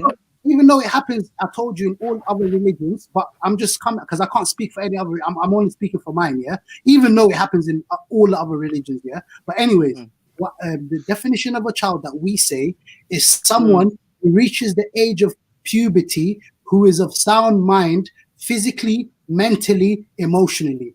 Because define puberty. I'll give you the evidence for this, yeah. Because No, wait, I don't want evidence yet. I want you to define puberty. Puberty could be defined in you can't give it a specific age. It's obviously No. Define Islamic puberty, because everything right now is Islamic. So what does puberty mean is Islam? For the girl that has menstruated. Right. So that's puberty, yeah. That's puberty. A girl that started her menses, yeah. For the guy. Wait. I haven't gone to the. I don't need to go to the guy yet. Thank you very much. Yeah. Big up the women. Big up the feminists. So if a girl, hold on a minute. So if a girl starts her period at 7 and 8, which is known, she's ready, yeah. No, didn't you just hear what the conditions that I told you? Extra conditions that has to be met. Okay, go on. Mentally. She has to be mentally, emotionally ready. We even have words for this in Islam. And who determines that? Who determines whether she is mentally ready and all the other things that you described? Who determines that? It's probably their parents. Probably their parents. The man or the woman? The mother or the father? Both, innit? Obviously. Is it obvious? Okay, if it's the woman is determining whether her daughter's of a sound mind and she's reached the age of puberty and she's emotionally and mentally of a sound mind, then yeah, of course it's their parents that define it. All right. So hold on a minute. So when Aisha was thingy bob, was it the mother or father that determined that she was ready? It was the father. The father. So if it was the father for the prophet, why is it now the man and the woman all of a sudden? Yeah, no, but I'm telling you, if it's both, what are you telling me? If it's both, then there's no problem. If it's one, then there's no problem. Some people have single. Okay, so now, okay, pause. Okay, so now we're accepting the fact that it can be the father, right? Because you're saying if it's one, it's not a problem. If it's two, it's not a problem. True? Yes. Okay, cool. All right, I think someone else was trying to say something. Thank you. Yeah, no, Mims, I just wanted to ask quickly, yeah? Would you let a 50-year-old marry your 18-year-old daughter?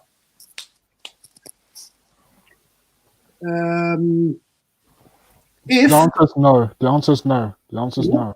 No, are you speaking for me? Yeah. You're speaking for me then, yeah? Okay. I'm not speaking for you. I'm not speaking for you. Fine. What's the answer? If I found that man to be pious and he was of a pious nature, oh my God, then I would have no problem with that. Me personally, if my 18-year-old daughter and we said 15. You said 15. He said 15-year-old man and 18-year-old daughter. That's what he said. No, he said no. 50. I said no. I said a 50-year-old man marrying your 18-year-old daughter. Exactly, that's what he said. So a 50-year-old man marrying my 18-year-old daughter, I would have no problem with that as long as the guy has good intentions and he is of a pious nature, and yeah, then I would have no problem with that, to be honest. Okay. I know it sounds a bit scary for you guys because obviously you guys are. Yeah, it's scary. Thank you for exposing our fear. I hope you have a great salon. Blessed to you. Thank you for coming on. Even though Brad said that over 18 is not a child, so I don't know why he would have a problem with this either. I really don't understand. Because I'm thinking about that young woman who is discovering, who's still trying to discover her world. and is now in a marriage with a grown man old enough to be her grandfather. It's And her you're okay choice. with it as long as he's pious. Her I choice. have nothing to say. I thank you for coming on though, man. Thank you once Nah, again. nah, You I'm know, gonna do this, entertaining yeah? us. Mr. Riggs. Thank you so much. Mr. Riggs, if she has the capacity with accepting it herself and it's her decision, and I haven't forced her on it, then what can I say as a father? If she really loves him and he's a pious man and he wants good for her. No, the question you didn't. That was not the question though. See, now you're shifting the question. Mr. Riggs said, "Would you let a 18-year-old daughter marry a 50-year-old man?" Now, if you know for a fact that you being like you said, oh God, never mind, I don't even want to do that because we have to probably define what is a few years younger to you now. So I don't even want to get down that road. But you know what? Fuck it. Thank you, man. This is a good conversation. Contribution, yeah. Thanks for the contribution, man. Thank you. Daughter was 30, fun. if my daughter was 30 and she married a guy that was 50, I would still have to use this standard. I would still have to say, is he a pious man? Does he want good for my daughter, regardless of whether she's 18 or 30? So my standard is seeing if he's a pious man with religious wise, and he wants good for my daughter. So okay, cool. According to Brad, his own definition of what an adult is someone who's 18 and over. I don't understand how we can. No, you asked me to define what a child is. I said anyone under the age of 18. You've never asked me what an adult is. So Mr. Riggs has basically said someone who. But you've never asked me what an adult was. Oh, so someone who is a child and that's not a child, don't they become adults then? No, but you know what it is? It's got nothing to do with child or adult. I just want to know your preferences of someone that is much older, almost old enough to be a grandfather, to allow, as a father, to allow an old man to marry your daughter, and you accept it. That's all.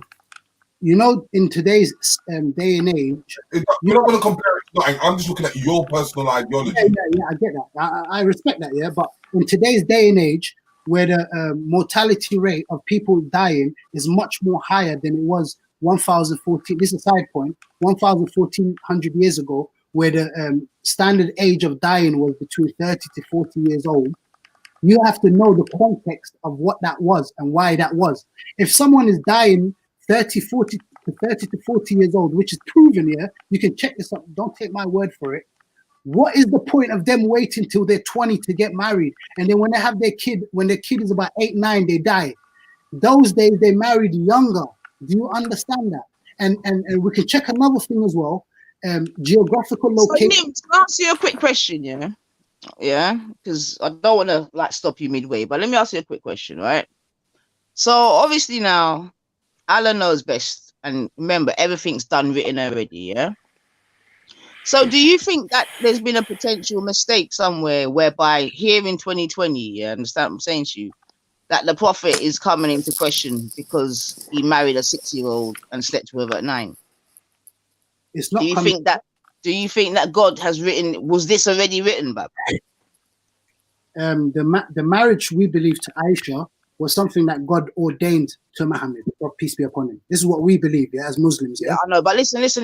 Wait, because I understand what he's saying to you. I understand you believe that. I even remember that you and I thank you once again. Trust me, I really do. You put it up yesterday where I was able to read it in black and white my own self. You with me?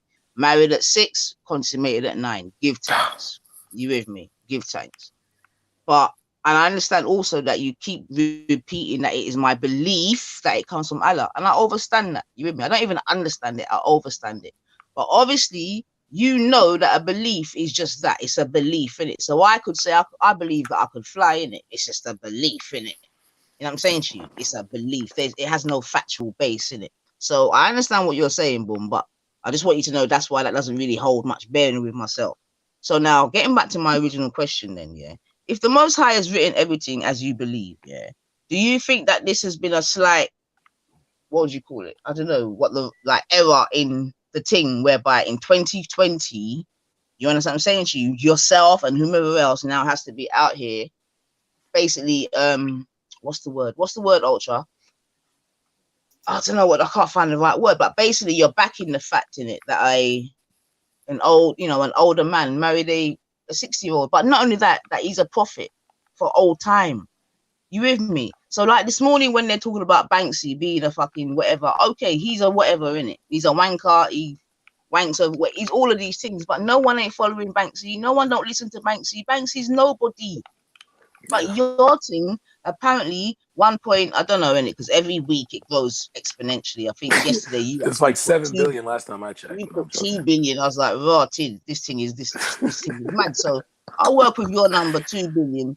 I remember when I started watching Speakers Corner, it was about 1.4 billion. Now we're at 2 billion, no problem. You with me? But do you understand the point that the fact that if 2 billion people are following this kind of vibration, can you see how that might be a little bit more, what's the word? Problematic, as opposed to if Wanksy fucking wanks over a cartoon or not, bro. No, I get your concern, yeah. That's brilliantly put, yeah. It's an excellent point, yeah.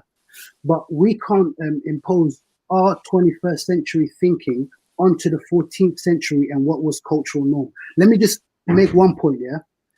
Prophet Muhammad, peace be upon him, his worst enemies. Hear what I said again. His worst enemies that tried to debunk him being a prophet of God. Not one used that example of him marrying Aisha at that age. Not one person had something to say about that. That only creeped up in the late 19th century, 20th century academia in the Western world. That's one point, yeah. Number two, those days, we didn't have the education system that we have today. And would I say that someone in the West or whatever, in the UK or whatever, that's going through, that's growing up as a girl, would I advise that she would get married at a young age? No, regardless, I wouldn't, because my own daughter, I would want her to get an education. I would want her to go through high school. I would want her to go to college. I want her to finish at least that year. Then at least when she gets to that age, then she can make that decision. This is my personal thing. And number three, when we say that the Prophet married Aisha at 6 or consummated at 9, this is not a requirement of Muslims. Let me repeat that. This is not a requirement of Muslims. It's not saying that all Muslims have to do this thing that the Prophet did. This is not the case. It is not something that is advocating for people to go out, go get married to girls who are young. No, that's number three. Number four, the Prophet, peace be upon him, and when people try to come out with these words of, he's a pedophile, he's this or what, the Prophet, peace be upon him, his first wife, I don't know if you know about this, he got married when he was 25 years old, and he got... Yeah, Khadija, we know that she was a proper MILF, yeah, we get it, bro, come on. Nah, come on. MILF, bro. What's wrong with you, bro? Don't be disrespectful. I mean, she was attractive. So, hold on. I'm glad you even mentioned that. Let me ask you a question, Nims. Yeah, hold on, gentlemen. I'm glad you even mentioned that. Because, can I ask you a question? Wait. Don't get carried away with that. You know they're going to do that. Yeah, that's what he always does. Yeah. So now, Khadija was... Hold on, wait. Khadija came first or second? So I'm first, yeah? So let me ask you something now. What was going on with Khadija, yeah?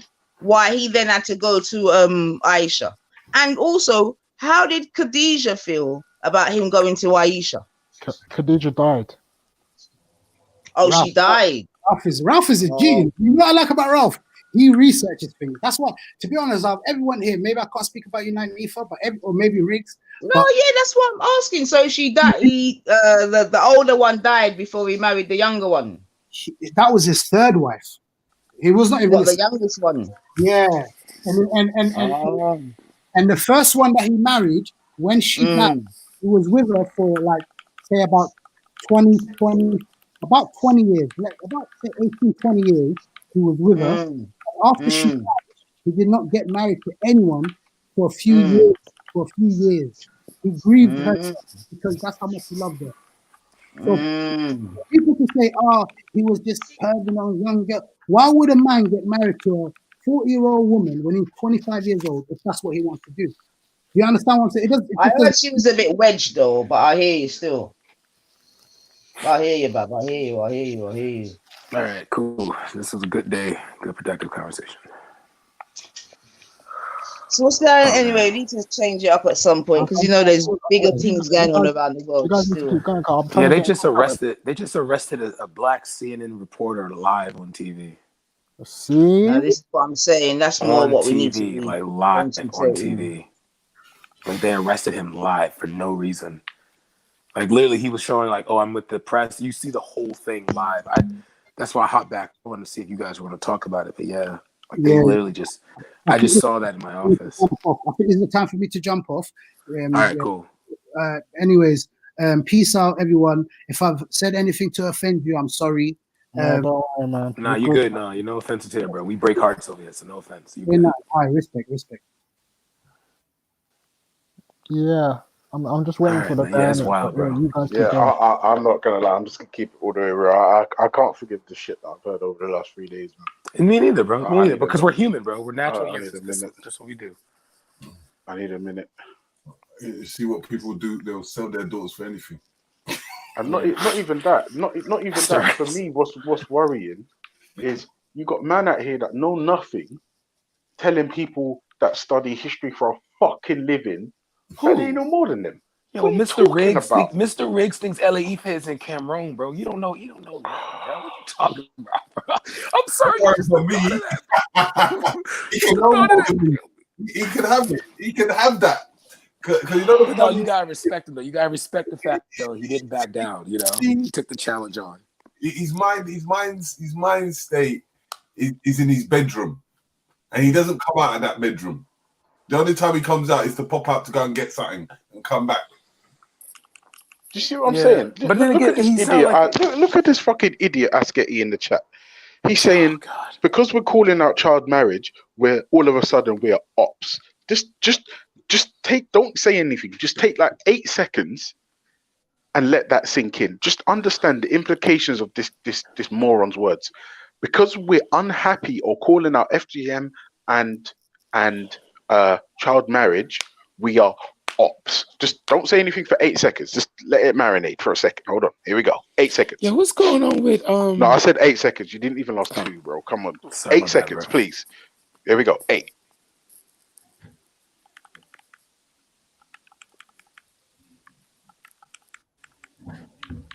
Do you see what I'm saying? When you take a moment of silence to let certain people's words sink in, you just realize we have to share a planet with these people. These people are allowed to vote. And these be the ones that would tell us that we are the agents of the vision. And then, and on top of that, these are the first men that will tell you you're an atheist, you have no morals.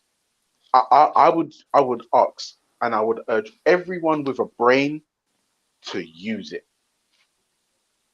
That's it. And if that makes me an op, you know what? So be it. Fuck it. I'm an op. I just don't For calling understand the out child marriage, criteria for being of being an op for that. having no forgiveness for child marriage, child abuse, or FGM. If that makes me an op, then I accept the title gladly. Fuck it. So are In fact, African leaders who are against FGM, right? Who like the religious leaders, in the video we saw. Muslims. You mean like the in the video Muslim we leaders saw? that are against it, are they now ops for white Okay. supremacy? Yeah. Like, are the young ladies who came out, in hijabs, talking about, this is unacceptable? Are they now ops? Yeah. This is ridiculous, bro. And just think about the people that we're dealing with. Just think about that. Like I'm saying, hide your kids, hide your wives, because and then when you call out the zombification of people's brains, right? They get angry. They get even angrier. If somebody said to me, Ultra, stop feeding your 2-year-old Scotch bonnet in his porridge, and I say to you, why? If you say to me, well, let's just do an experiment. If you don't give it to him one day, normally when you feed your child the Scotch bonnet porridge, I bet you every day they're crying, they've got intestinal problems, diarrhea, runny eyes, you can never console them, they're constantly in pain. Porridge? Yeah, exactly. I'm just saying, if we try to give him the same porridge, but without the Scotch bonnet, let's try it for just one day, and we'll see if there's any difference in the child's behavior. Right? And if I see that the child is no longer in pain or is willingly accepting the breakfast, I have to take a look at myself and say, bro, Right. So just the minor subtraction of one ingredient has now improved the life of my child. It doesn't matter if I hate the person who's just told me. They've just made my life better. Yeah, dude, Brad, I've just watched the video, fam. That is nuts. It is crazy, ain't it, bro? They arrested a full. They arrested the No. whole I saw God of crew. Jacob's. I saw God of Jacob's comment, and I got to be fair. They did arrest the whole crew, Yeah, they but God arrested of the whole Jacob crew. knows Yeah. this country, and he knows they're gonna spin it that like a black man was Yeah, arrested first for I no know. I reason. watched the whole crew being arrested, so I definitely think Yeah. so. Yeah, But but they no, just arrested to the be whole fair, it was the whole crew. crew, but the black reporter got arrested first for no reason. That's Yeah. going to be the narrative.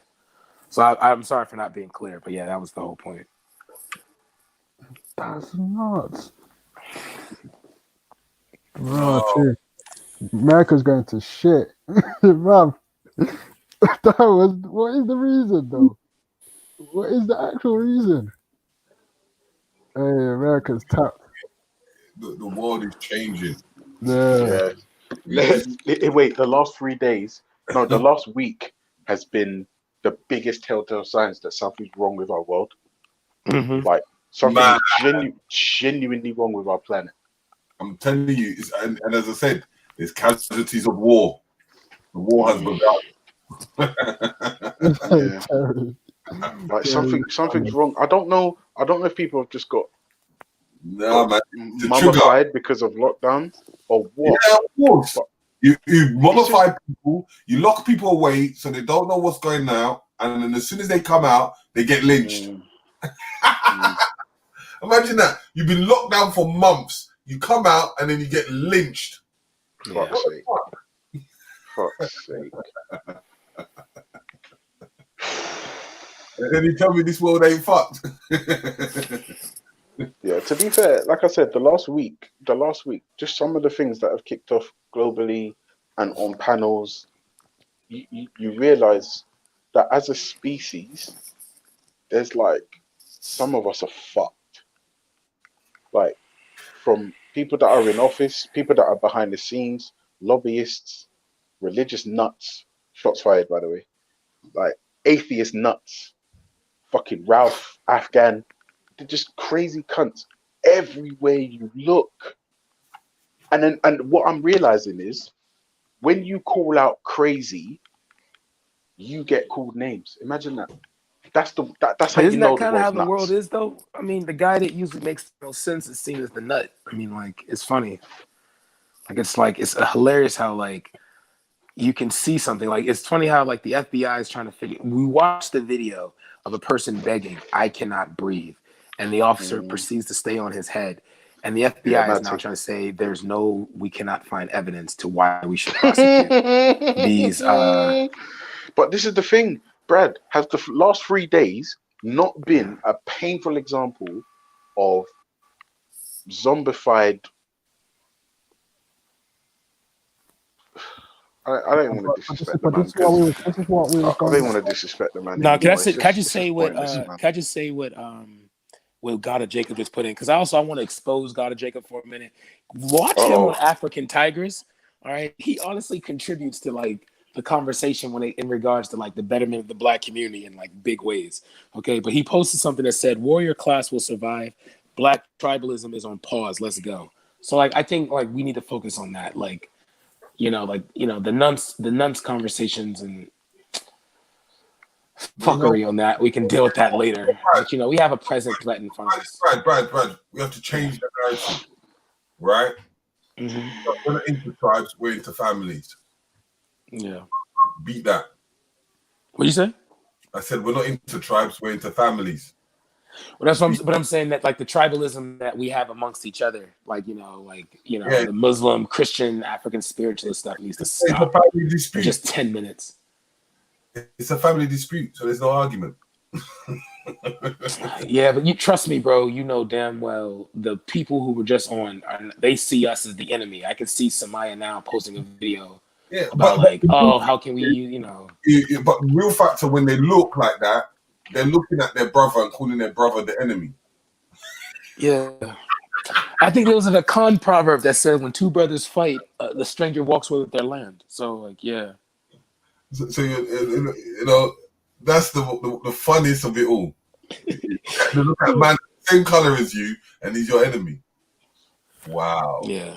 Oh, see, look, God, Jacob didn't even hear what I said. I said he gives constructive information when he's on there, and he says, "I'm not anti-African." Oh my God! No. Bro, Listen. You gotta give God a Jacob a break. His brain has literally been blown by the filth that he's had to listen to the last couple of days. So you gotta Oh give no, man a trust me. fly. That's why I literally call him my uncle, because he acts like my uncle in in family relation. You know, it's his opinion, and it's straight up and it's true. It doesn't care about See, I'm people's not even gonna feelings. lie to you. You know what the funniest thing is? If God and Jacob would just dump this Hebrew stuff and just come over to the dark side, he would be so old. No. We need that. No. There's a level of pro-blackness. 17% more awesome. I gotta give him Like, this. There's a level of pro-blackness. He doesn't try to push it that like everybody's this. Okay, there's a level of pro-blackness he has that I have to I can't take away from or disrespect. So we can always argue on the historical thing of this, but when it comes to the functional because he's literally said that we need to arm up, we need to militarize, we need to trade, all this separate shit needs to die for me. I believe that all these arguments about is Christianity real, Islam real, the woo, spirituality, all that shit like that, we can have these conversations when we're liberated. You know what I mean? I don't mind having these conversations over a dinner at the table and we're throwing food at each other, but at least we're able to throw food at each other knowing that the cop is not going to come in and be able to kill half the room and get away with it. Well, this is you know what I mean? This is what I was saying in the because when we talk about white supremacy, that's one aspect of it is the racism. Yeah, I don't think racism, patriarchal, and the patriarchal aspect, and even the religious aspect is anything separate from what's going on. To be honest, I think they all intermix into why we have this issue going on. And that's why they specifically brought institutional racism. It's in the system. Yeah. So I don't think capitalism. So even when someone is not racist, they still could commit racist acts. I mean, just getting rid of racism is not going to get rid of all the issues because I feel like that to some degree, even some people might not agree with this, but I feel like the religious aspect has played a role in the so-called racism that's going on today. I agree with that.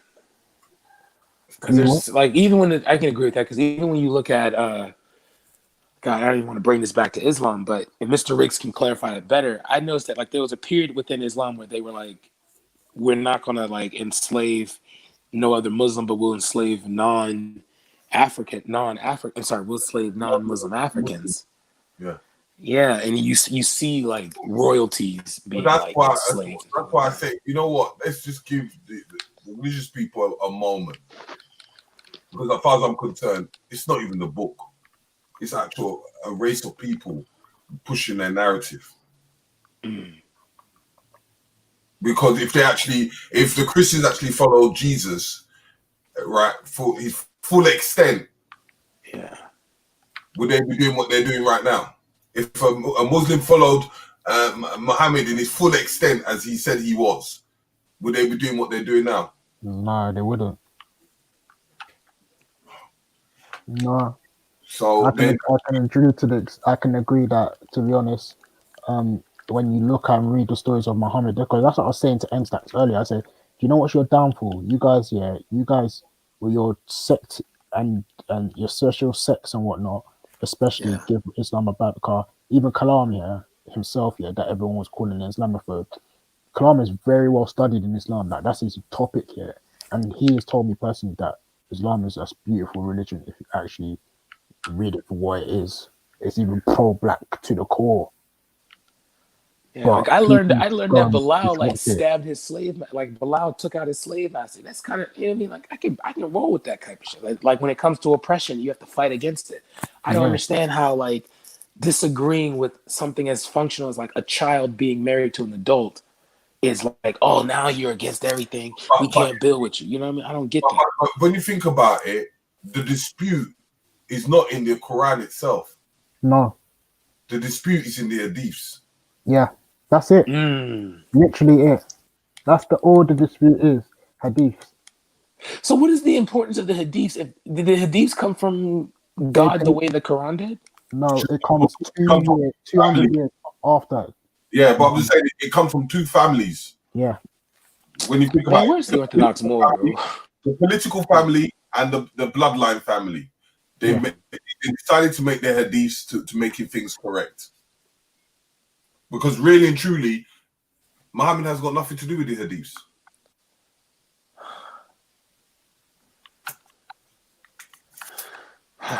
But you will hear certain people say it says in the Quran to obey Allah and obey His Messenger. So that means obey Muhammad and obey Allah, innit? So obviously, when it says obey Allah, obey His Messenger, the way I understand obey Allah, obey His Messenger is obey what the words of what Allah says and fire what the Messenger says. So basically, what Muhammad has recited. But see, the thing I don't get is, the thing I don't hadith. understand is, if he's a prophet and not like God himself, and he like all of, and if we know that before the Quran there's the Bible, and we have tons of people in the Bible who, like David was beloved by God. You know what I mean? Moses was chosen to free God's people. Tons of people who have been like utilized by God made human mistakes. So it's like God, who creates humans, you know, comes to them very late in life. You know what I mean? Like David was blessed that God said, you know what, according to the Christian narrative, my begotten son's going to come out of your house. You know, the thing I don't understand is, if you have that, I can see that, you know, Joseph, Mary, Moses, David, Solomon, all of these people making human mistakes. But it's the whole point is, it like, even if doesn't the Quran state that if you want forgiveness and you run towards Allah, Allah will run towards you. So if that's the case, then. But Brad, notice something that it keeps on occurring. Yeah. Okay, let me just look at it like this. When did the first hadith come out? How long did it come before the Quran? After the Quran. Yeah, I heard it was somebody say 200 years. So 200 years. Okay, look at the Bible. When was the first stuff written after Jesus? Probably after the 9-9. Yeah. But who compiled it? Was it Peter or Paul? I don't know. Terry, you can't answer me this question. I don't even think Jesus actually existed What I'm in trying world history. There's a gap between all of them. None of these people that started off something met the prophets. Yep. Yeah, of course. They've never seen what a prophet looks like. Yeah, that's why Josephus is debunked immediately. I don't Well, because understand. Josephus is not even considered. Josephus in modern terms is considered a historian, but in antiquity, some historians would say that he was just a storyteller. Because how could the man write about the Battle of Thermopylae? They even say that the things that he wrote about Jesus were forgery. Yeah, and that some of the letters that Paul. Never mind, man. Yeah, but as I said to you, did Paul get to see Jesus? Never. He backing off other people's information. He met James, apparently the brother of Jesus, and even that they say that historians like what's his name Richard Carrier. Think about that. He met Jesus' brother. Yeah. Supposedly. And Jesus' brother has his own story. How comes his story is not put in the Bible? That's a great question. Well, but in the Bible, didn't Jesus kind of like reject his brother and sister or something like that? Like, didn't people say like, you know, your brother and sister here, and he was like, "Where's my brother?" Because what his brother was doing was he put personal information, and personal information does not make someone look like a god type person. So, I mean, I'm sorry. I just want to I hate to keep talking about this nonce type bullshit, but like, we can say that like there is no part of the Quran that been like, today it is okay for you to see a 10-year-old and be like, hey, what is a 10-year-old? She may be okay to marry. Like, we can say that there's like a fatwa or something, like Muslim scholars that came down with the idea that, yo, this is bad. we shouldn't have this, right? What it shows me is that no one knows her real age. I heard that. Now I'm going with the Shias one of the Sunni schools that she was 18 to 21. I'll go with that. No, but that in its. But did you understand Terry's point? DC. The fact is that just shows you no one actually know her real age. Because there's so many different accounts of 21, 15, 18, 9. Well, I saw Kalam's thing that it was supposed to be written as like a way to like the whole 6 and 9 thing was meant to be a disparage. He put a really good point up that it could be just a way to disparage the prophet's character. That was how that was pushed. Yeah, but that's what I'm trying to say to you is that there's two formats. There's the political side and there's the bloodline side. They all got their own personal agendas. So who's going you do say that, the writing of the King James Bible and stuff like that, it was like a political agenda to solidify its power. People will try to they dismiss that people would have an agenda to get in their narrative. If I want to capitalize on people, I'm going to write what I need to write. I'm going to write my regulations and my laws, regardless if it comes from anybody, because I've got an agenda. And this is why I said when you look at it, look at today. If you look at wealthy people, you know what their narratives are. You would say, well, Bill Gates is going to do this and Bill Gates is going to do that. Mm-hmm. Oh, you see, Trump putting new laws.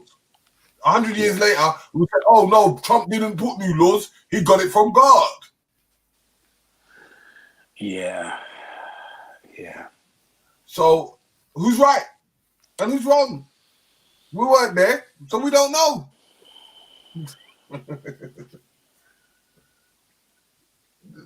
People just don't like to say they don't know. But you know, though, I don't want to make what Nin said be like a Muslim, like this is how all Muslims think. No. No, I'm just saying because I'm pretty sure like if you had Khan up here, Maverick, or someone who stands on their deen, they'd be like, you know what, this I wouldn't do this, Is that no matter how we see things, right? Yeah. If you have a narrative, okay, I'm backing the black people 100%. Yeah. I don't care what anyone else has got to say. Regardless of the situation, I'm always going to back it and make the black people look better than what it is. I'm not going to back anything of negativity towards it. Because if I put a negativity, it shows my people are weak. Yeah. Tell me one king that's put all his things that he's gone wrong. That's true. That's so true. Yeah. Like the Romans won't ever mention that. Like whenever they conquered an area, they allowed their legions to pillage and rape, freely with no consequence. Yeah. They ain't gonna say, you know what, I fucked up.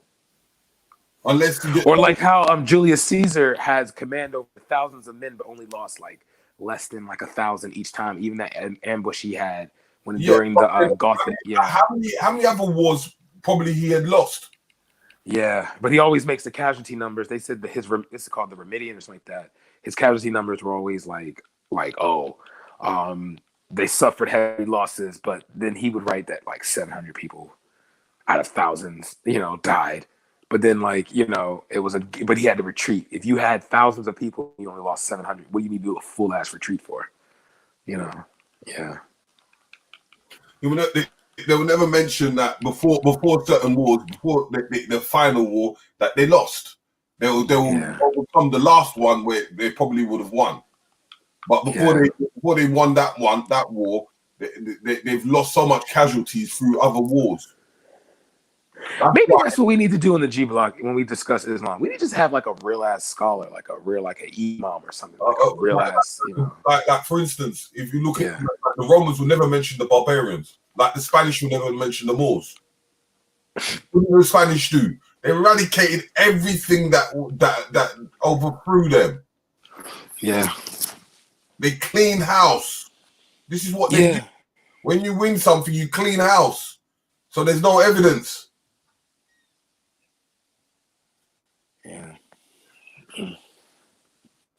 See, so who are we to believe? Yeah.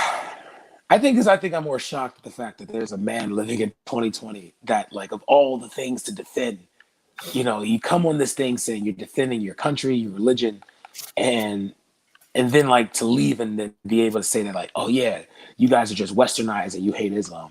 But it's like, if you know that Islamophobes are going to use this against you, why would you back it up or at least try to defend it? Mechanism. When someone goes in an attack, is by nature you have to defend. The thing is, but let me be real though, Mr. Riggs. Whenever we see, like when they bring up the whole like killing of albinos or a sacrifice of a child, right? How quick it is for an African spiritualist to say, "Yeah, that's wrong." Like that's wrong. Like, or hell, even giving the Christians a little credit here. Whenever you see this, like, priest doing this to a child, and you ask a Christian, how is that right? No, that's wrong. 100%. Done. It's morally wrong. They're children. How can Christians define a child, but a Muslim can't? As I said, like before, we go into this circle of karma. And this circle of karma, we keep on repeating until we realize that we're doing something wrong is when we upgrade ourselves. Now, as I said, it's every time we're moving forward, we're evolving. So we have to change with the times. Now, it's not saying to throw away your past because your past is your foundation, but you learn from it and you upgrade it, or you throw away what's not needed. Yeah. But that's why, honestly, I'm gonna be real. That's where I would respect the Hebrew Israelites in the sense that they would say that, like, Christianity has been perverse and all these things are perverse, but we're here to fix this thing. And, they kind of keep it towards the black people. So it's like, if you see that these are things that Arabs did and you are an African, then you shouldn't be like trying to back it. You shouldn't be trying to defend what you should be able to say that, all right, we know that the God who created men, women, and children and gave us the idea of a child. Like when we see, because I have my grandfather, he worked as a young man, but he knew he said, when I was a kid, when I was a child, I had this responsibility, I had that responsibility. Even Malik yesterday said, when I was 14, I had all these responsibilities, but I guarantee you grown men would see Malik like, look at this little boy doing all this hard work. The young woman in Uganda. That's why I even like some of the Rasta man then, because some of the Rasta man then, they knew that they had to upgrade certain things. They went back to the Orthodox, saw a couple bits and pieces, and upgraded their system. Yeah. And then they live a peaceful life. But other religions want to fight, war, stab each other, kill each other, and do what? So what? Yeah. Even some Rastas will burn out the Bible, fam. Oh, that's that Bible away, bro. Like Shifa will call himself an Israelite every day of the week. Shifa will call himself an Israelite every day of the week. But then, like, you show him some scriptures, you show him some things that may not fit, and he'd be like, all right, I don't trust the Bible all the way through, but I still believe in God. So it's like, all right, if the Quran doesn't say that child marriage is good, right? The Quran doesn't say it.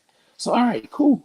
Then go off that. Then if someone else brings it up, you should be able to bun it out, because this direct message from God, going off the Muslims' narrative, the direct message from God doesn't have it okay.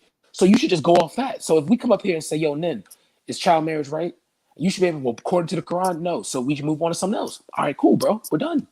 Yeah, and look, even in the Quran, that's the issue. Even in the Quran, it doesn't even mention her age. It doesn't even mention anything about a baby. Nims is back. Oh, good. So good. Yeah. So in the Quran, does it say that it's okay to engage in this kind of marriage? No, he's in the comment section. Oh, he's talking shit in the comment section, I guess. No, he just we never said nothing wrong with the religion. We're talking about trying to figure out your mindset and trying to defend child marriage when your religion doesn't even have. Never mind. Fuck it. Just let him think whatever he wants. I'm tired of this. Let them think whatever they want. Because I'm not gonna lie, if I was this white racist dude, and I'm just like, oh, I don't like Muslims, all I would do is just replay this dude's clip for like at least 3 hours. He was trying to call people westernized because we don't want to see little kids get married. When we ask, oh, yo, do you think that's a pedophile? Do you think someone's a pedophile because, they engage in any kind of sexual act or consummate a marriage with a child? Define a child. What is a pedophile? Come on, bruh. What did Vellemy say? Vellemy said, oh. Yeah, I'm looking at this conversation between Belly and Dan. Is everything good, bro? I don't know what's going on. Or is this how Jamaicans communicate? Okay, why do Muslims not have one sect? We believe it's from Allah. He knows what's best for us. So Why does they only have one sect? Because the reason why they don't have one sect is because there's always a dispute in any form of religion. No religion could tell me that they have one sect. No ideology. No ideology, if anything. Yeah. Every ideology has go to Muslim, every format, there's always a division because of culture. That's what it is. Yo, I'm starting to think this dude in the chat is not as Getty, bro. Because that makes no sense. It's not your motherland. We're taking over. I don't really think this is I don't think that's As Getty, to be real. Because As Getty would have hopped on by now, all the shit we've been saying. I think this is just a clone account. I think we've been, I don't know. I don't think that's actually him. As Getty Clan. Yeah, I don't think that's actually As Getty. Because he has the EFF avatar. Yeah. Yeah, I don't think that's him. Where's this copy based? So I think this is just a clone account. Because that makes no sense. The guy I'm trying to get in contact with, he's taking his time. You know what? You know, the ones you don't want to really start calling up, man, and bothering, man, bro. You just, fuck's sake, man. Man, you good, bro. We got literally this is a 12-hour thing. Oh, that's Yeah, damn, but that's that the is thing. him. If information is going to be something that should be within 12 hours, otherwise it's just pointless. Oh no. I'm saying in regards to if he can't come today, there's always tomorrow, the next day, the day after. But that's the thing. What I mean? What if he does the same thing again tomorrow? And obviously he's from your side, isn't it? So the time thing's mad. Oh, he's from my side. Oh shit. Yo, I just want to know who he is. I'm so curious. Sound like somebody know what he's talking about though. I don't know still. Hey, can I ask you a question? Did he beat Zion Lex in the debate? No, he didn't. Oh, okay. I'm going to say, yo, Roma Sele got contacts over here. I'm going to say my man got contacts over here. Talking about what's his name? Sorry? No, I'm talking about Brad. You talk about the debate, recent one. Yeah, you saw that? Of course I see that. I spoke to the guy after. Oh shoot! What do you think? Who do you think won that, bro? Zion Lex or Ngozi? Ngozi, yeah. In forms of articulate and putting the narrative forward, he was able to play over Ngozi. But if you reflect and you look over certain things, Lex lost that. I want you to know something, Mr. Riggs. If you ever this is one thing I'm gonna say this. I think Orthodox Moors won, brother. You, people who okay, I'm gonna say this. If you ever debate Zion Lex, this is how you always get him to forfeit a debate. Have only one criteria to debating him. Okay, is that after each round you have to fact check everything that was said in that round. He will always get a forfeit. Okay, Zion Lex is good. His game plan, right? Is that he's able to create what I call a wormhole. The wormhole is Suma. But the kills... I actually think the wormhole is actually weaker than that. I think it's more... You see, the Suma, to killing it, is that before Suma, it was swamplands. Yeah. So, tell me who was living in the swamp. Yeah, but no. The thing is, you can do that, but the only thing how Zion Lex survives is that he usually does the thing where he uses, because you heard Nin use it a lot, Western mindset, Eurocentric mindset. Once you say that in a group full of black people that are already on this pro-black thing, if it doesn't come from a black person, I won't believe it type knowledge, you're gonna win. You're always gonna win those rounds. That's all he does. You see, linguistically, yeah. I'll take him to an area where he will fall apart. Like, for instance, when he swarms into West Africa, and when he swarms into West Africa, he's going to swarm either into Ghana or Nigeria. He's going to tell you about the Akan, or he's going to tell you about the Igbos. Yeah, I catch him on a linguistic method. He's finished. I would say do the haplogroup method. That, like, you know, because they like Hebrews like to say that, you know, the E1B1A came out of Africa. No, but what I'm saying is, but what he tries to do is he tries to put linguistic in forms of languages. Oh yes, but this Akan word means this. Yeah. That's why I said to you, linguistically, you take him there and then you pull him in. Once you pull him in, he gets lost. He only plays around territories on the surface of it. So that's why I said, don't let him take you to Suma. If he takes you to Suma, that's where his expertise is. So then he will able to play with you in that area. He can only, when it comes to West Africa, he can only to refer you and say, "Oh, I've got someone, or I'm engaged with an Igbo man that knows X, Y, and Z." So if I that, oh my God, that fact, you know, that is something I've seen the Israelites do for years, though, because they'll go to Israel, take a random woman off the street, put her on video, and say, "African Americans, you are the true Israelites." Like, so many videos of just that alone. Damn, Mr. Higgs. So you see, they have their flaws because like when I was with Zion, because I've seen, well, I was with Zion Lex when we was at Jabari's house. I was there when it kicked off. You know when Jabari and them almost had a fight? You were there, bro. I was in the house. Check it properly. Oh, Mr. Rick. But Jabari and who was having a fight? When he was critiquing his book. When he was critiquing his book. Came off and he stormed out, and Zion Lex stormed out the house. Yeah. Yeah, I was there. So let me ask you a question. In those situations, like when they have those little things at Jabari's house, it's not just 2 to 3 people. It's like a lot of people that can be in there sometimes. Sometimes not, but it's could be 1 or 2. But that day, there was 1, 2, 3,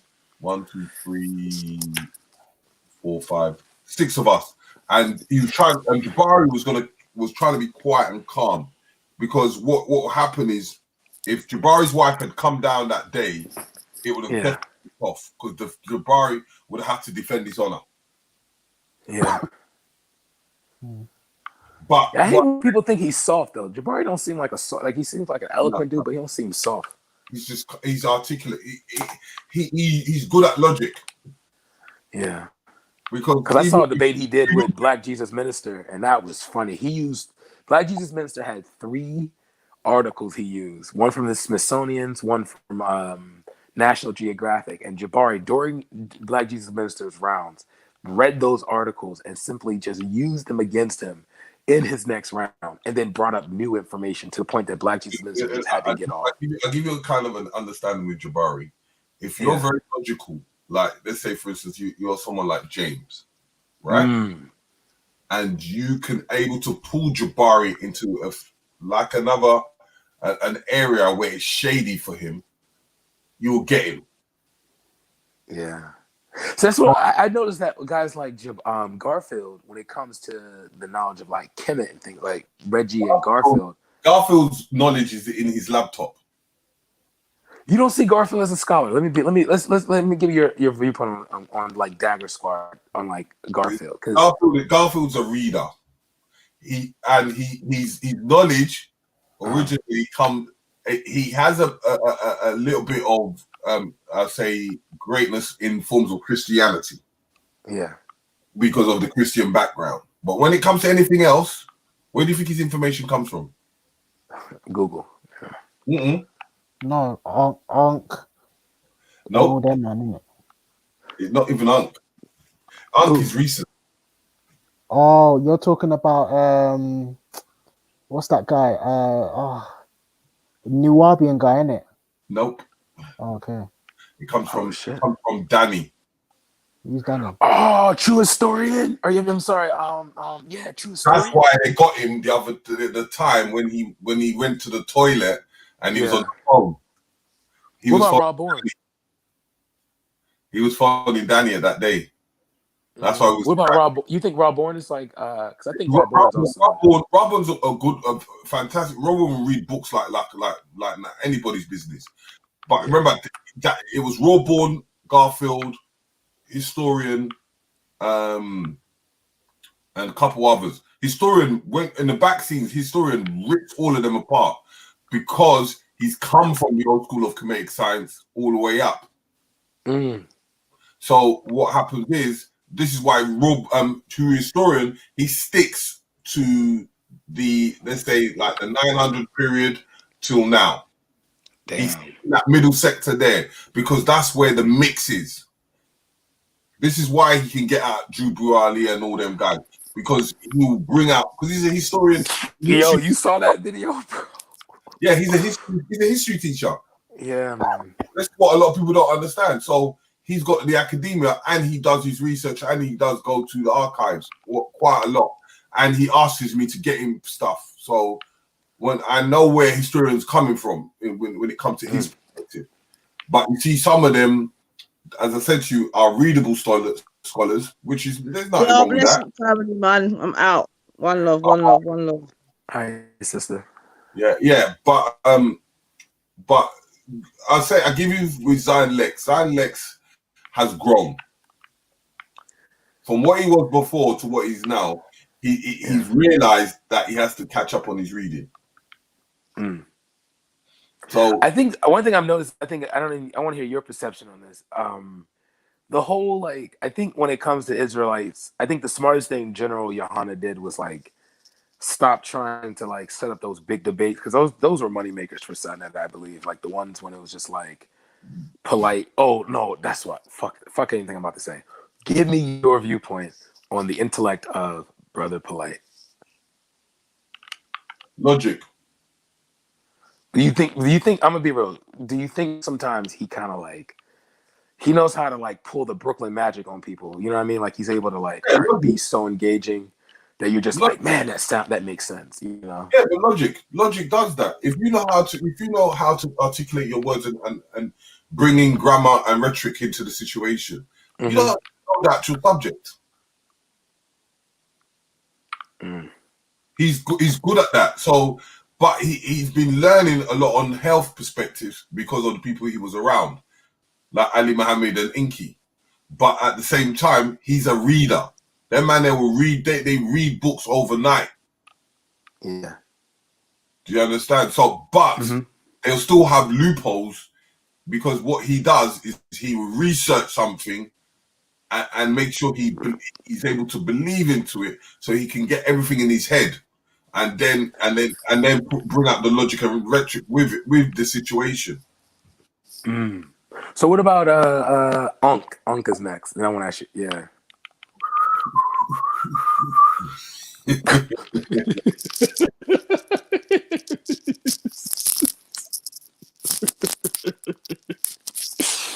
Okay. All right. That was enough I need to know. As I said to you, Unc, a book and magazine reader. Okay. Yeah. But you think like his whole like push for science thing, like you think that's, you know, whether like right or wrong, this is why you don't see Unc really on the debate on his own. I thought he did pretty good. No, he did not. You're right. I've never seen him debate alone. No. But he's put a team behind him. Yeah. Yeah, but Unc's not really like, you see, he knows his stuff about evolution, but when it comes to other science, he'll just bring in other people that knows it better. And Mr. Riggs, you ever heard of the Mossy Warrior Clan though? Yeah. What do you think about Kofi? What do you think about Kofi? Kofi's all right. Black Panther, I prefer more better. Really? But you mean like, but Kofi kind of like sticks to like West African traditions and yeah. But, I mean, I'm thinking, you know, who did you think you learned that from? Okay, all right. Excuse me, grand teacher. I apologize. You know, because what a lot of people don't understand about true historian, anyway, he's West African. Yeah. Yeah. Oh, whoa. So he's not like ADOS. No, he's not ADOS. He's not saying that they shouldn't go for it. Because what I mean by ADOS is like he doesn't like he's not like he wasn't like like his family wasn't like brought to America as like, you know, had experience in slavery. You know what I mean? Yeah, in forms of slavery, in that they've come through slavery, but he knows his lineage. Okay. Yeah, because I'm still, you know. Right, okay. But he knows his full lineage, so it's not for him. This is why he studied West Africa. You tell him anything about West Africa history, he'll break it down from King Alfonso to the whole lot. That's what I said to you. His period is that let's say from 800 to now. So can you break down the one thing? Because I've always heard, not just like I've always heard this thing Chemo, from who is Israelites. lying, fam? I don't know what Chemo's issue is, bro. Chemo, you mad in the comment section, because. That's why I love Chemo. Chemo's a good guy. You know, he sticks to his Hebrew Israelite. That's good. Okay. Yeah, but what is the that was so sarcastic. Just let him do his thing. I'd say, yeah. Family, man. We have to respect Chemo, man.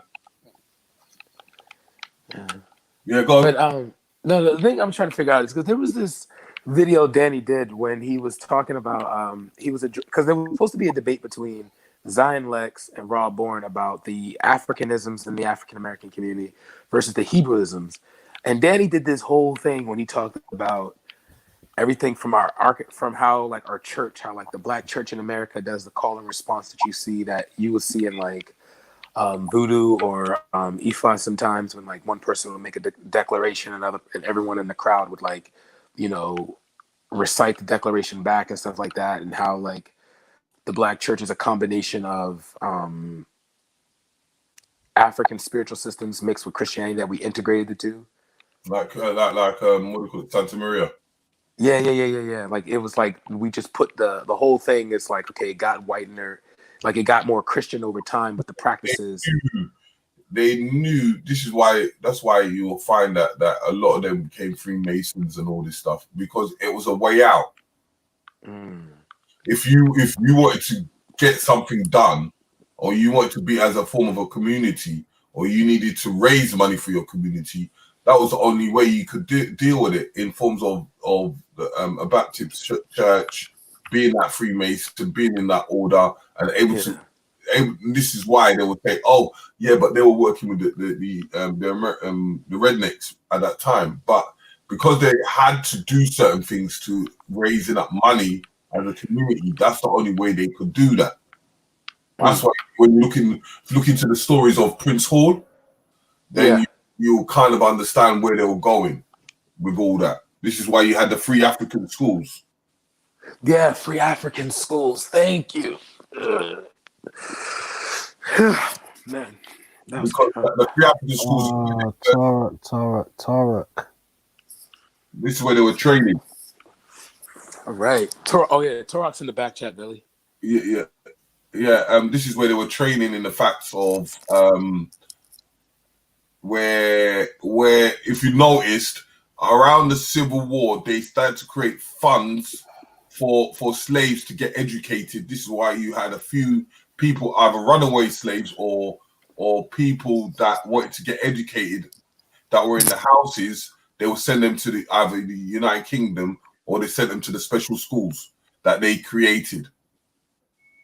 And also, wasn't there like a movement? Like, okay, so like the Back to Africa movement is not something that's new. It wasn't something that's just started with Marcus Garvey.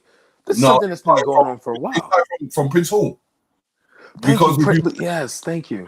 You start from the Creoles, when the Creoles went to Sierra Leone and Liberia. Okay. And also, this one I was trying to figure out the term, because I've heard people use say the word that we were start calling ourselves Africans in the 1990s. But I know I've seen from Frederick Douglass that he referred himself as an African man. Yeah. Look at what they called the first churches that they built. AME Zion. Yeah. Yeah, it was the African what was the school called? The Free African School. And then there was also the Free African Societies or something like that? Or? Yes, Free African Society, which was under the Freemasonry. Yeah. So it's historic. Yeah. You're very low. You're very low, man. Your mic. Evening. Try again. Evening. A little bit better. A little bit better. Yeah, evening.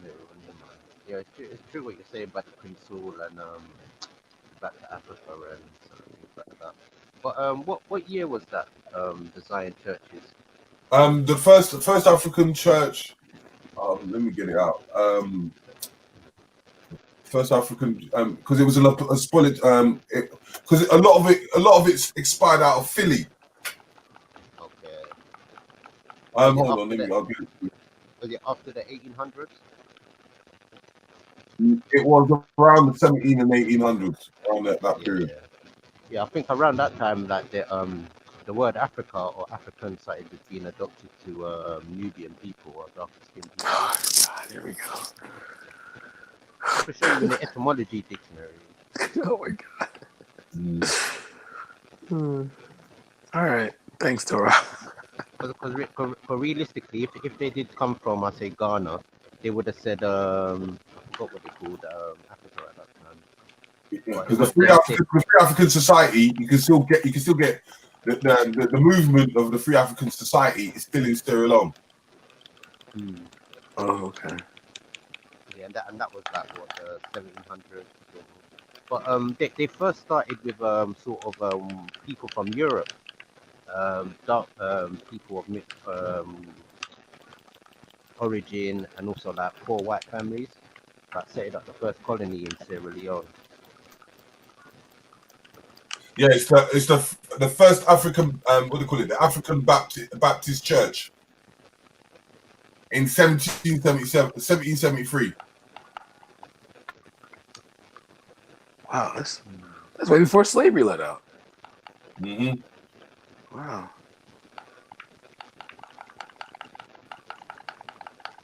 And that was in it was first in Georgia.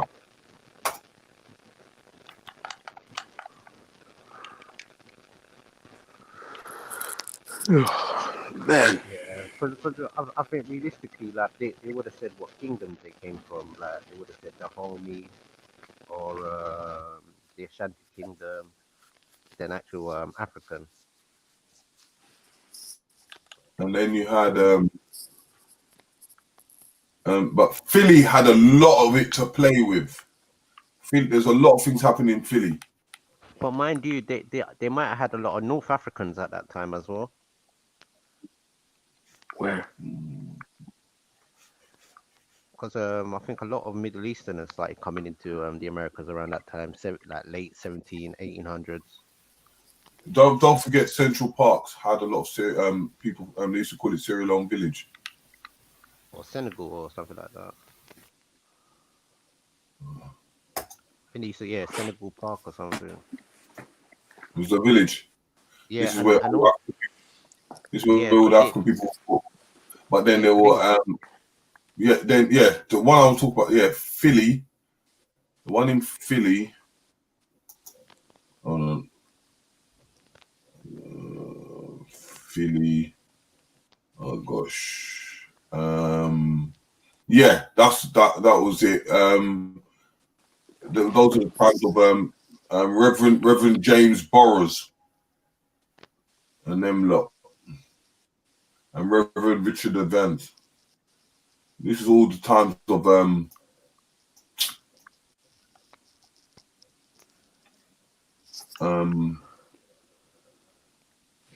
this is the times of Prince Hall galvanized all these guys together. Yeah. But it was under Freemasonry.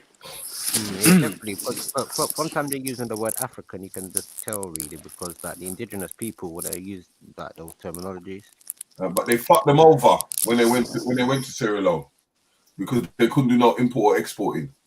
They left them stranded. And what happened was, because they were westernized in them days, as they would call it, when they went to Sierra Leone, what happened was they tried to conflict their ideologies on the natives, and the natives weren't having it.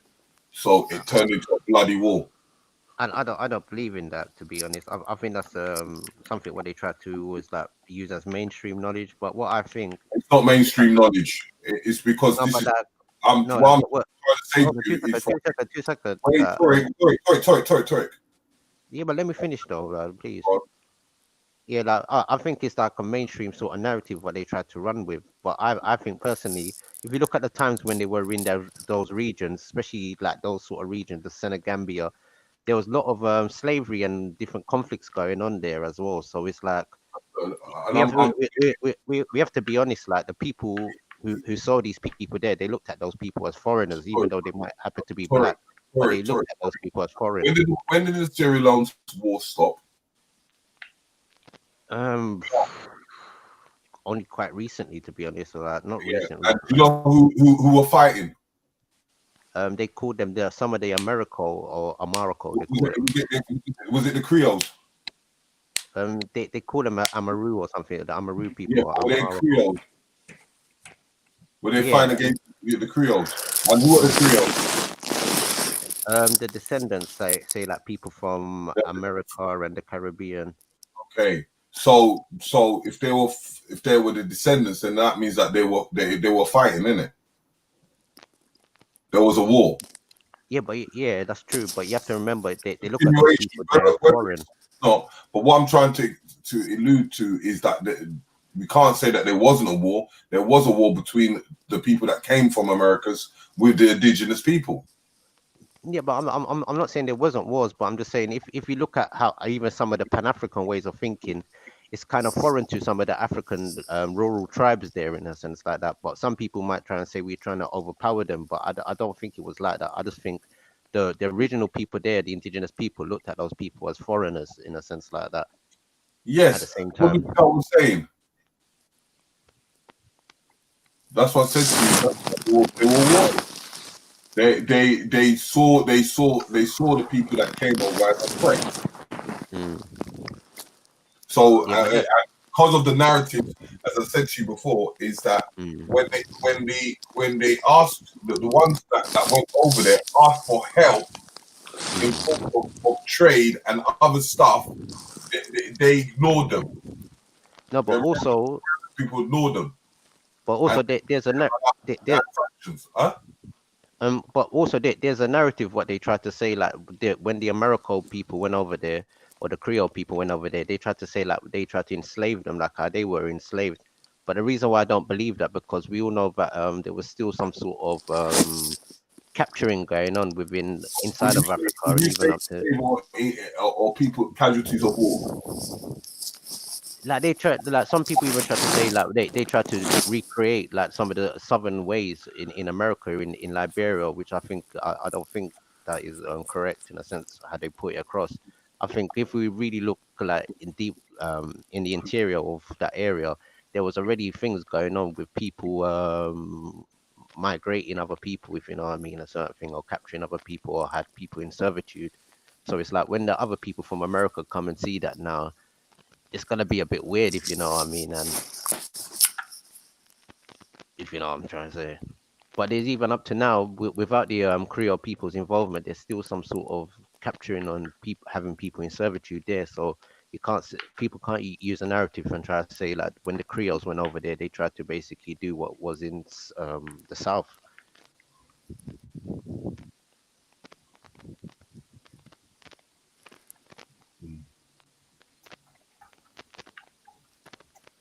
But what I could see probably is that the indigenous people, with the style of how we probably learned how to do things, it's very foreign or European.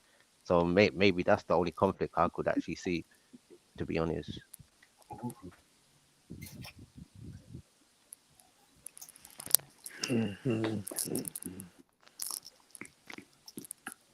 Because they also had like the Trelawney or the Trelawney Maroons that were shipped to Nova Scotia, and they went to from Nova Scotia to Sierra Leone, and I think there's even a little island or something, they call it Maroon Bay or Maroon Island, and certain things like that. And the first things those people done when they reached there was build a church, and after somehow the people that went there from Nova Scotia, they all went back to Jamaica afterwards.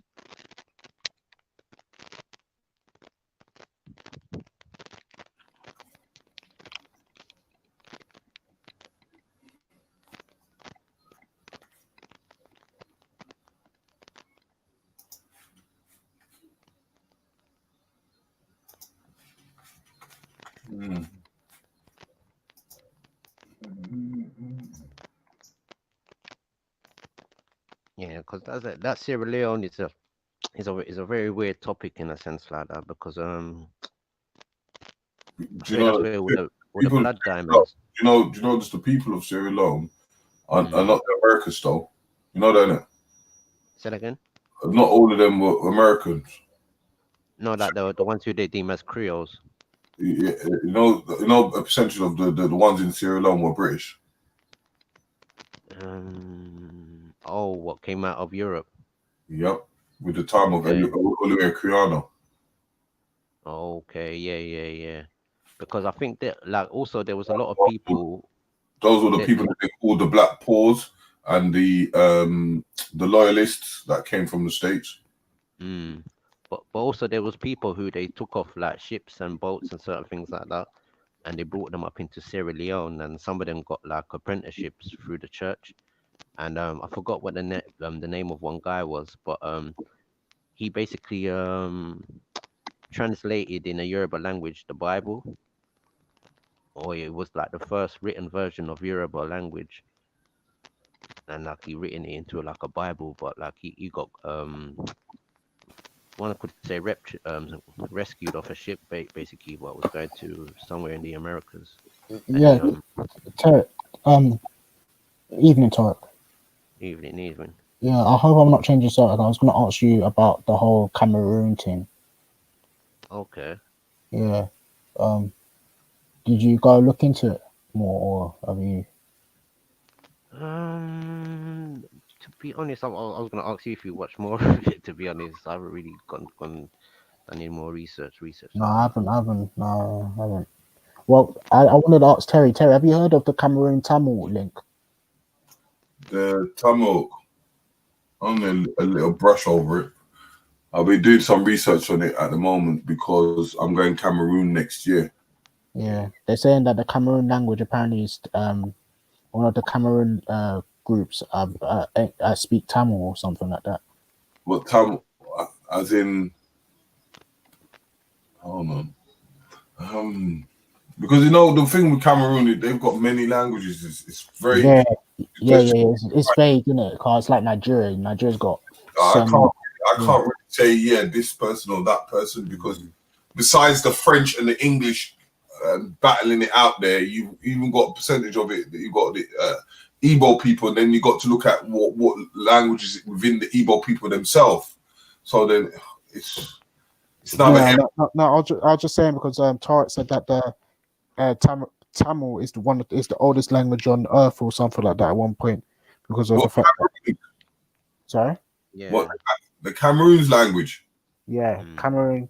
Apparently, there's a group in.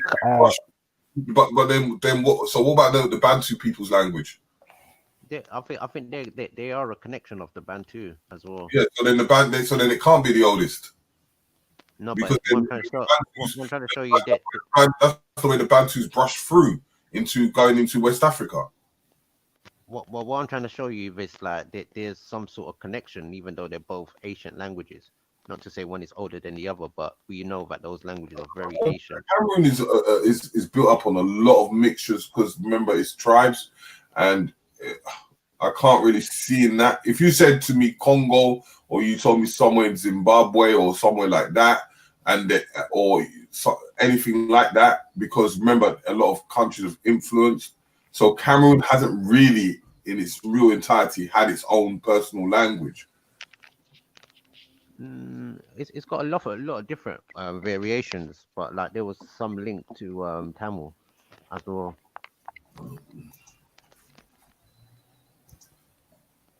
But we know they're ancient people and they've got ancient languages, and it just shows you that near enough, like maybe at one time we spoke like near enough as like the one sort of same tongue. So basically, Terry, I don't know if you can hear me. Yeah, I'm listening. Yeah, he said there's a people called the people of the Mandara Mountains. They apparently speak a deformed version of Tamil. Boy, it just goes to show you how. It just goes to show you how connected the world is. You'll have to show me on that one. That's the thing. I was gonna ask Tarek. Well, if you're claiming that these men speak Tamil, right? A deformed version of Tamil, let's say. What's your proof that these are the oldest people of civilization? I'm just looking at the language. I'm saying at one time there must have been some sort of one tongue, or near enough, or two different variations of a language. See, that's what I'm saying. But how do you prove it of recent, or rather than Just in looking at languages, isn't it? How they develop. When I do a quick checkup over it, the only thing I could say is the Afro-Asiatic, the Nilo-Sahara language, the Niger-Congo language. Oh, they belong to that language group. Mm-hmm. What, the Niger Congo? What was them people called again? The Malink something. The Mandara people. It does sound a bit sort of thingy bob as well. But that's the thing. It's a video, and they're saying that if you go to, the video was, I don't know, it's on YouTube. So there's a guy who's listening to it, and he said that he can translate it, and basically they're speaking Tamil, and a guy who's Tamil also comes and verifies it. So yeah. But some of these people, they do say in their oral history that they came from the east. So you never know. Yeah, but that's where a lot of West Africans sometimes claim. That's a claim, but there's no proof. No, but that's what I was trying to say. Like with the language and certain things, like I look at. Yeah, but be careful when you're doing. You got to be very careful when you're doing linguistics. No, like that's what I'm trying to say. Like I either look at the plants or like the culture or the language. Yeah, but that's what I'm trying to say. Be very.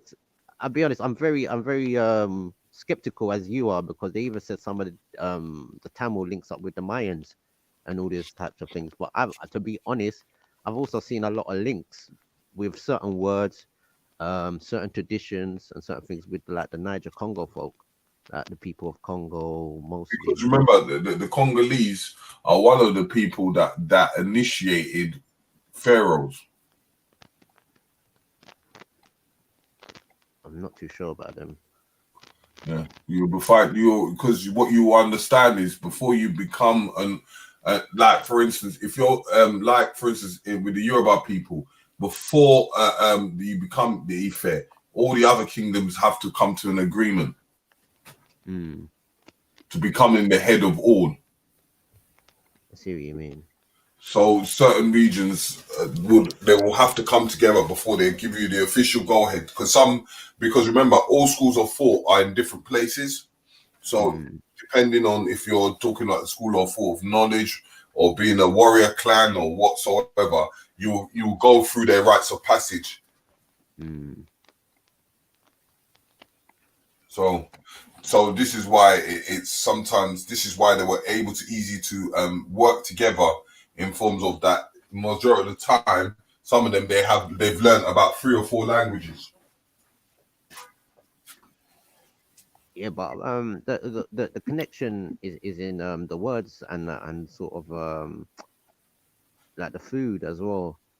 Because if we look at the Abrahamic faiths, where we know they're mostly like Eastern philosophies, and you look at like the teachings or like some of their mythos, it's very similar to what we know of the Bible, and it's the same thing with Egypt, with some of their other Eastern mysticism, if you know what I mean. And we can see that same sort of connection has gone into places like Greece, probably even into West Africa.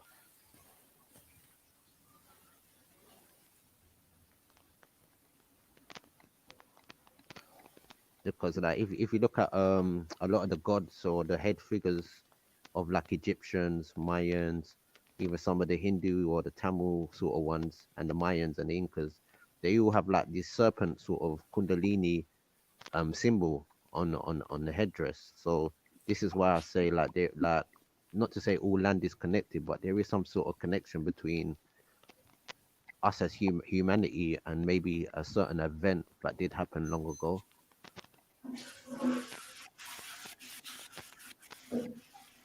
Because if you listen to the history of like the Benin Kingdom and other little older civilizations, like the one in what do you call it, Zimbabwe, like they have different mythos, and they have different sort of animals what they symbolize as certain things. So like the lizard is holding sort of high regard in certain people's cultures and certain things like that around the world.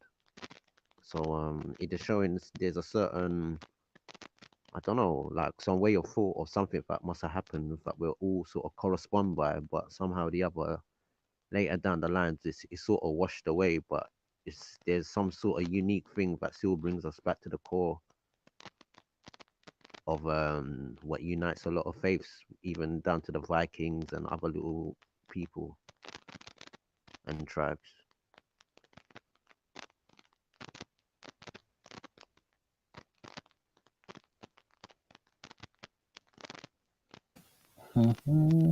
Because even if you look at that, say the Mali empire, you can see that there's a very big influence of Arabia,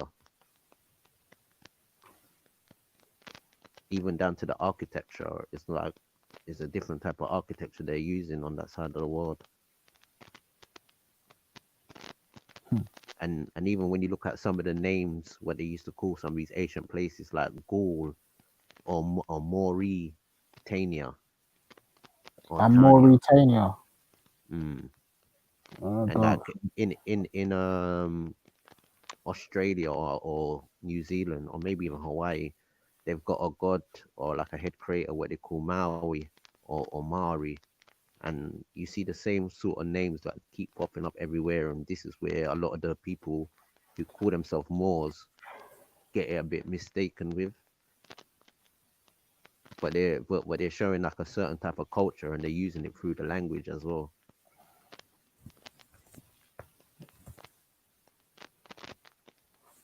I think the Hindus they might call it Morgan.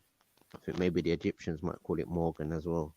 But that type of culture and sort of faith system has spread, or it has adapted in different ways and different forms.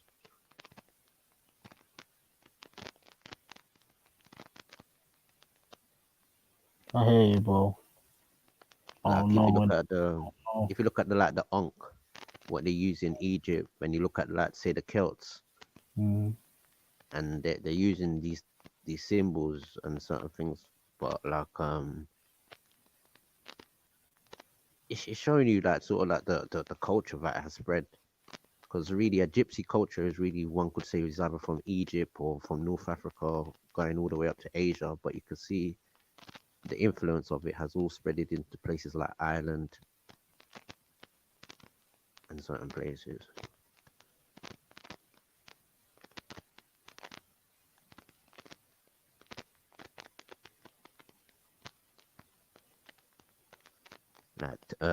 Like reading palms, tarot.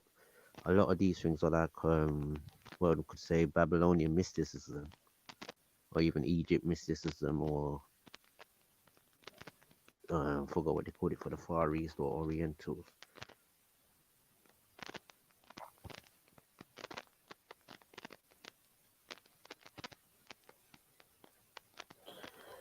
Yeah, I don't know, bro. I don't know. Oh no, I don't really go into history too tough, but the little history I know. So how come we don't just watch the video quickly and just give me your synopsis of it? What, the Cameroonian? Mm. I'll find Like time. both of you watch it quickly. It's just only 10 to 5 minutes. Or ask Freddy if he can play it. But you can't play it because it might be strikeable in it. They don't really want to play them type of things there.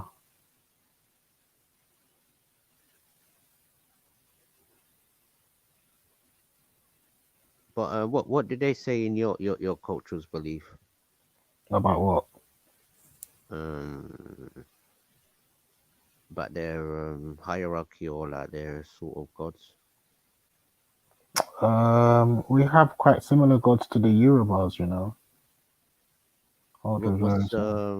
What's the name of say like the woman version of like the head woman? The head woman, yeah. Yeah. What do they call the head woman?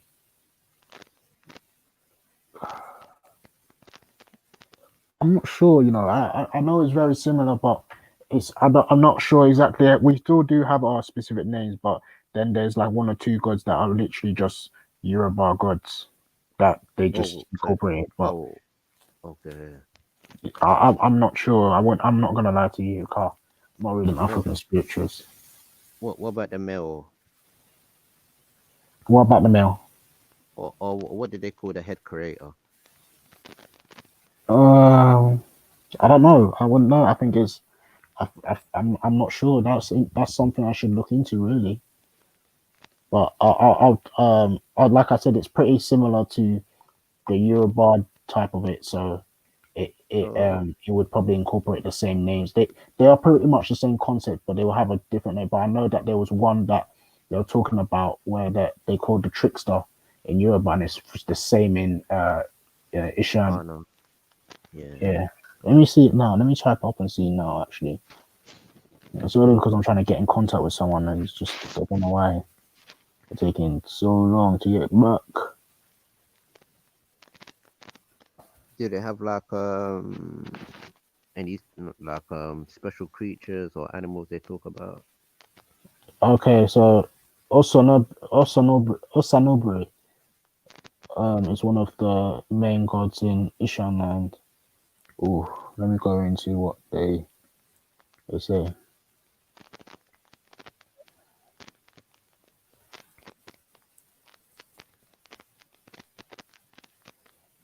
Religious folklore. So we have Osanobri.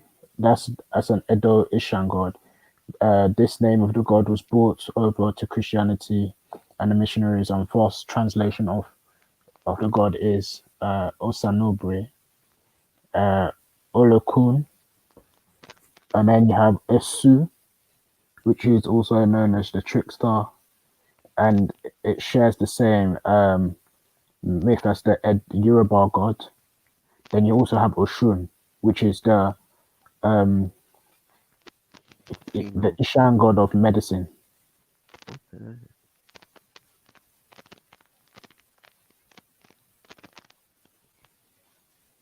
Yeah, I think some of those names sound very similar to the Egyptian one, like Isu or Ishu. Or what's Isu? What's Isu at the god of? What does it do? I It think can the be a god. Egyptian. What I think the was its Egyptian. purpose?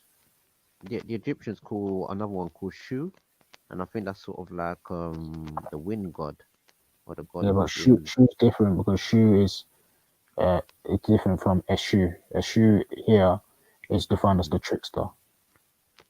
What other attributes does he symbolize? Does he symbolize any sort of thing like water or earth? I would have to click on it to find out, but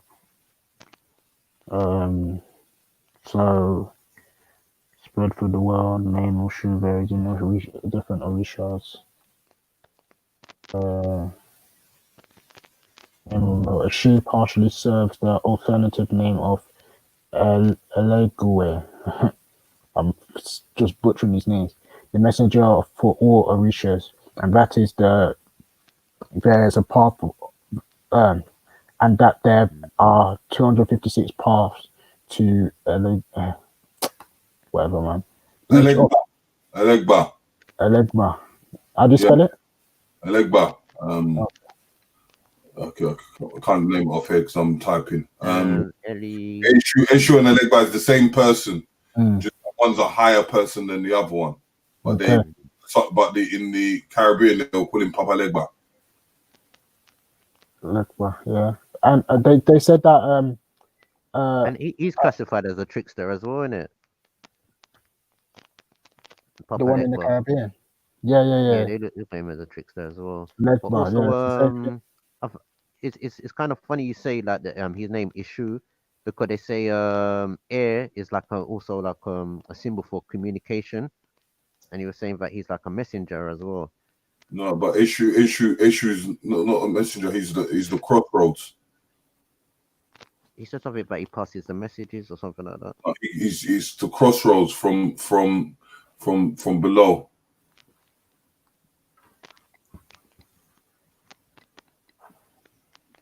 So when you're looking at forms of change, or you're crossing to the other side. Not Papa Leg, but like the thing what he was reading about the Ashan or Ishin. He said something about that same person. There's also attributes or that passing messages.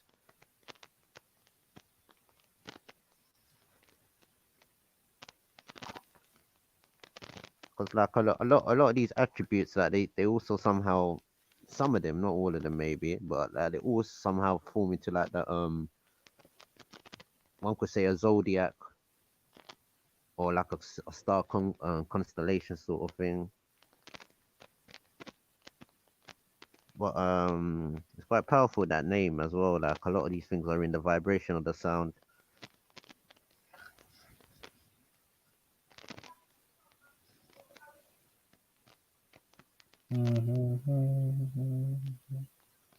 That's what it is, man. I don't know. I don't know about it being anything to do with wind. It doesn't even remember.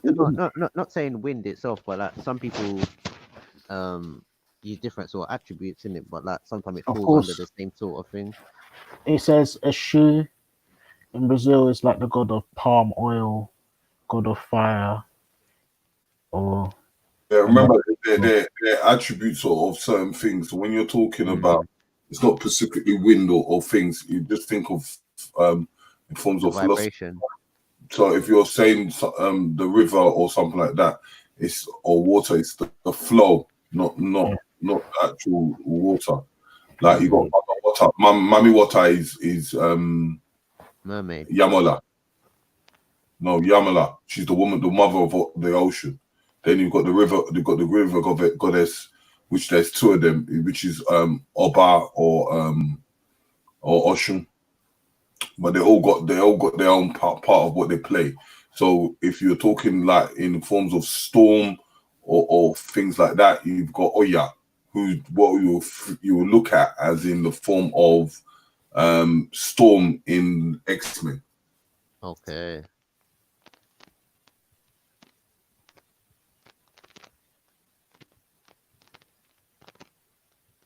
Yeah, but we got Harakuna in the Caribbean, and like it's depicted as a woman, and I think there's a next one what's depicted as a male, but I think it's mostly like women that depict like certain things. But I think we call our mummy water mermaids though in the Caribbean, maybe, or maybe in different, or maybe getting it mixed up with something else. And what's the other one? Oshun. I think in Ghana they have I think a Yemi or something like that.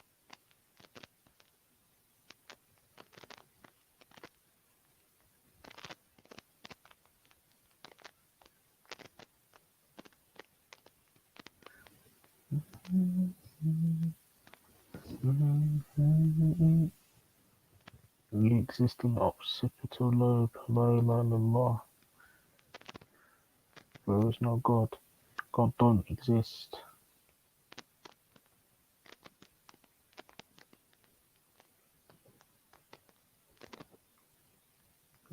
Dot, it sounds like a troll. I don't even know. So he's not a Muslim then.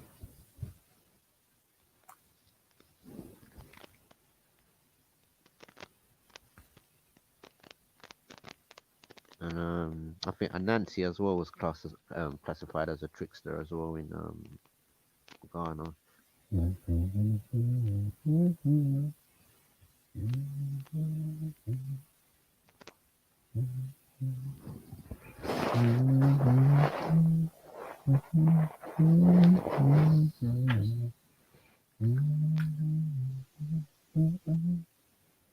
Stir it up.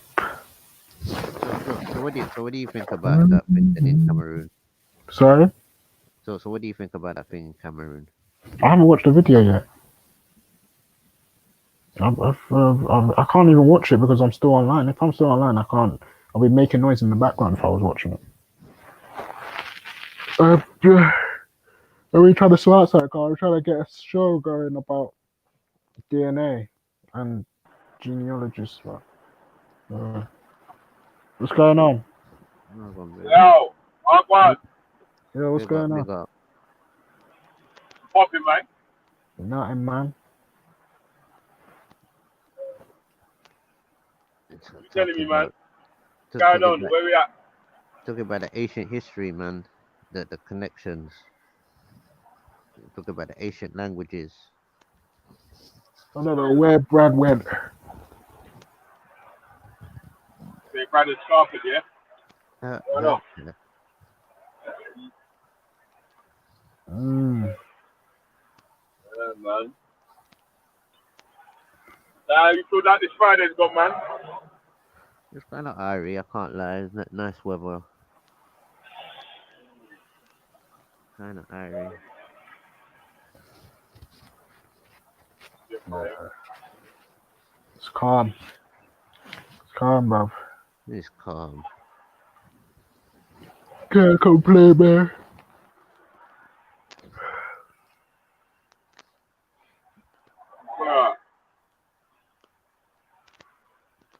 Yeah. Fucking...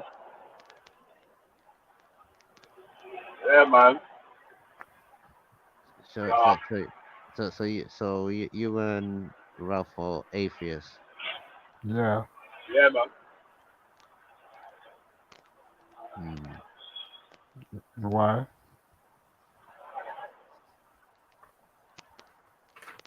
Why? No, Yeah, man. I just see. So you don't look into ancestry and things like that. What's ancestry got to do with being atheist? Or am I just jumping the gun? Yeah, I was going to say, what does ancestry got to do with God? Is it like how do you look at your existence? Huh? How do you look at your existence? Do you want us to praise our ancestors for being alive? Yeah. Obviously, I'm happy my grandparents and my mum and dad's grandparents have my parents, and I'm glad my parents have me in it.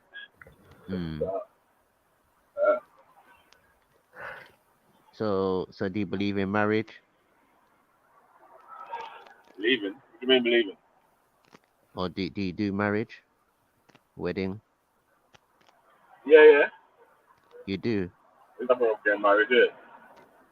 I was saying we're all getting married. What do you do? Christenings? Oh, I don't even see nothing wrong with getting you christened, man, if you want to do that, man. I don't even see nothing wrong with going church or mosque if you want to do that, bro. What about you, I'm not actually against anyone practicing their religion, like, really and truly. What about you, Ralph? Yeah, I have no problem with anyone wants to do that, but I personally I personally don't care about christening.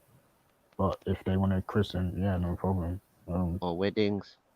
But I don't think there's no issue with that. Why? Is it because it's done in a church?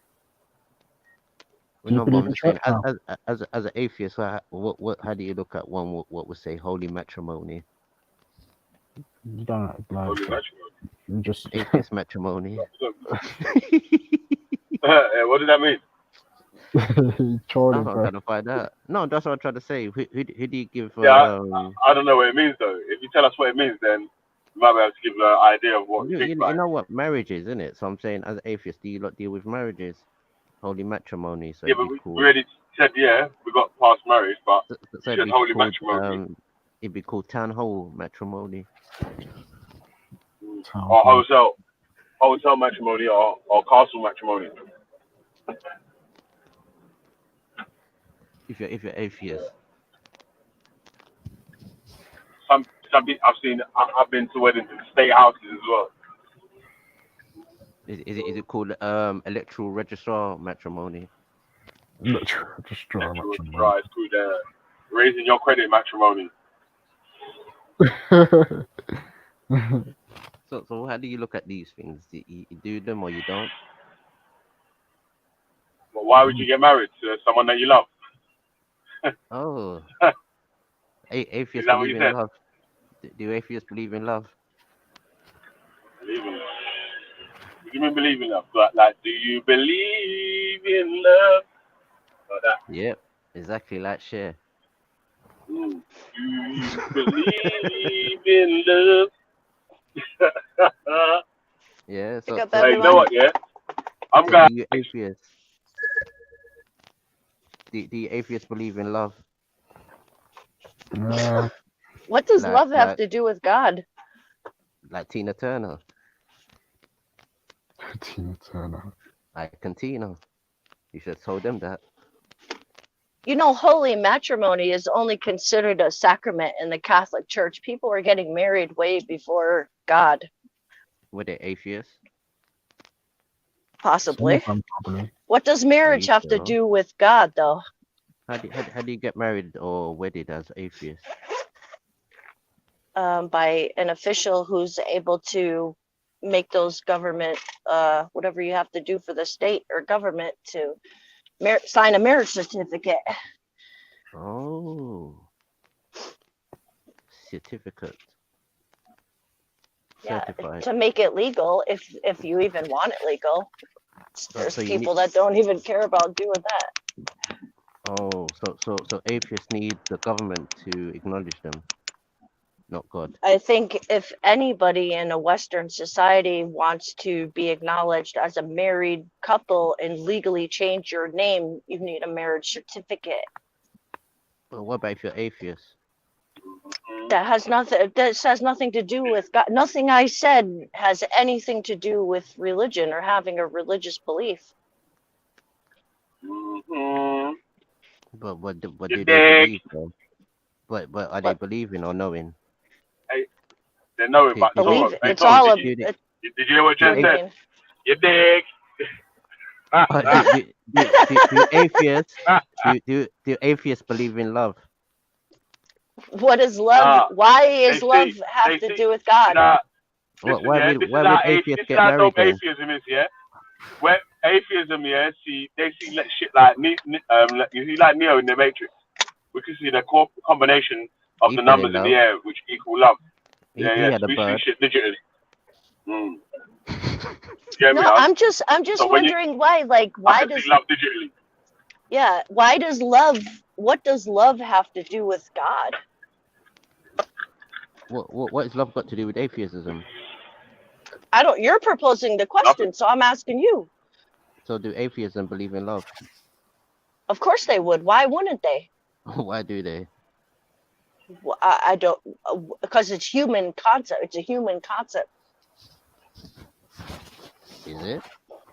Or is Of it But course. hey, Toro, man, religious? I already told you how we see love, man. We see the How? shit digitally, B.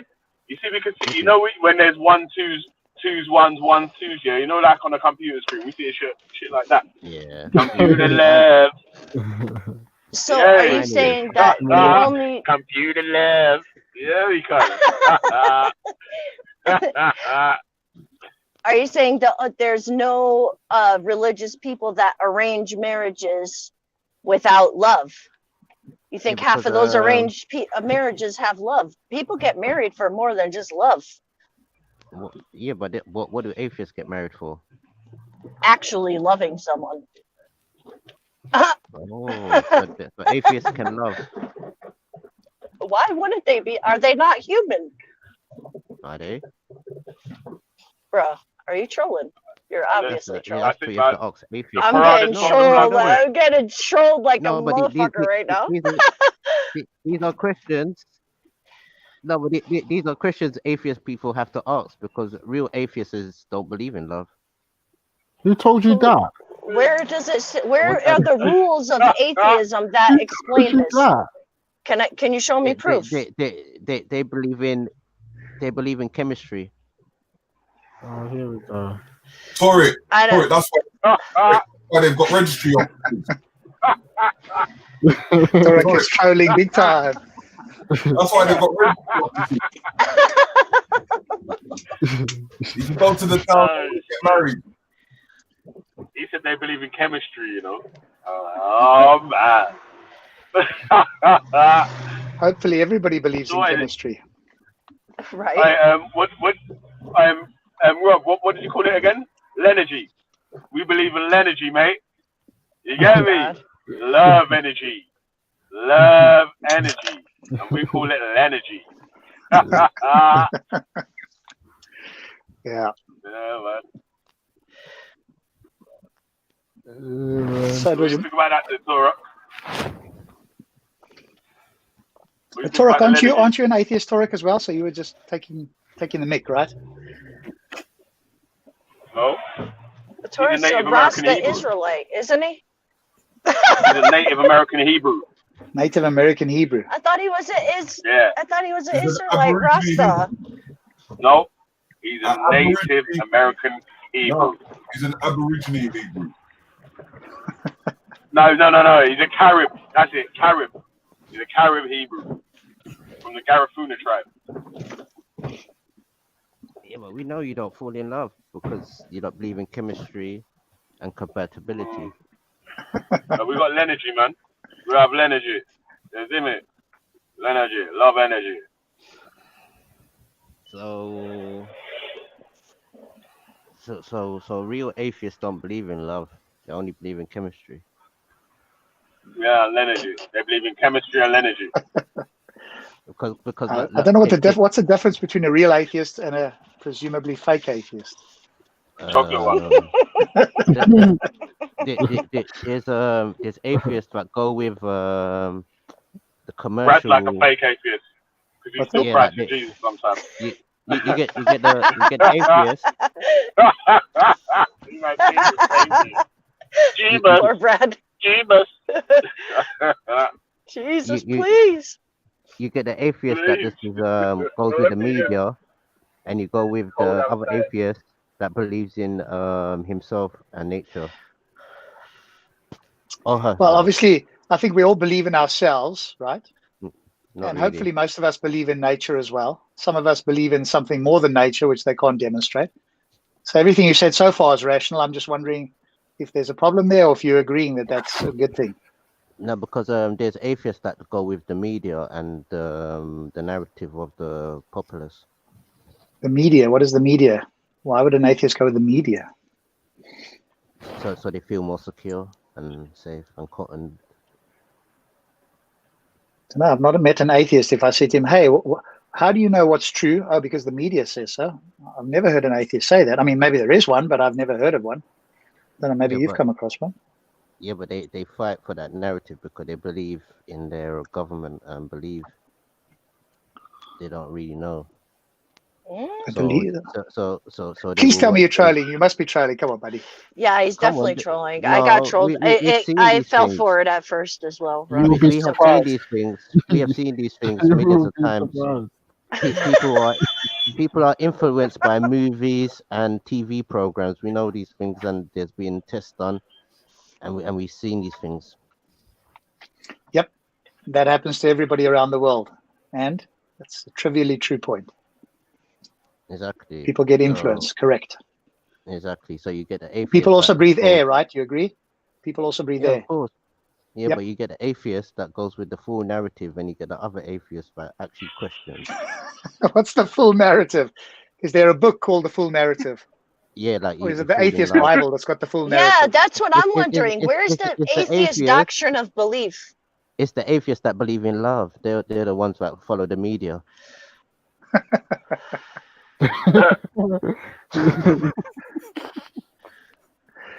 And they watch Ally McBeal, they watch Sex in the City, all them type of programs. So do other people, by the way. Right? So do other people. He's trolling. He's trolling. I think you. I said Ally McBeal, you know. Some of the boys did a good job by the sounds of it. With defenders of child marriage and all the rest of it, I heard earlier. Oh my God! Battling to condemn marriage or sex to 10-year-olds and all that sort of stuff, right? Yeah. And then asking the question, well, what constitutes a child? Is that necessary in this day and age?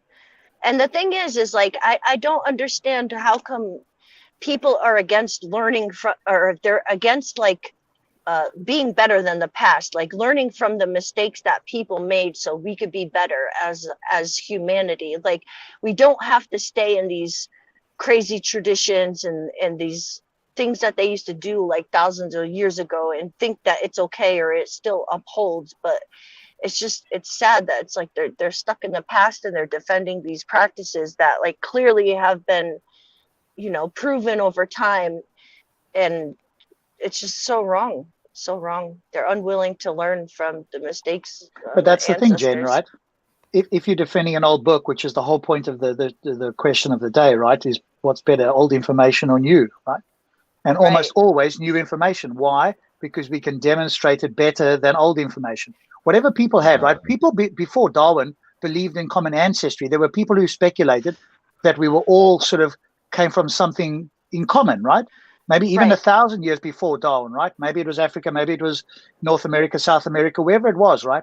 But the reason why they're not credited with their speculative ideas is because they couldn't demonstrate it. People have got all kinds of ideas, and we don't give them credit for any idea they come up with. We give them credit when they can demonstrate an idea, and Darwin was one of those, right?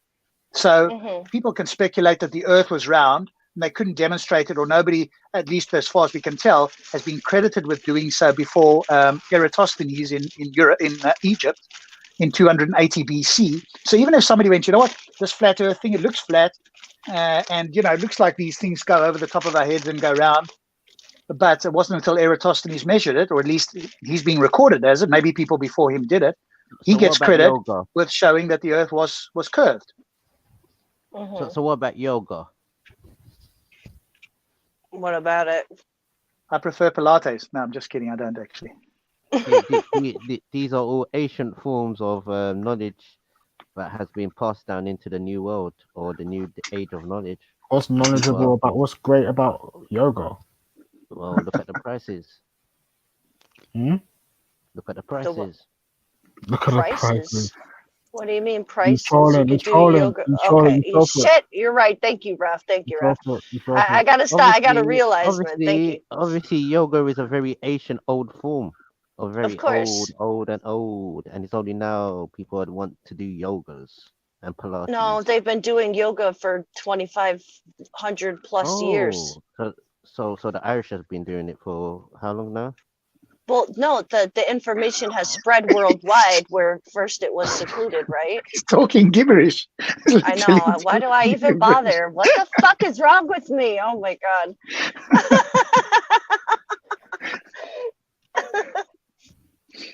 No, but any person with half a brain cell can realize you could do an entire yoga instruction for free on YouTube, whereas 50 years ago there was no YouTube. So how was these words spread, and how were these practices spread? Why is it in high demand in today's time when we're atheists?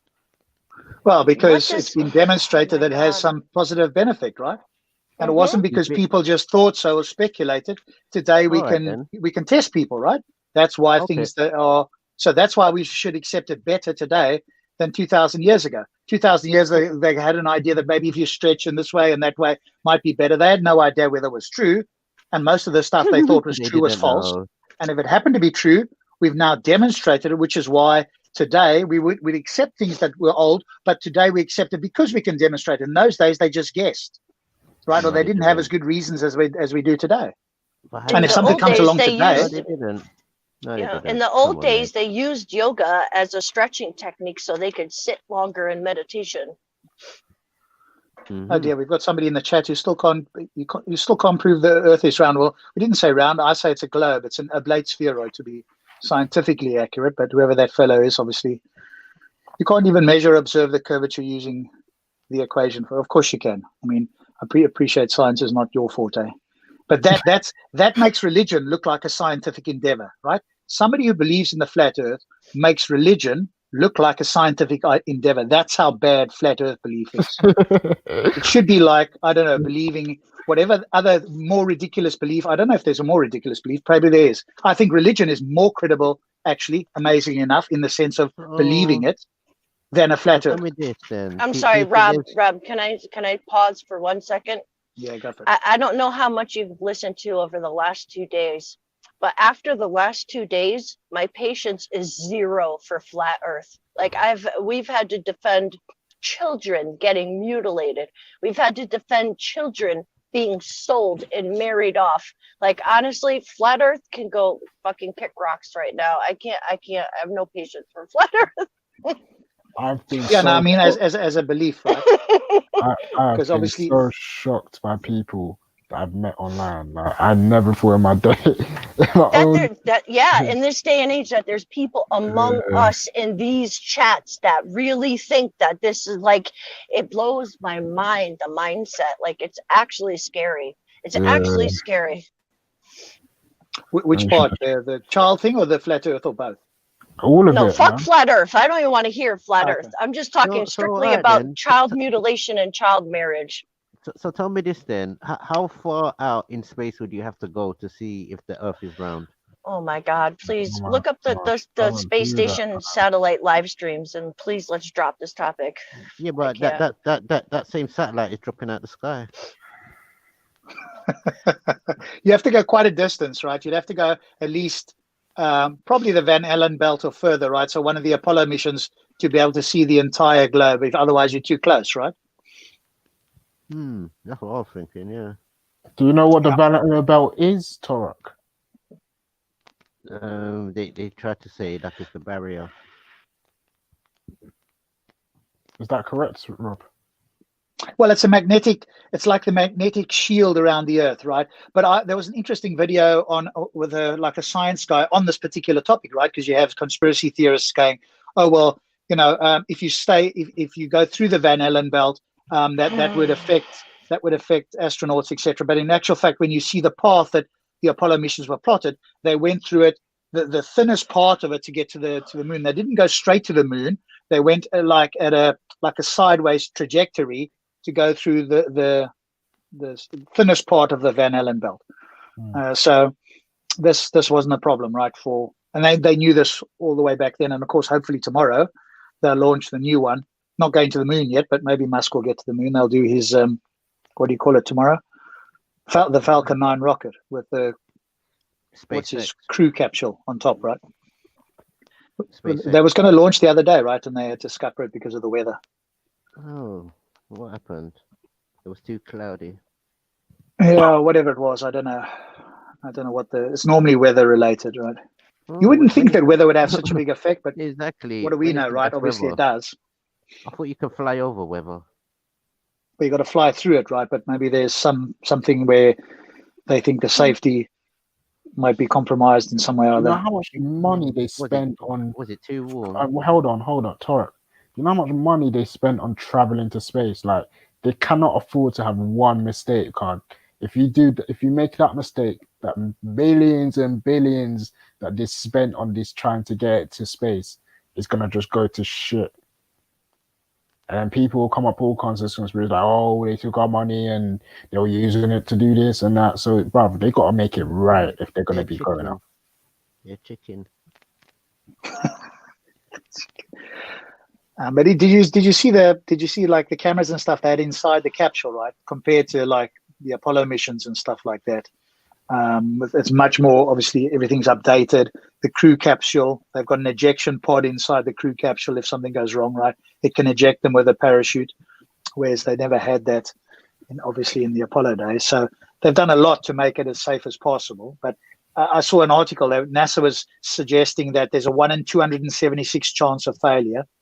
But the crew can survive there's a 4.5 times rate that the crew will survive, because one is just a potential failure, but the crew can still eject. The other is a total failure where everything gets exploded and the crew's lives are lost. So that chance is higher.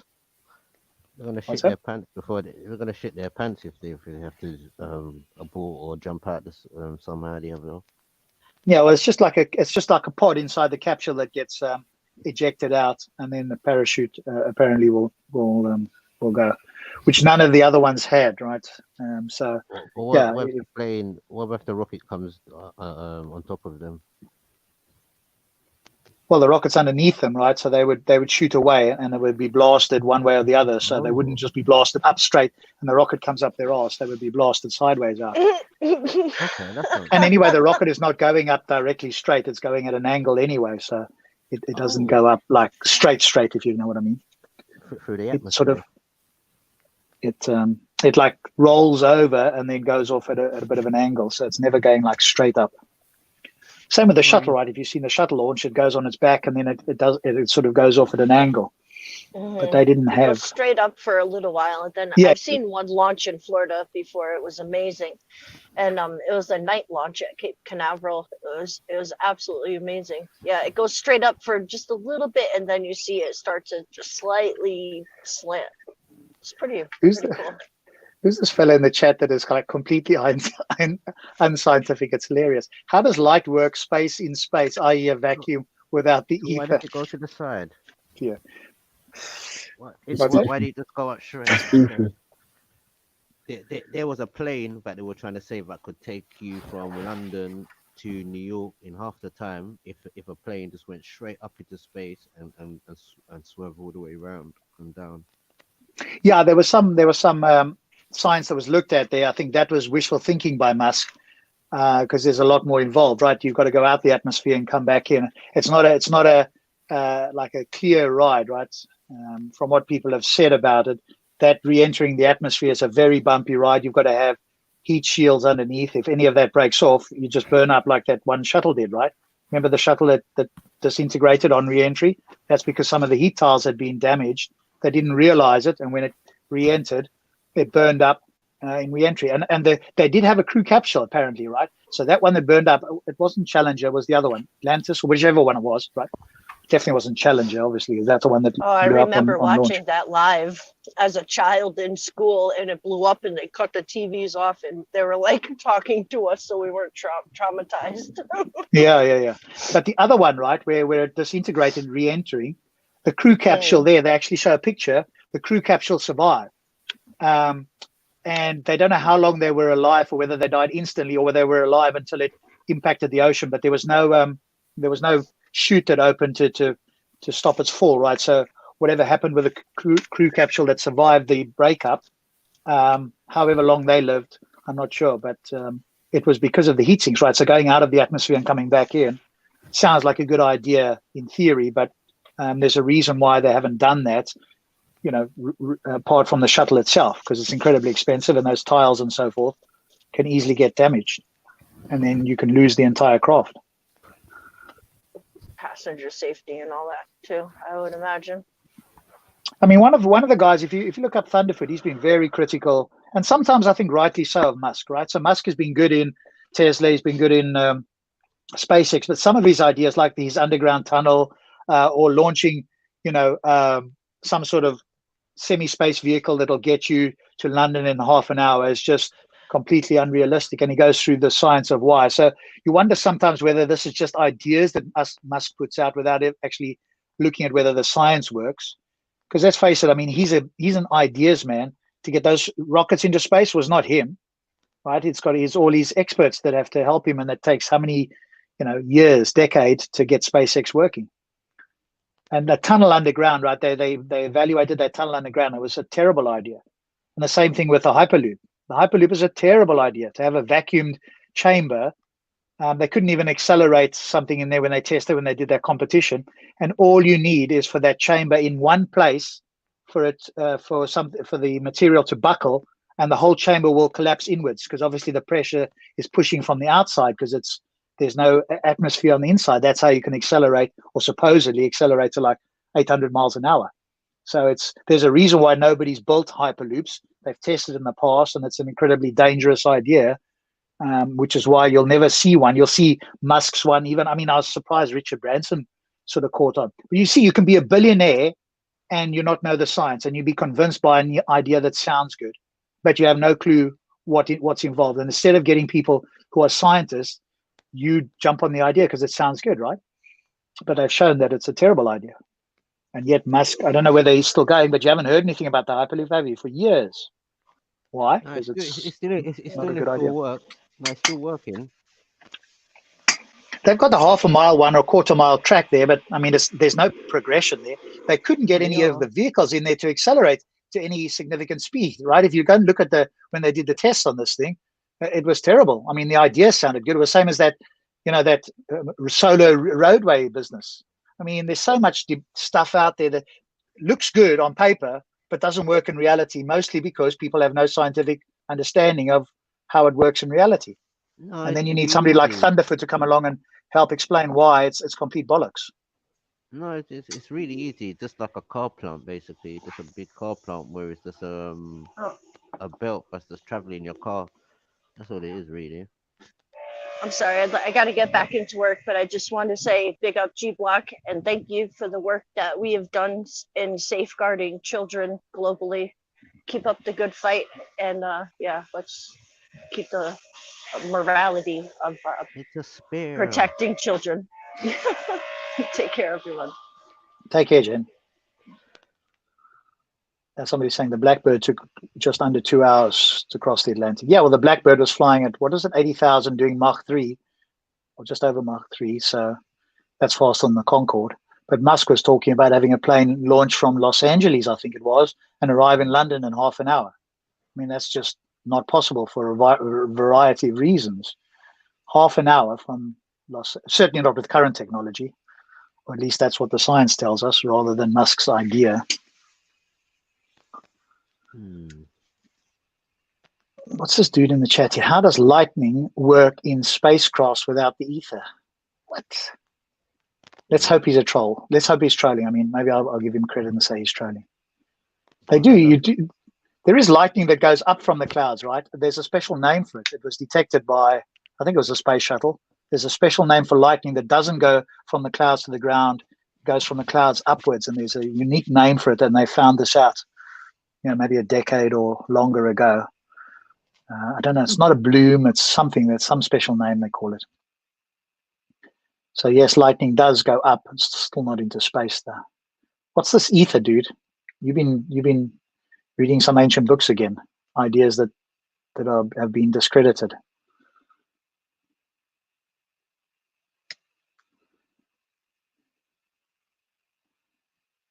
Go and ask him how he got Tesla's name. Obviously, he registered Tesla as a trademark company name. You could register, I guess, Mr. Riggs as a company name, right? Mr. Riggs couldn't do anything about it, I suspect. I'm not sure you can trademark your name. Maybe you can, I'm not sure. But if somebody else wants to take it as a company or whatever, like somebody's the name of something, they can do it.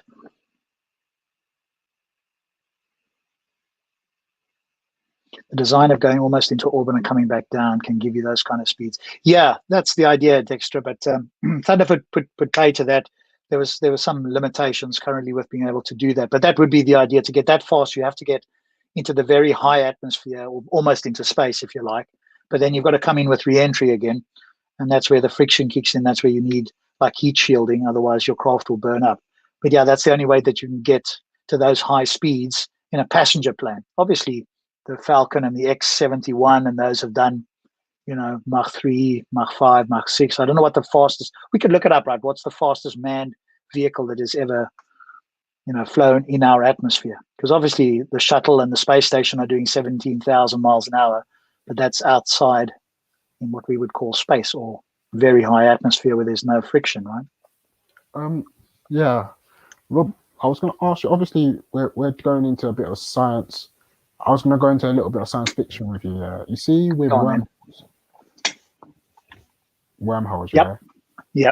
You know what? I was watching a program the other day, or one like sci-fi like drama or whatnot, and there was this concept of the wormhole and how human beings can travel through a wormhole. And it's almost like they described it like it was a river or something, like you swim through it and you can go to another planet or something like that and whatnot. What do you think about that idea of being able to travel through wormholes? Do you think, have you looked into it, or do you not? Not in the sense of well, as far as I understand, I haven't looked into it deeply, but the little bit that I've seen here and there is that there's nothing in principle that suggests that's not possible for humans to do if they could employ technology to do that, right? There's nothing in general relativity that prevents, and it even predicts, as far as I understand, wormholes or possible wormholes. So there's nothing about that in science that says it's science fiction in the sense, okay, we haven't discovered it yet, but it's not outside of reality, because that's what general relativity, which is an incredibly well-tested theory, predicts. So it's also, have you watched Contact? Have you seen Contact, the movie? No, I haven't watched Contact the movie. Why? It's worth watching, right? That's got Jodie Foster, and without going into too much detail, because it's kind of an interesting movie, right? And it's got aliens involved, and I'll leave it at that. But they do actually travel through a wormhole, and so that's that. And that, I understand, the story was at least inspired, if not written by, what was the famous scientist guy that died? He did Cosmos, Carl Sagan. So Carl Sagan either wrote, directed, or was part of that. Yeah, I kind of missed the last bit, but yeah, you were talking about the Contact movie, and you said that Carl Sagan talks about it and whatnot and everything, doesn't he? Or Yeah. So I think he either inspired it or wrote the movie or wrote the script or the book or whatever for Contact, the movie with Jodie Foster, where they do go through wormhole. Do you know what? Yeah, get technology. Carl, I like Star Trek, yeah. But one thing I don't like about these sci-fi movies, Carl, I was listening to Michio Kaku, and I don't know if you know him. Yeah, I met him actually once. Okay. And he signed a book of mine, yeah. Yeah. I was gonna say, like, when he talks about when you talk about a type civilization, like a Kardashev scale type of civilization, we talk about type 1, type 2, type 3. So he mentioned that for us to get to a type 1 civilization, the world has to be unified. So we have to abandon all this, what we deem as negative, like lust, greed. Well, not lost in the sense that lost is like, negative to the point of, it's like almost like greed type of lust, like, I want this type of shoes and that's the only thing I'm going to get. And like, it's almost like we're going into like the mindset of Jean-Luc Picard, yeah. Yeah. Star Trek, the idea where you put past, capitalism and all that, and you're all working towards a similar goal, right? Yeah. So this idea, like, when I look at a lot of sci-fi movies, especially like when they're talking about technology and being able to transverse worlds and whatnot, I'm just confused at the fact that they're still talking about guns and shooting and killing and destruction, and like, it's crazy to me. I don't know, man. I don't know. Like, I'm just thinking, what is going on here when it's supposed to be like but obviously, I mean, the point when I try to understand the point of it, it's like, you can't have a movie, bruv, where it's just about living in kumbaya, and I know it's gonna be a shit movie, isn't it? But yeah, I don't know. I think it's also because other species either have evolved much further than humans or haven't evolved as much as humans. So there's still conflict in the galaxy. Even if humans had like a past conflict, then they would, go and explore the galaxy, as you say. And that was the whole idea, right? Yeah. Yeah, I mean, it was an interesting series, and there were a whole bunch of different series there. I think Star Trek: The Next Generation and Voyager, whatever it was, and then Deep Space Nine. Those were the three sort of quite popular ones. I mean, obviously it started with the original Star Trek with Gene Roddenberry, but I think Picard and Janeway and Sisko, those were the three sort of big captains, if you like, of the main series. Yeah, Carl, I never actually watched it fully. It's just the fact that I've seen clips here and there, and I kind of took to Jean's character guy. I thought like he thought a little bit like me in it, like in the sense that he's just like looking at everyone else and you're just thinking, why are you even fighting? Like, what is all this nonsense that you guys are doing? Like this, let's just realize that we've got more things in common and forget rid of all these superstitions that you have and just let's deal with transversing the universe and enjoying ourselves and trying to make our lives, the best way, live our lives the best way we can. But I don't know, man. Maybe that's just utopia in itself. Yeah. It's a good ideal to strive towards, isn't it? Where we can put our differences aside and explore the universe, but there's nothing that puts it past that we couldn't encounter an alien species that is either hostile or more advanced or whatever, right? I mean, that would be a civilization for me, a civilization that is not even reached type 1.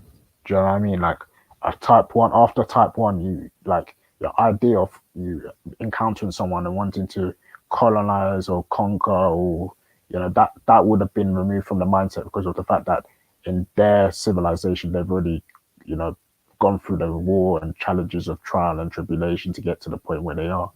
Do you know what I mean? Yeah. And if they can reach us, right, they have a level of technology far above ours. Yeah. And like you say, hopefully they would be a species that could recognize they could wipe us out, and it'd be like us wiping out an ant pile. There would be no point in doing that, and rather it would be sort of understanding, discovery, whatever, because we couldn't really offer a lot of resistance.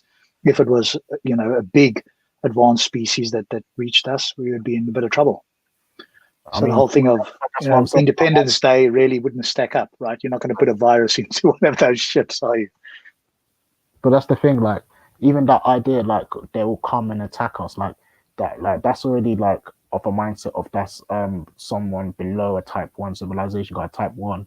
Like I'm arguing is that the fact that they've, the idea of conflict is, like, not in their nature. Like, if they're looking at a civilization that has conflict, they're literally looking at someone who's not yet, they're still primitive. It's almost like the way that we look at the ancestors and we look at the way they were doing certain things and we just look, they're primitive.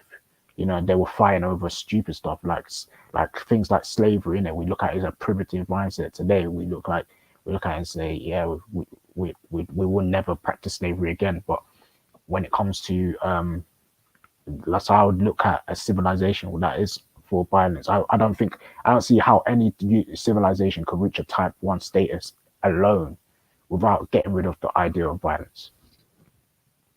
Yeah, that's an interesting point, right? And it's something that maybe to look into and see, because there are some people that think that you could get to type 1 or higher and still be a violent civilization. So it could be that the dominant species, let's just say in our case, Homo sapiens, dominate the planet, were incredibly violent and still reached it. I'm like you, though. I would want to believe that is unlikely to be the case, but that is an interesting question to ask. Could you get to that level and be a violent race that then wants to explore the universe or the galaxy and conquer other races? That's a good question. Yeah. Yeah, because what else was I gonna say? Yeah, it's like certain things, like even to the point of, I think I was watching an argument the other day with Matt Dillon Harty and Cosmic Skeptic. Not even really an argument. It was the idea of defining morality, right? And one of the things they talked about was, what's it called? Veganism or whatnot. I didn't get to watch the part of veganism, but the title was basically on, veganism and whatnot. But I'm guessing the gist of the argument would be like, if we're talking about being moral beings, should we be eating meat? Should we be, taking? Yeah, do you know what I mean? So, I was recently also getting into understanding GMO. Yeah, I mean, I don't know a lot about it. Some people I'm think it's very bad for you. I've not looked into it deeply. Okay, so I've watched a video. I think it's Kurzgate did a video on GMO, and I recommend people, if they're listening, go look into it. And so, because a few years back, I actually did some research on GMO. It was one of my assignments to do. So we were talking about different forms of selection in it. So you talk about natural selection, artificial selection, and from what I understood, GMO, genetically modified organism, is mostly given as the title of artificial selection. But a lot of people don't know that actually GMO is actually a form of and natural selection is also a form of genetically modified organism. So you're genetically modified by choosing organisms to breed and whatnot and everything. Just like if you go into a lab now and you pick certain genes to make and remove certain genes and add certain genes or whatever and whatnot, yeah, that that all falls into it. So they were talking about genetically modified organisms in terms of making meat in the lab and whatnot and everything. And Yeah. I was saying to I think I was chatting to Veli the other day. I said to Veli, yeah, you know what? Why don't because like I said, a lot of people have this superstition about GMOs. So I was like, you know, that like if people were aware of it, you know, better, they would know that it's not really a bad thing, and it's pretty much what we've been doing for centuries, only through lack of, you know, labs. Yeah, that's a good point. It's looking into the science, right? The science will give us a good indication if we can get repetitive results from it, then we can say it's safe or whatever the case is. And they're growing meat in labs now, right? They are engineering meat from whatever it is, I guess. You know, the matter, the bare matter of meat. And people can't taste the difference, right? They have a genuine, you know, hamburger from a cow or whatever, and they have a grown meat burger, and people cannot taste the difference. All right. If you're not harming animals and you can grow it, and people want the taste of meat, and it has all the benefits of meat and none of the downsides, why would you not do that? You can move away from slaughtering animals if people still want to eat that, and I probably would if it was good for you and had no negative side effect and wasn't injuring animals. Why would you not have it? So I think that's coming along, because Sam Harris did an interview with one of the CEOs of one of those companies, and they're progressing very fast with that sort of things. And people are going in that direction anyway. So that's like a future trend, right? Hopefully in the not too distant future, people who still eat meat will be looked at as if people were smoking or, you know, doing other things that are morally bad for them, and certainly bad for animals, and something like that. You wouldn't know the difference, right? I suppose they'll have it on packaging, but if you can't taste the difference and there's no negative effects on it, why would you not have it?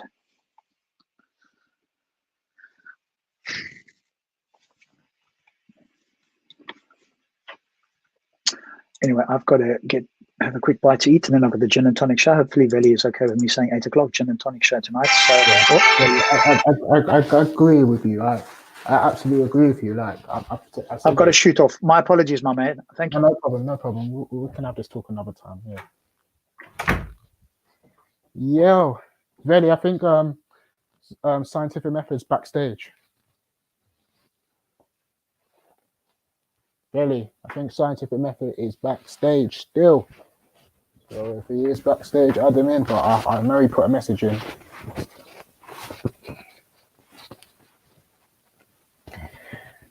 Oi, yo. And also, Veli, I'm gonna send you a message now. Still, check ting still. Yo.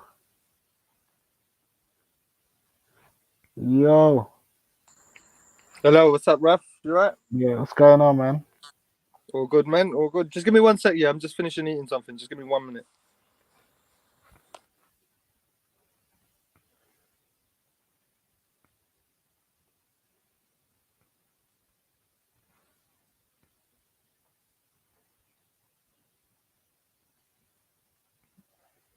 What's the chat saying?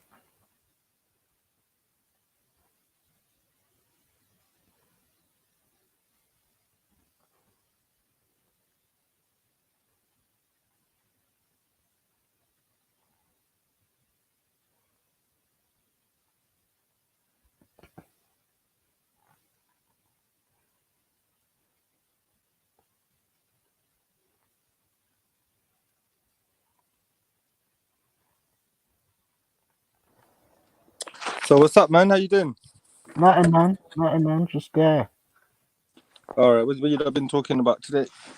Oh, bro, we've had so many different discussions, bro.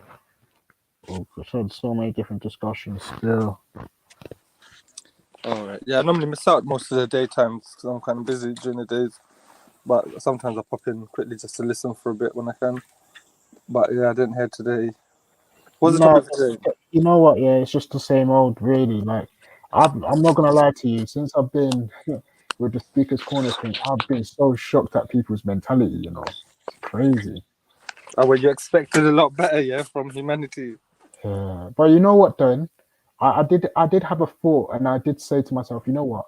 I haven't really and truly asked my friends these type of questions. Because when you're around your friends, you never really ask these type of questions. Like, oh, why did the prophet marry a 9-year-old? You know what I mean? Like, you never ask them type. Oh, what certain people there's now saying that FGM is okay and it should be practiced, and I'm asking. I haven't really asked any of them those type of questions. So I'm afraid to ask any type of question because some of my friends are unstable, so they're the type of people who look for a fight still. So, asking that type of question is not really, you know what I mean? But even then, it's just like, how can people really believe and think these type of stuff about people?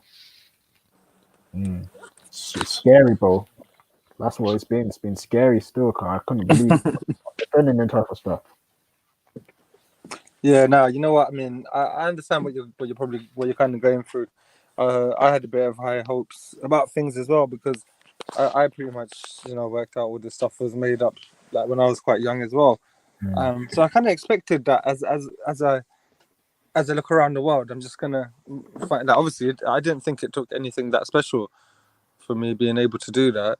I just thought anyone else that cares about what's true is obviously gonna work out the difference between made up stuff and actually testable stuff as well. No one cares But about it turns truth. out it's not true. Most people still don't get it. About truth, no. You can tell them till they're blue in the face. You can even point them to the evidence. You can force them to. It's like my mum always said: you can take a horse to the river, but you can never force it to drink that water. Yeah. You know what I mean? That's it. Well, yeah. But I mean, there's no point letting it get you down. At the end of the day, you can only start from whatever the situation actually is. I'm gonna try not to get down with that. It's just I thought I had a little bit of hope for humanity, but even then, even the people that I came on this team more on a political philosophy type of thing, innit? You could hear me when I was talking to Rob about the whole type 1, type 2 civilization type of stuff, innit? So I was thinking about what can we do for a better world. Even some of the people that I feel like have the same idea as me, they're not very not very intellectual themselves. It's like, where do you Yeah, go? you know what? I wasn't listening for a long time yet, but I did hear a few minutes, and you said something like that it's more likely that an advanced civilization would be less likely to be like immoral and abuse us, whereas they would have overcome all these issues about Try violence. they would have basically been more advanced, progressed in moral terms as well. But the thing is, though, it might be worth looking at it from that's a bit idealistic. So, I mean, if you also accept that there's just as good a chance that an advanced civilization may be exploring out of necessity, meaning that their planet or their environment has come to its end of its sustainability for them, so they have to move on and they have to take resources from other places to survive. So in that sense, if it was that situation for them, that would be like us deciding not to not to steal the bees honey or storm an ant's nest and just kill one bunch of ants for our survival. Of course, we do that. That's what nature dictates. Is that creatures will pretty much eventually they will pretty much do what they have to Sound like a survive. Darwinist, man. Sound like a Darwinist. Yeah, but I mean, like even as much as you talk about the ideals of moral progress and philosophy, that's all fair and well when you've got a full stomach, and it's not literally a matter of life and death survival. This is what the point I was getting to, Carl. When we're talking about food and the resources in it, like I was saying to Rob just before he left in it, we were talking about GMO. So I don't know, about Kurzgate, the channel Kurzgate, innit? Yeah, Kyrgyzstan or something. Kyrgyzstan, that's it. Or something like that, yeah. So they did a video on GMO, 10-minute video. Yeah, I think I've seen it a couple of years ago. Yeah, like maybe watch it again to remind yourself of it. And basically, it goes into stuff about some people make the argument that GMO, talking about artificial selection, but people forget that natural selection is a form of genetically modifying an organism. So I was like, my argument is that, the people that say that they're worried about people doing it in labs, well, we've been doing it for centuries through just selective breeding. So Yeah, some of the vegetables that people love only exist because of what we've done yeah, manipulate. to a particular vegetable to accentuate certain features, Mm. and then crossbreed it to maximize those features, and Mm. eventually you have, like, I think there's about 5 vegetables who came from all different parts of one vegetable, and they just kept doing that again and again to the different features and developed 5 new vegetables, and that's 5. I can't remember the name, but they're very popular ones that we all eat them. There's like those ones. But I mean, even more than that, yeah. Do you see what we consider to be flowers, like a rose, yeah? Mm. What a rose is, or a flower like that, yeah, is the equivalent of having a human being with a penis or a vagina that's bigger than the rest of their body, because what we've done there is we've crossbred the plants for their genitals to be massive, because that's the thing that we think is beautiful about them. But nature would never have done that. Nature, if you see the types of plants and flowers that occur more naturally, they don't have massive big rosebuds, like that. They do have variety and variation, and some things would have cropped up anyway. But literally, what we've done is create plants that the equivalent of an animal would be, that we've crossbred it again and again for its genital features to be 50% of its body weight. Okay. So I didn't even know that. I never heard about either. Like Yeah, roses. it's something I read like years ago, but I'm not even sure if I got it right. But it's something like that anyway.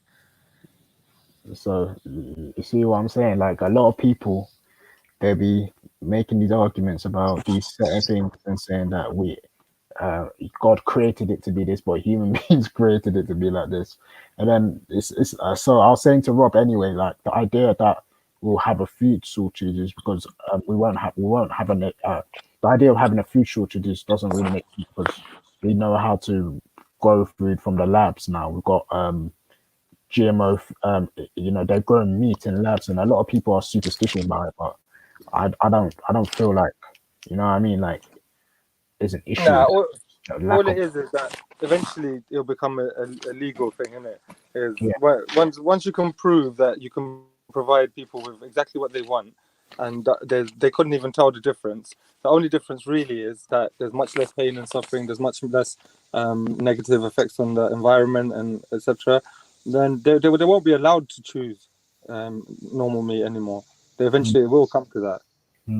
Because that's just the argument for veganism, guys. I was talking to him as well about the veganism thing. Like a lot of people are vegan because they feel like, killing animals. No, I would even argue plants are alive too. It's just the fact that we Yeah, don't. plants are alive, but I mean, there's the definite distinction between plants and animals in the sense of rights, because there's nothing in the world of science. There's nothing in any field of science that tells us that plants can feel pain in any way that we can relate to. They do respond and react to Just injury, and they do respond and react to injury and suffering. That's obvious, but we can't think of any reason to think of it in the same terms as what we call pain. So they I mean, and I think for good reason they fall into a different category. If it ever can be demonstrated that they do, things will change.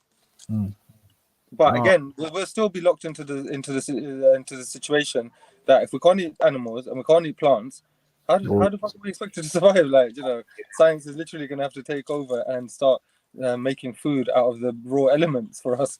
Yeah, that's what I'm saying. But I also read another. Like when we talk about the harnessing of energy in the Kardashev skill. In the what? Harnessing of energy. Yeah. In And the what else you said? So I read something a few years back about how Germany, they're trying to look for something called nuclear energy, which is not the type of nuclear energy we understand it to be. It's like this clean energy, like they can just make it from a lab and it can fuel everything and anything in abundance, and if we can make abundance of it, that we can use it for, whatever. Yeah. Well, I mean, that's a typical Holy Grail type situation, isn't it? People have always had the idea of being able to create free energy, or like cope with huge amounts of energy with no consequence, no negative side effects or issues. That has been the dream for humanity always. It's like looking for a cure to all diseases, making somebody immortal, drinking a drink that makes you live forever, or something that makes you get younger. All these things, they're a bit much, because they just work. At those times when people started thinking these sorts of things, they didn't have a clear line between science and magic, and they didn't know. This is like they're working on it in a lab. It's not some type of made up stuff. Yeah, no, I know. The thing is now we're going back to being able to try and deal with those things in an actual, real way with science. See, without science, it was never known what might be possible. I mean, it's still not known what is possible and what's not, and what might be possible and what might not be. That's still never known. But at least, like, the steps we're going to take to find things that might enable us to regenerate our bodies or grow younger, or take some sort of medicine or pill or food that almost makes you live forever or whatever. What was the one that you said, the holy grail that you said? I was talking about the energy, like it can free produce energy. amounts, like a fuel type of energy for our cars or whatever, electricity or whatever. Like you can just create. Well, I mean, to be honest, we know that's possible already, because according to Einstein's E = mc squared, the potential energy from even an atom of a given substance is fucking enormous. Like, it's amazingly enormous.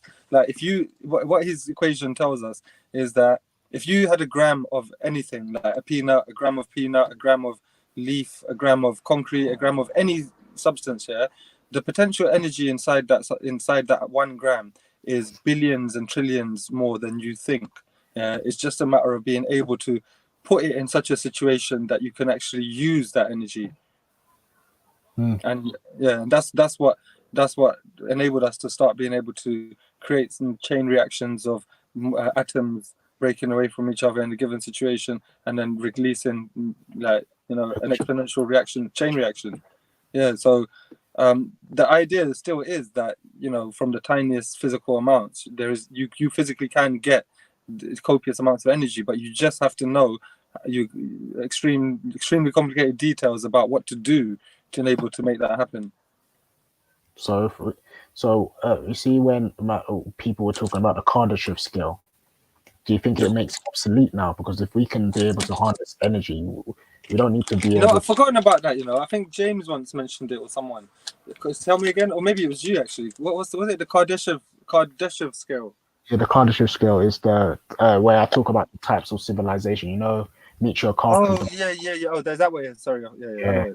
Yeah, the types of civilization. So it was a Russian scientist come up with it. So he said that a type 1 civilization would be able to harness all the energy the Earth produces. So they will be able to control weathers.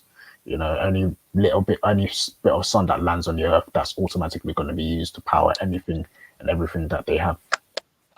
And then obviously you've got type 2 that goes into, conquering a star. So a star now is going to be used to produce all the energy of the Earth and whatnot and everything.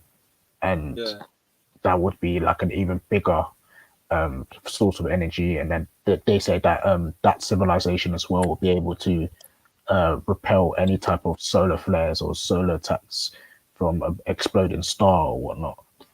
And then you go into type 3, which is like what they call it, universal now. They're saying that they're harnessing energy from the dark hole. I thought type 3 was the galaxy, to harness the galaxy. Yeah, well, in the sense that it's coming from energy sources. Because sometimes it even goes into things like type 4, type 5, type 6, and type 7. I've seen is it? Okay, yeah, I don't know about those. In terms of the understanding, it's universal. It's they're talking type 3s. Yeah, pretty much you are harnessing everything and in the universe. Basically, you're using energy. The energy of the universe is at your disposal. So it's interesting still. But, I remember reading about that actually some years ago. It is pretty interesting. But I was one thing I was mentioning to Rob was for, like you said in it, you were saying about the same way you can talk about a type 3 civilization coming to destroy, like a lot of people when Michio Kaku was mentioning this, one of the things he mentioned, for us to get to a type 1 civilization or a civilization itself to get to a type 1 civilization, they have to be able to any form of violence that they have, like, would be non-existent. So they will be moving as one in terms of them. It ties in with a globalization idea as well. But this is not the globalization that our people understand today. No, it's not. We're not talking about just political globalization. That's a given. That's we're talking about like the whole planet, all the humans on the planet operating with one goal in mind as a cohesive group. Yeah, there's no issue like the way we see today, race, class, patriarchy, or whatever. The one that the globalization they're talking about would have that, but the ones that we're talking about now is talking about like everyone's usually moving in unison. So it's like if someone wanted to be greedy or whatnot, it would be like, why do you need to be greedy when we have, we're all human beings. If you want to, have it, that's fine or whatever. It's like the mindset will be completely different to someone who's less than a type 1 civilization. Yeah, so, but I mean, like, there would naturally be, like, we could expect there to be that some progress, and the way that we're going, we know that an obstacle for our progress is this lack of cohesive coordination amongst our species. Obviously, we hold ourselves back. We're most likely to make ourselves extinct. These are all facts about our reality because of our nature. So we need to overcome that, and But this is my point when we're talking about alien civilization. Why I mentioned that is because but Raf, one thing you got to accept here is that just because we as a monkey, a type of monkey, we as a type of monkey have those types of issues. Now, say a civilization, for instance, an alien civilization that was more like ants or wasps or bees compared to being more like, say, a mammal or a monkey, they might not have this issue of social cohesiveness. They may already, from billions of years of evolution, already be a functioning, cohesive kind of bees species. Bees are not functioning like, do you know what I mean? Like no, but a bee's nest though. So if we were to be, see, you got to look at the different levels. Like, we don't know what levels we're dealing with. A species may be one of billions on this planet. It may be one of billions of different variations of one in its planet. I'll tell you this, when we're talking about the cohesiveness of human beings, I don't for 1 minute accept the fact that people say that we're violent, because we're very sociable. So I don't accept. I feel like the whole violent thing comes about through nurture rather than nature. It's more like what we've learned. I mean, obviously, definitely that's true. That's definitely true because of the fact that the whole point of a culture is it's basically a make a human being kit. A culture of any given place and time is a make a human being kit. We're going to try and build this human being up to fit into our world and our way of looking at the world. So they'll be part of the society, they'll be part of the group, they'll be part of the family, they'll be part of the community. Now, the thing is, though, is that we have to do that for the first 15 to 20 years of a young person's life, maybe 10 to 15 years in some places. But the point is, we do have to do that. And the reason for that is because we are a product of billions of years of evolution. And in our past, we've had to go through it all. We had to go through everything. We've had to be a fighter, a survivor, a murderer, a killer. Like when the time has come, our species has had to do it all. Otherwise, we wouldn't have survived. So all that is still in us. Yeah, I hear that, and I accept that. But at the same time, like, nurture does play. Like, to say that what's it called? That because of our past having this, at one point we were lizards. You understand? We had a lizard section of our brain, so we didn't have a frontal cortex. You understand? I mean, we actually go back further. We didn't have certain ways of behaving, and now we've adapted to a new form of behavior. So my thing is, like, why is it that it's almost like having a bigger frontal cortex. This bigger frontal cortex now is gonna make human beings now less violent. Not even less violent, non-violent, if anything, and more having this, less of this patriotism, less of this nationalism, less of this. Do you know what I mean? Like the idea that we should, because in our past we always used to do this, therefore we're still going to keep doing this to the future. Like, no, if we've always been changing to get to this here, we're always going to change as well to get to an even better stage. That's how I look at it.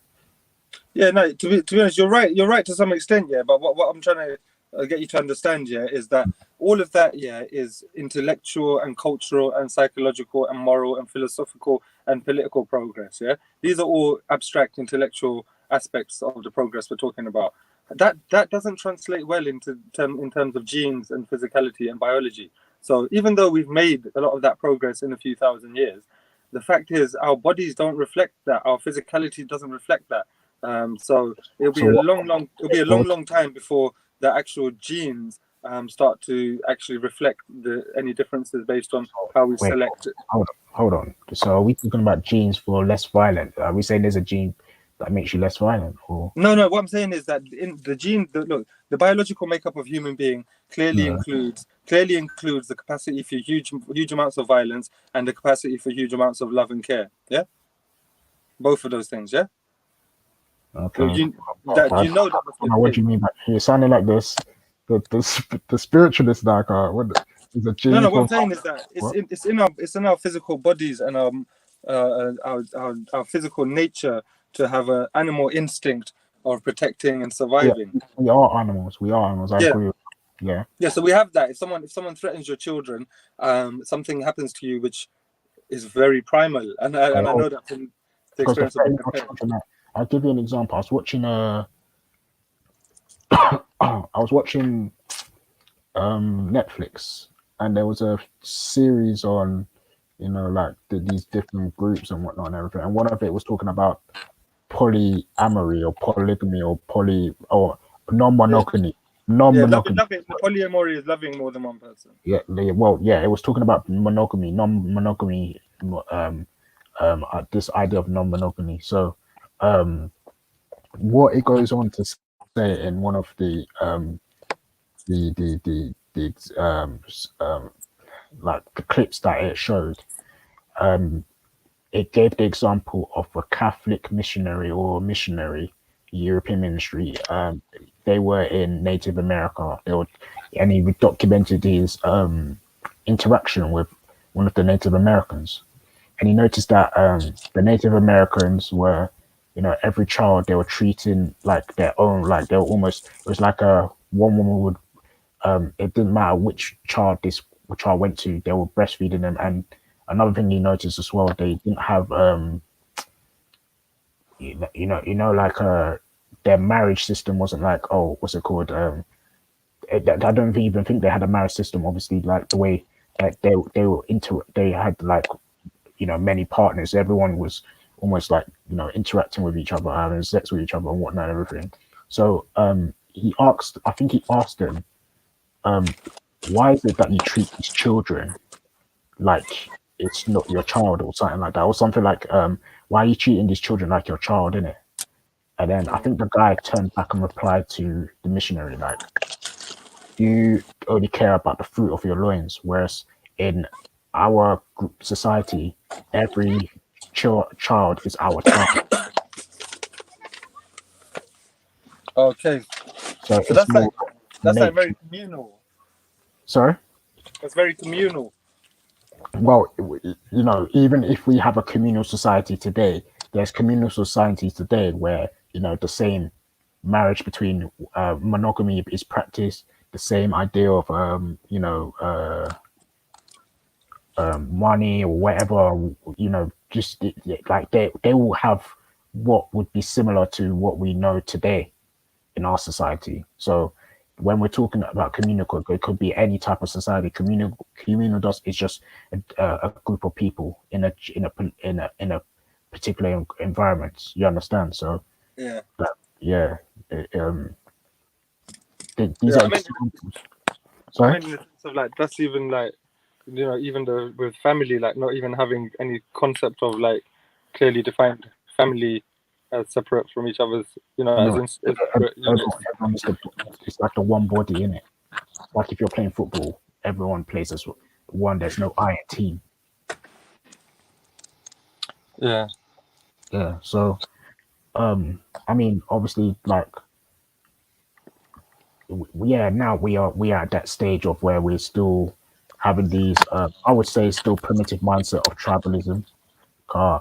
You know, we're talking about, you know, black. We're talking about white. We're talking about, what's it called? My culture, your culture, my religion, your religion. It's down the third and that. But I think when Michio Kaku, I think Michio Kaku put it right. If we were ever to get to a type 1 civilization, we would not have any violence in us.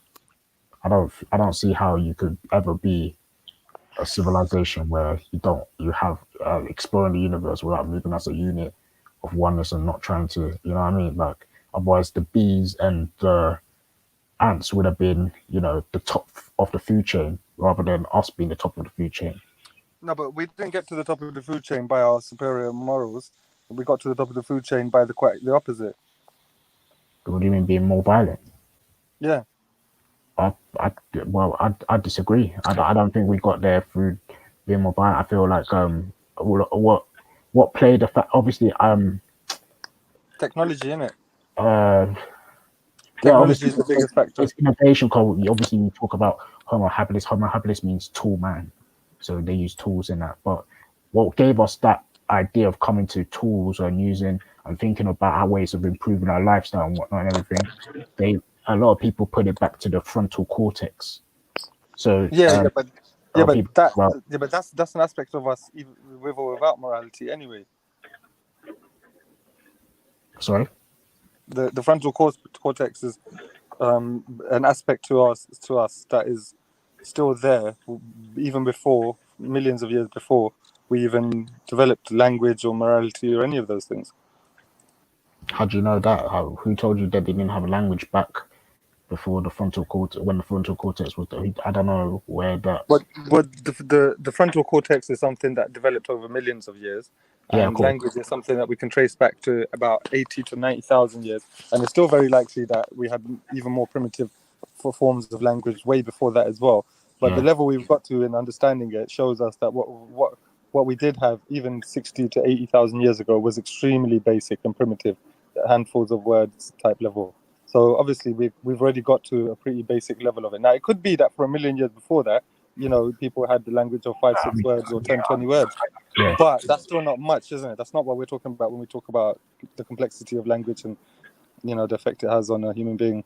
Yeah, of course. Now, We're just talking about in terms of the mindsets and what got them to this. Like, obviously, I hear a lot of because a lot of people like to argue that when we came down from trees, also we moved to you know, spears and hunting on the ground and whatnot and everything, and that's what yeah. they But paint. the reason why that's one reason why that's so well supported, yeah, is Yeah. because of the anatomy that we find in fossil records that supports that. But also the way the bones have changed since then, of the spine, the back, the legs. From the skull joining at the back of the head to it joining at the base of the neck. Sort of. Yeah, even like the longer arms, the slouched kind of posture that apes quite often have. A lot of it has changed when we became upright, and then you know apes hunch forward. Apes hunch forward a lot with a curved spine because we started walking on, and they drag their knuckles or use their hands as well as their feet. So but because what do you think made us more upright then? What made us more upright? I'm not sure actually. There must be a reasonably good explanation for it. I'm not sure. I subscribe to the. It's got to be a change in atmosphere. That's what it's a change in environment. Sorry. Yeah, so this is what I'm saying. Like, I subscribe to, if we were just walking on, they say one of the other thing is walking on open land, innit? If we were just walking on open land, like, I don't think that per se would have, you know, unless we were running away from animals, and the person who could run away the best eventually was the one that survived and would be able to. Yeah, but I don't think human beings run that much faster than other monkeys. To be honest, I think they're about the same. You know, an ape is not a monkey, right? Yeah, I mean, I keep I always mix up these two things because I say monkey a lot in joking and stuff. But yeah, when I use monkey, I normally mean ape. Trust me. An ape is not And he's trying to get the man them triggered in the chat as well. No, bro. It's nothing to do. It's nothing to do with that. It's nothing to do with that. It's just that I know that ape is the wider category, and that's what I mean. They're gonna be like, huh? I say things like type of monkey. So the pseudos are gonna be onto us like, huh? You say we come from monkeys? Chatting basic. And that's what they want to hear. Remember when man was calling you the aquatic ape? The aquatic ape. Yeah, aquatic. I still subscribe to that. I don't care. I don't care what no one says. That's a valid theory. The aquatic ape theory is still reasonably valid as a contender to the main kind of evolutionary theory. No one says. I still subscribe to that, bro. It makes the most sense, God. Yeah, but the thing is, it could be a bit of both. Like we're talking about spans of thousands of years, hundreds of thousands of years. It's not even thousands of years. We're talking about millions. Yeah, we're talking about millions of years. It could well be a bit of both. So there's space for both things. I mean, the fact that our brain suddenly exploded. There's three good explanations. Well, this is what I'm saying. This is what I'm saying. The frontal cortex are more eating better and whatnot. They said that controlling fire enabled us to cook the meat, and apparently that's a lot better for the brain. Also, the eating fish on the savannas and the aquatic ape theory being around. I think it was East Africa, the savannas and the coastlines there. Eating a lot of fish for 1 million years or 2 million years. That was very important for brain development. The thing about our jaws being smaller than most other apes, and allowing our craniums to expand over millions of years, that's another very good bit of and then the information. waters, obviously walking if we were going into the waters to swim or whatnot and everything, standing upright in the water and whatnot to be able to we don't drown or whatever. That would have caused us to, and then our feet having to walk on the water, it would have been easier for us to have our toes turned. Yeah, I mean, our skin, what's it called, shrivels up when we stay in the water too long to give us more grip, so we can climb out and stuff like that. But that's obviously, that's obviously due to something in our history that meant that we spent a lot of time in the water. For that to have eventually come out as an evolutionary feature that stayed, that means that for a long time we must have been in the water, and it actually mattered whether your body did that or didn't. Exactly. And then also I think they said that you see that little when babies are born, they have that little oily stuff around them and whatnot. Around their head. Oh, you mean around this mucus around their body from the they call it the vernix or whatever they call it. They said that they found it in other semi-aquatic animals. So they found it in seals. And the interesting thing is that there was a seal that can, almost like, because we have controlled breathing. That's the difference between us and other apes. We have controlled breathing. So the diaphragm. Yeah. So but you know what? The fact that women can give birth in water, underwater, is another good piece of. That's what babies hold their breath on that. Yeah. Babies hold their breath underwater, and then you have to slap them on the bum to help them, make them breathe in. Yeah, they cough it out first, because the lungs will be covered in all sorts of liquid and stuff. You have to cough that and get the lungs working. So yeah, there's facts to it, but a lot of people reject that aquatic ape theory. Yeah. So what with evolution, what's the actual fact of evidence that you could say, look, this evidence here is a fact, this evidence here is a fact, and this evidence is that? What's the factual evidence you can't do? That's not speculation. Yeah, it's like you can take, there's organisms that there's scientific journals. One time I was watching Anki, and he was talking about journals that he gets in that literally describe evolutionary changes that have happened recently in today's world. So they said there was a type of plant that's gone back into the ocean, or there's an animal that's gone back into the ocean that used to be this, and this is very recent, you know what I mean? So like when people talk about change over time, evolution just change over time. Of course, you won't be able to see the physical changes happening, especially with animals that have very long lives, spans happening like over like a few years or whatnot. It takes thousands and going into millions of years in it. But like you could take something as small as like fruit flies. You know what I mean? So and just some. I think one of my teachers telling me, yeah, he took fruit flies one time and used to breed them, and he would get the ones with orange eyes and he'd get the ones with blue eyes and the ones with green eyes, and he kept breeding them because they have a very short lifespan, and eventually you'll see the ones that he wanted to get come out more. That's a form of evolution. I was thinking that there's just too many different examples, too many different lines of examples, too many different fields that come together to prove evolution. The basic fact, what it comes down to, yeah, is that everything that pretty much everything we know about any living creature that ever existed tells us that evolution is a correct explanation for it all.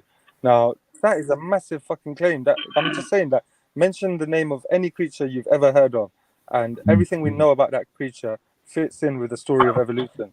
And that's true about every fucking creature that anybody has ever found out anything about. So that is, I mean, anybody to deny that is like, you just mention a creature, mention any species of any animal or plant on this planet, and we'll tell you where it fits in with the whole theory, story, history, development. You know that, so on with us here, we're saying evolution is a fact. If the scientific community Yeah, you're cutting out, fam.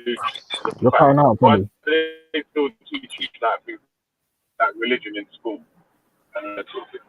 Well, you know what is? Yeah, I think I heard that bit. You were talking about if evolution is true, why are they still teaching things like religion in school? Is that what you're asking? Because scientists don't write the curriculum. For all subjects. They have a huge amount of, well, no, actually they don't even have a huge, but they have a lot of say when it comes to scientific curriculums, because people who are writing the scientific curriculums should know something about science and normally do. So they normally get that right, to be fair, to a large extent. But at the end of the day, they have no power over any other topic or subject. Well, even the scientific curriculums, how depth is it? Because certain things they teach, they don't. Even the teachers that are teaching it, they're just regurgitating vomit. That's how I describe it. They're not even understanding it themselves properly. Yeah. A lot of teachers, but that's true of all subjects. Some people become teachers for the wrong reasons. It's the sort of job that someone with a basic education can normally easily get, and they don't normally have to be that good at it anymore. I mean, I think the only subject that you're gonna get a decent teaching on is maths. Because maths, you get the answer right or wrong. You can't. There's no debates. There's no if, buts, or maybes. 1 + 1 does equal 2. I'm not good at maths, to be honest. It's not my thing. Yeah, but Veli, what you're asking about is basically that. Look, it's so obvious and it's backed by so much fucking. Sorry? People like that's basically like you said. Yeah, meaning that all the experts pretty much all agree at every level, and even the world of academia in general, meaning that intelligent experts in every subject pretty much all convene and say evolution is a fact. Even religious experts or intelligent religious people, they have mostly turned into accepting that evolution is a fact about reality, because it just is that demonstrable and universally true. The thing is, though, is people who don't want something to change, challenge and change their beliefs from thousands of years ago. They've got a lot of power that's deeply entrenched in our societies as well, and that is being eroded away every day, every year. But it's still there, You think so? I don't think it's been eroded away. I think even now this new wave of I'm free thinking. People want to claim they're free thinking because they go against every group. So they want to say they go against the people that are promoting flat Earth, but they also go against the people that are promoting spherical Earth. So they're free thinking. You just had what's his name? What's his name? King of Gold come on now. Yesterday, I mean, and he's still even this afternoon defending it scientific. After yesterday's speaking, he's still coming on here saying, but I feel like if you have someone who is for who had the what's it called, this FGM, and they will come. There will be someone who said they liked it and it was good for them and whatnot, and that we should our. Yeah, bro. I mean, I know. I came in late yesterday. Obviously, I was He working. said it this afternoon. He's still saying it this afternoon. Yeah. But I mean, I get the picture of what he said, and you know what? Yeah. To be fair, I like Akingo Gold. He's a polite, well-spoken person. He don't seem like he's got any harmful intentions towards anyone. He's a nice guy, bro. So I think personally that he's fallen victim to something like this. Yeah. Maybe he's come to understand, or it's been explained to him at some point, something along the lines of cultural relativism, that it's not really fair for any group to establish judgment on another set of cultural ideas. So scientific. Do you know what he said? He said that the people that are promoting that FGM is bad are coming on right wing. Yeah, and then also he's got this thing about the media. I heard that as well, and so he thinks he's got a double barrel shotgun on it. But the fact is, like, this sort of stuff happens. He's being honest and open and saying this is what he thinks. Is people don't always change their mind immediately. People take time sometimes. We all do. So I'm just thinking that maybe after a few more days, he's gonna sit down and think about it a bit more and maybe change his mind. I don't think he's that bad a guy. I just think he's a bit confused. This is my point. Yeah. This is my point. You were saying that you feel like people are getting. If people are having this idea where they're saying that, information that they have there that proves that this is wrong, that no, I'm going to discredit it. I'm not going to look at it because what's it called? There is probably one or two people that will prove that what they're saying is wrong, and it's like, you know what I mean? Like He was saying that we couldn't get the evidence for every single person. Therefore, his point still stands. Yeah. Meaning that until we literally find out from every single woman who's had it done that she disagrees with it, he's still never have a point. And obviously, that's just clutching at straws. Yeah. And I think most people can see that, and eventually he will see that as well. I think that I believe that he's good enough. I feel like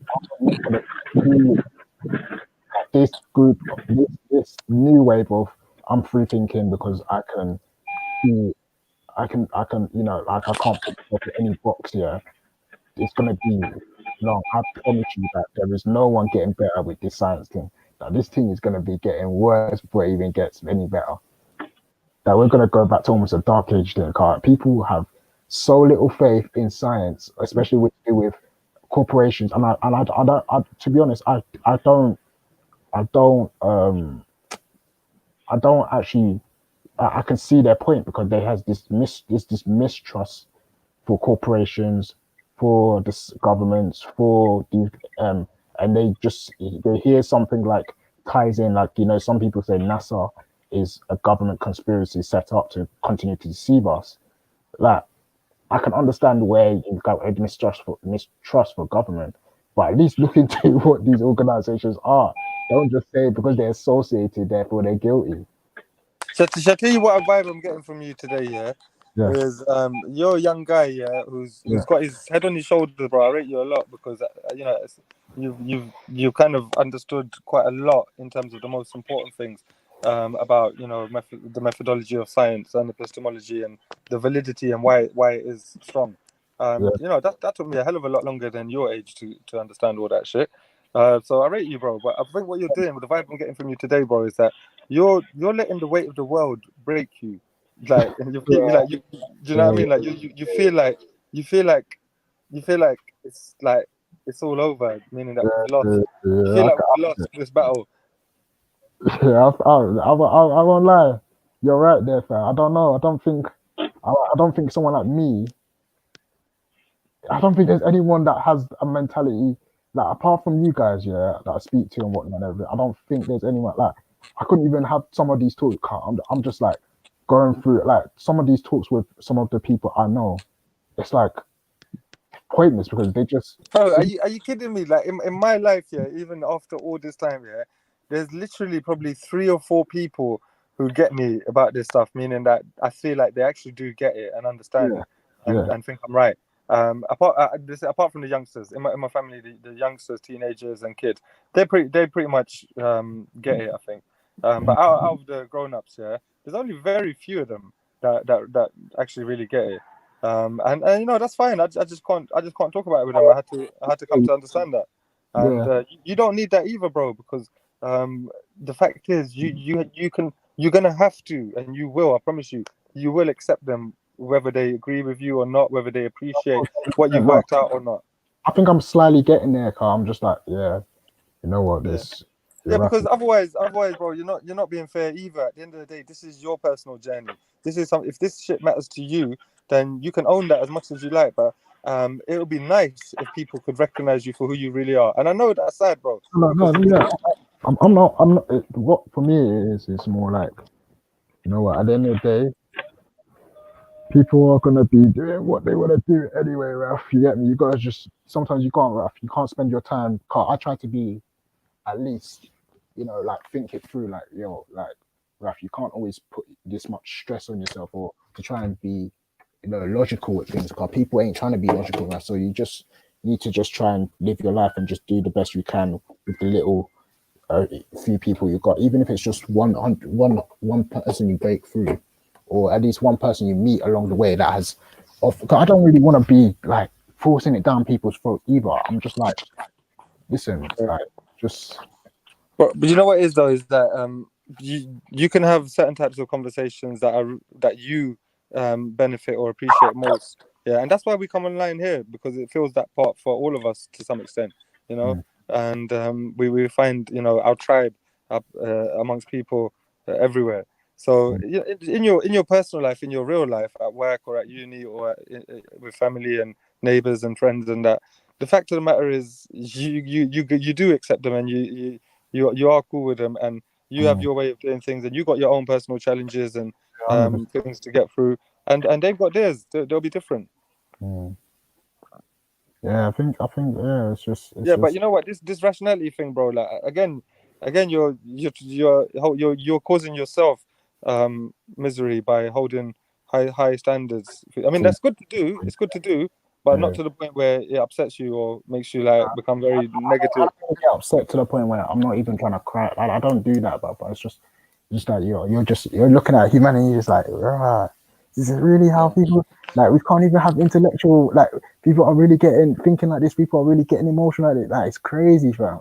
It's like You know what I found, yeah. You know what I found, yeah, is this between this rationalism and emotionalism thing, yeah. Is as a human being, you are made up of both, and no matter what you do, you'll never be able to be all one or the other. There'll just be some big gray area in the middle, and you'll just fit in somewhere. But you can help that and choose which direction you go in more and more over time. So I found for me, yeah, that rationalism is simply just common sense, and for you to achieve any goal, you should employ a rational mindset. Simple as that. But emotionalism is normally the things that you care about the most, the things that define you as a person. So you have to get that shit right as well. You have to definitely, yeah. So, you know, logical and rationalism will be the tools that help you achieve goals in the real world. But emotionalism is who you are as a person and what it is that you even want in the first place. Yeah, but it has to be like, I don't want to be emotional for that car. It's like, do you know what? One of the things it's like, I don't know. If someone said to me, like someone's to come at me and say something to me that I would think, like it's bad in it, like it's messed up in it. I would look at it and just think, you know what? It's not really. I can choose to be affected by that. I can choose not to be affected like that. You get me? So it's all down to me in the end of the day. Like, my reaction is me. You get me? I can't get triggered over someone else's words in it. But I do see myself in some situations, like, especially when I'm trying to be logical with someone, and then they're just busting joke and trying to mock the thing, and I'm just like, bro, like. But the thing is, then you know that the conversation is pretty much done, and there's not really any point. That's the thing in my mind. I'm still trying to. I don't know why I do this. I still like feel like, no, I can convince. I can still convince him. You know, maybe I can. No, but then you see, immediately when that happens, yeah, it comes across like you're trying to convince yourself more than the other person, because communication is broken down. So why are you beating your head against the wall? Do you know what I mean? Yeah, and to be fair though, I used to be quite witty. Like, I could say stuff, but I don't know. You are quite witty, bro. What do you mean? Nah. I used to be way witty. Like, you know, when someone will cuff you and you know how to say something back. I couldn't. Like, I used to be so good at it, but I don't know what happened. I was just like, maybe just need practice, mate. I think yeah, we need to set up a few battles. I used to be, obviously, people would be quick to say something about my height, so I'd be like, I used to say something back or something like, oh, okay, I think some of it was to do also the mum joke type of bit. So I'll be like, yeah, but your mum don't mind or something like that. And just get them all So you're good at mum jokes, yeah? All right. But then again, like, I don't know. I used to be witty, but I don't know. But I need to practice it again. Bro, you are what you are, man. You can be what you want to be. Just do it, bro. Just be yourself and do your thing. That's No, I don't mind. Yeah, I don't mind the jokes thing, but it's like, bro, if we started off the conversation talking serious, yeah, now you're trying to mock the thing and disrespect the thing. What's the point, bro? Like, from the beginning, you have to get used to shit like that. Come on, that's the problem. Yeah. But I noticed that you and James can do the combative thing proper. Me, I don't try to do combative. I'm more like a Rob type of person. I'm like, well, let's see if I can appeal to your intellectual side rather than your, always trying to cast the thing and whatever. Like, it's silly, isn't it? Like, let's be logical about this thing. Like, let's try to. But obviously, you guys are. As you hear talking shit. You know what? We people like me and James were probably just bullied a lot as kids, and then we thought the minute I get the chance and I'm allowed to swear, the minute I'm allowed to swear back at people, then we just never stopped. All that anger, or Miss fucking what's her name, Miss Vellemy from high school, you bitch, you fucking used to cuss the shit out of me, and I'll be taking it out on James Jones and Bradley. Hey.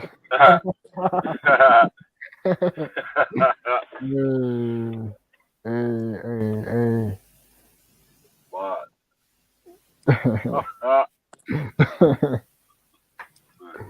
Yeah, bro. Now I'm more of the person like, and that's the craziest thing. I've never been in a fight before, but I'm the type of person like, as soon as someone just starts trying to mock and disrespect the thing when it's not necessary, I'm like, you know what? Fuck this, man. Let's go for a fight, bro. You know what I mean? Like, why are we talking, fam? Let's scrap it out. Bro, don't go to Speaker's Corner. If you're one of those people that's like, No, I'm not. But like, obviously, after a while, like, it takes a lot. Like, I'm one of those people that takes a lot to get to that point. But like, after a while, it'll be like, bro, come on, man. Like, I'm showing you the core. You've been Speaker's Corner before. Huh? Yeah, I've been in Speaker's Corner. I've never gotten myself into that. But I'll be in my head just bare boiling, bro. I'll just be like, Raf, just calm. Just be calm, bro.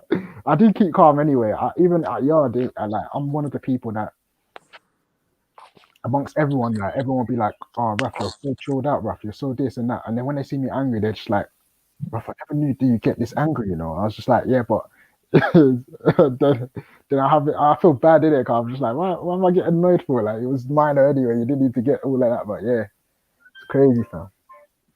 Yeah, fam. You gotta turn up. You get me? Sometimes you gotta turn up.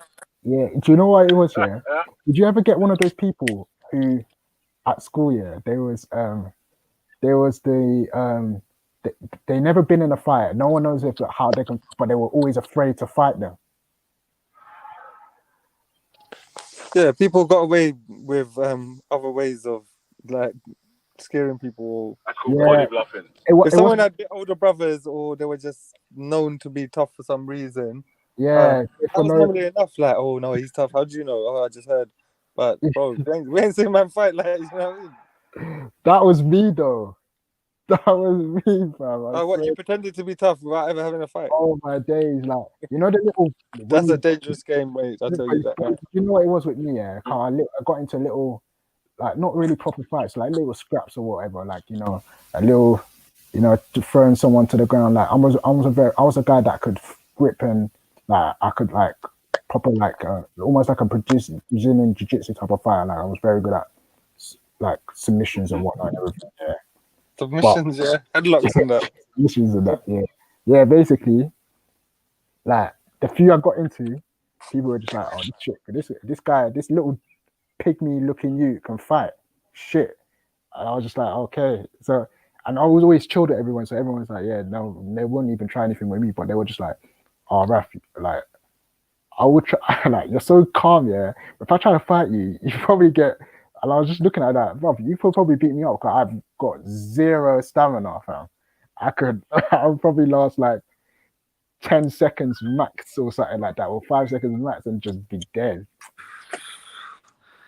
Well, all right. At least now I know what to do to make sure I beat you in a fight. Yeah. No. Hold on to his head and keep arm's length away while he swings his arms for about 20 minutes, and then you just slap him on the floor. Oh shit. Hey. Yeah, fighting's a mugs game, man. At the end of the day, like there's not really no winners. Like if you hurt people and beat people up, you get into serious trouble that fucks with your life. If you get fucked up, you get it's embarrassing, humiliating, and bad for your ego and confidence, and you might be suffering some serious medical injuries and long-term problems. Like it's just stupid. There's not really anything to be gained from it.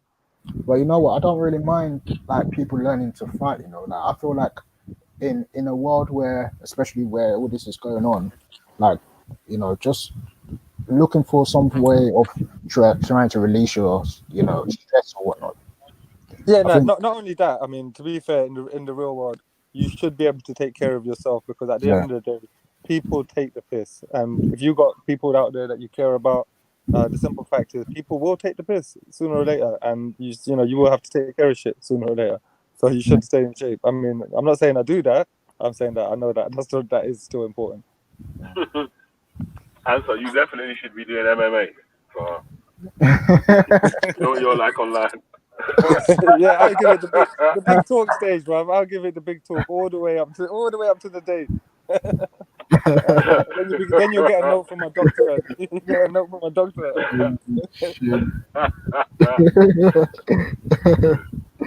Yeah, and you're still chatting shit on the fucking doctor bill. Where fuck you cunt. Yeah, you're really still shit and pay my bill, you cunt. Yeah, fam. Nah, I wanted to start that still. I wanted to start kickboxing or boxing. Well, I wanted to start boxing first, then go into kickboxing, then go into MMA. So yeah, I was looking to do that still. Yeah, I think MMA is probably quite useful, to be honest. Yeah, but that's now doing the MMA thing from so. Who? Yeah. All the youngers now are doing the MMA thing still. Yeah, and you know what? Even knowing a few of the basics, puts you at a great advantage in real life fight situations. No, of course, that's the thing. Car. Yeah, car. Even me, one of the reasons I didn't get into a fight, car, I used to shake a lot, But the reason I realized recently, the reason why I shake car, the few times I've got into. Were you a crack baby? No, I'm joking. Oh, funny. I'm joking. Do you know what it was? It was the fact that, car. No, you know that feeling of you're gonna hurt someone, innit?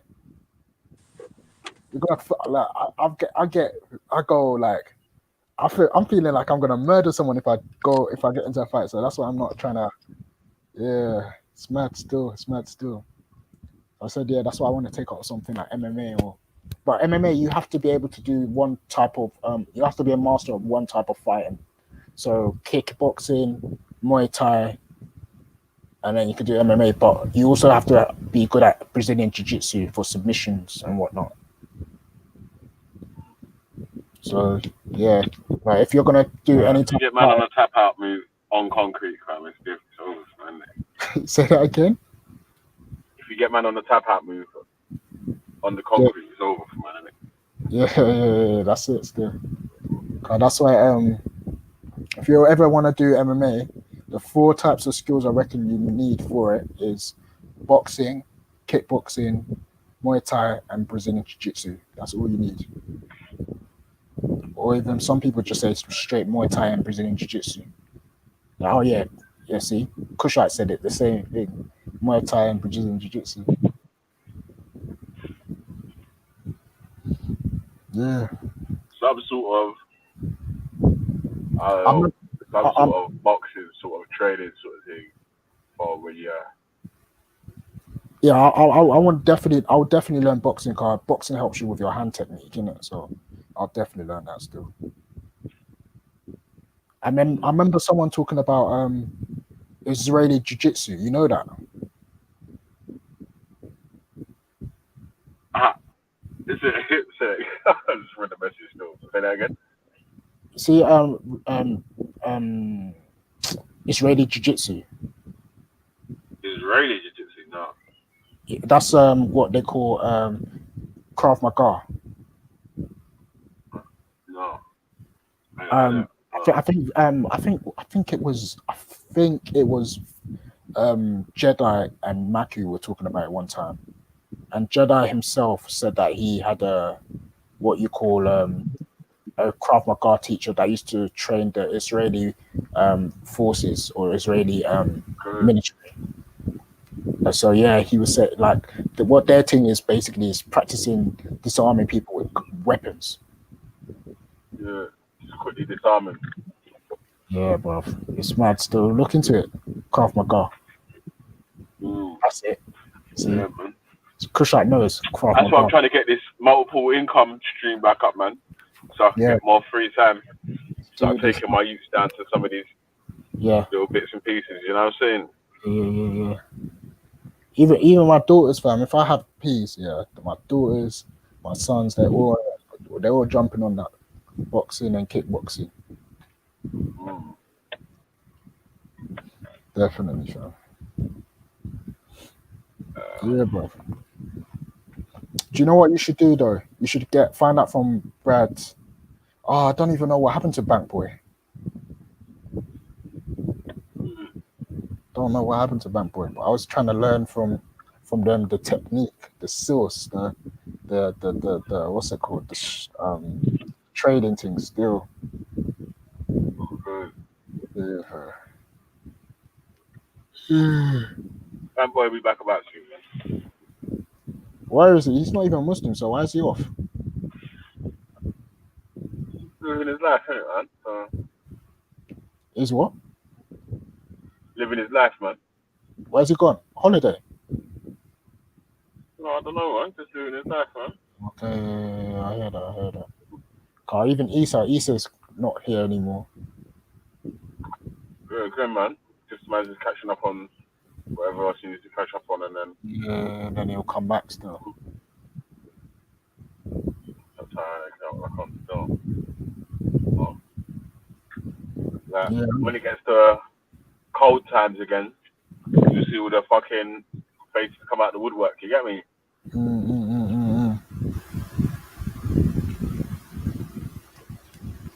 Even scattered. I don't think scattered. I feel like scattered probably stopped coming because everyone was talking about Islam a lot. So he felt like, what's this channel about? Just about Islam? I'm not involved. But I don't know, man. I don't know. Most guys still listens in, man. You get me? It's just that when it's subjects that you want to jump on about, you'll jump on with it. But I haven't seen him for a minute, bro. Like I only saw him pop up when Issa come. When the Issa death happened, but I never seen. When James was talking about Marcus Garvey, and then he popped up as well.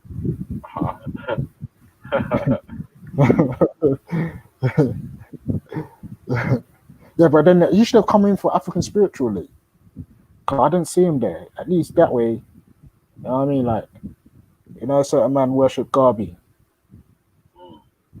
Yeah, man. Yeah, it is still.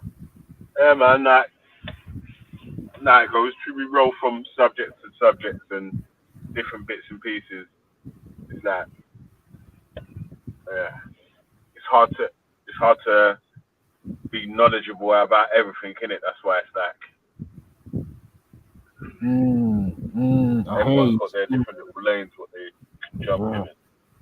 Yeah, it's true. It's true. Like, if Mum was talking about some community building in the community and all this sort of stuff, then Scatters would definitely be in. You know what I mean?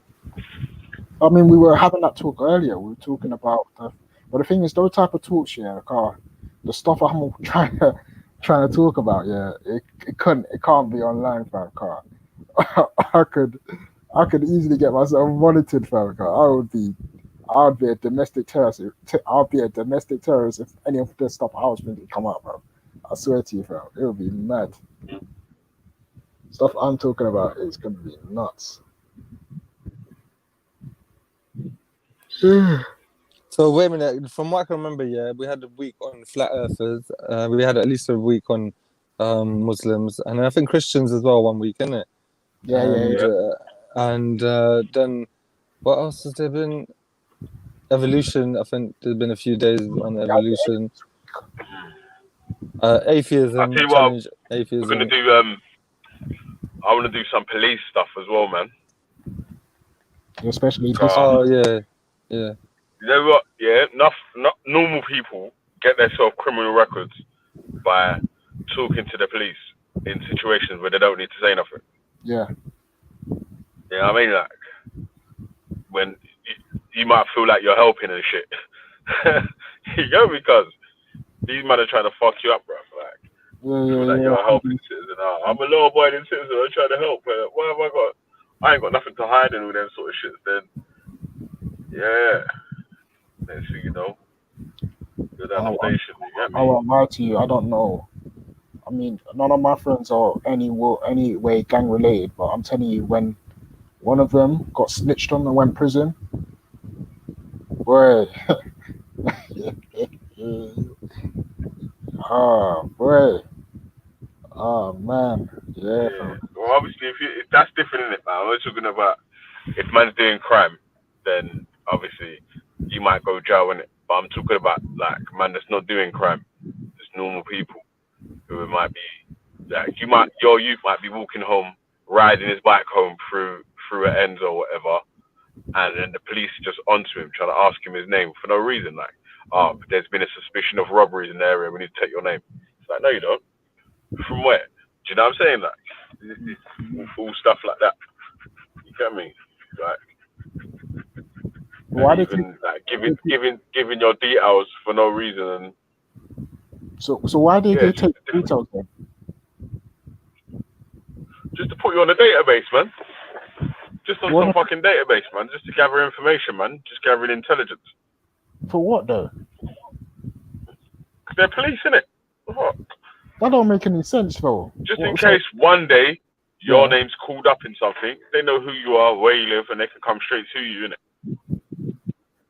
Oh, is it? Okay. Could be for any number of reasons, innit? That was just my reason off the top of my head, innit? Yeah. Basically, yeah.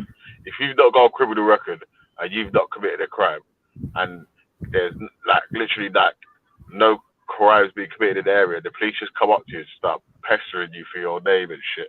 You don't have to give them that, man. No, it's true. I've been stopped twice. One when I went carnival, and one some silly thing around my ends in it. Yeah. I think the first time I got stopped when I was at carnival. Imagine, I didn't know in it. I was trying to cooperate as much as I could. Yeah. I was just like, yeah, you know what? Just pat me down. I ain't gonna say anything, but I'll be nice and whatnot. Rest and like that normal. Yeah. My man started taking out my wallet. Yeah. Checking my wallet and everything, and then saying, "What uni do you go to?" I was like, "What are you doing?" I did not. Like, I was like, "What?" And then they started phoning the uni or phoning their database to see if I was a British citizen and whatnot. But I was like, I was shocked. I was like, see? All that shit there. What did you do? Nothing. You were just walking through carnival. Yeah. Trying to say, man. Yeah. So like, obviously, when I spoke to my boy after, my boy was like, they're not supposed to take your wallet and be doing that. Like, you've given them their name, they're patting you down. They haven't signed anything. They should send you on your way. But apparently, I don't know if it's true or not. Are they allowed to search your wallet, or are they allowed to? If you give them permission or whatever, but if you don't have to give them your name if you've not committed no crime or you've not done anything wrong, or there's no suspicion or whatever. Like, you're literally just walking down the road, you're riding a bike down the road, you're fucking skipping down the road, kicking a ball or whatnot. You know, when back in the day when you was a youth man, you was going home kicking a ball or something, the feds would just pull up next to you and start trying to fucking tell you about there's been robberies in the area or something. And you're like, what? What? You talk about what, football robberies, yeah? You know what I'm saying? Yeah. Can't you see me kicking my football on the way home? That never really used to happen to me, to be honest. That's never happened to you?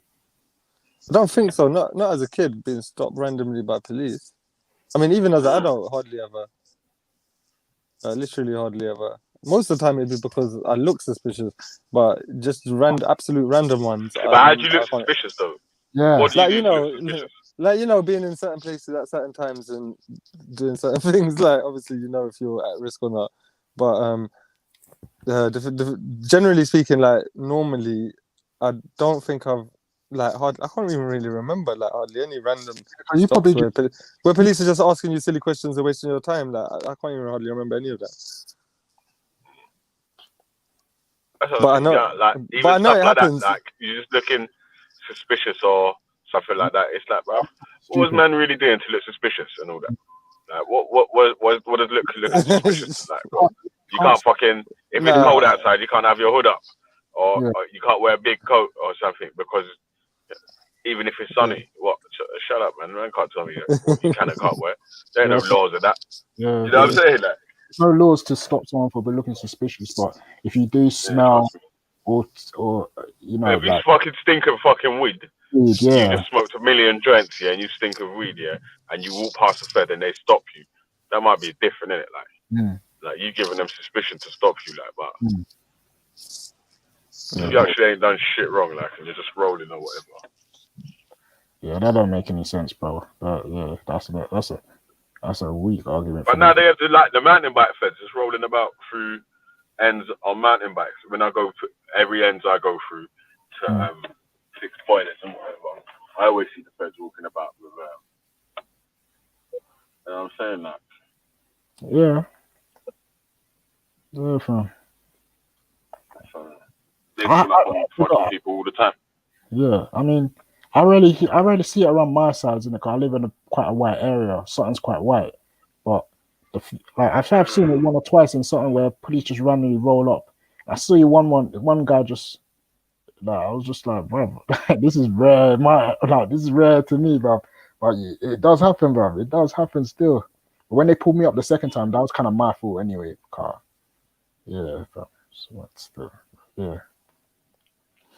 Nothing happened, but yeah, they were just again searching me and whatnot. I was just they were taking my wallet again, but I don't know these. I need to know these. This is the type of stuff I was asking someone to do a video on, like what is the laws regarding stop and search, and what are you allowed to do, and how can we should do that. We could do that. We could do that from next week. You know, we'll do police week next week. Get all the research up. Research. Yeah, there's the code of conducts and all that. Yeah. Yeah.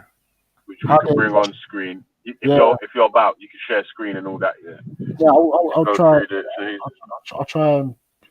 I don't know. I've got exams coming up, so I need to be starting revising. But I'll try and be on for that because it is important to know. Cause I was hoping Raspet would do it one time, but so don't worry, man. Yeah, fam. Yeah, it definitely needs to be known. Cause this is real, fam. Like, a lot of people don't know you how. might jump on. You never know, man. You get me, Carl? Yeah. Like we say, man. We're depending on what the subject is and whatever. Yeah, hopefully the people who are knowledgeable about them subjects jump on to give the knowledge for them bits in it, like. You know what? Yeah, should I tell you something? Yeah, when I was at university 20 years ago, yeah, I made friends with this guy, because me and him were doing the exact same course. He was from Finsbury Park. He was a mixed race guy, but we were really good friends. He was quite intellectual as well, and now he's done a PhD. But I remember about 10 years ago, he sent me a book that he wrote, and it was called Negativity, with the N word at the beginning, obviously. But so he done a lot of work since we left university. He done a lot of work in not youth care, youth work in a lot of like deprived areas in around Brixton, Peckham, Hackney, East London, Tottenham, and Stonebridge Horsden. He worked in those 4 places for a year each to basically get a good picture about London for young people growing up, especially black people and minorities. And he wrote this book here, and I remember reading it, and it has a lot of information, like what you guys were just talking about. I remember that's basically where if I know anything about that sort of statistics, that's from that book I read 10 years ago. So I was thinking I might ask him if he want to send me that thing again. I can't remember what email address he sent it to. So that might be something that might bring up some interesting things to talk about or discuss as well. Yeah, but yeah, so yeah, I'm still in touch with him on Facebook and that, but he's obviously a busy guy and that he's got kids and family and career and all that as well. So he's probably not got that much time for these things, but maybe he has. I don't know. Maybe he's still interested in this sort of thing. So I might send him a little message and see if he's written anything else about this. Mm.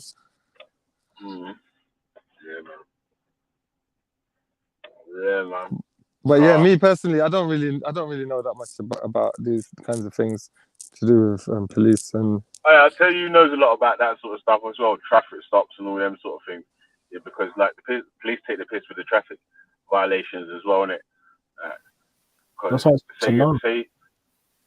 if say you're a known character or whatever, like you could go on a database where every time your car gets seen, it's just gonna get pulled, and then they're just gonna stop you for no reason. Do you know what I'm saying? Like, so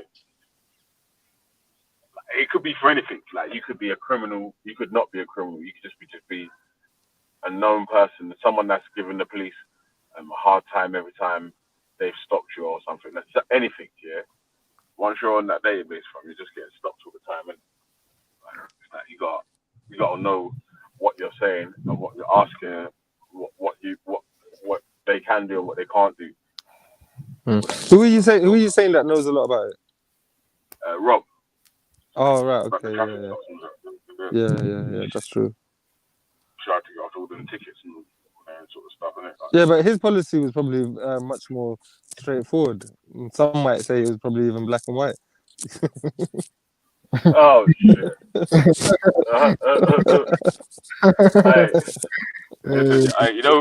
You know, Rob sometimes don't catch the jokes. Yeah, one time he must have been in the field showing the field or whatever. Innit? Yeah, Cushite's boat's gone out. That's Rob's film where he's got all these slaves and shit, and he was a bit pissed off still, but me and James was laughing. What did he say? But he was in he's in the field where he's got his slaves or something. His plantation. yeah, that's it. Oh, no, Rob's showing off his plantation.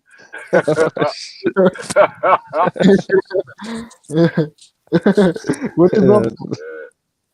That's fucked. That's dread. Just because he's from South Africa, fucking hell. Yeah. No, you know what? Some people don't. In some people's eyes from South Africa today as well. Yeah, it was funny stuff. They must have hated you, man. They're probably gonna get their boiler changed again because they didn't like the way you done. They're gonna make up. They cleaned it after I left.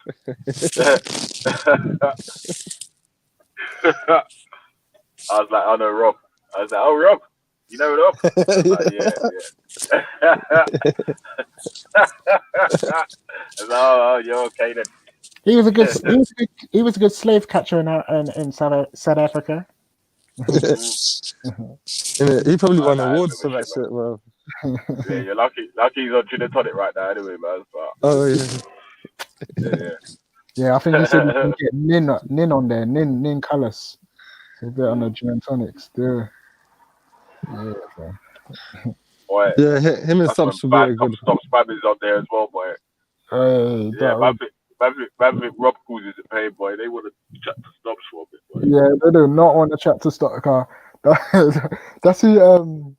That's what James was saying last time. He said, "Oh my days, if you had Nin chatting to Stops, oh my days, that would be it. That would be curtains, man. So, right, it would be over for a certain man still. They will regret ever talking down on Rob. They'll be like, please, Rob, continue to talk to me. Yeah, they'll beg for Rob back. Yeah, trust me. I said Rob's good cop, mate. You know what it be bad cop, boy. Yeah. And then I said, and then I got part-time police. I said, oh wow, okay.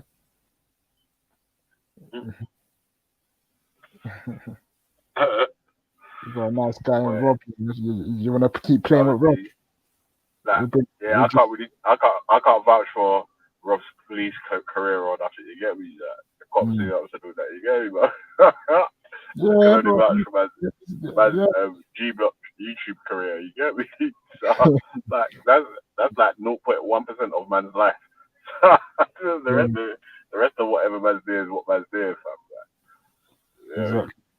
Like, Jesus, man, Man, I was so upset. Rob's G Block. You support apartheid police officer. Shit. James SC Dundee. You get me? Don't fuck about with James SC, you know, when you see James in the Tesco bag. You get me? If you see James in the Tesco bag, boy better know it's a body. Body season. Hey, listen, the first time I filmed James at Speaker's Corner for my bro, so I was in Speaker's Corner, chatted to not analyzed Donya. What's his name? Black Donya. There's all these different colour Donyas in it, So I was chatting to Black Donya about. Remember that there was the dude who used to talk about with the it's like the vest, the sandwich board, but it was like plastic and shit, plastic sandwich board and shit. You get me? So my man's got bare jeans and stuff in it, and I was saying like he's got the Alaproof vest. You get me? So my man's He was wearing the weird stuff. Yeah. Fucking then, my brother's gone out and filmed this brother for me. So he started there with football. Man's got that bag and that, so man set up the light, turn the camera on and shit. Man's filming him, bruv. Man starts rustling in the bag, pulls out the bag and starts reading out the dissertation, fam. I'm like, Ross, you man better back up from this camera, cuz. This brother is serious. Trust me. Bruv. He started going into the history of this, that, and the other. The Maliki school, the Al Shafi school, and the so-and-so school, this school, that school. I'm like, what? I ain't even heard of that shit before. Bro, this brother was going in, fam. Trust me. From then I was like, nah, this brother's serious, cuz. Man. The Tesco work. Full of hadiths in the bag. You get me?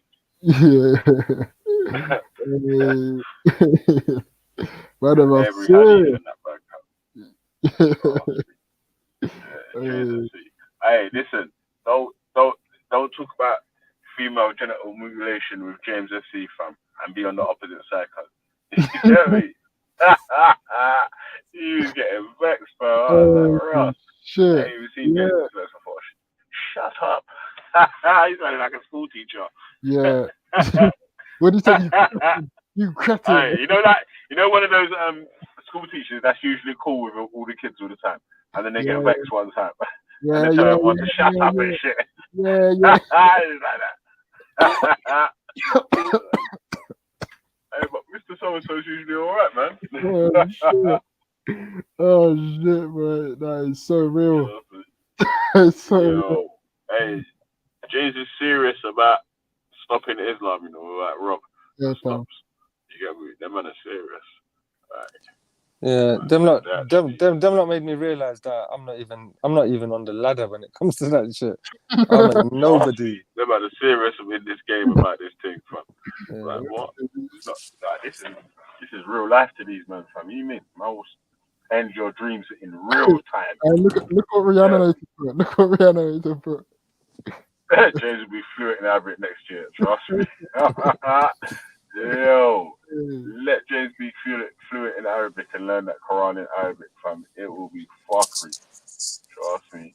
That's really off the verses in Arabic. Huh? I swear he said he read the whole Quran. No, that's what they keep getting onto him, saying, "Oh, you ain't even read the Quran. I'm like, but how has he not read the Quran and he still knows more about the Sunni school of thought than enough of you, man? Don't make sense, man. You should be embarrassed to say that, fam.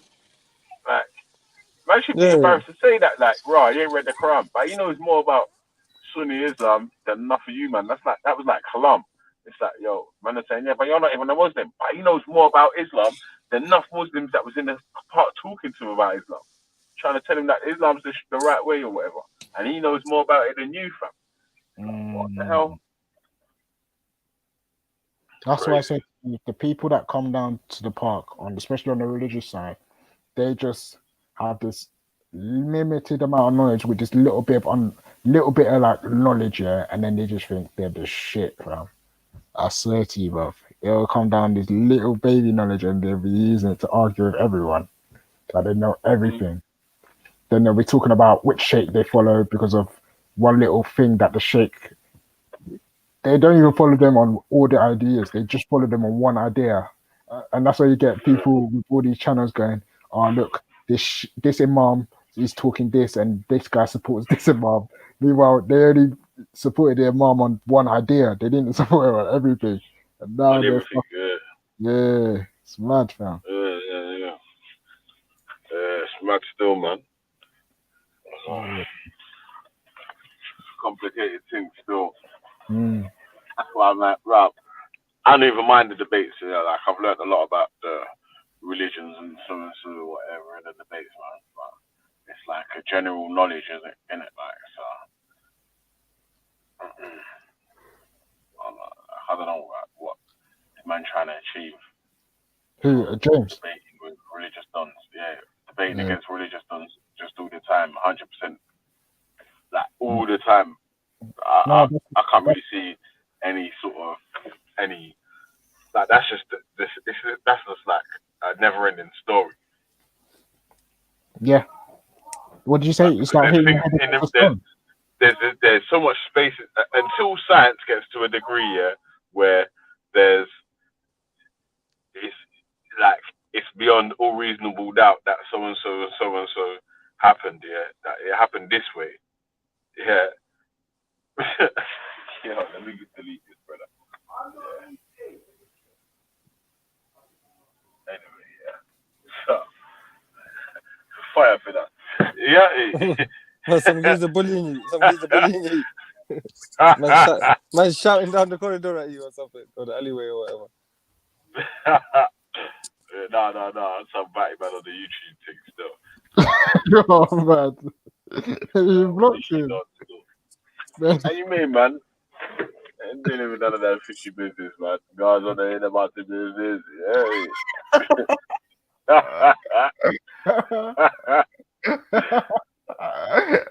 Man, where did the name Sebastian come from? Where the fuck did that even come from? Where did that name even come from, Sebastian? I called himself Batman Sebastian.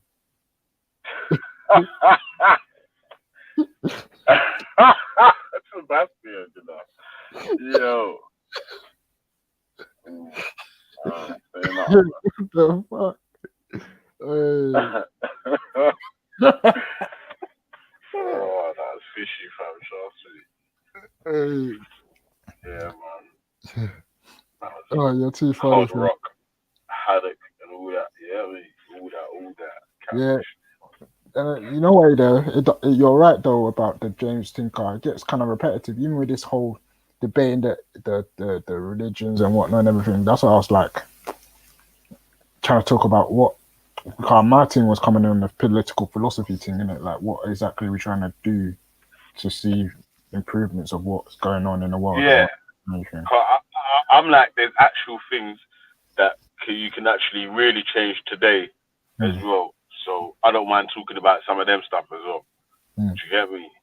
Like saying like small little gains, like right, if a lot of it's so say we've got this group of around how much subscribers is there? Well, how much people watch really? You say about between 100, 50, 20, whatever. Yeah? Say there's a group of even 50 people in the chat, yeah, that are just always there on whatever, yeah. If you can get them 50 people at a level where they're self-sufficient for themselves, and you've sort of all got a plan in a direction sort of that you're trying to take, then right, that's a change that can be made in this lifetime, innit? Do you know what I mean? Like, where you can make, say, 50 people financial, like I don't know, self-sufficient, yeah, and able to put plans into place so they can set up their own little group But of do you know what that sounds like? That sounds like what's my man's name? WEDB Du Bois. He was talking about the whole 10 rich people doing stuff and whatnot and everything for certain communities and whatnot and everything. Obviously, we already have one of the guys that's going to help us do that. One of the rich people and that.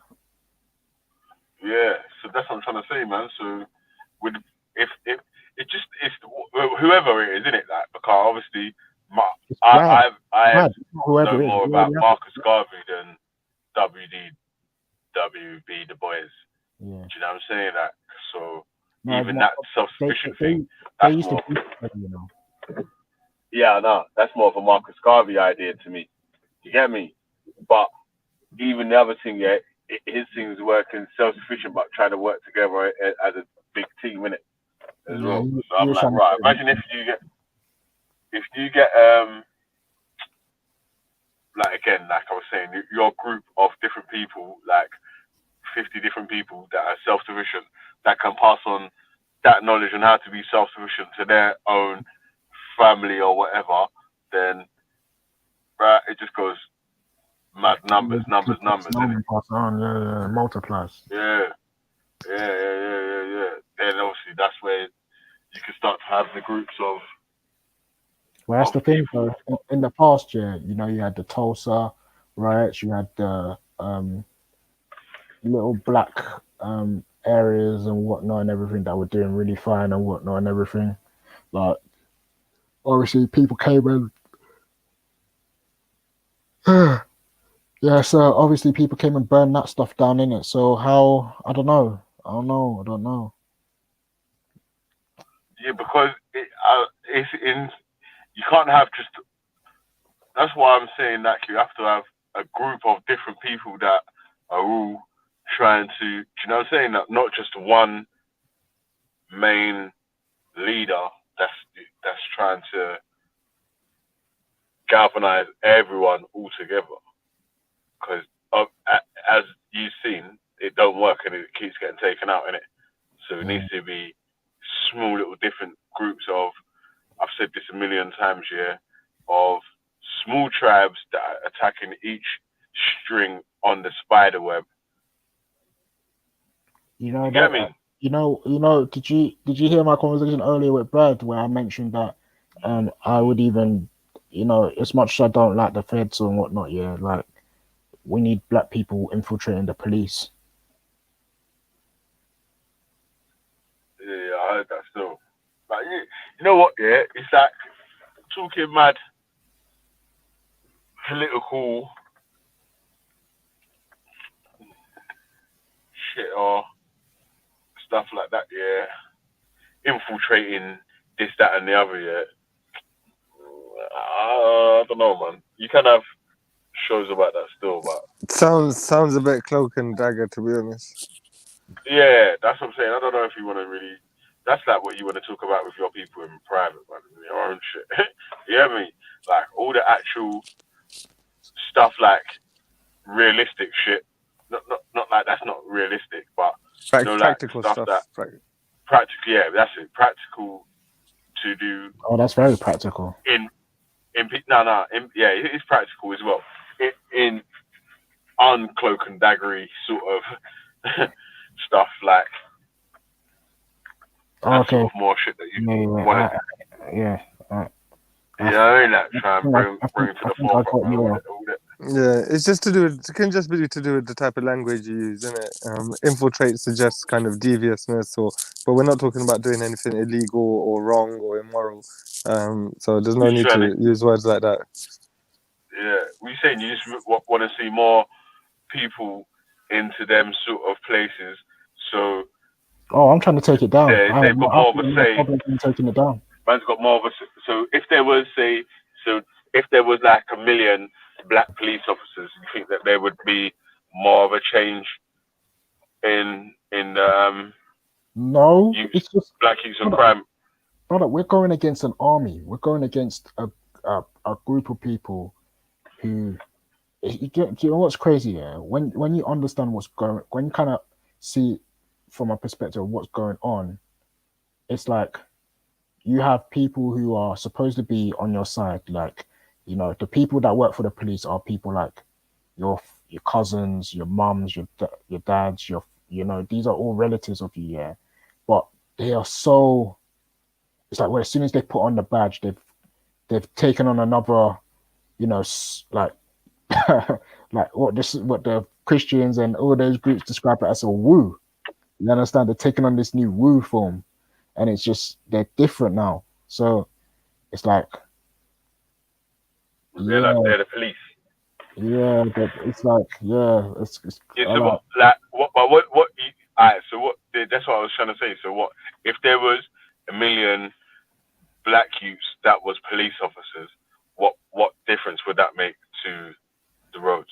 well, I don't think it's to I don't necessarily think it's like I'm getting a million to get involved in to help out with the road. It's more like trying to, what's it called, take down the whole system, to be honest. Like, I don't think the system, I don't think the system can work for black people. I think it has to be torn down and replaced.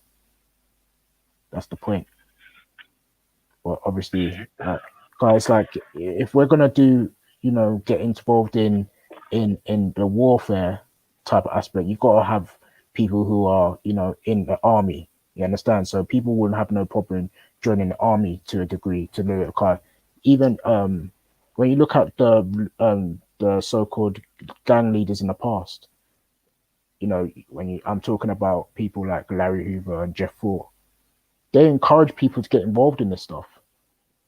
They it's like they're trying to build a you know, an army or paramilitary, so they have to have that type of thing. They have to have that type of training and understanding. So yeah, join the army. There was people who were GDs that were in the army, and they would put their signs all across the army bases and whatnot to let people know, yeah, we're here. We're actually, you know, we're still, you know, doing our thing or whatever and whatnot. So the idea is that these infiltration and learning these things so that they can use it back on them. That's like a guerrilla warfare type of tactic or something like that. I don't know. Yeah, I don't know, man.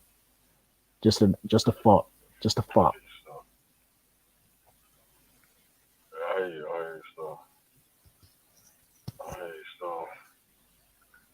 But I understand because there's two sides to this thing, woman. So I understand with the man them that are saying man want to infiltrate the shit to try and change it. Yeah, I'm not I trying to understand change it. the I'm other trying to side. take it down. So yeah, Trying to take it down. Yeah, change it, take it down, whatever. What is that? To do something to change the system in it, yeah, or whatever. Do something, yeah. And then there's the other man that are like, bruv, you can't join this shit to change it either. You just have to just leave it. And I'm like, I don't know. Yeah, but this is my, Either or. but this is where, do you know what it is? Yeah, when you look at COINTELPRO, yeah, counterintelligence program, you're talking about the Black Panther Party, right? In the Black Panther Party, they didn't think they was that important that they were gonna have FBI agents in their team trying to infiltrate and disrupt their team. Now, if they had thought and treated themselves like a proper team, yeah, they would have actually gone, yeah, you know what? Let's get some of our people to join their team and spy on them. Do you understand what I'm saying, brother? So with this type of, you know, like, if we're actually thinking to do something about something, you know what I mean? Like, okay, we might not like the police. I don't like the police either, but it's a form of, we're doing this so that we can, you know, enable our survival in it, or enable some type of like. And the thing is, I'm not even talking about black people just doing this. You know, it's all groups. Like, I don't take this like type of Pan African stance where everyone's saying it's just black people that's hurt and we should only focus on black to because white people are just the devils and they're unchangeable and they're Satan or whatever. You know what I mean? It's like I can recognize the pain everywhere. So it's like everyone get involved, everyone do their own infiltration, but obviously black people have to work with black people still. Black people issue, only understand black people issues better.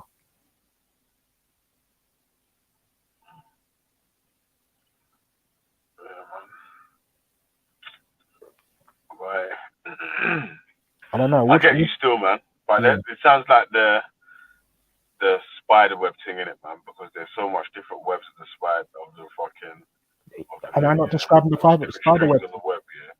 Am I not describing the spider web thing? Huh? Yeah, you are. And I'm saying that there's so much different strings on the web, yeah. Mm. It's like there's it's just like there's a million different things that you have to sort of get involved in, man.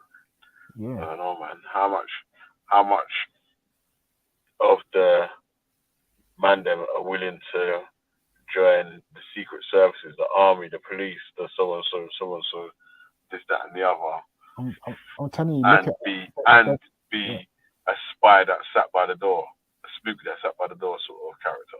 Yeah. I mean, I'm telling you, look it up. Yeah, I was shocked. They said that the GDs were in army bases and they were letting themselves know that they are GDs out here repping the team and still coming like Larry Hoover and all these people. When you look at what they were doing, that's why these panels were dangerous, because they had the power to do that and they were molding people into certain things. And so if they'd molded enough people into what they were planning to do, well, I'm telling you, the Black Panther Party were already dangerous because they were shooting back at police. You know what I mean? Like they were they didn't care, fam. They was killing police officers. You get me? So yeah, I mean,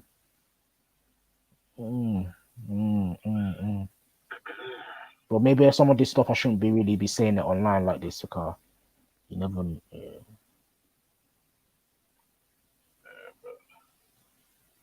feel like you have to get some dough still. Get some what? Trying to talk about how to get some dough and all that shit. No, of course, bro. But the dough thing is easy though. Like, bro, come on, man. We know what to do when it comes to making money, fam. It's just the fact that people, it's not a thing where you have all the money, but money doesn't, you know what I mean? Like, you can have £1 million, yeah, but £1 million ain't shit if you haven't got any type of, what do they call it? Property or something that, I forgot the way they describe it. Is it equity or something like that? Or, you know what I mean? Like, you have it in something where it has value. Do you understand? Money, like money. That's where we was talking with the Uncle IC3 and that about the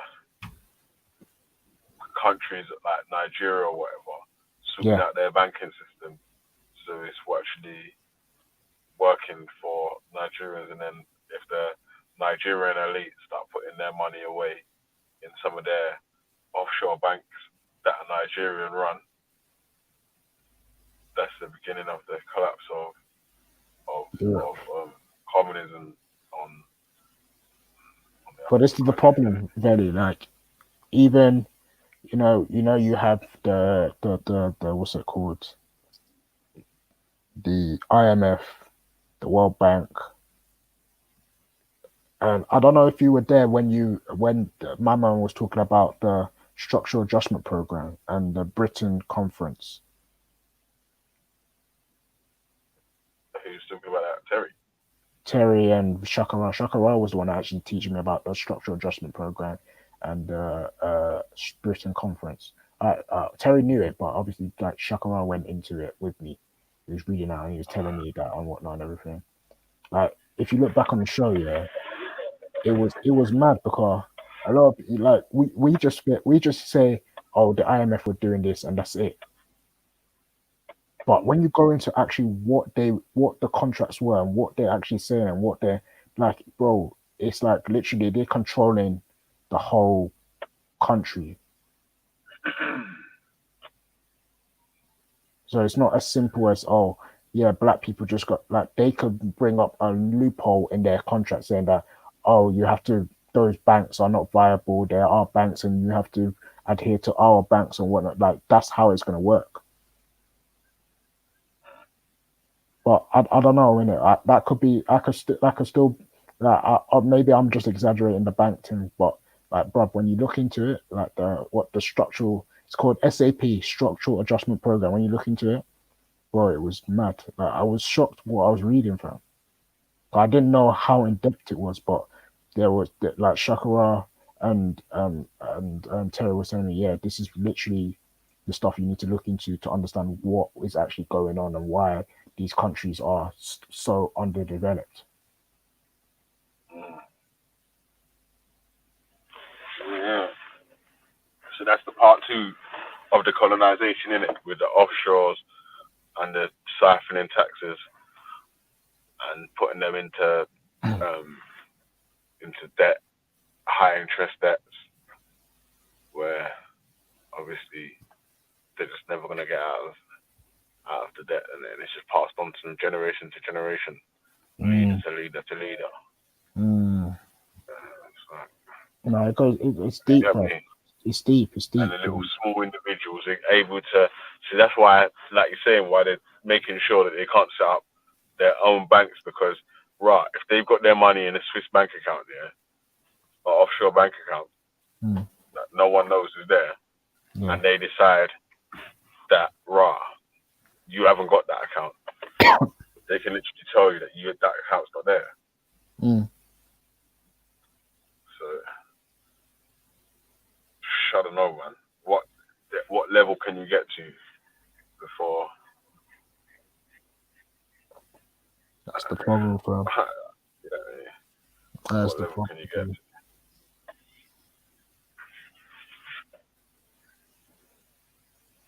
Yeah, I mean,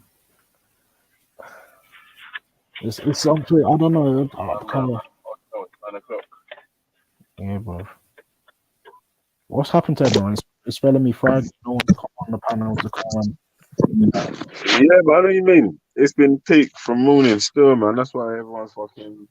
Everyone's tired. Blowing their thing up, man. But people keep promoting other shows that's going on. That's that people shouldn't do that on other man's channel.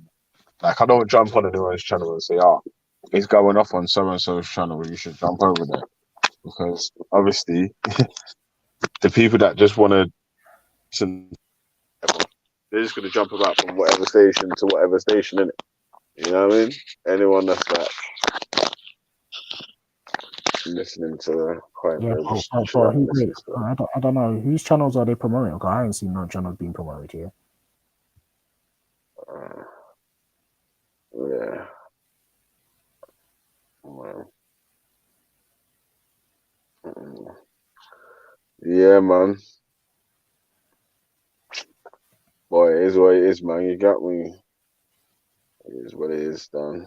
It is what it is. Boy. Boy. Yeah. So, hey, man. It's kind of peak out there still. You get me? You seen the new label in the top corner? House of Pain. Come on. Come on. I like it still. Come on. House of Pain. Jump around. Yeah.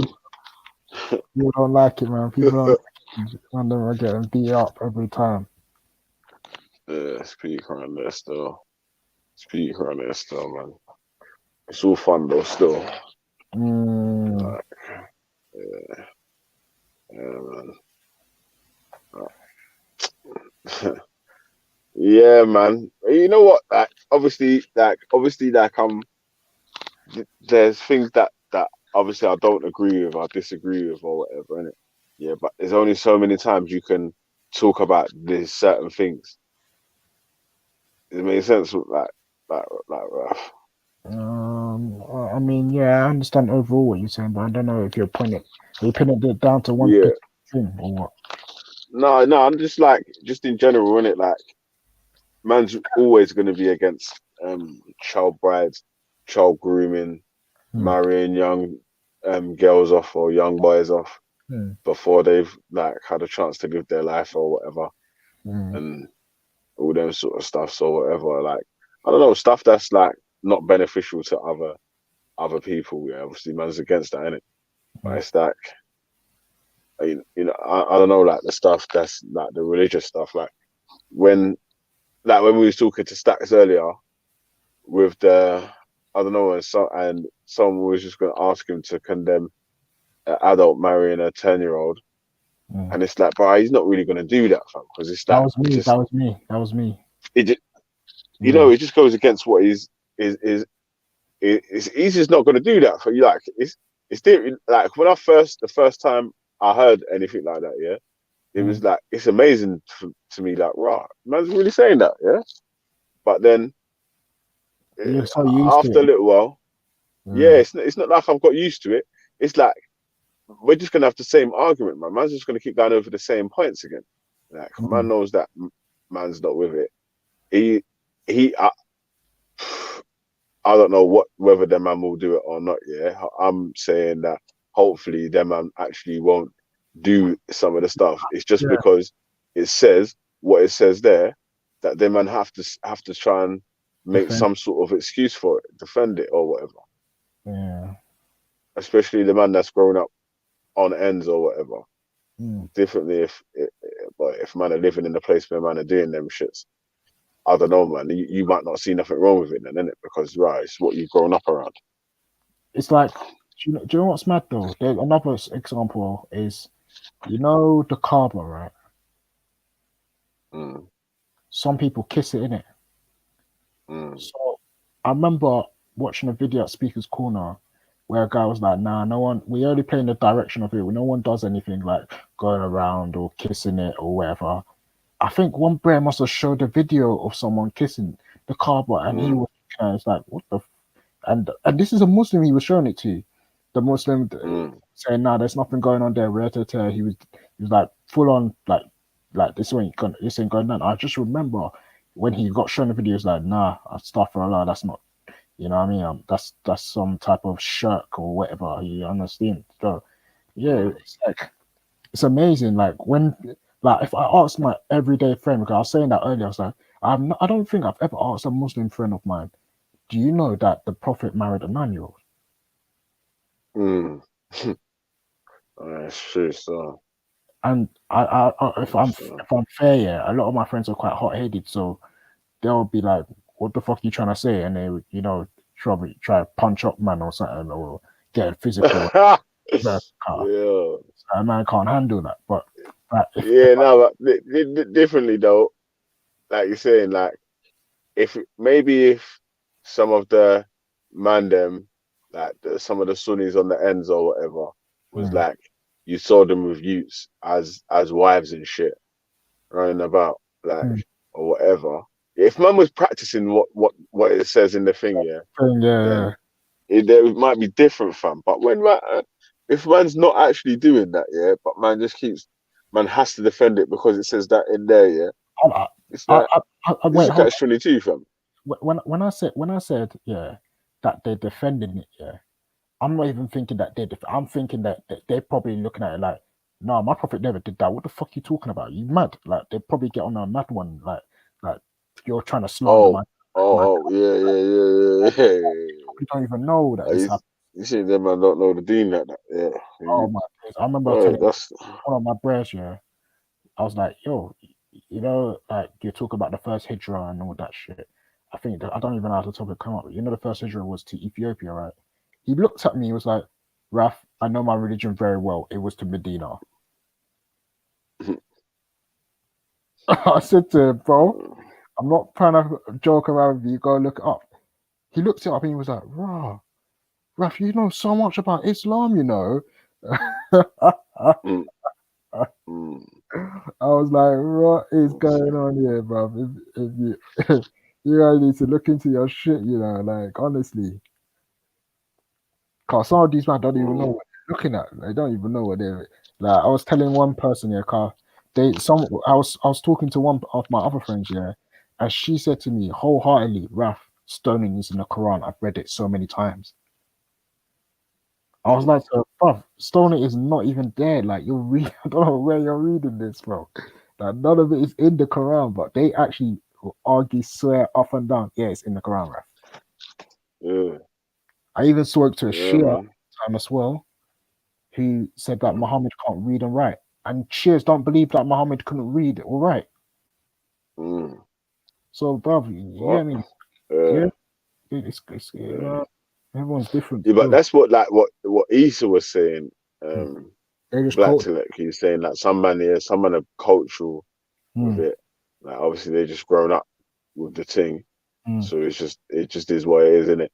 Like they've not done no research, not read a hadith or no backstory to it. They just was going mosque from when they was babies till when they was adult or whatever, innit? It was just following along, just If they're learning living their life, innit? I swear in the mosque they teach them about this stuff, innit? So if they're teaching them in the mosque, because I heard stuff like they make them recite the Quran, they make them recite certain things or whatnot. But that's only if you go to them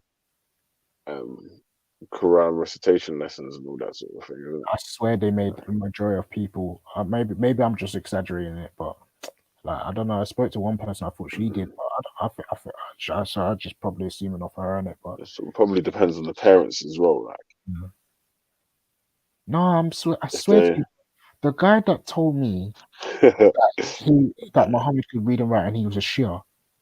He said, "Yeah, Raf, I've been reciting it from early, fam. I know this is a lie. I know what you're saying is a lie." And then he had to go back home and ask his mom. And the next day he came up to me and said, "Raf, you was telling the truth, you know." So it was like, I don't know. He said to me, yeah, he was learning in Iraq. He's been studying it for a long time. So, Ref, you were wrong. It's crazy, fam. Even with Christianity as well. Even when I started looking into Christianity, it was the same thing, bro. Same thing. You'd ask. Because I remember my mum told me she's read the whole Bible. So I was like, hang on a minute. You read the whole Bible? She said, yeah. I said, so that made sense. Like everything there made sense to you. Like I was thinking to myself, raw. So there are people who are actually saying to themselves they've read this stuff and still not understanding what they've like. I can tell you a few stuff in that Bible. If I pick it out, you're not gonna be like, that made sense.